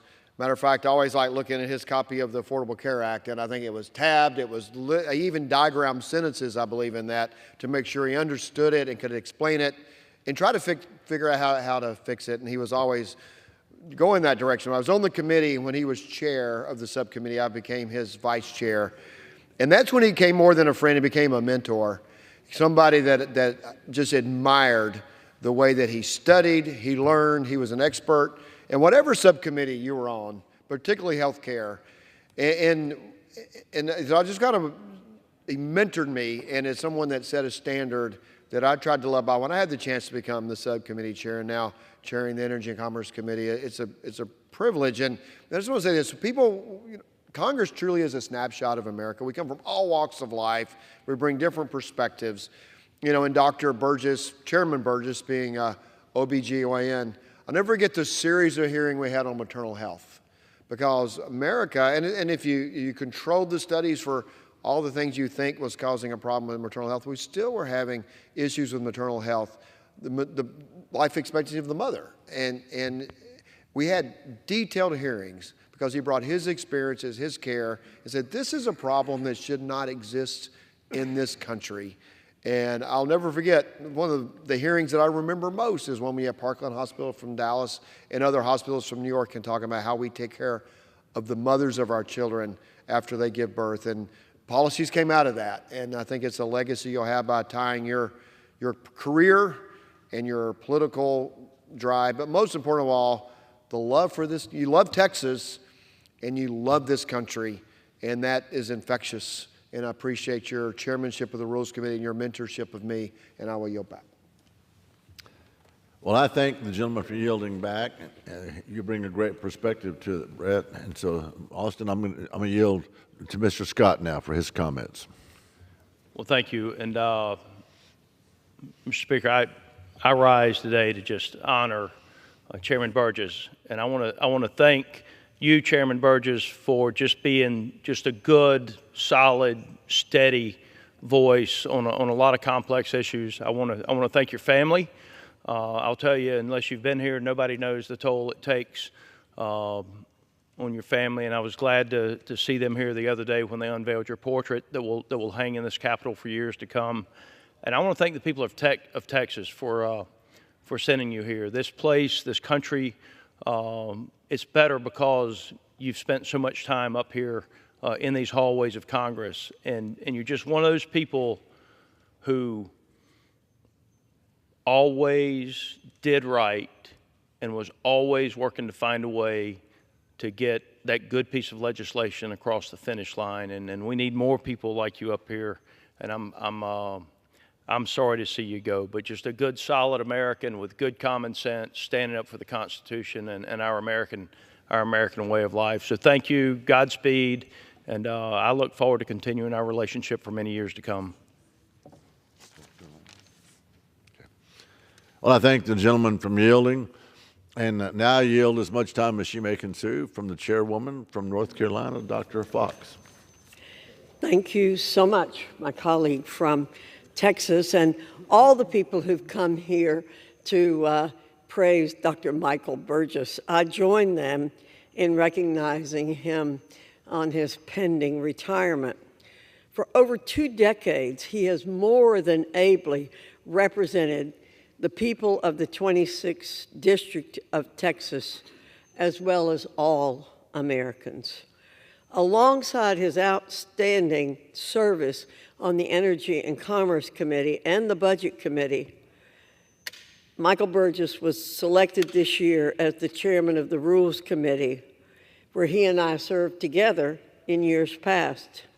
Having engaged with him many times this year in the hot seat opposite the dais where he sat, I can attest that he's done a fine job of leading the Rules Committee.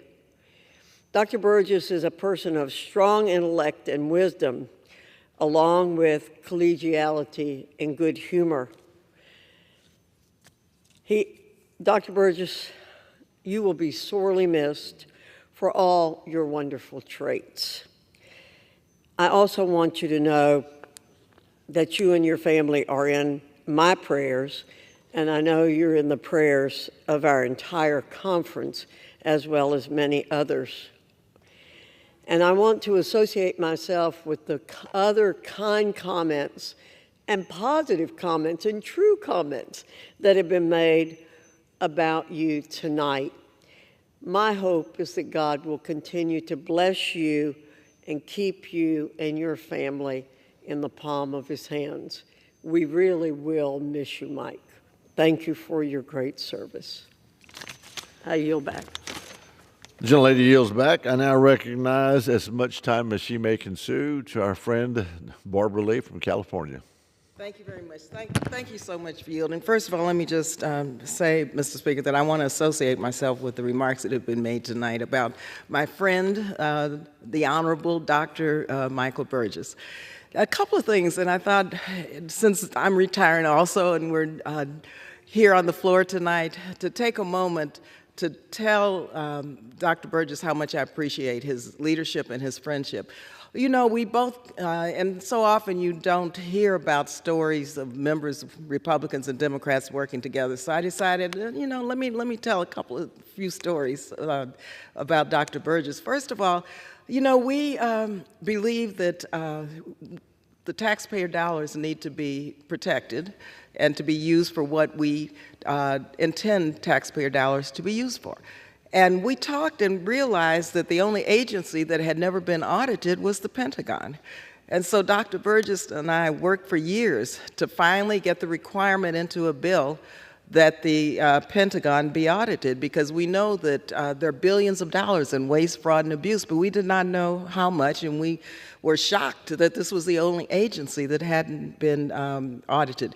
And this never would have happened had it not been for Dr. Burgess and myself working together. We finally put a requirement into the bill that the Pentagon conduct an audit, finally. But guess what? And we talked the other day about this. The Pentagon has flunked its seventh audit. And so we're going to, I'm originally from Texas, represent the beautiful 12th Congressional District, and just know that I'm going to continue to work also, and I know Dr. Burgess will work to make sure that we finally get a clean audit from the Pentagon, because taxpayers deserve for their, to know where their tax dollars go and that they're not being scammed by the Pentagon. Secondly, I want to thank you for your work on diabetes. You know, as a member of the Diabetes Caucus, I think for a while you were co-chair of the Diabetes Caucus with Congresswoman Diana DeGette, and he has done remarkable work when you look at diabetes and the disproportionate impact of on people of color, African Americans especially. We've looked at ways to prevent amputations and ways to really make sure that the health care is there for those who are suffering diabetes to prevent the terrible, terrible consequences of that disease. And I just want to take a moment to thank you, Dr. Burgess, for your work on that. I know that I'll be seeing you in this next chapter of your life and of my life, and I wish you well, and may God bless you, and you are also in my thought and prayers as you go through this very difficult period. Thank you again, and thank you for yielding. We thank the gentlelady from California for yielding, and now yield as much time as she may consume to the gentlelady from Minnesota, Michelle Fishback. Thank you very much. And Madam Speaker, I rise to thank Dr. Burgess for his friendship and for kindness. And I want to wish him a very happy and restful and well-deserved retirement. It's been an honor to serve with Dr. Burgess, and particularly on rules. I joined rules as a freshman, and he has been a steady, guiding hand and an excellent example of a statesman. As chairman, he has been a kind and thoughtful leader, and I will certainly miss you in that role, Dr. Burgess. I'm also grateful for the time that we spent on a trip to Canada, and I enjoyed being part of the visit to your grandfather's home in Montreal. I will sincerely miss seeing you at work, and I'm happy about your next chapter and your retirement. And I thank you for your service. I thank you for your service to the country, to Congress, and to your constituents. But most of all, I thank you for your friendship, Dr. Burgess. And congratulations, and God bless you and your family. I yield back. Madam Chairwoman, I now recognize the gentleman from Texas, from Waco, Texas, Mr. Pete Sessions. I thank the gentleman, Brother Weber, for you bringing tonight this conversation that members of Congress on a bipartisan basis can have about the gentleman from Texas, Michael Burgess. I am one of a few members that well remember when he was running for Congress in a contested primary, and I listened to Dr. Burgess on the radio before I had met Mike, and he was very clear and professional and straightforward about his rule of his idea of not only the rules that Congress should exist under, but also the American people, that they would be able to count on members of Congress who would come and do what they said they would do and work hard and do their best every day. Michael Burgess became not just a standard operating procedure in the Commerce Committee for understanding healthcare and commerce and certainly the things that happen in this country, but he became a stalwart for understanding the debate of leading America to understand what good healthcare would mean, how rules and regulations should be in their best interest, and how a market-based product, not just in healthcare, but what consumers would expect would be a part of that. In 2013, my knowledge of Mike, I asked Mike to come and join the Rules Committee. We had changed up a little bit at that time. I became chairman of the Rules Committee and knew that we needed experts from across the Congress. And so we changed from making the Rules Committee an exclusive committee to one where we would ask members to double down on their normal committee where they had extreme expertise, but also come and do then double duty at the Rules Committee many times late at night and certainly for hours at a time. After just 2 weeks of being on the committee, then Speaker John Boehner, who had caught me earlier and told me, I don't really know Mike very well, came back and said, he is a real asset to our conference and to the Rules Committee, and really congratulated Mike well behind his back, only to find out later that John did approach Mike and say, we're very proud of the job that you're doing. Mike, tonight we stand in awe of you. I often spoke about you being one of the most distinguished members of Congress, not only in your presentation, but also in your hard work back home. Tonight we say thank you. Tonight we say job well done, and perhaps more than that, service to a grateful nation that not only listen to your words, but listen to your advice about making life better for people. Because in fact, I think you, like Virginia Fox and other members of the committee at the time, we believe that there was no problem in America that we could not tackle, help resolve, and make better for the American people. And every bit of that you did through your devotion, dedication to the American people and your idea of what service meant. So congratulations to Dr. Michael Burgess. A thanks to his family, his beautiful young wife, Laura, for the service that he has given to the people of America. I yield back my time to the distinguished gentleman from Texas. Madam Chairman, at this time, I'd like to recognize Judge John Carter to come up and share with us.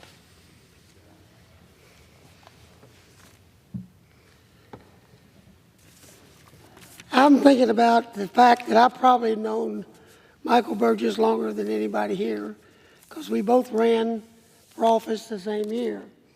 He ran against one of the sons of the leadership, and I ran against the chairman of Energy and Commerce son. So we had very similar races. We got the heck kicked out of us, but we won. And so when we first got up, we immediately had a connection.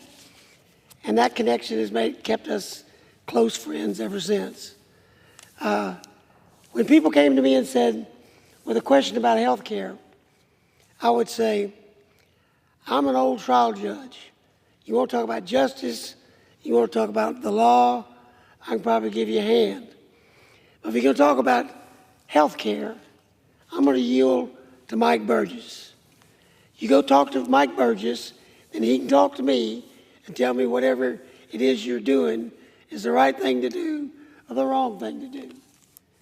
And I've never been, Mike's never failed me to give me the best advice. He's a close friend. He's very dear to me. We both kind of and I'm telling you, I failed on this deal. We both made a pact that we would leave at the same time. And then he decided to leave, and I wasn't ready to leave. So, hold on, Burgess, I'm coming one of these days. But I wish you'd stick around a little longer. He's such a friend and such a solid human being.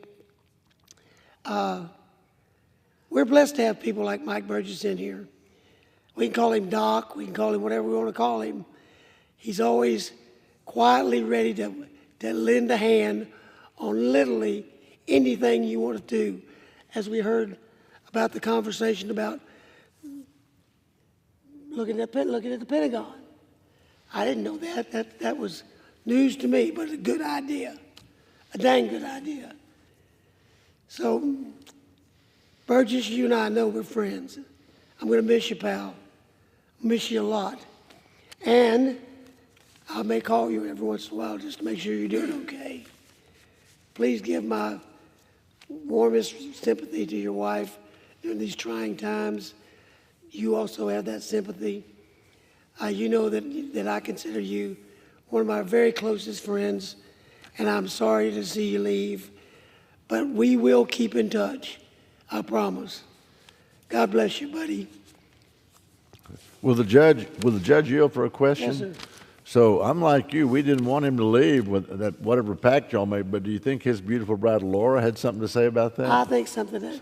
I do too. I thank the gentleman. I wouldn't guess, but you know. I thank the gentleman. Chair now recognizes the gentleman from Georgia, Buddy Carter.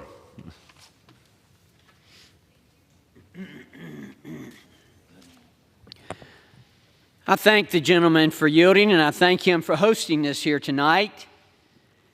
Madam Speaker, I rise today in honor of my good friend and my colleague and one of my mentors, Dr. Michael Burgess, for his impactful time in Congress.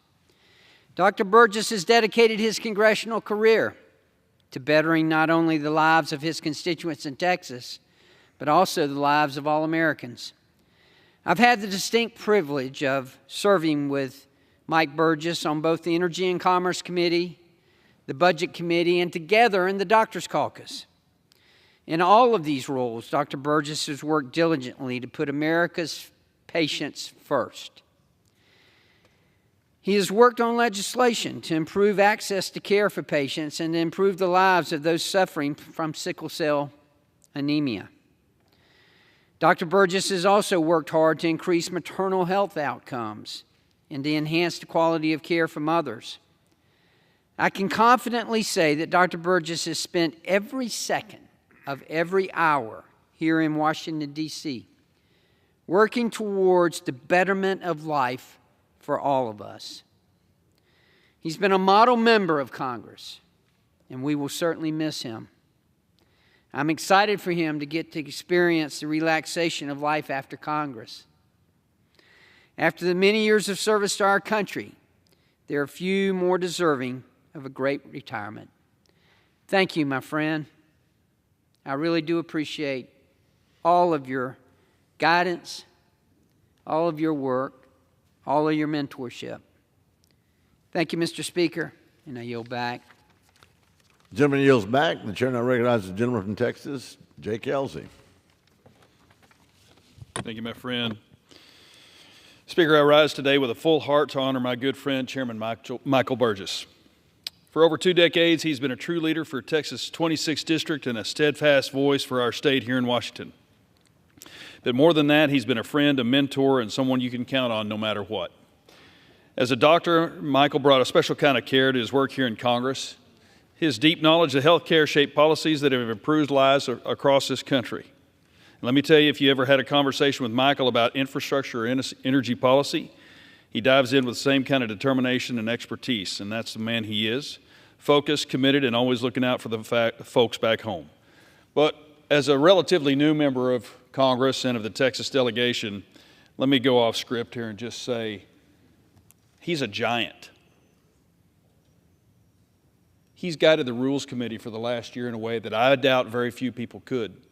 In turbulent waters, he has smoothed them with his composure, his humor, his knowledge, his patience, and his kindness.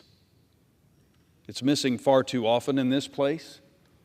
And if you're looking on TV for Michael Burgess, you won't find him. You'll find him in a committee room or in the study room or in the Texas delegation lunch instructing us on what's good and what's bad. And he never went off in sound bites. He knows what he's talking about. And so I had a great, beautiful speech written for you, but let me summarize by saying the first thing that came to mind when I knew we were talking about you today was, not everybody's heard this song, but in 1988, a band called Cinderella sang, "You don't know what you got until it's gone."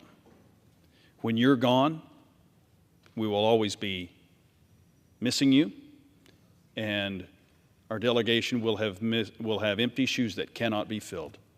Thank you for everything that you've done for us and this country. God bless you, sir. The gentleman yields back. Now I recognize another gentleman from Texas, Keith Self.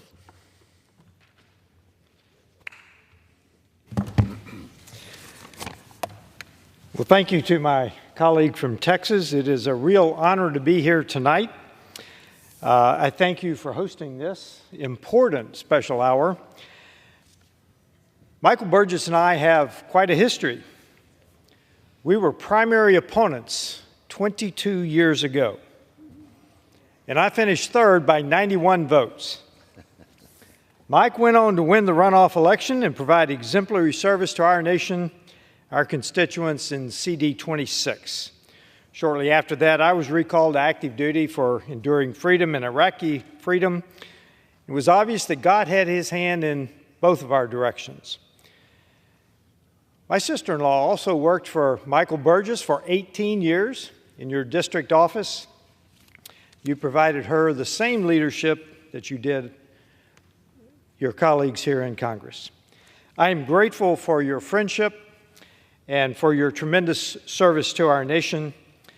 I'm also proud of your track record of defending the Constitution and your bold leadership in the pro-life movement. I will tell you, abortion is a talking point for many members of Congress, but not Michael Burgess. You delivered about 3,000 babies in your career as a physician, and let me tell you, most of them, along with their parents and their siblings, voted for you, which I realized in 2002 Taking care of those mothers and their babies over the course of your 30-year medical career gave you a unique perspective on the value of life that he brought with him to Congress. He provided a bright beacon of light to the right to life struggle against those who advocate for abortion. You always showed up, you knew your stuff, you were prepared, and I will tell you, we will strive to carry on the mantle of pro-life, pro-liberty, and freedom for the next generation of congressional members. They've not only been your values, but they are our Texas values, and they're proving recently to be America's values. Dr. Burgess, I want to join my colleagues in letting you and Laura know that our hearts are heavy with yours.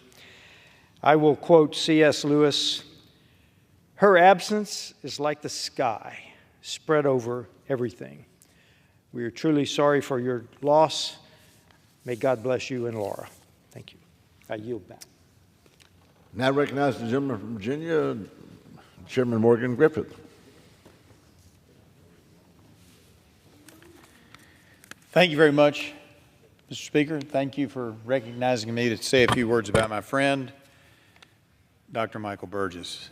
First, I rise to congratulate you. You are finally graduating from Congress. You've done a great job during your 2 decades here, and your record highlights a staunch advocacy for health care legislation that addresses a variety of issues. Such issues include reducing health care costs, improving choices, and ensuring there are enough doctors in the country to tend to the health care needs of America's patients and veterans. Through the Energy and Commerce Committee, your keen intellect and institutional knowledge have served as invaluable resources to myself and to all. I am proud to have worked with you on health care-related legislation. Now, I have to tell you, when I first got to the Energy and Commerce Committee, we were all talking about Obamacare. And I looked back, and there was this guy I didn't know from Texas, and he had the code sitting there, and it was about yay thick. And every now and then a debate would start up, and somebody would say something, often from the other side of the aisle, and would say, well, we didn't do this, or we did do this in the Affordable Care Act, Obamacare. And Dr. Burgess would be on point to respond. Because notwithstanding the fact that he had the book there, he could immediately tell you whether or not what was being alleged was or was not in the act. And on at least 2 or 3 occasions, I can recall him citing the page and then reading from it. And we're talking about on the fly. We're not talking about 10 minutes to prepare or 20 minutes to prepare. We're talking about somebody finishes commenting, people yield time to Dr. Burgess, and he tells them what for. Not in a bad way, not in a mean way, just, well, that's not accurate. If you look at page 1206, you'll see yada, yada, yada. There is no one else in the United States Congress who has that kind of knowledge of our health care system. I wish I could say I did. I do not. I don't know anybody who knows the American health care system the way that Dr. Burgess does. It is absolutely amazing the way his mind works, and of course it takes hard work. Even when you got a good mind, it takes a lot of hard work as well. Further, I have to confess that, you know, not having as much to do when I first got here, I used to go hang out from time to time at the Rules Committee. And Dr. Burgess was always there and was always asking key questions and important questions. And then when I occasionally appeared in front of the Rules Committee, not just being a geek, he always asked the best questions. And so, Dr. Burgess, I greatly appreciate all of that. As you are leaving Congress, I don't think it can be replaced. Oh, there might be 2 or 3 or 10 individuals who can combine to replace your knowledge, but there is no one individual who can do that. Now, I have to also confess to you tonight that it's not only that we share spots on energy and commerce, but we also share an affinity for country music. Earlier this year, at Dr. Burgess's personal invitation, I don't want anybody else getting mad at him, but he invited me to join him and country music legend Randy Travis to discuss some issues related to the rights of the performers in receiving benefits. So we've heard about issues from our colleagues on the other side where he was helpful. We've heard about the stuff that he's done that's been great. He's also has been working right up to the end to try to make sure that in a myriad of different issues that the American policy is the correct policy. I can't say enough what a great asset Dr. Burgess has been to the United States Congress, to the Energy and Commerce Committee, to the Rules Committee, and to me personally. I'm so thankful for his service and his leadership.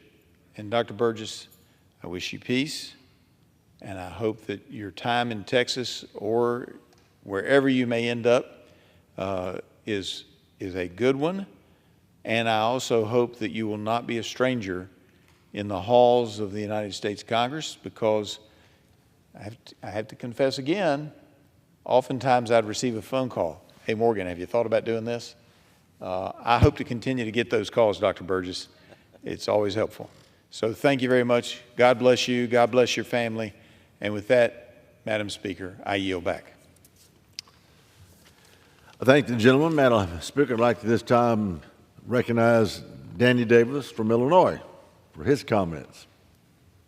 Well, thank you. And I want to thank the gentleman for yielding. I rise to pay tribute to my longtime friend, associate, office mate. His office is around the corner from mine. We meet each other in the hall almost every day. But I really want to thank him for the tremendous service that he has provided to the people of this country, and especially the outstanding work that he has done in health care. But I'll also mention the fact that he is as much of a politician as he is a political person, but a doctor first and foremost. Michael, I thank you for co-chairing the caucus on sickle cell and working with Representative Lee and myself all the many years that we've been a part of that. I understand that our sickle cell bill is going to be in the CR whenever we get to it. And I also understand that one of the reasons that it's there is Dr. Michael Burgess. So Michael, as you go, wherever you go, however you go, and whatever you do, I'll just leave you with this old Irish blessing, and that is, may the road rise up to meet you. May the sun always be warm on your back. May the wind push you forward. And until we meet again, may the good Lord hold you in the hollow of his hand. Best of wishes, good luck, enjoy life. We'll miss you. I thank the gentleman. And Dr. Burgess, talk to those of us who love you. Well, I have to. Thank you for doing this. And it's all been so moving and so lovely. But if anyone tuned in late tonight in C-SPAN, they'd probably thought I passed, because it really did sound like a eulogy. I'm still here, and I will continue to text you and call you and inform you. Analyze, as I think Mr. Lucas put it. I'm good at analysis, so I will still give you the benefit of my insight. But I want to thank you, Randy, for doing this. I didn't expect it. I've got some of my great staff up there in the gallery who've been watching and hanging on every word. You all have been very, very kind, and I really don't know what else to say, but I wanted to assure people that I was still here. It's been so moving that people might have thought I had left the building, but Elvis is still in the building. Thank you, Dr. Burgess. You've been quite a mentor, quite a friend, and quite an example. As you and Laura proceed on your next step into your history, y'all work for Texas. I want you to know that from us, our deepest gratitude and thankfulness.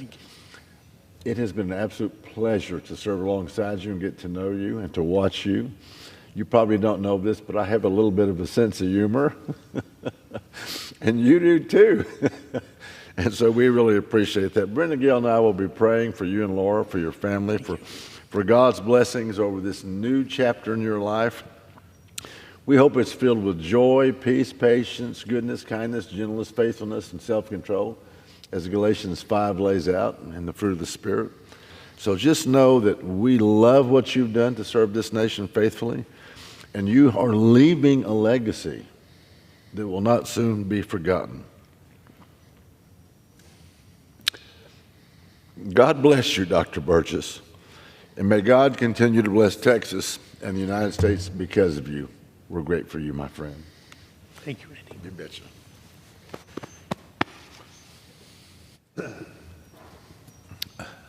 Madam Speaker, I yield back. The gentleman from Texas yields back.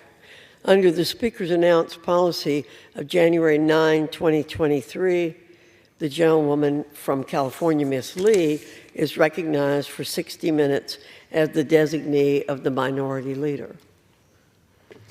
Thank you, Madam Speaker. I ask unanimous consent that all members have 5 legislative days in which to revise and extend their remarks and include extraneous material. Without objection. Thank you very much, Madam Speaker. I rise this evening to deliver my final floor speech as a member of the U.S. House of Representatives. For 26 years now, it has been the privilege of my lifetime to serve my incredible constituents of California's 12th Congressional District. Now, I was sworn in on April 21st, 1998.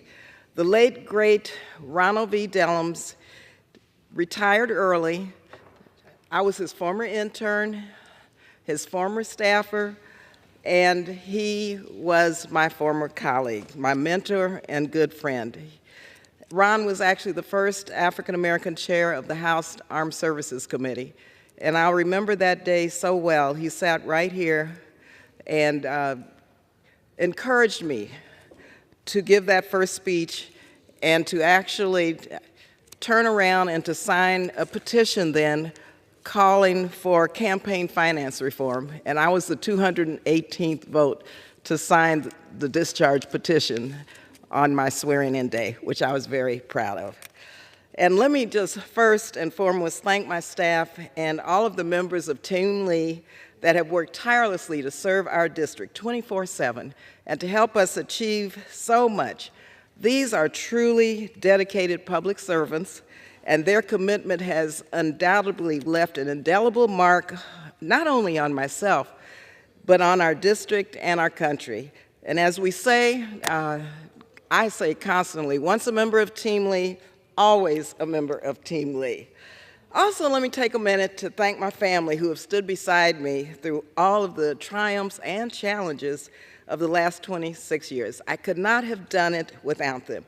Now, in 1998, my late mother, Mildred Parrish Massey, my late father, Garvin A. Tutt, my stepmother, Rachel Tutt, my auntie Juanita, who passed away at 100, and my auntie Lois, who just passed away at 103. They all were with me. They're not here today, but they have been my guardian angels over the years to guide me and to keep me moving forward. Also, my sisters, Beverly and Mildred, were with me, their husbands, Martin and Calvin, and my 2 sons, Craig and Tony, well, Carl, AKA Tony, Carl Anthony Lee. They both were with me. Now they have their families, and I have 5 beautiful grandchildren. Now, actually, and I just have to say, on that day that I was sworn in, I was talking to my dear friend and colleague, Congresswoman Sidney Kamlager-Dove, and who was a co-founder of the Slow Fashion Caucus. And I just want to say, where's Sidney? To you, my sister, thank you so much, because I am wearing the same thing that I wore on April 21st, 1998, when I was sworn in. Now, this caucus is a caucus that is very important because it's creating climate-smart policies to reduce repair and wear and to recycle textiles. But the only thing I've done with this outfit is to just shorten it a bit. But it's the exact same outfit I wore April 21st, 1998. So Sydney, thank you very much for your leadership. Yeah, I'm the kind of OG of that caucus. So as I look back on my time, though, I feel a sense of gratitude for the opportunity to not only serve my community, but to advance justice, equity, and peace throughout our country and the entire world. I am a woman of faith. I attended St. Joseph's Catholic School in El Paso, Texas. I was taught by the Sisters of Loretto, whose motto is going where the need is the greatest, and whose work, and they acknowledge this forever since they have been founded, their work for peace and justice, that has informed me since my childhood. And so I must tonight, as I give my last speech on this floor, after over 25 years of service, I'm reminded of a scripture, Galatians 6, verse 9, which says, "And let us not grow weary of doing good, for in due season we will reap if we do not give up." And so I just want to thank all of my colleagues who are with me tonight to really say to them that I love them, I appreciate their support, and that I could not do anything without the support of Democrats and Republicans, friends and colleagues. And now I would like to yield to the chair of the Congressional Black Caucus from Nevada, someone who is my sister's congressional member, someone who has done a phenomenal job as our chair in leading us to new heights, Chairman Stephen Horsford. I thank the Speaker. Thank you for this time, and I want to first give honor and to acknowledge a dear friend, a colleague, and a mentor as we take this special order hour to thank Congresswoman Barbara Lee. You truly are a gift, you are a treasure, and your service is an example for all to follow. For 26 years, Representative Barbara Lee has been an advocate for justice, equality, and peace, both at home and abroad. Her commitment to these principles has set a standard for all of us in this chamber. I've had the privilege of collaborating with her on many initiatives, from expanding health care access to advancing racial and economic justice. Her leadership within the Congressional Black Caucus, as a former chair herself, has amplified the voices of marginalized communities and ensured that their concerns are addressed at the highest levels. Representative Lee's dedication to peace is shown by her consistent stance in foreign policy matters. And it was her lone vote against the authorization for the use of military force in 2001 that showed how she will always stick to her convictions. Representative Lee, your impact on Congress, on our communities, on our country, and really on all of us will be felt for generations to come. Your legacy continues to inspire us as we work to uphold the values that you've championed. I want to say on behalf of the members of the Congressional Black Caucus, we thank you for your service, for your leadership, and for your commitment to justice. You are a dear friend, you are a true colleague, and you've been a mentor. I wish you all the very best in your future endeavors, and I know that your influence will remain with us for years to come. God bless you. Barbara Lee speaks for me. I yield back. Let me thank my friend, Congressman Horsford, for that very sincere and very humbling statement and remarks, and thank him again for his leadership. I'd like now to yield to Erica Lee Carter of Texas, who has made her mark in this Congress, not only on behalf of her dear late mother, Sheila Jackson Lee of Texas, who we all know that this is her twin right here. But she's doing a great job here. And Erica, thank you so much for being here, and thank you for upholding your mother's spirit and legacy, but also for charting a course forward. Thank you, Congresswoman, and I'll be very brief because you have so many great friends here, but your last name is Lee, and you and my mother were like sisters from another mother, and I thank you for being that to my mother, the Honorable Sheila Jackson Lee, for your entire term of service, for standing up for progressive values, for being part of the Progressive Caucus, for holding that organization up and taking it forward and making it so impactful in this body. I thank you for being there the first Juneteenth. You have family down in Texas and Galveston, and she was so excited. Y'all were both so excited to see each other, to celebrate freedom, the real freedom for Black people in this nation. And I hope that we continue, I will continue, I know you will continue to uplift that holiday and make it important for all Americans to understand how we make this a more perfect union. So I know many will tell your many accomplishments and working on HIV/AIDS, which is so important, being the lone vote after 9/11, always standing in truth and power, always standing up and never being afraid, never backing down, always being unbought and unbossed. So I just thank you on behalf of myself, because you've always been an inspiration to me, watching from behind the scenes, intergenerational leader, inspiring the next generation of women, Democratic women, women across this nation. And thank you for traveling with my mother, loving my mother, voting with my mother, fighting with my mother, taking pictures with my mother. We will miss you. Barbara Lee speaks for me. Thank you. Congresswoman Lee Carter, thank you so much for your leadership and your friendship. I was her mother's personal photographer, and we did travel the world, and anything, what Sheila wanted, Sheila got, because she was a true warrior woman, and so are you, so thank you. Now I'd like to yield to my colleague and good friend from California, Southern California. Where is Sydney? She's okay. Let me go now to Gwen Moore from Wisconsin, who is a very good friend. I visited her district several times, as she actually was in a film, a documentary, and I want to thank her for that, which was of Barbara Lee, speaking truth to power, but she was the star of that documentary. Gwen Moore. Thank you so much, Mr. Speaker, and thank you for yielding to me, Barbara.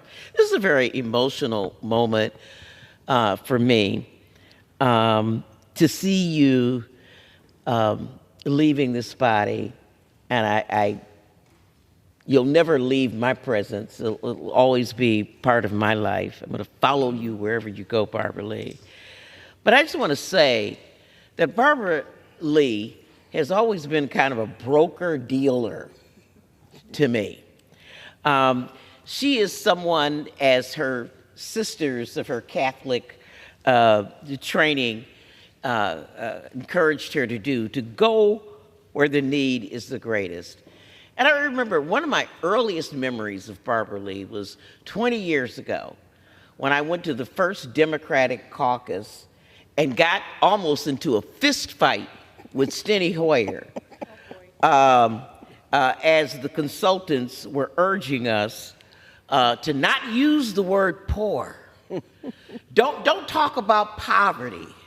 That's kind of a bad message. That won't help us win.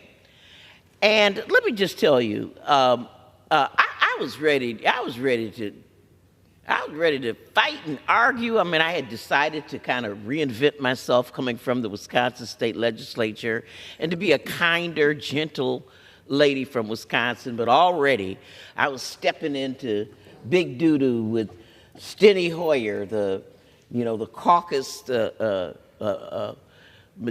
minority leader, as Steny Hoyer defended our consultants' admonition that we don't use poor as a word.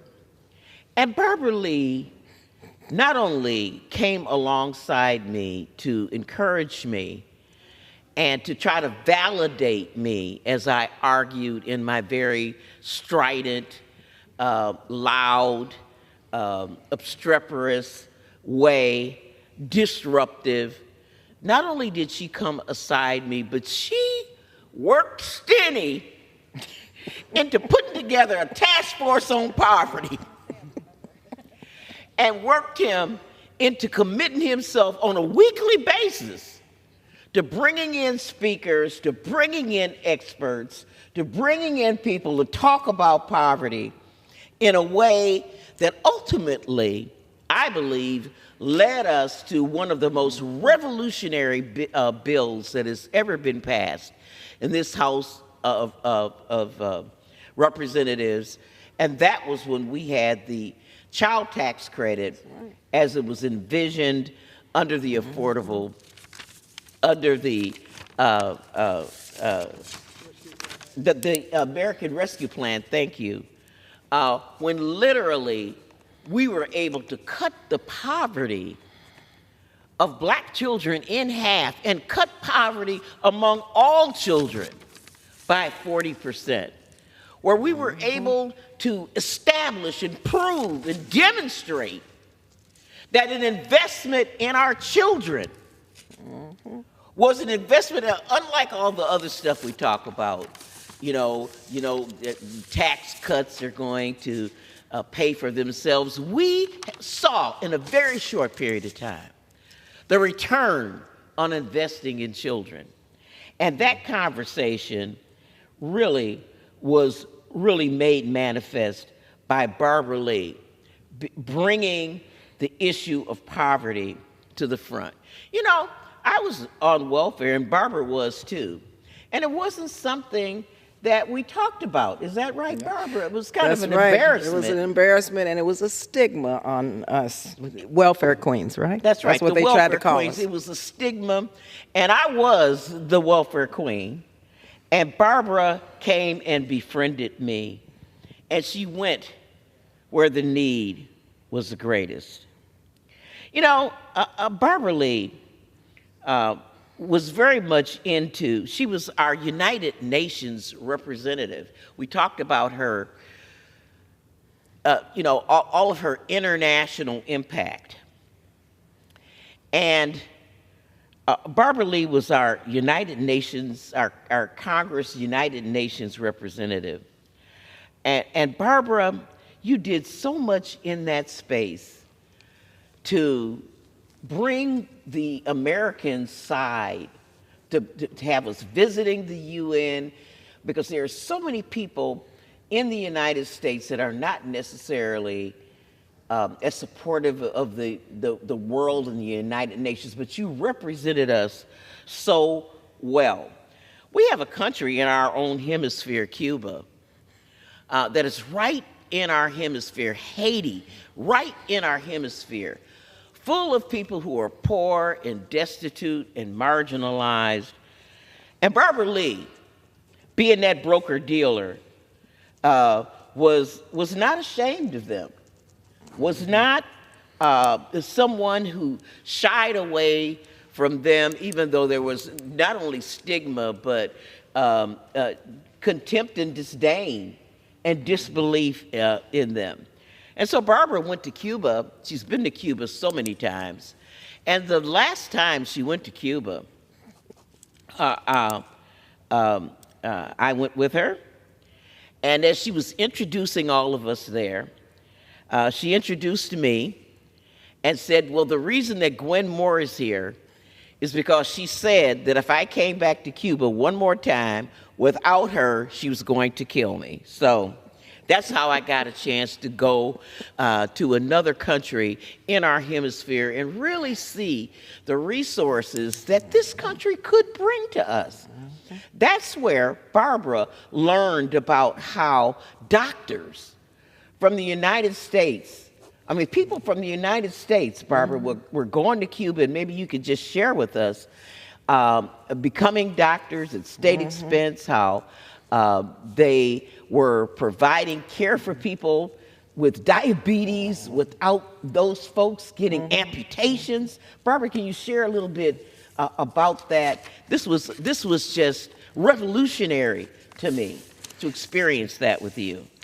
Well, let me just say to Representative Gilmore, I'm so happy that you came to Cuba in spite of, no option for me except to invite you to Cuba, because, you came back and continued to do the work to help normalize relations with Cuba. All we want are normal relations. There's so many scientific discoveries that Cuba has developed that Americans could benefit from, and there's much we have developed that the Cuban people could benefit from. And let me tell you, there's a treatment that prevents amputations from diabetes. Representative Burgess, who we honored earlier, knows about that treatment, Hebra-Pro-B. And we saw in the clinics 80 to 90% effectiveness used all around the world, but because of the embargo, we weren't able to get a clinical trial here in America because of the embargo. Well, let me just bring you up to date very quickly. This procedure prevents amputations for those who have diabetes, and of course the black community, brown communities have disproportionate rates of amputations.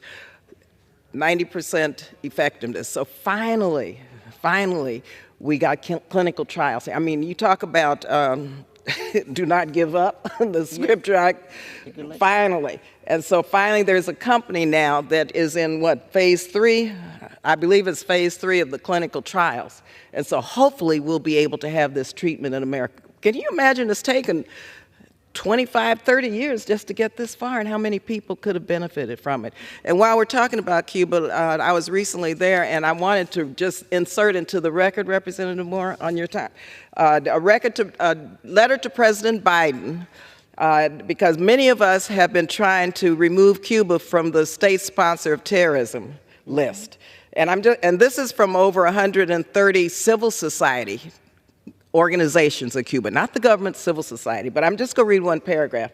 Cuba is not a terrorist state. There's absolutely no evidence that may support a claim otherwise, has been recognized by the overwhelming majority of the international community in many sectors in the United States, including a number of U.S. government specialized agencies that, by the way, attach great value, mind you, great value to their professional cooperation with Cuba in their fight against this scourge. So, Mr. Speaker, I'd like to insert this into the record. Unanimous consent? Without objection. Thank you very much. And we have forwarded this letter to President Biden asking him to remove Cuba from the state sponsor of terrorism list, with at least 20 members who have signed that letter. Thank you again. And you know what, Barbara, Representative Lee, this is what I admire about so much. Your engagement has not only been, we all go to the White House and, we're in awe, and we shake the hand of the president and the first lady, and we meet up with them and take selfies with them. And you always put the presidents to work. And so we're going to continue on. We can promise you that we're going to continue to make sure that we get to normalize our relations with Cuba. But George W. Bush, a Republican, you got in his face, and you are the initiative. One of the things that George W. Bush will always be remembered for is his initiative on HIV/AIDS and saving millions of lives, not only in Africa, but all around the world. But I just want to remind people that here, once again, was Barbara Lee breaking down a door of stigma, because while most people were distancing themselves from HIV/AIDS patients, because, people saying, they were in sin and they had somehow deserved it, somehow. Barbara Lee was one of the people that marched right on up to the White House and made sure that someone in high places like George W. Bush that gave him the cover to have the courage around this issue and break through that stigma. Barbara, let me thank you for that. Let me ask you to share with us a little bit more about that journey. Representative Moore, thank you very much for reminding us of that. And let me just say, because of Republicans and Democrats, we have saved 25 million lives, and we must have a permanent clean extension of PEPFAR. But President Bush and I disagreed on every single policy. I voted against everything that he put forward, but we came together to save lives. And I want to thank him. I want to thank all of those who, up until this point, have kept this bipartisan and encourage Republicans and Democrats to continue to do that. And I'll be working on this from the outside. And Representative Moore, thank you very much for being here tonight with us. And I hope that you'll be able to stay for a few more minutes as soon as I yield to someone.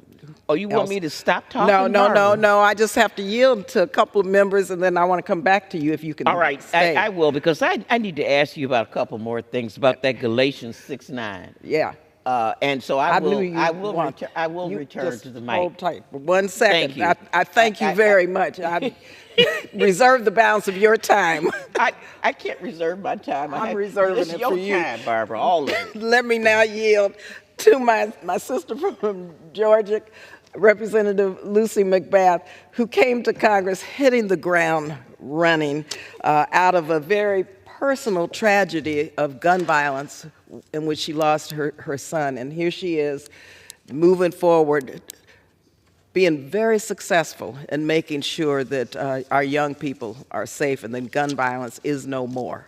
Thank you, Congresswoman McBath. Well, thank you so much. Barbara Lee speaks for me. Thank you so much for yielding to me. And Mr. Speaker, I do rise today to honor my dear colleague and friend, Congresswoman Barbara Lee from California, who will be retiring at the end of a long-standing and extraordinarily remarkable career in Congress. Congresswoman Lee, you are more than a servant leader to America. You are an example by which countless women of color can seek to emulate as we step up to be the voices of our communities. You are unabashed in speaking truth to power and unwavering in your convictions for change and your convictions for community and your convictions for helping the least of these.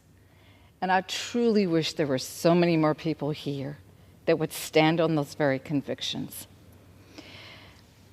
Barbara, you have never been afraid to stand up and speak out, even when the odds are against you.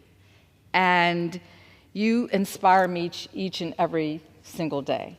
I mean, I see you running around here and making deals and dealing with people and your bipartisanship and reaching across the aisle.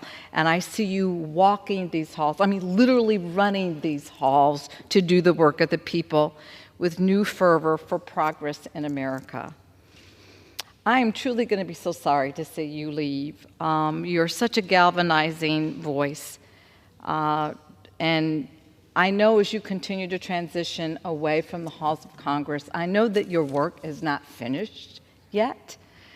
I'm encouraged by everything that you have done here, everything you've done preceding the time that I have come to Washington. I really look forward to everything that you're going to be doing going forward. I know that your work is not finished yet. God is not done with you yet. And I just look forward to the next chapter of leadership, you know, in your life, what that's going to look like for the communities that you represent. Just as it was expressed even earlier, you know, just like Representative Shirley Chisholm, who is, you know, our leader, you have always been unbought and unbossed. You are a light in this world. You are a city on a hill. A name that's never going to be forgotten. And I want to thank you very, very much for when I first came here, people kept telling me I couldn't be on judiciary because I wasn't an attorney and I didn't have the experience and I didn't know how to fight for justice.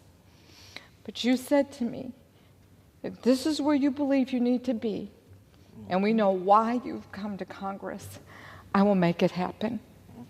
And thank you for allowing me to use my voice in the halls of Congress for reform and justice and gun safety and all the things that I so believe in. Thank you for allowing me the opportunity to be able to stand for justice and democracy in these halls. And I'm going to miss you. I'm going to miss you too, Congresswoman Lucy McBath, but just look at you and how far you've come in leadership now on that Judiciary Committee and where you are in honor of your son. And just look at what you have done to bring this House together, to focus on the issues of gun violence, working with many, many colleagues.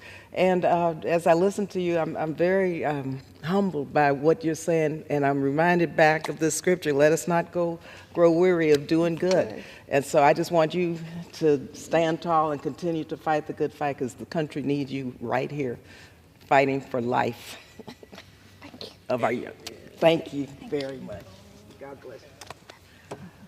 Okay, I'd like now to yield to my sister, my Palestinian sister, whose voice speaks for many, many people in our own country and throughout the world.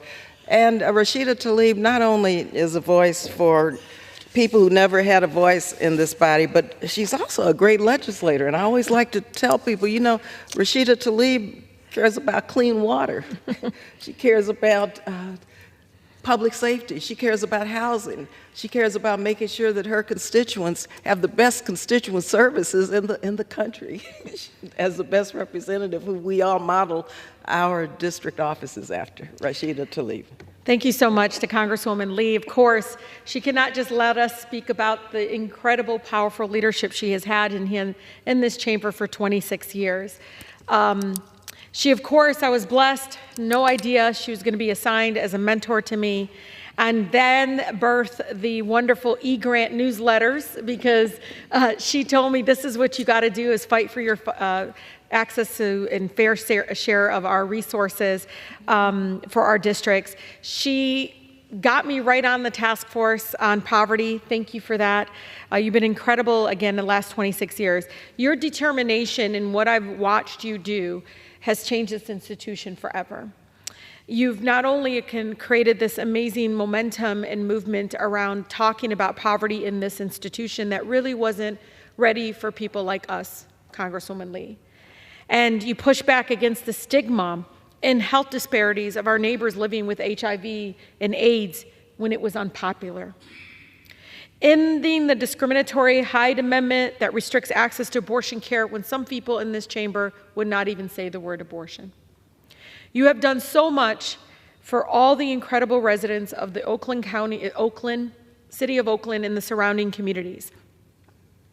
I want to take a moment and thank them. Thank them for continuing to send you here to this body, to continue letting you change this institution to be better. It will be forever changed because Congresswoman Barbara Lee served here for 26 years.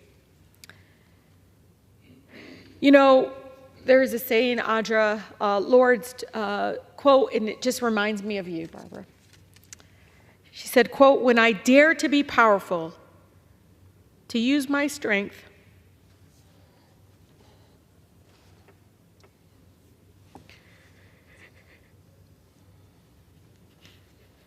when I dare to be powerful, to use my strength in the service of my vision, then it becomes less and less important of whether I am afraid."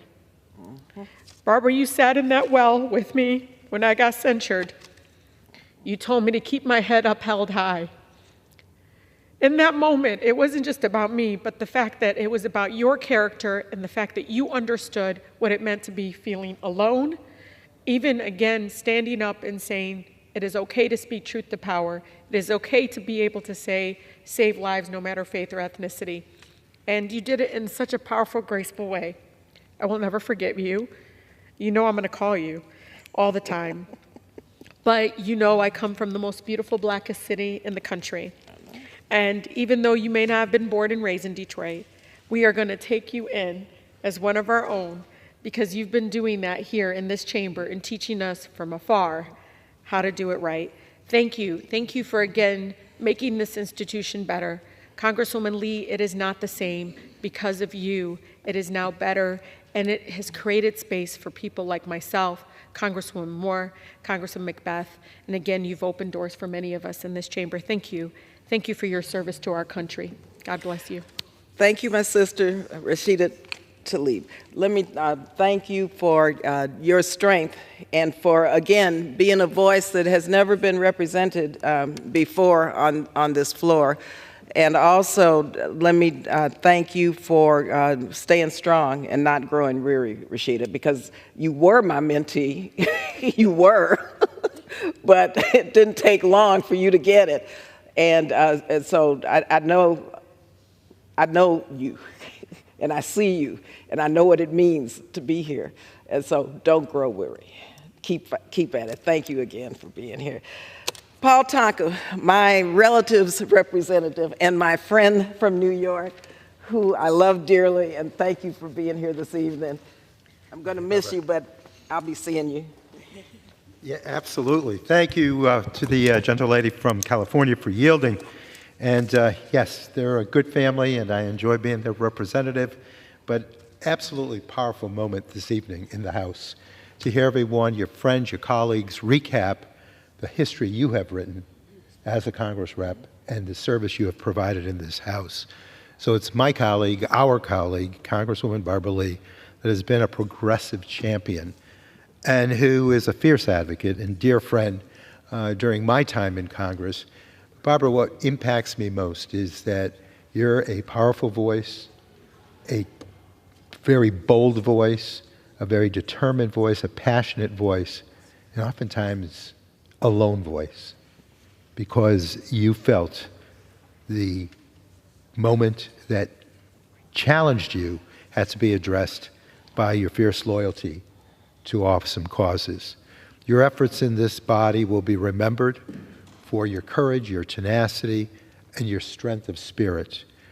You have dedicated your time as an elected representative to serving those in need, sometimes the voiceless, whether it be the global HIV/AIDS community, those in need of housing or reproductive health care rights, and certainly education and fairness in education. Your advocacy for your constituents in the East Bay area spans decades, ranging from your time as a social worker, as a congressional staffer, as a small business owner, as a state legislator, and certainly your powerful record as a member of Congress. I've been honored to work with you on issues that are close to my heart, including the entire climate issue, to make certain we hand over our planet in better stead to those that will follow us. Certainly the addiction policy efforts that you have made, treating those with the illness of addiction with high regard and high priority, and the expansion of STEM education. These are all important areas. But you, my friend, have been a titan of this body. I'm honored to have served with you. I think in many of the gatherings that we've had in offering the official goodbyes, it's so obvious that you're genuine, you're authentic, and as we've heard from your very first moments of life, there was a reason your mom shared with the world that you were saved in that moment to live a life of service. And it has proven itself so true. So honored to be with you. I will take good care of those constituents in the 20th Congressional District. I yield back, and God bless you, and Godspeed. Thank you so much, Paul, for your those words and for your friendship and for your leadership and for being someone who I can talk to confidentially. You know, you mentioned my mother. Actually, when she was giving birth, she needed a C-section. They would not admit her to the hospital because she was black. Bottom line is she almost died in childbirth. And bottom line is I almost didn't get here. I almost didn't breathe. And my mother almost died. And so that's where my fight for women's health, for justice, for gender equality began, at birth. Thank you for that reminder, Paul. Bobby Scott, another representative who's a great leader, supports and puts forth policies to help our working men and women, the middle class and low-income people, to really grow the middle class by moving into the middle class, but also somebody who cares about our young people, education, HBCUs, minority serving institutions. He's really a man of all seasons, and I just want to thank him. He represents another part of my family in Virginia. Paul Tonka represents one part of the Lewis family in New York, and Bobby is my family's Virginia representative. So thank you again, Bobby. Well, thank you, Barbara. And this is not about me. This is about you and your great legacy, your legislative legacy, and that you've done a great job here as a legislator, and you'll leave a great legacy. And there are two parts of that legacy that I wanted to emphasize. They've been mentioned already tonight. But the first is the advocacy that you had to create the Poverty Task Force. We raised a lot of money to try to get elected, and poverty is rarely mentioned as an issue. And you not only created the task force, but you've also used that task force to create targeted, effective ways to actually address the issue of poverty. And the other is the issue of global AIDS.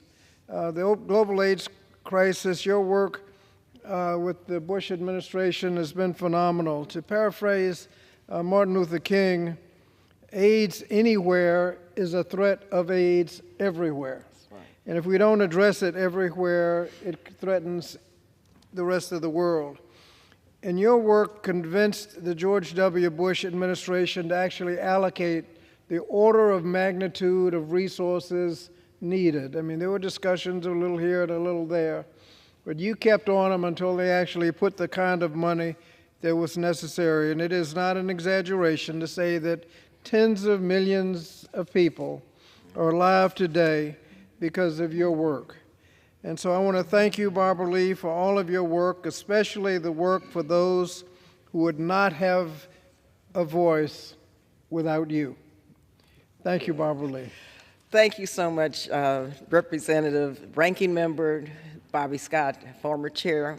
I want to thank you for your leadership, and I feel that our children, their future is secure with you here. And again, as you spoke, I have to go back to Galatians 6, verse 9, when I opened, because I'm hearing this over and over again. Let us not grow weary of doing good, for in due season we'll reap if we do not give up. And I think all of you have spoken to that, not only about myself, but about yourselves. So I want to thank you. And I just pulled the scripture out of the clear blue sky tonight, thinking about what to say, and all of you are validating this.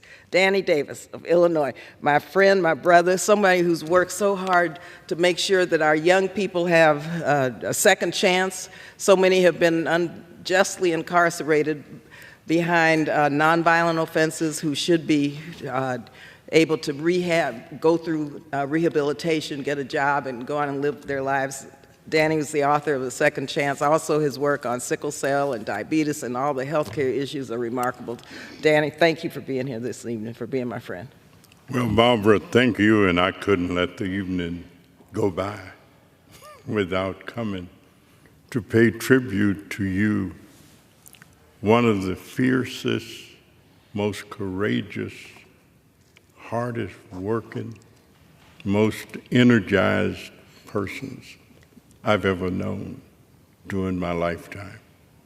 And seeing what you have contributed and the way in which you have done it, as I listened to each one of the people who spoke, World AIDS Day probably wouldn't be taking place. We just celebrated it 1st of December. And people all over the country and all over the nation celebrating World AIDS Day. That's a part of your work. The focus on SNAP, hungry people, people needing food, that's a part of your work, making sure that people got second chances, that they got money every session.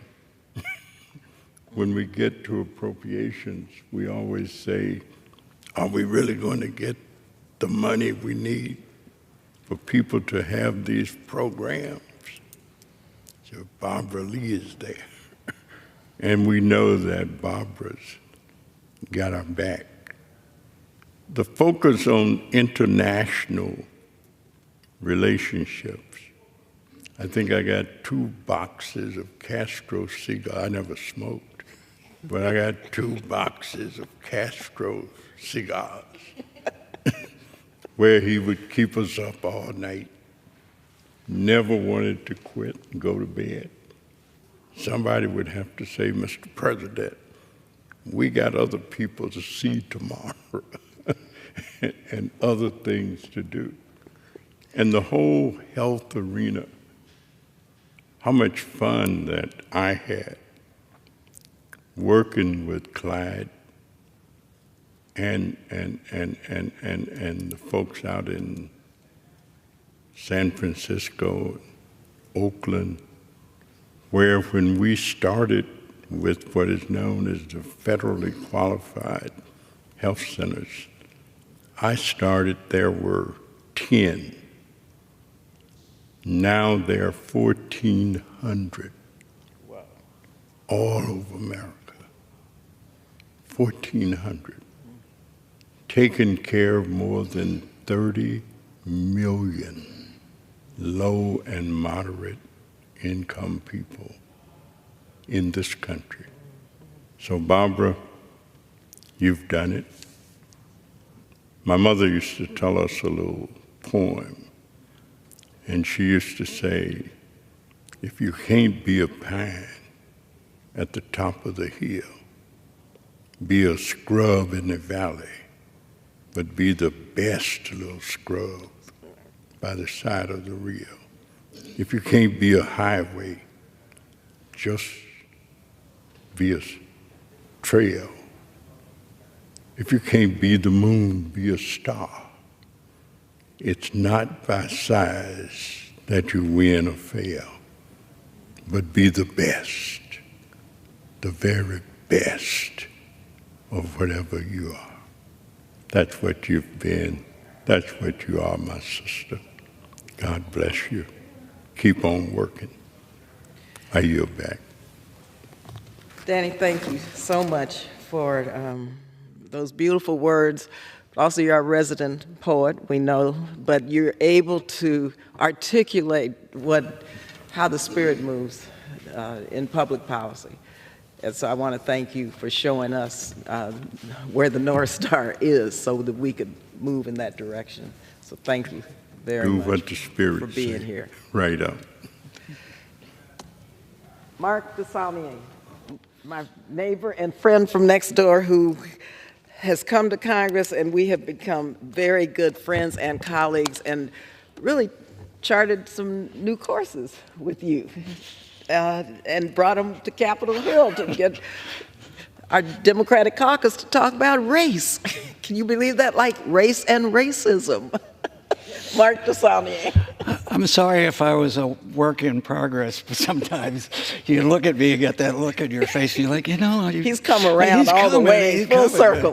He just doesn't get it sometimes. Barbara, I just, as a neighbor, a colleague, and a friend, I just wanted to come down and thank you and talk about 2 specific instances where you made me a better person.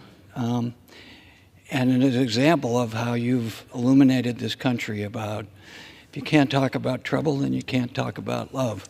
You can't talk about making people better. We were down here in the well when I first got here after Ferguson, and Elijah Cummings and John Lewis were sitting right there.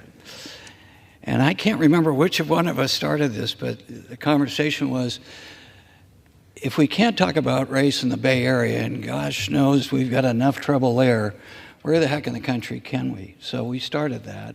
And you taught me so much. John Powell from the Haas Institute of Diversity, and just a wonderful man, Yoda. and all his staff would come to these town halls. I don't know how many we had, but Judy Chu came, Karen Bass came, Ted Lieu, in a very diverse area in our 2 districts. But it was wonderful, and I learned so much about myself and my own biases and prejudices. And it was illuminating, too, because I had liberal white Democrats come up to me, and I told you this, and say, "Why are you doing this?" And you had one of those moments where you're like, hey, why are you surprised? But it was, and then we brought John back here to the Democratic caucus, and I'm told at the time it was the largest turnout the caucus ever had, because Professor Powell talked about his experience at Ohio State and Cal and his studies on diversity and why confronting bias and racism was so important for the health of this country. So that was wonderful and continues to be, and we're going to continue to do it.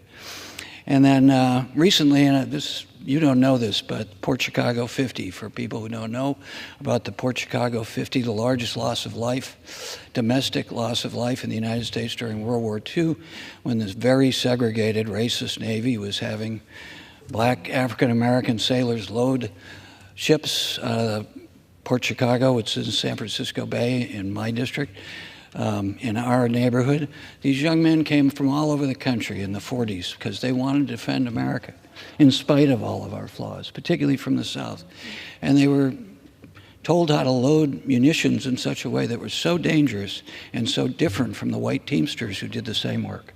And one day, because of this disregard, the white officers would actually bet on which group would load more, and they'd just throw these weapons into these ships. Well, one morning, disaster struck, and a ship exploded. You could hear the explosion 20, 50 miles away, rattle windows in San Francisco, 15 miles away. They lost over 300 African-American sailors that day. They had to go down to that water the next day. Ship was gone, the pier was gone, and go into the water under instruction from their white officers to get the bodies and the parts from their colleagues out of there, and reading about that in the book and the history about it. Anyways, for 80 years this has gone on. 50 of those young men who volunteered to serve this country in horrible conditions, who survived, were taken to court-martial and got the worst possible sentence, 50 of them, for disobeying an order that they knew was dangerous. And they didn't disobey it. They just said, we're brave men. We don't want to go back to the same circumstances. So for that, they were court-martialed. Thurgood Marshall helped defend him, and as part of what he said about similar cases, I come not just to defend these men, I come to defend the sacred creed in our founding documents. So for 40 years, my predecessor tried to get it changed with your help. And for the 10 years I've been here, we've tried to get it changed. So towards the end, I was arguing with the Navy and with the White House. And in the last conversation, I was emulating you. I was a little irritated. And I said, God damn it, can't we just do this for Barbara Lee before she retires? So the secret weapon in that was, a month later, the Secretary of the Navy called me and said, we're going to exonerate those sailors. So those are just 2 specific examples of how you've raised people up and raised me up. And there's so much more that everyone else has talked about poverty, and your dogged determination for justice.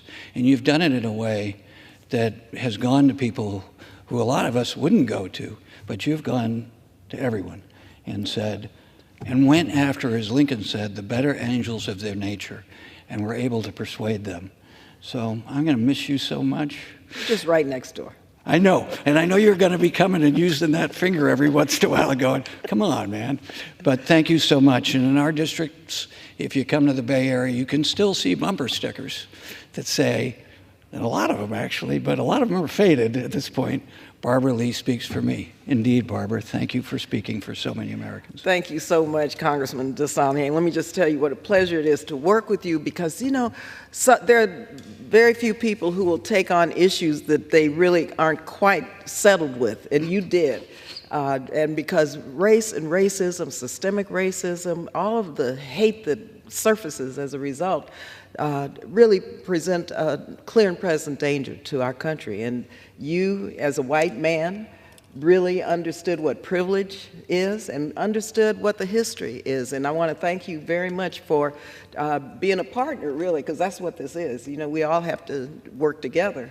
And supporting my truth resolution, H.R. 45, calling for a Truth, Racial Healing, and Transformation Commission. Mm-hmm. And hopefully, you know, we would like an executive order, but what you just said is the rationale, Mark, for why we have to have the truth told about the history of Black people, especially in America, and why only with the truth can we heal, and only then can we move toward transforming this country. And so you have been an example of exactly what we're talking about. And I just want to thank you for your brilliance and your leadership, your sensitivity and your friendship. So thank you again.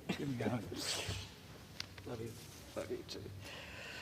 Mr. Speaker, may I inquire how much time I have remaining? The gentlewoman has 5.5 minutes. 5.5 minutes. Okay, Gwen Moore, let me just, I promise. That's okay. Is that, Terry Sewell, my sister from Alabama, did you want to speak for 30 seconds? I just have to close real quick, but you go right ahead. Well, first let me just say that we know that Barbara Lee speaks for all of us.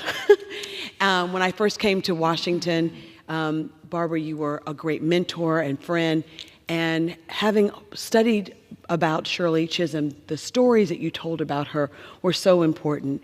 My favorite quote of hers is that service is the rent we pay for the privilege of living on this earth. Well, Barbara, you have actually burned a mortgage. You have done so much great work over your time in Washington and in Congress. Your legacy will loom large over this place. I want to thank you for guiding so many of us through the appropriations process. I still want a tutorial before you go. Tomorrow. But when I think about being effective, Barbara Lee's record is bar none one of the most important records, congressional records that we have. Your track record on funding, whether that was, all of the wonderful stuff you did for AIDS, and I could go on and on and on about how you have truly changed the world. You have earned the right to retire, but we know that there's no such thing as retiring, that you go from project to project and you excel in all. Do know that this place will not be the same without you here. I'm sorry I'm just running in, but I could not miss the opportunity to tell you how important you have been to me and to my office, and I want to say thank you. Saying thank you doesn't seem adequate enough, but do know that your legacy will live on through so many of the people that you touched, and I'm just grateful that I was one of the ones that you mentored. So thank you so much. We love you, Barbara Lee. Well, Congresswoman Sewell, let me just say thank you, because I want to make sure everyone knows you represent Selma, Alabama. She represents the heart and soul of the civil rights movement. And Terry Sewell has put Selma and its aspirations and its dreams and its needs on the map of this House of Representatives. And there was never a time that you didn't come with John to Selma. How many times did you make that pilgrimage on Faith and Politics? And I just want to say thank you. And not only did you bring it, you brought children from your Martin Luther King Center in Oakland, and you also started a program with the children from my district, and they got a chance to come to Oakland. So we have this Oakland, Alabama connection. Oakland, Birmingham, Oakland, Selma connection, which is so important because of you, though, Terry. Well, it's important because of you. We're absolutely following in your footsteps, and you leave huge steps for us to follow. So thank you, and I love you. Again, and thank you for being here. Okay, Congresswoman Moore, okay, I've got to just say I'm glad you stayed here throughout this special order. How much time do I have left, Mr. Speaker? Because I have one more thing I need to say. I think you got about 3 minutes left. 3 minutes? Okay, because let me once again thank everyone, all of my colleagues, but especially my constituents, who I considered the most enlightened and most diverse and most progressive, yes, congressional district, for giving me the faith and trust to fight alongside you for a better tomorrow. Also, I just want to say I've started with a scripture, and I want to close with one. as I leave this august body. This is Proverbs 16, verse 3. It reminds us of this. It says, "Commit your actions to the Lord, and your plans succeed." Now this comes from the Bible, even in retirement, we are called to commit our actions to God. And so, I believe in the separation of church and state. I also believe in those values that those sisters of Loretta taught me, and that was to go where the need is the greatest, do justice, love mercy, and walk humbly with thy God. Thank you again, Mr. Speaker, and thanks to all my colleagues for being here tonight. And thank you to the House of Representatives, both Democrats and Republicans, for, yes, being part of Team Lee. So fitting. Woman yelled back. She says,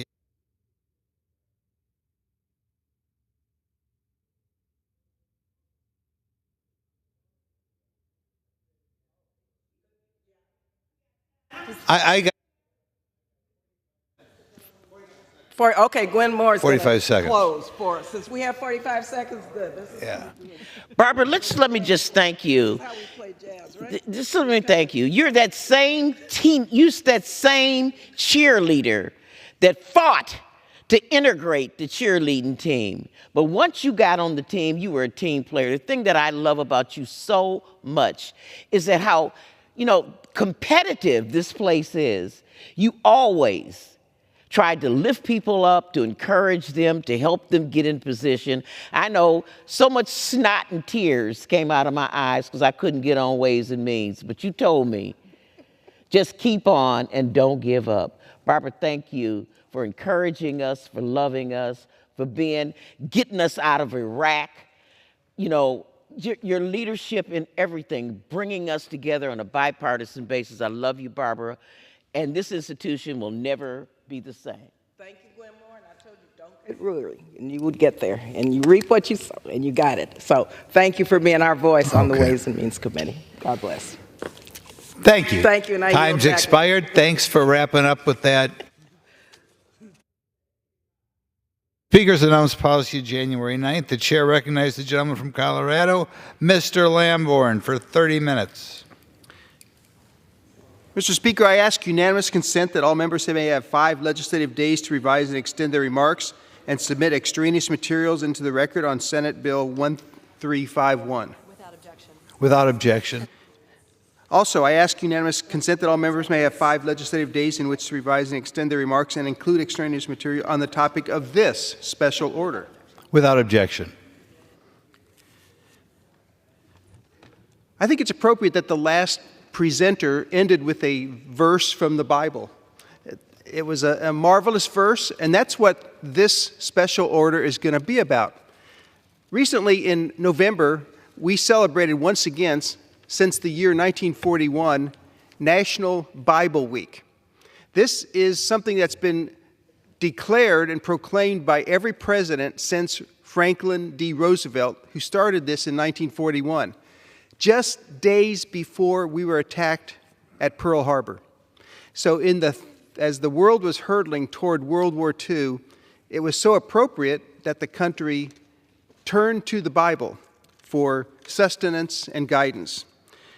I've been leading this particular commemoration on National Bible Week for, 8 or 10 years on the floor of the House. This will be my last opportunity because I'll be voluntarily retiring from Congress in January. But I want to thank so many people who have helped me during my career. But most of all, I'd like to first thank my Lord and Savior for the opportunity to represent Colorado's 5th Congressional District for 18 years. It is my relationship with Him, with God, that has provided any wisdom or success that I've experienced in my congressional year. So, National Bible Week was in November, but that was during Thanksgiving when we were all out of town. So we chose this week to actually formally celebrate it and commemorate it here on the floor of the House. This was begun in 1941 as an official National Bible Week. And it is the Bible that led me to a relationship with my Lord and Savior.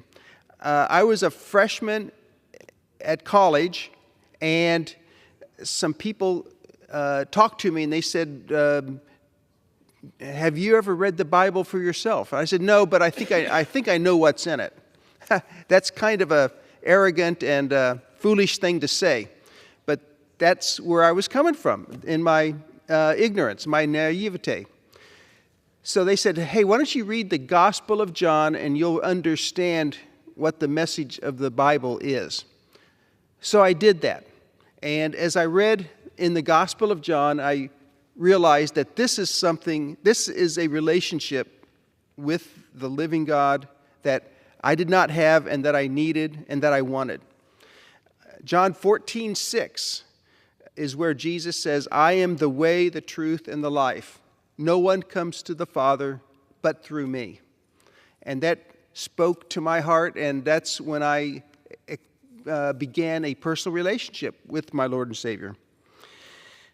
So my salvation came through reading the Bible.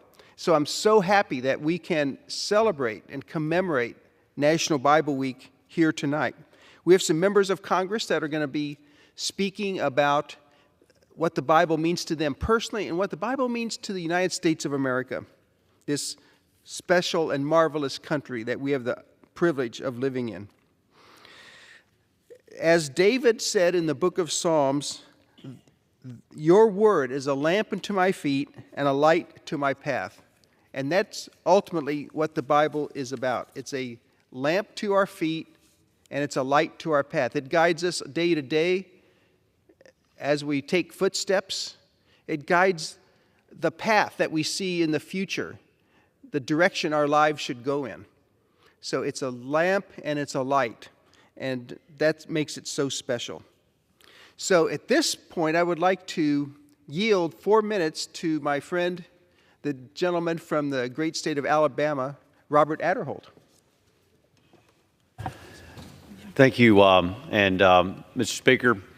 I want to first of all thank my colleague, Congressman Lamborn, for once again organizing this important special order, as he has done many times in the past.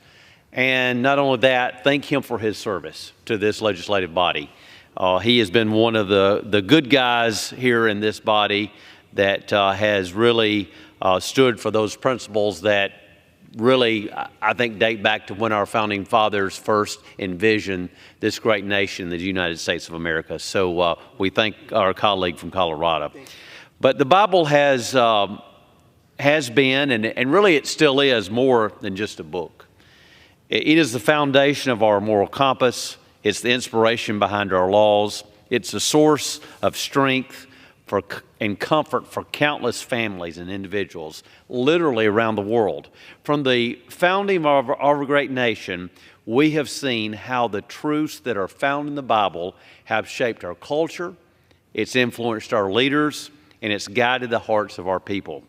Here in America, as in so many places around the world, we've been blessed with the freedom to worship and the right to hold our religious beliefs without fear, without persecution. Unfortunately, there's a lot of places in the world that don't have that freedom, but here in America we do. And however, we are, with all of that said about the Bible, let us not forget the power that's in the Word of God and how it always gives us a hope that instills so much into the lives of so many people across the world. And, you know, there have been many books that have been written over the ages.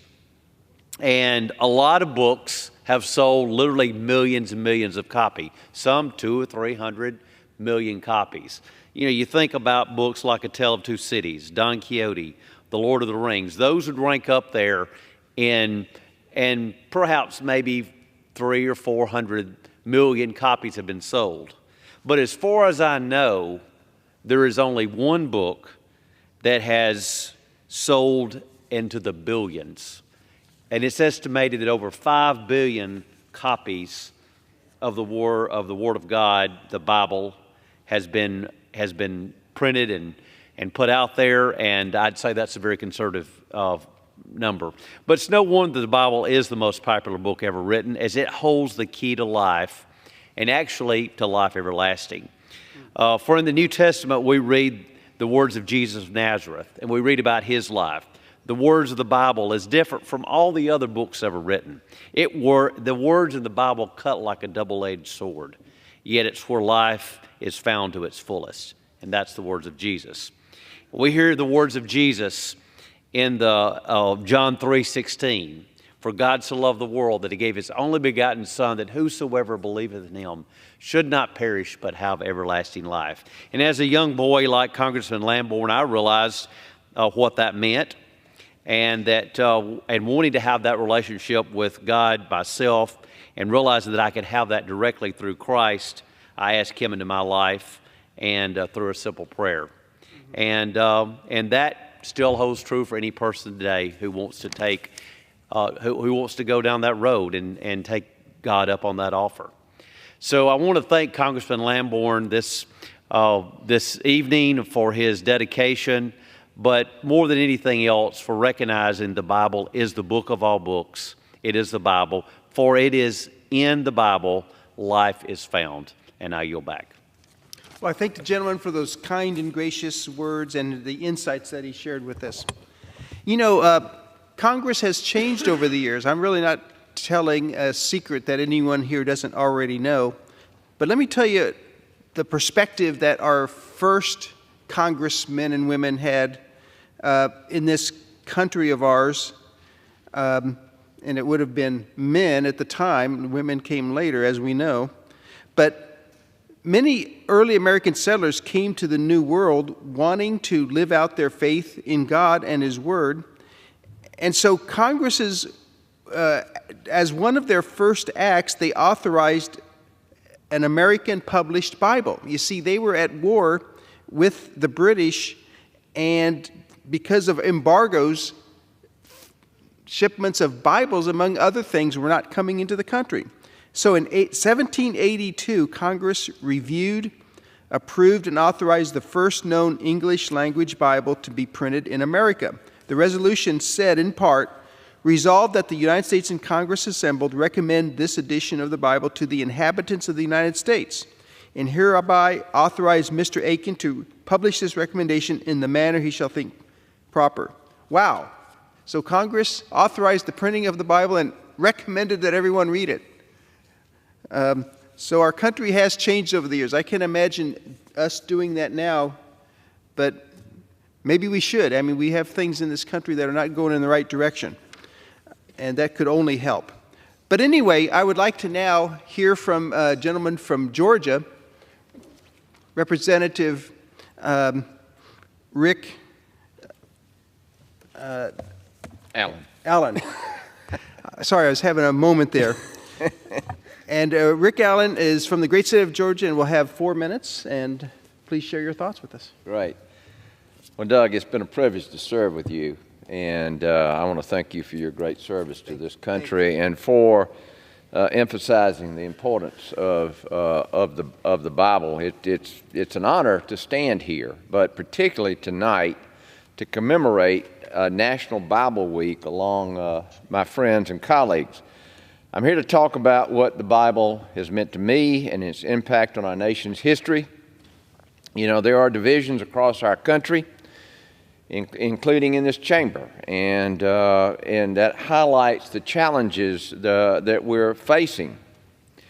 I was baptized in a small rural church at the age of 9, and my parents raised me in the church there.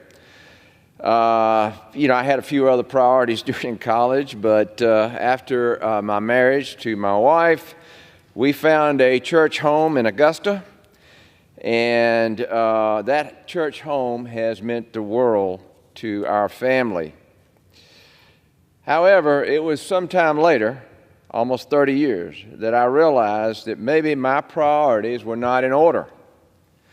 I decided that I would make Bible study a priority and prayer a priority in my life.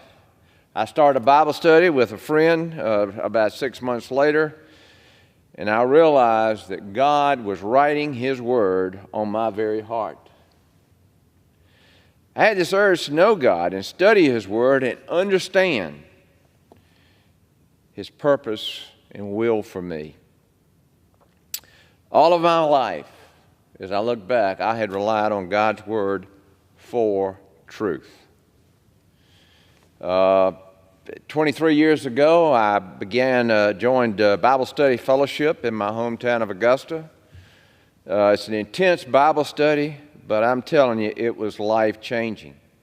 I'm currently reading the Change Your Life Study Bible with the lead group here in Washington, D.C., and I am constantly reminded of the answers this book provides, and we talk about it to the current issues that we're dealing with today facing our nation.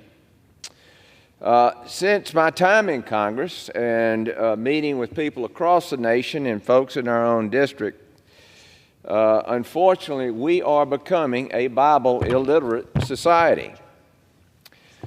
Just above our flag here in this body, we have "In God We Trust." But how do you know how to trust God if you don't know God and don't know His Word? I look at the full face of Moses in this house chamber, and I'm reminded of the first 5 books of the Bible, the moral law. George Washington himself, in his farewell address, said, "Morality and faith are the pillars of our society. We confess these pillars are being eroded in an increasingly materialistic and permissive society," and that is continuing today. One of the scriptures I memorized early on is Joshua 1:8. It says, "Do not let this book of law depart from your lips. Meditate on it night and day. Be careful to do what it says and what is written in it. For then you will make your way prosperous and you will have success." This is a great promise from God. This is a special time of year. There are over 11 times in the Old Testament, starting 1,500 years ago, predicting the birth, the life, the death, and the resurrection of Jesus Christ, whose birthday we celebrate here at this time. Starting off on Genesis 3:15, "And I will put enmity between you and the woman, and between your offspring and heirs. And he will crush your head, and you will strike his heel." That was written 1,500 years ago. So, in closing, my fellow Americans, we're about to witness another historic and important inauguration. As I talk to you, currently most Americans believe our nation is in serious moral, spiritual, and financial decline. Emotional health has become an epidemic because many do not know where to turn for hope. I love the Bible, I love to pray, and I love to pray with those who believe in the values and the founding trust in Him and His Word. He will change the direction of this country, and He will write His Word on your heart. Thank you, and God bless. Representative Rick Allen, thank you so much. And I'd now like to ask John Rose, Representative Rose from the great state of Tennessee, to have 4 minutes to speak. Thank you. Mr. Speaker, I thank the gentleman from Colorado, Mr. Lamborn, for yielding and for claiming the time this evening to acknowledge and honor our nation's 83rd National Bible Week. I rise today, the week before we celebrate the birth of our Savior, Jesus Christ, to celebrate and honor the book that reveals His life, His teachings, and His promise to save us if only we will accept and follow Him. This amazing book is, of course, the Bible. You see, Mr. Speaker, there are many stories in the Bible, none arguably more important than the miracle of Jesus Christ's birth, death, and resurrection. However, the Bible also teaches us the story of God creating the heavens and earth, of Adam and Eve, the Ten Commandments, the Sermon on the Mount, as well as recounting many fantastical miracles.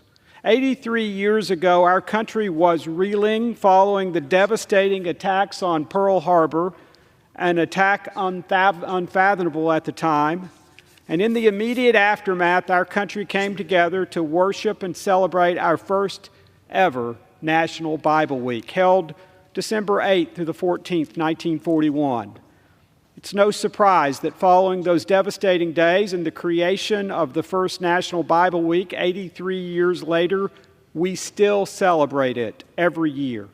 It's because even on our darkest days, Mr. Speaker, the Bible will always be there for us. Look no further than Philippians 4:4, which says, "Rejoice in the Lord always." Again, I will say, rejoice. We are reminded that joy is constant and takes place at all times with the Lord. Or Psalms 118:24, which says, "This is the day that the Lord has made. Let us rejoice and be glad in it." A reminder that the Lord gives us today and every day, and we should celebrate it as a gift from God. Mr. Speaker, I could go on about the number of Bible verses that have inspired me from the time I learned them in Sunday school until this very day, when I pass those inspiring words on to my two young sons. There is no doubt that the Bible has had a tremendous impact on my life and will continue to do so. That's why I feel so deeply about the continued importance of teaching the Lord's Word. At a time in our country when it seems we're straying from the Lord, we must lean in and encourage the teachings in the Bible. So I encourage Tennesseans to join me in studying the good word in the Bible, passing its lessons down to our children, and living our lives according to Bible teaching. After all, there is no better way to celebrate and honor National Bible Week than by reading or teaching the Bible and living according to its word. Thank you. I thank the gentleman for his words. I'd now like to recognize Representative Glenn Grothman from the state of Wisconsin for 4 minutes. Thank you. Always enjoyable to speak to Bible Week, and always enjoyable to have Doug Lamborn give me a couple minutes. National Bible Week, of course, begins every year on Thanksgiving and continues for the week after Thanksgiving. One of the prior speakers, searching to say something unique about the Bible, talked about the number of books that have been printed. I'd like to point out, since we are commanded under the Bible to share the word of Christ and spread the word of Christ around the world, the Bible, I believe, is the most translated book in the world. The Bible is right now translated into 3,700 different languages, which is a testament to the degree to which Christians are taking it to the heart to spread the book throughout the world. Now, the reason we have a Bible Week in the United States is the Bible is more important than any other book in putting together our Constitution, putting together the laws we live under. There was a study by something done called the American Political Science Review, in which they reviewed all the writings by our founding fathers: John Dickinson, John Adams, Thomas Jefferson, James Monroe, the whole bunch. And they found that the Bible was the most cited book of our forefathers. Now, that's not surprising. What I did find was interesting is that 1/3 of the citations in the writings of our forefathers were the Bible itself. In the article I find this hard to believe, they said the most cited book in the Bible was Deuteronomy. I would have guessed it was somewhere in the New Testament or Psalms, so even I'll say Deuteronomy is the most cited book in the Old Testament, other than Psalms. But in any event, why was Deuteronomy so cited? I think Deuteronomy is so cited because Deuteronomy lays out the law that the Israelites were supposed to follow when Israel was founded. And our forefathers looked at Deuteronomy because they as well wanted us to form a country that God would bless and God would protect. And that is why Deuteronomy was so cited. Now, this does not mean that they did not quote the New Testament. There are plenty of references from John, from 1 Corinthians, from the other Gospels that our forefathers mention, because I think they felt it was of necessity to look at these quotations in learning how to live. I should also point out that our forefathers, of course, the Bible that they read was largely from the English language, and they lived at a time while we were having the American Revolution. America was being founded, and we read an English Bible in which the French Revolution was going on, which was somewhat the opposite of our country. Okay, the French revolutionaries were atheists. They were barbaric. They killed the nuns. They killed the priests. Horrific. It was an interesting juxtaposition, even at that time, between what I guess today we would call maybe the communist element, the French, and what we have in America. I should also give a couple of quotes. I'll give you a couple of quotes. Go ahead. A couple of quotes from our forefathers showing how important they felt the Bible was. And this does not mean a political party. It means kind of an ideology or a way to put together your country. John Adams, the Bible is the most Republican book in the world. John Dickinson, who was the most important member of Delaware in our founding, the Bible is the most Republican book that has ever been written. He even ups it one more. So you can see the degree to which our forefathers lived by the Bible, and it is because they lived by the Bible and stuck by the Bible that we have become such a blessed country. And we have to continue to follow the Bible if we kind of want to get back on the straight and narrow. But thank you one more time, Congressman Lamborn, for giving me a few extra minutes. I thank the gentleman. As the next speaker, Buddy Carter of the state of Georgia, comes up, I want to mention something very personal that happened 2 years ago, Mr. Speaker. I was at this podium, and I had told some people back in the district that we were going to have this Bible hour, and they wanted to tune in, and they were watching on C-SPAN. And what an amazing privilege it is to share important things from your life to a national audience. But anyway, my dermatologist was watching, Dr. Reagan Anderson, and he noticed that I had a new spot on my temple, my left temple, and he texted me, and as soon as I was done off the floor, and said, "You come in and see me tomorrow." And actually, it took me 2 days to get back and finish voting to Colorado Springs, and he said, "You have melanoma, and I'm going to schedule surgery for tomorrow," and actually a couple of days later. And I had the surgery. It was successful. They removed it, and it's gone away as far as I know. But I was cured. The cancer was taken from me, from my skin. But I think it's so interesting that it was during this Bible hour that a friend of mine, who was also a doctor, saw something that needed help.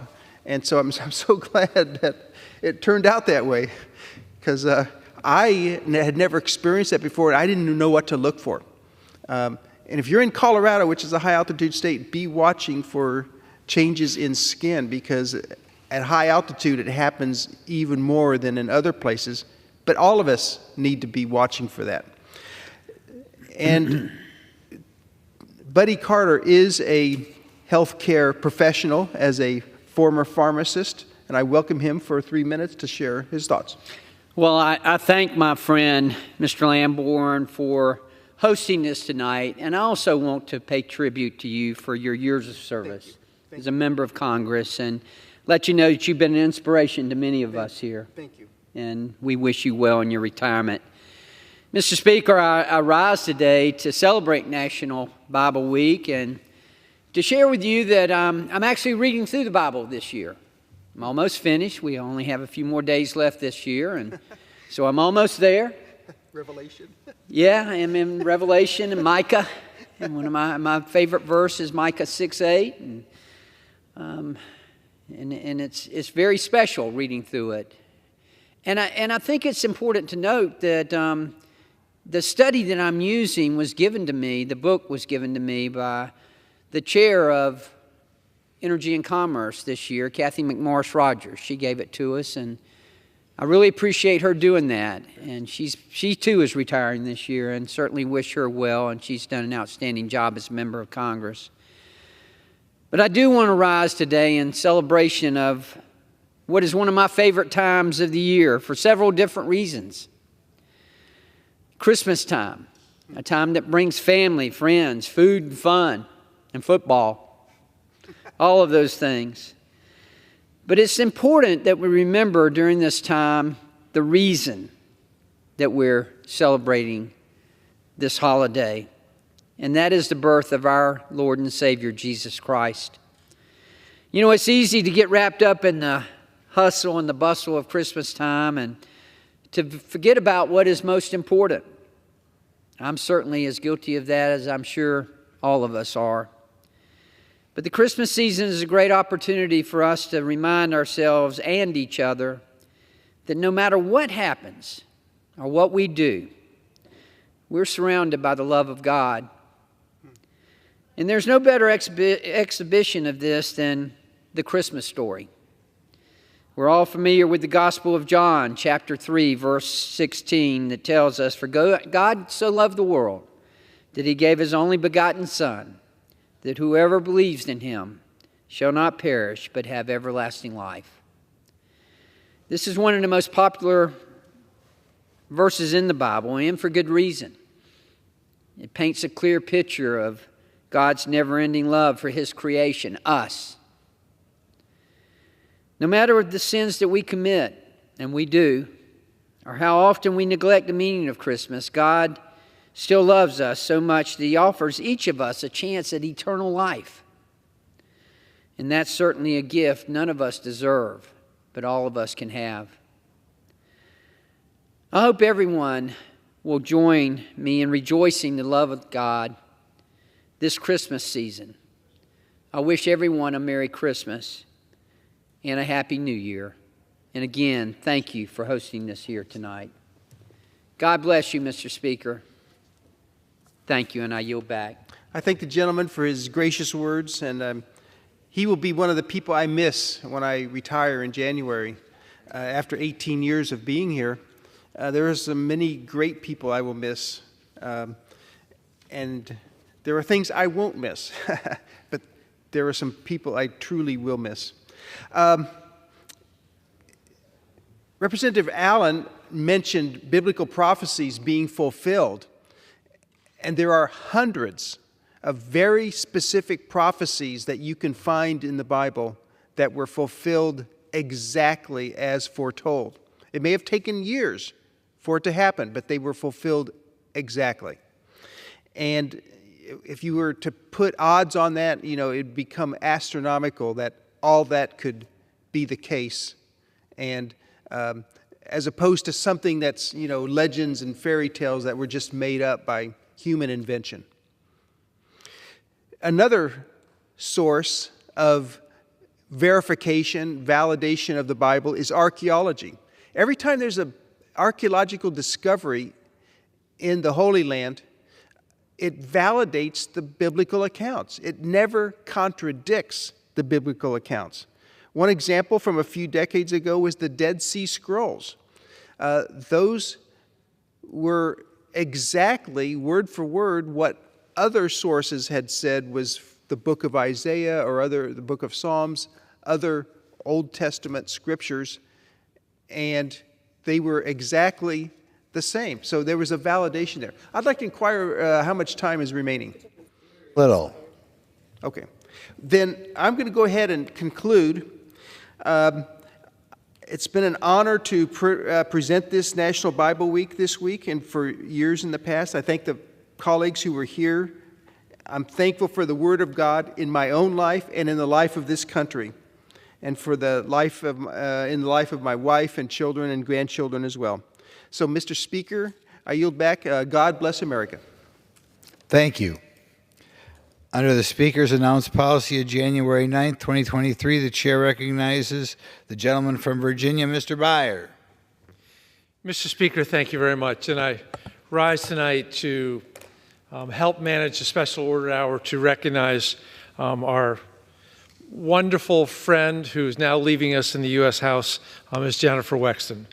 And I rise with respect and admiration and love for Jennifer. Mr. Speaker, I first became aware of Jennifer in December 2013 when she won a crowded primary to succeed a state senator who's just been elected Attorney General. I mostly saw her on local TV, these ads that showed up again and again. That was a very cold month and a very special election. And when she won, I was just starting this race for U.S. Congress. And she was a real inspiration to me at that very time. You know, a couple of years later, Jerry Connolly and I served with Barbara Comstock. We were a sometimes good, sometimes tense team from Northern Virginia. But we really wanted to take back the House. And we thought the best possible candidate to take on Barbara Comstock was this wonderful state senator from Loudoun County.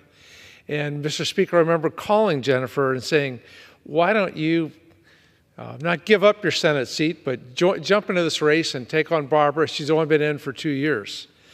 Jennifer has the wisdom of a great politician and know that timing is everything in politics. And she said, no, absolutely not. Donald Trump went on to win that election. Barbara Comstock went on to win it easily.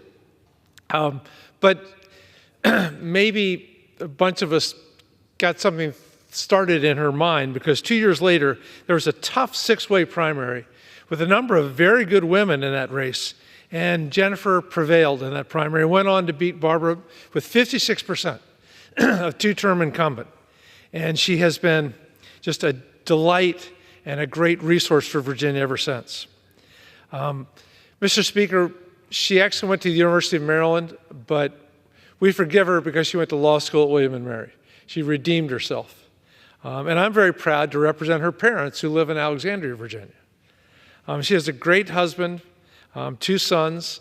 Somehow, contrary to the 2-parent working families that we have everywhere in America, she was able to work it out with Andrew so that he would be the full-time caretaker at home for the kids. You're sort of relatively unique in current American culture, but it worked beautifully. They got the right people in the right jobs. I'm also thrilled. For many, many years, I worked on campaigns against Frank Wolf, who actually was a distinguished member of this House. But I started in 1982, and Frank served for 34 years. All that just goes to say that this district was founded in 1952 at the post-war expansion. Joel Broyhill won in 1952 and held the seat for 22 years. But for 66 years, only six of those 66 years was that seat held by a Democrat. Joe Fisher, only elected in the Watergate landslide of 1974 and ousted in the Reagan landslide of 1980.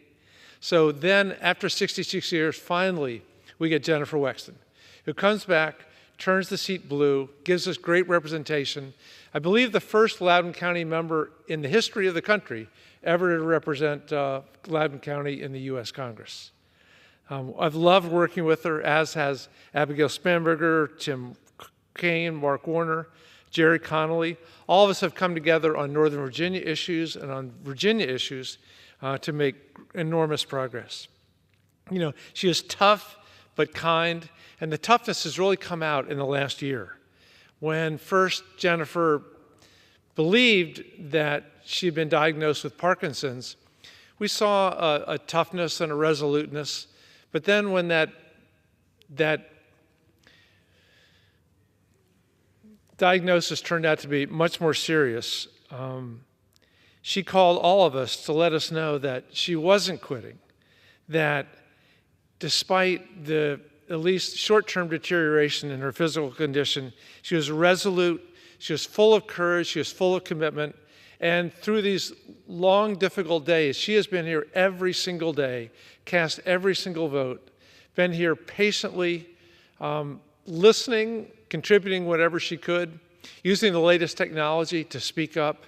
And with her aide at her side, she has been a vital part of this Congress through the supranuclear policy. We hate to see her go. It is a great loss to this institution. It's a loss to Virginia not to have her in this body. She wisely looked at the next primary, the primary to succeed her, looked at all the different candidates and chose one that she thought would best represent her. And I think most people would believe that he only won that primary because he was blessed by Jennifer Wexton. We'll all have more to say, but I would love to yield to our dear friend and colleague across the aisle, our just newly re-elected member from Virginia Beach, Congresswoman Kiggins. Thank you. Mr. Speaker, I rise today to honor the career of my colleague and friend, Congresswoman Jennifer Wexton of Virginia's 10th District.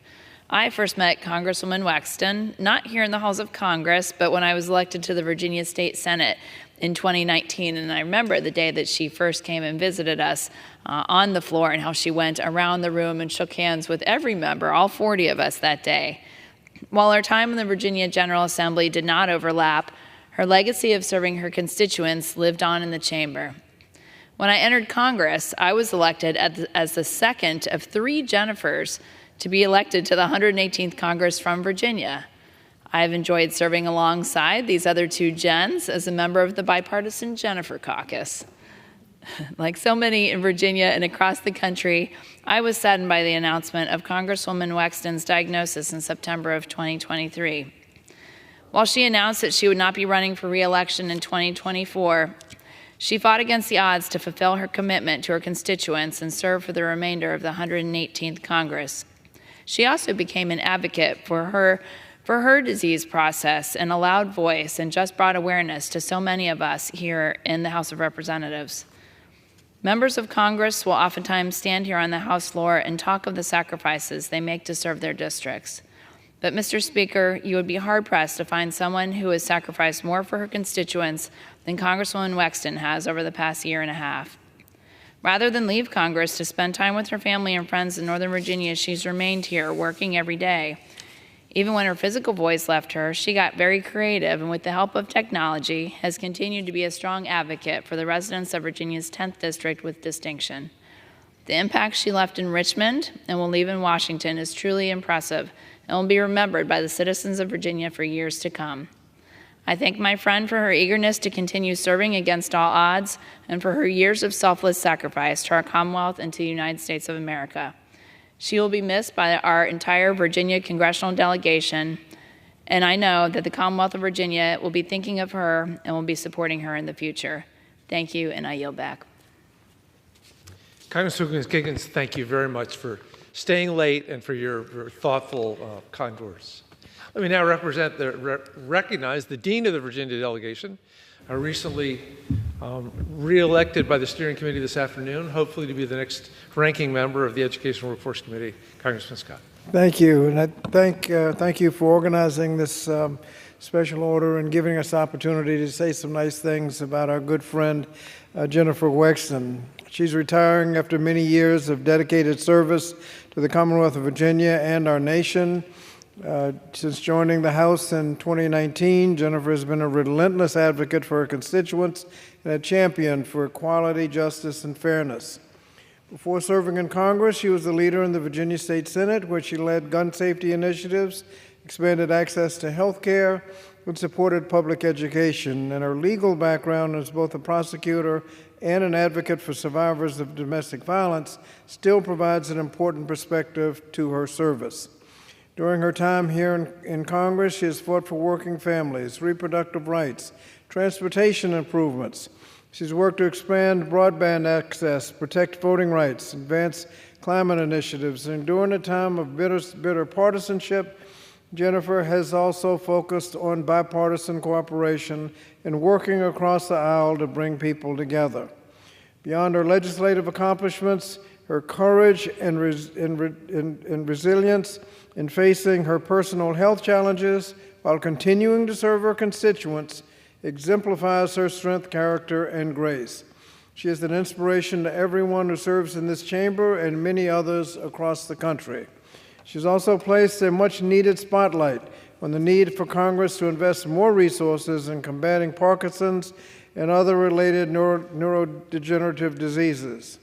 As the dean of the delegation, I know, as the gentlelady from Virginia Beach has just said, I know we will all miss her here in Congress, and I join a chorus of voices thanking her for her service, determination, and dedication to the Commonwealth of Virginia and to our nation. Thank you, Jennifer, for your dedication. Thank you. Congressman Scott, thank you once again for staying late and for your 32 years of service just in this institution, not counting all the others. It is now my pleasure, Mr. Speaker, to recognize the force of nature, the wonderful representative from Virginia, and a person many of us hope will be the first woman governor in Virginia's history. Ms. Spanberger. Mr. Speaker, and to my colleagues from Virginia, thank you so much for the opportunity to celebrate the extraordinary work and the extraordinary example of our dear Congresswoman Jennifer Wexton. I first had the experience of seeing Jennifer when she was a state senator at an Equal Rights Amendment event. I was a mom, a former public servant. I'd just moved back home to Virginia, and I was at this advocacy day to see what was happening at the General Assembly, to see the good work of so many people who have become friends of mine. And I saw this woman with this beautiful long hair and this effusive control of the room. And she was talking about Virginia's role in ultimately the goal, and one that would be achieved, the goal of ensuring that Virginia became one of the states, one of the final, at that time, final 3 required states to ratify the Equal Rights Amendment. Ultimately, Virginia became the last, the necessary.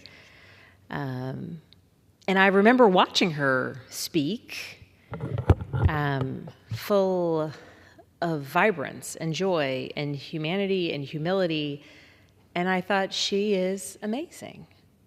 And little did I know that not only would she continue to be an example for me, but that she would be a friend and someone who I would look up to throughout my time here in Congress.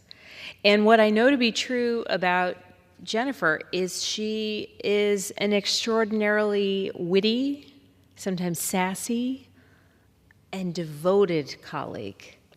For those who have the pleasure of knowing Jennifer, you better know your facts, your details, your information, and be ready.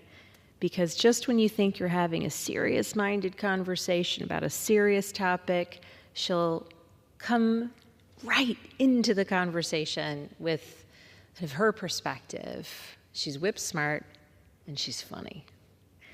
And even as this disease, as PSP has taken her voice, for anybody on a text chain or anyone who is next to her and her technological devices, her wit is there, her wit is fierce, and it is extraordinary to see how she continues both to do the work for the people of Virginia's 10th district, but also to be a caring, focused peer and mentor to so many of us.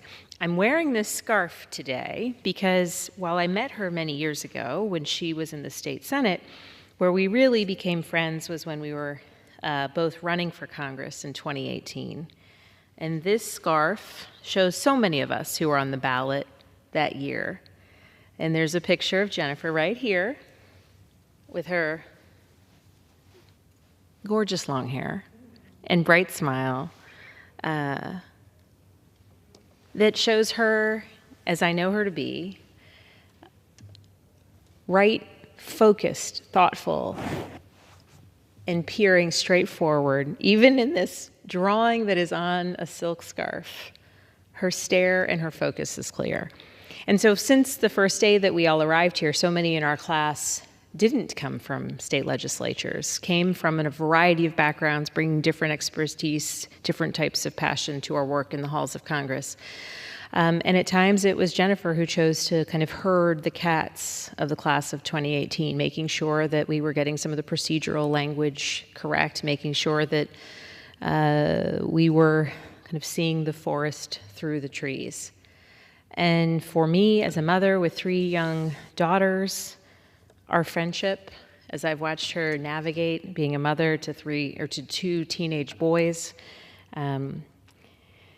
as we talked about the types of television commercials to do along the way, and I saw her, I would say, essential minivan commercial, which is like everything you ever want to see or need to see about kind of moms and politics, just getting it all done. I have been grateful for her friendship. It's been amazing to see you lead by example. It has been amazing to see you fight for what you believe in.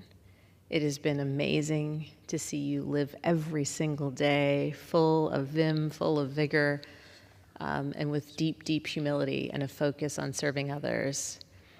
And I want to continue focusing on all of the extraordinary bright spots of you, but I do think it's important to note that so many other people in your shoes, so many other people were they facing any type of challenge, let alone the health challenge that you face, would have made different decisions, would have stepped away. And the fact that while you're in the fight of your life, you've continued to fight for others. You've continued to be here day in and day out. You've continued to vote for your constituents, to work for your constituents, and lead by your extraordinary example. It means a lot to all of us. I know it means a lot to your constituents. And I think you are teaching us all a lesson every single day, that you show up and that you do the good work. The team you have built and the extraordinary people who spend their days learning from you and learning with you will continue forward to do right, hopefully by the Commonwealth of Virginia, or in whatever other paths of public service they may pursue. And so, Jennifer, as a friend, I'm grateful for you. As a colleague, I've learned so much from you. As a woman in politics and as a mom, you've been an extraordinary example for so many of us. And I love you so, so very much. And I look forward to continuing to celebrate you into the future. And I hope that by the end of this week, we actually get a CR done on time so you can begin enjoying your retirement, my darling friend. And with that, I yield back. Congresswoman Spanberger, thank you very, very much. And thank you for speaking from the heart, as you always do. I want to put just a little more context into Ms. Wexton also, because Congressman Scott mentioned that she'd been a prosecutor. She was actually Deputy Commonwealth Attorney for 4 or 5 years in the early 2000s, with a number of major cases to her credit that she had prosecuted. When she got to the Virginia Senate, she was one of the real champions for the Medicaid expansion, because we had made that possible, but that had to be adopted state by state. And it was Jennifer's leadership in the state Senate that made that huge difference. She also fought, especially for people with disabilities. Interestingly, when she was elected 2018, we're very proud. That was the day that Jennifer Wexton, Abigail Spanberger, and Ms. Luria, 3 Virginia women took back the U.S. House. She was the first member ever to put a transgender flag on the door of her office. This is a difficult thing even today, but then it was spectacular. You know, most of us here have been involved in suicide prevention for a long time. When you realize that perhaps 75 to 80% of transgender teenagers have major suicide ideation, this was a bold and very loving thing to do. I'm particularly impressed because Jennifer came with Abby, her chief of staff, the only chief of staff. This is an office famous for very low turnover because they all are dedicated and devoted to Jennifer. Jennifer even graciously has given Abby to her successor. So she'll be here to keep the 10th District running well. Most people don't know this, but she is a proud citizen American of Italian heritage. She was born Jennifer Tossini. So in a place run by Nancy Pelosi for all those decades, this is a very smart thing to be an Italian American here. I also noted that her birthday was May 27th, which means probably once every 6 years, her birthday is on Memorial Day, which is a very good thing, a great place to, a time when we memorialize everyone who sacrificed for our country. And Jennifer, I don't want to give away your birth year, but she was born in those tragic weeks between the assassination of Martin Luther King Jr. and Bobby Kennedy. And I know that you were just a baby, but I sometimes think that at some level, that notion of being born into the heritage of two of the great public servants, the great martyrs, the great people who lived their lives to serve others, became part of who you are all life. I think that Bobby Scott probably said it best, that you're a woman of strength and character and grace. And I think I speak for all Virginians, maybe all Americans, for thanking you for your wonderful, grateful years of service for the people of Virginia, for all Americans.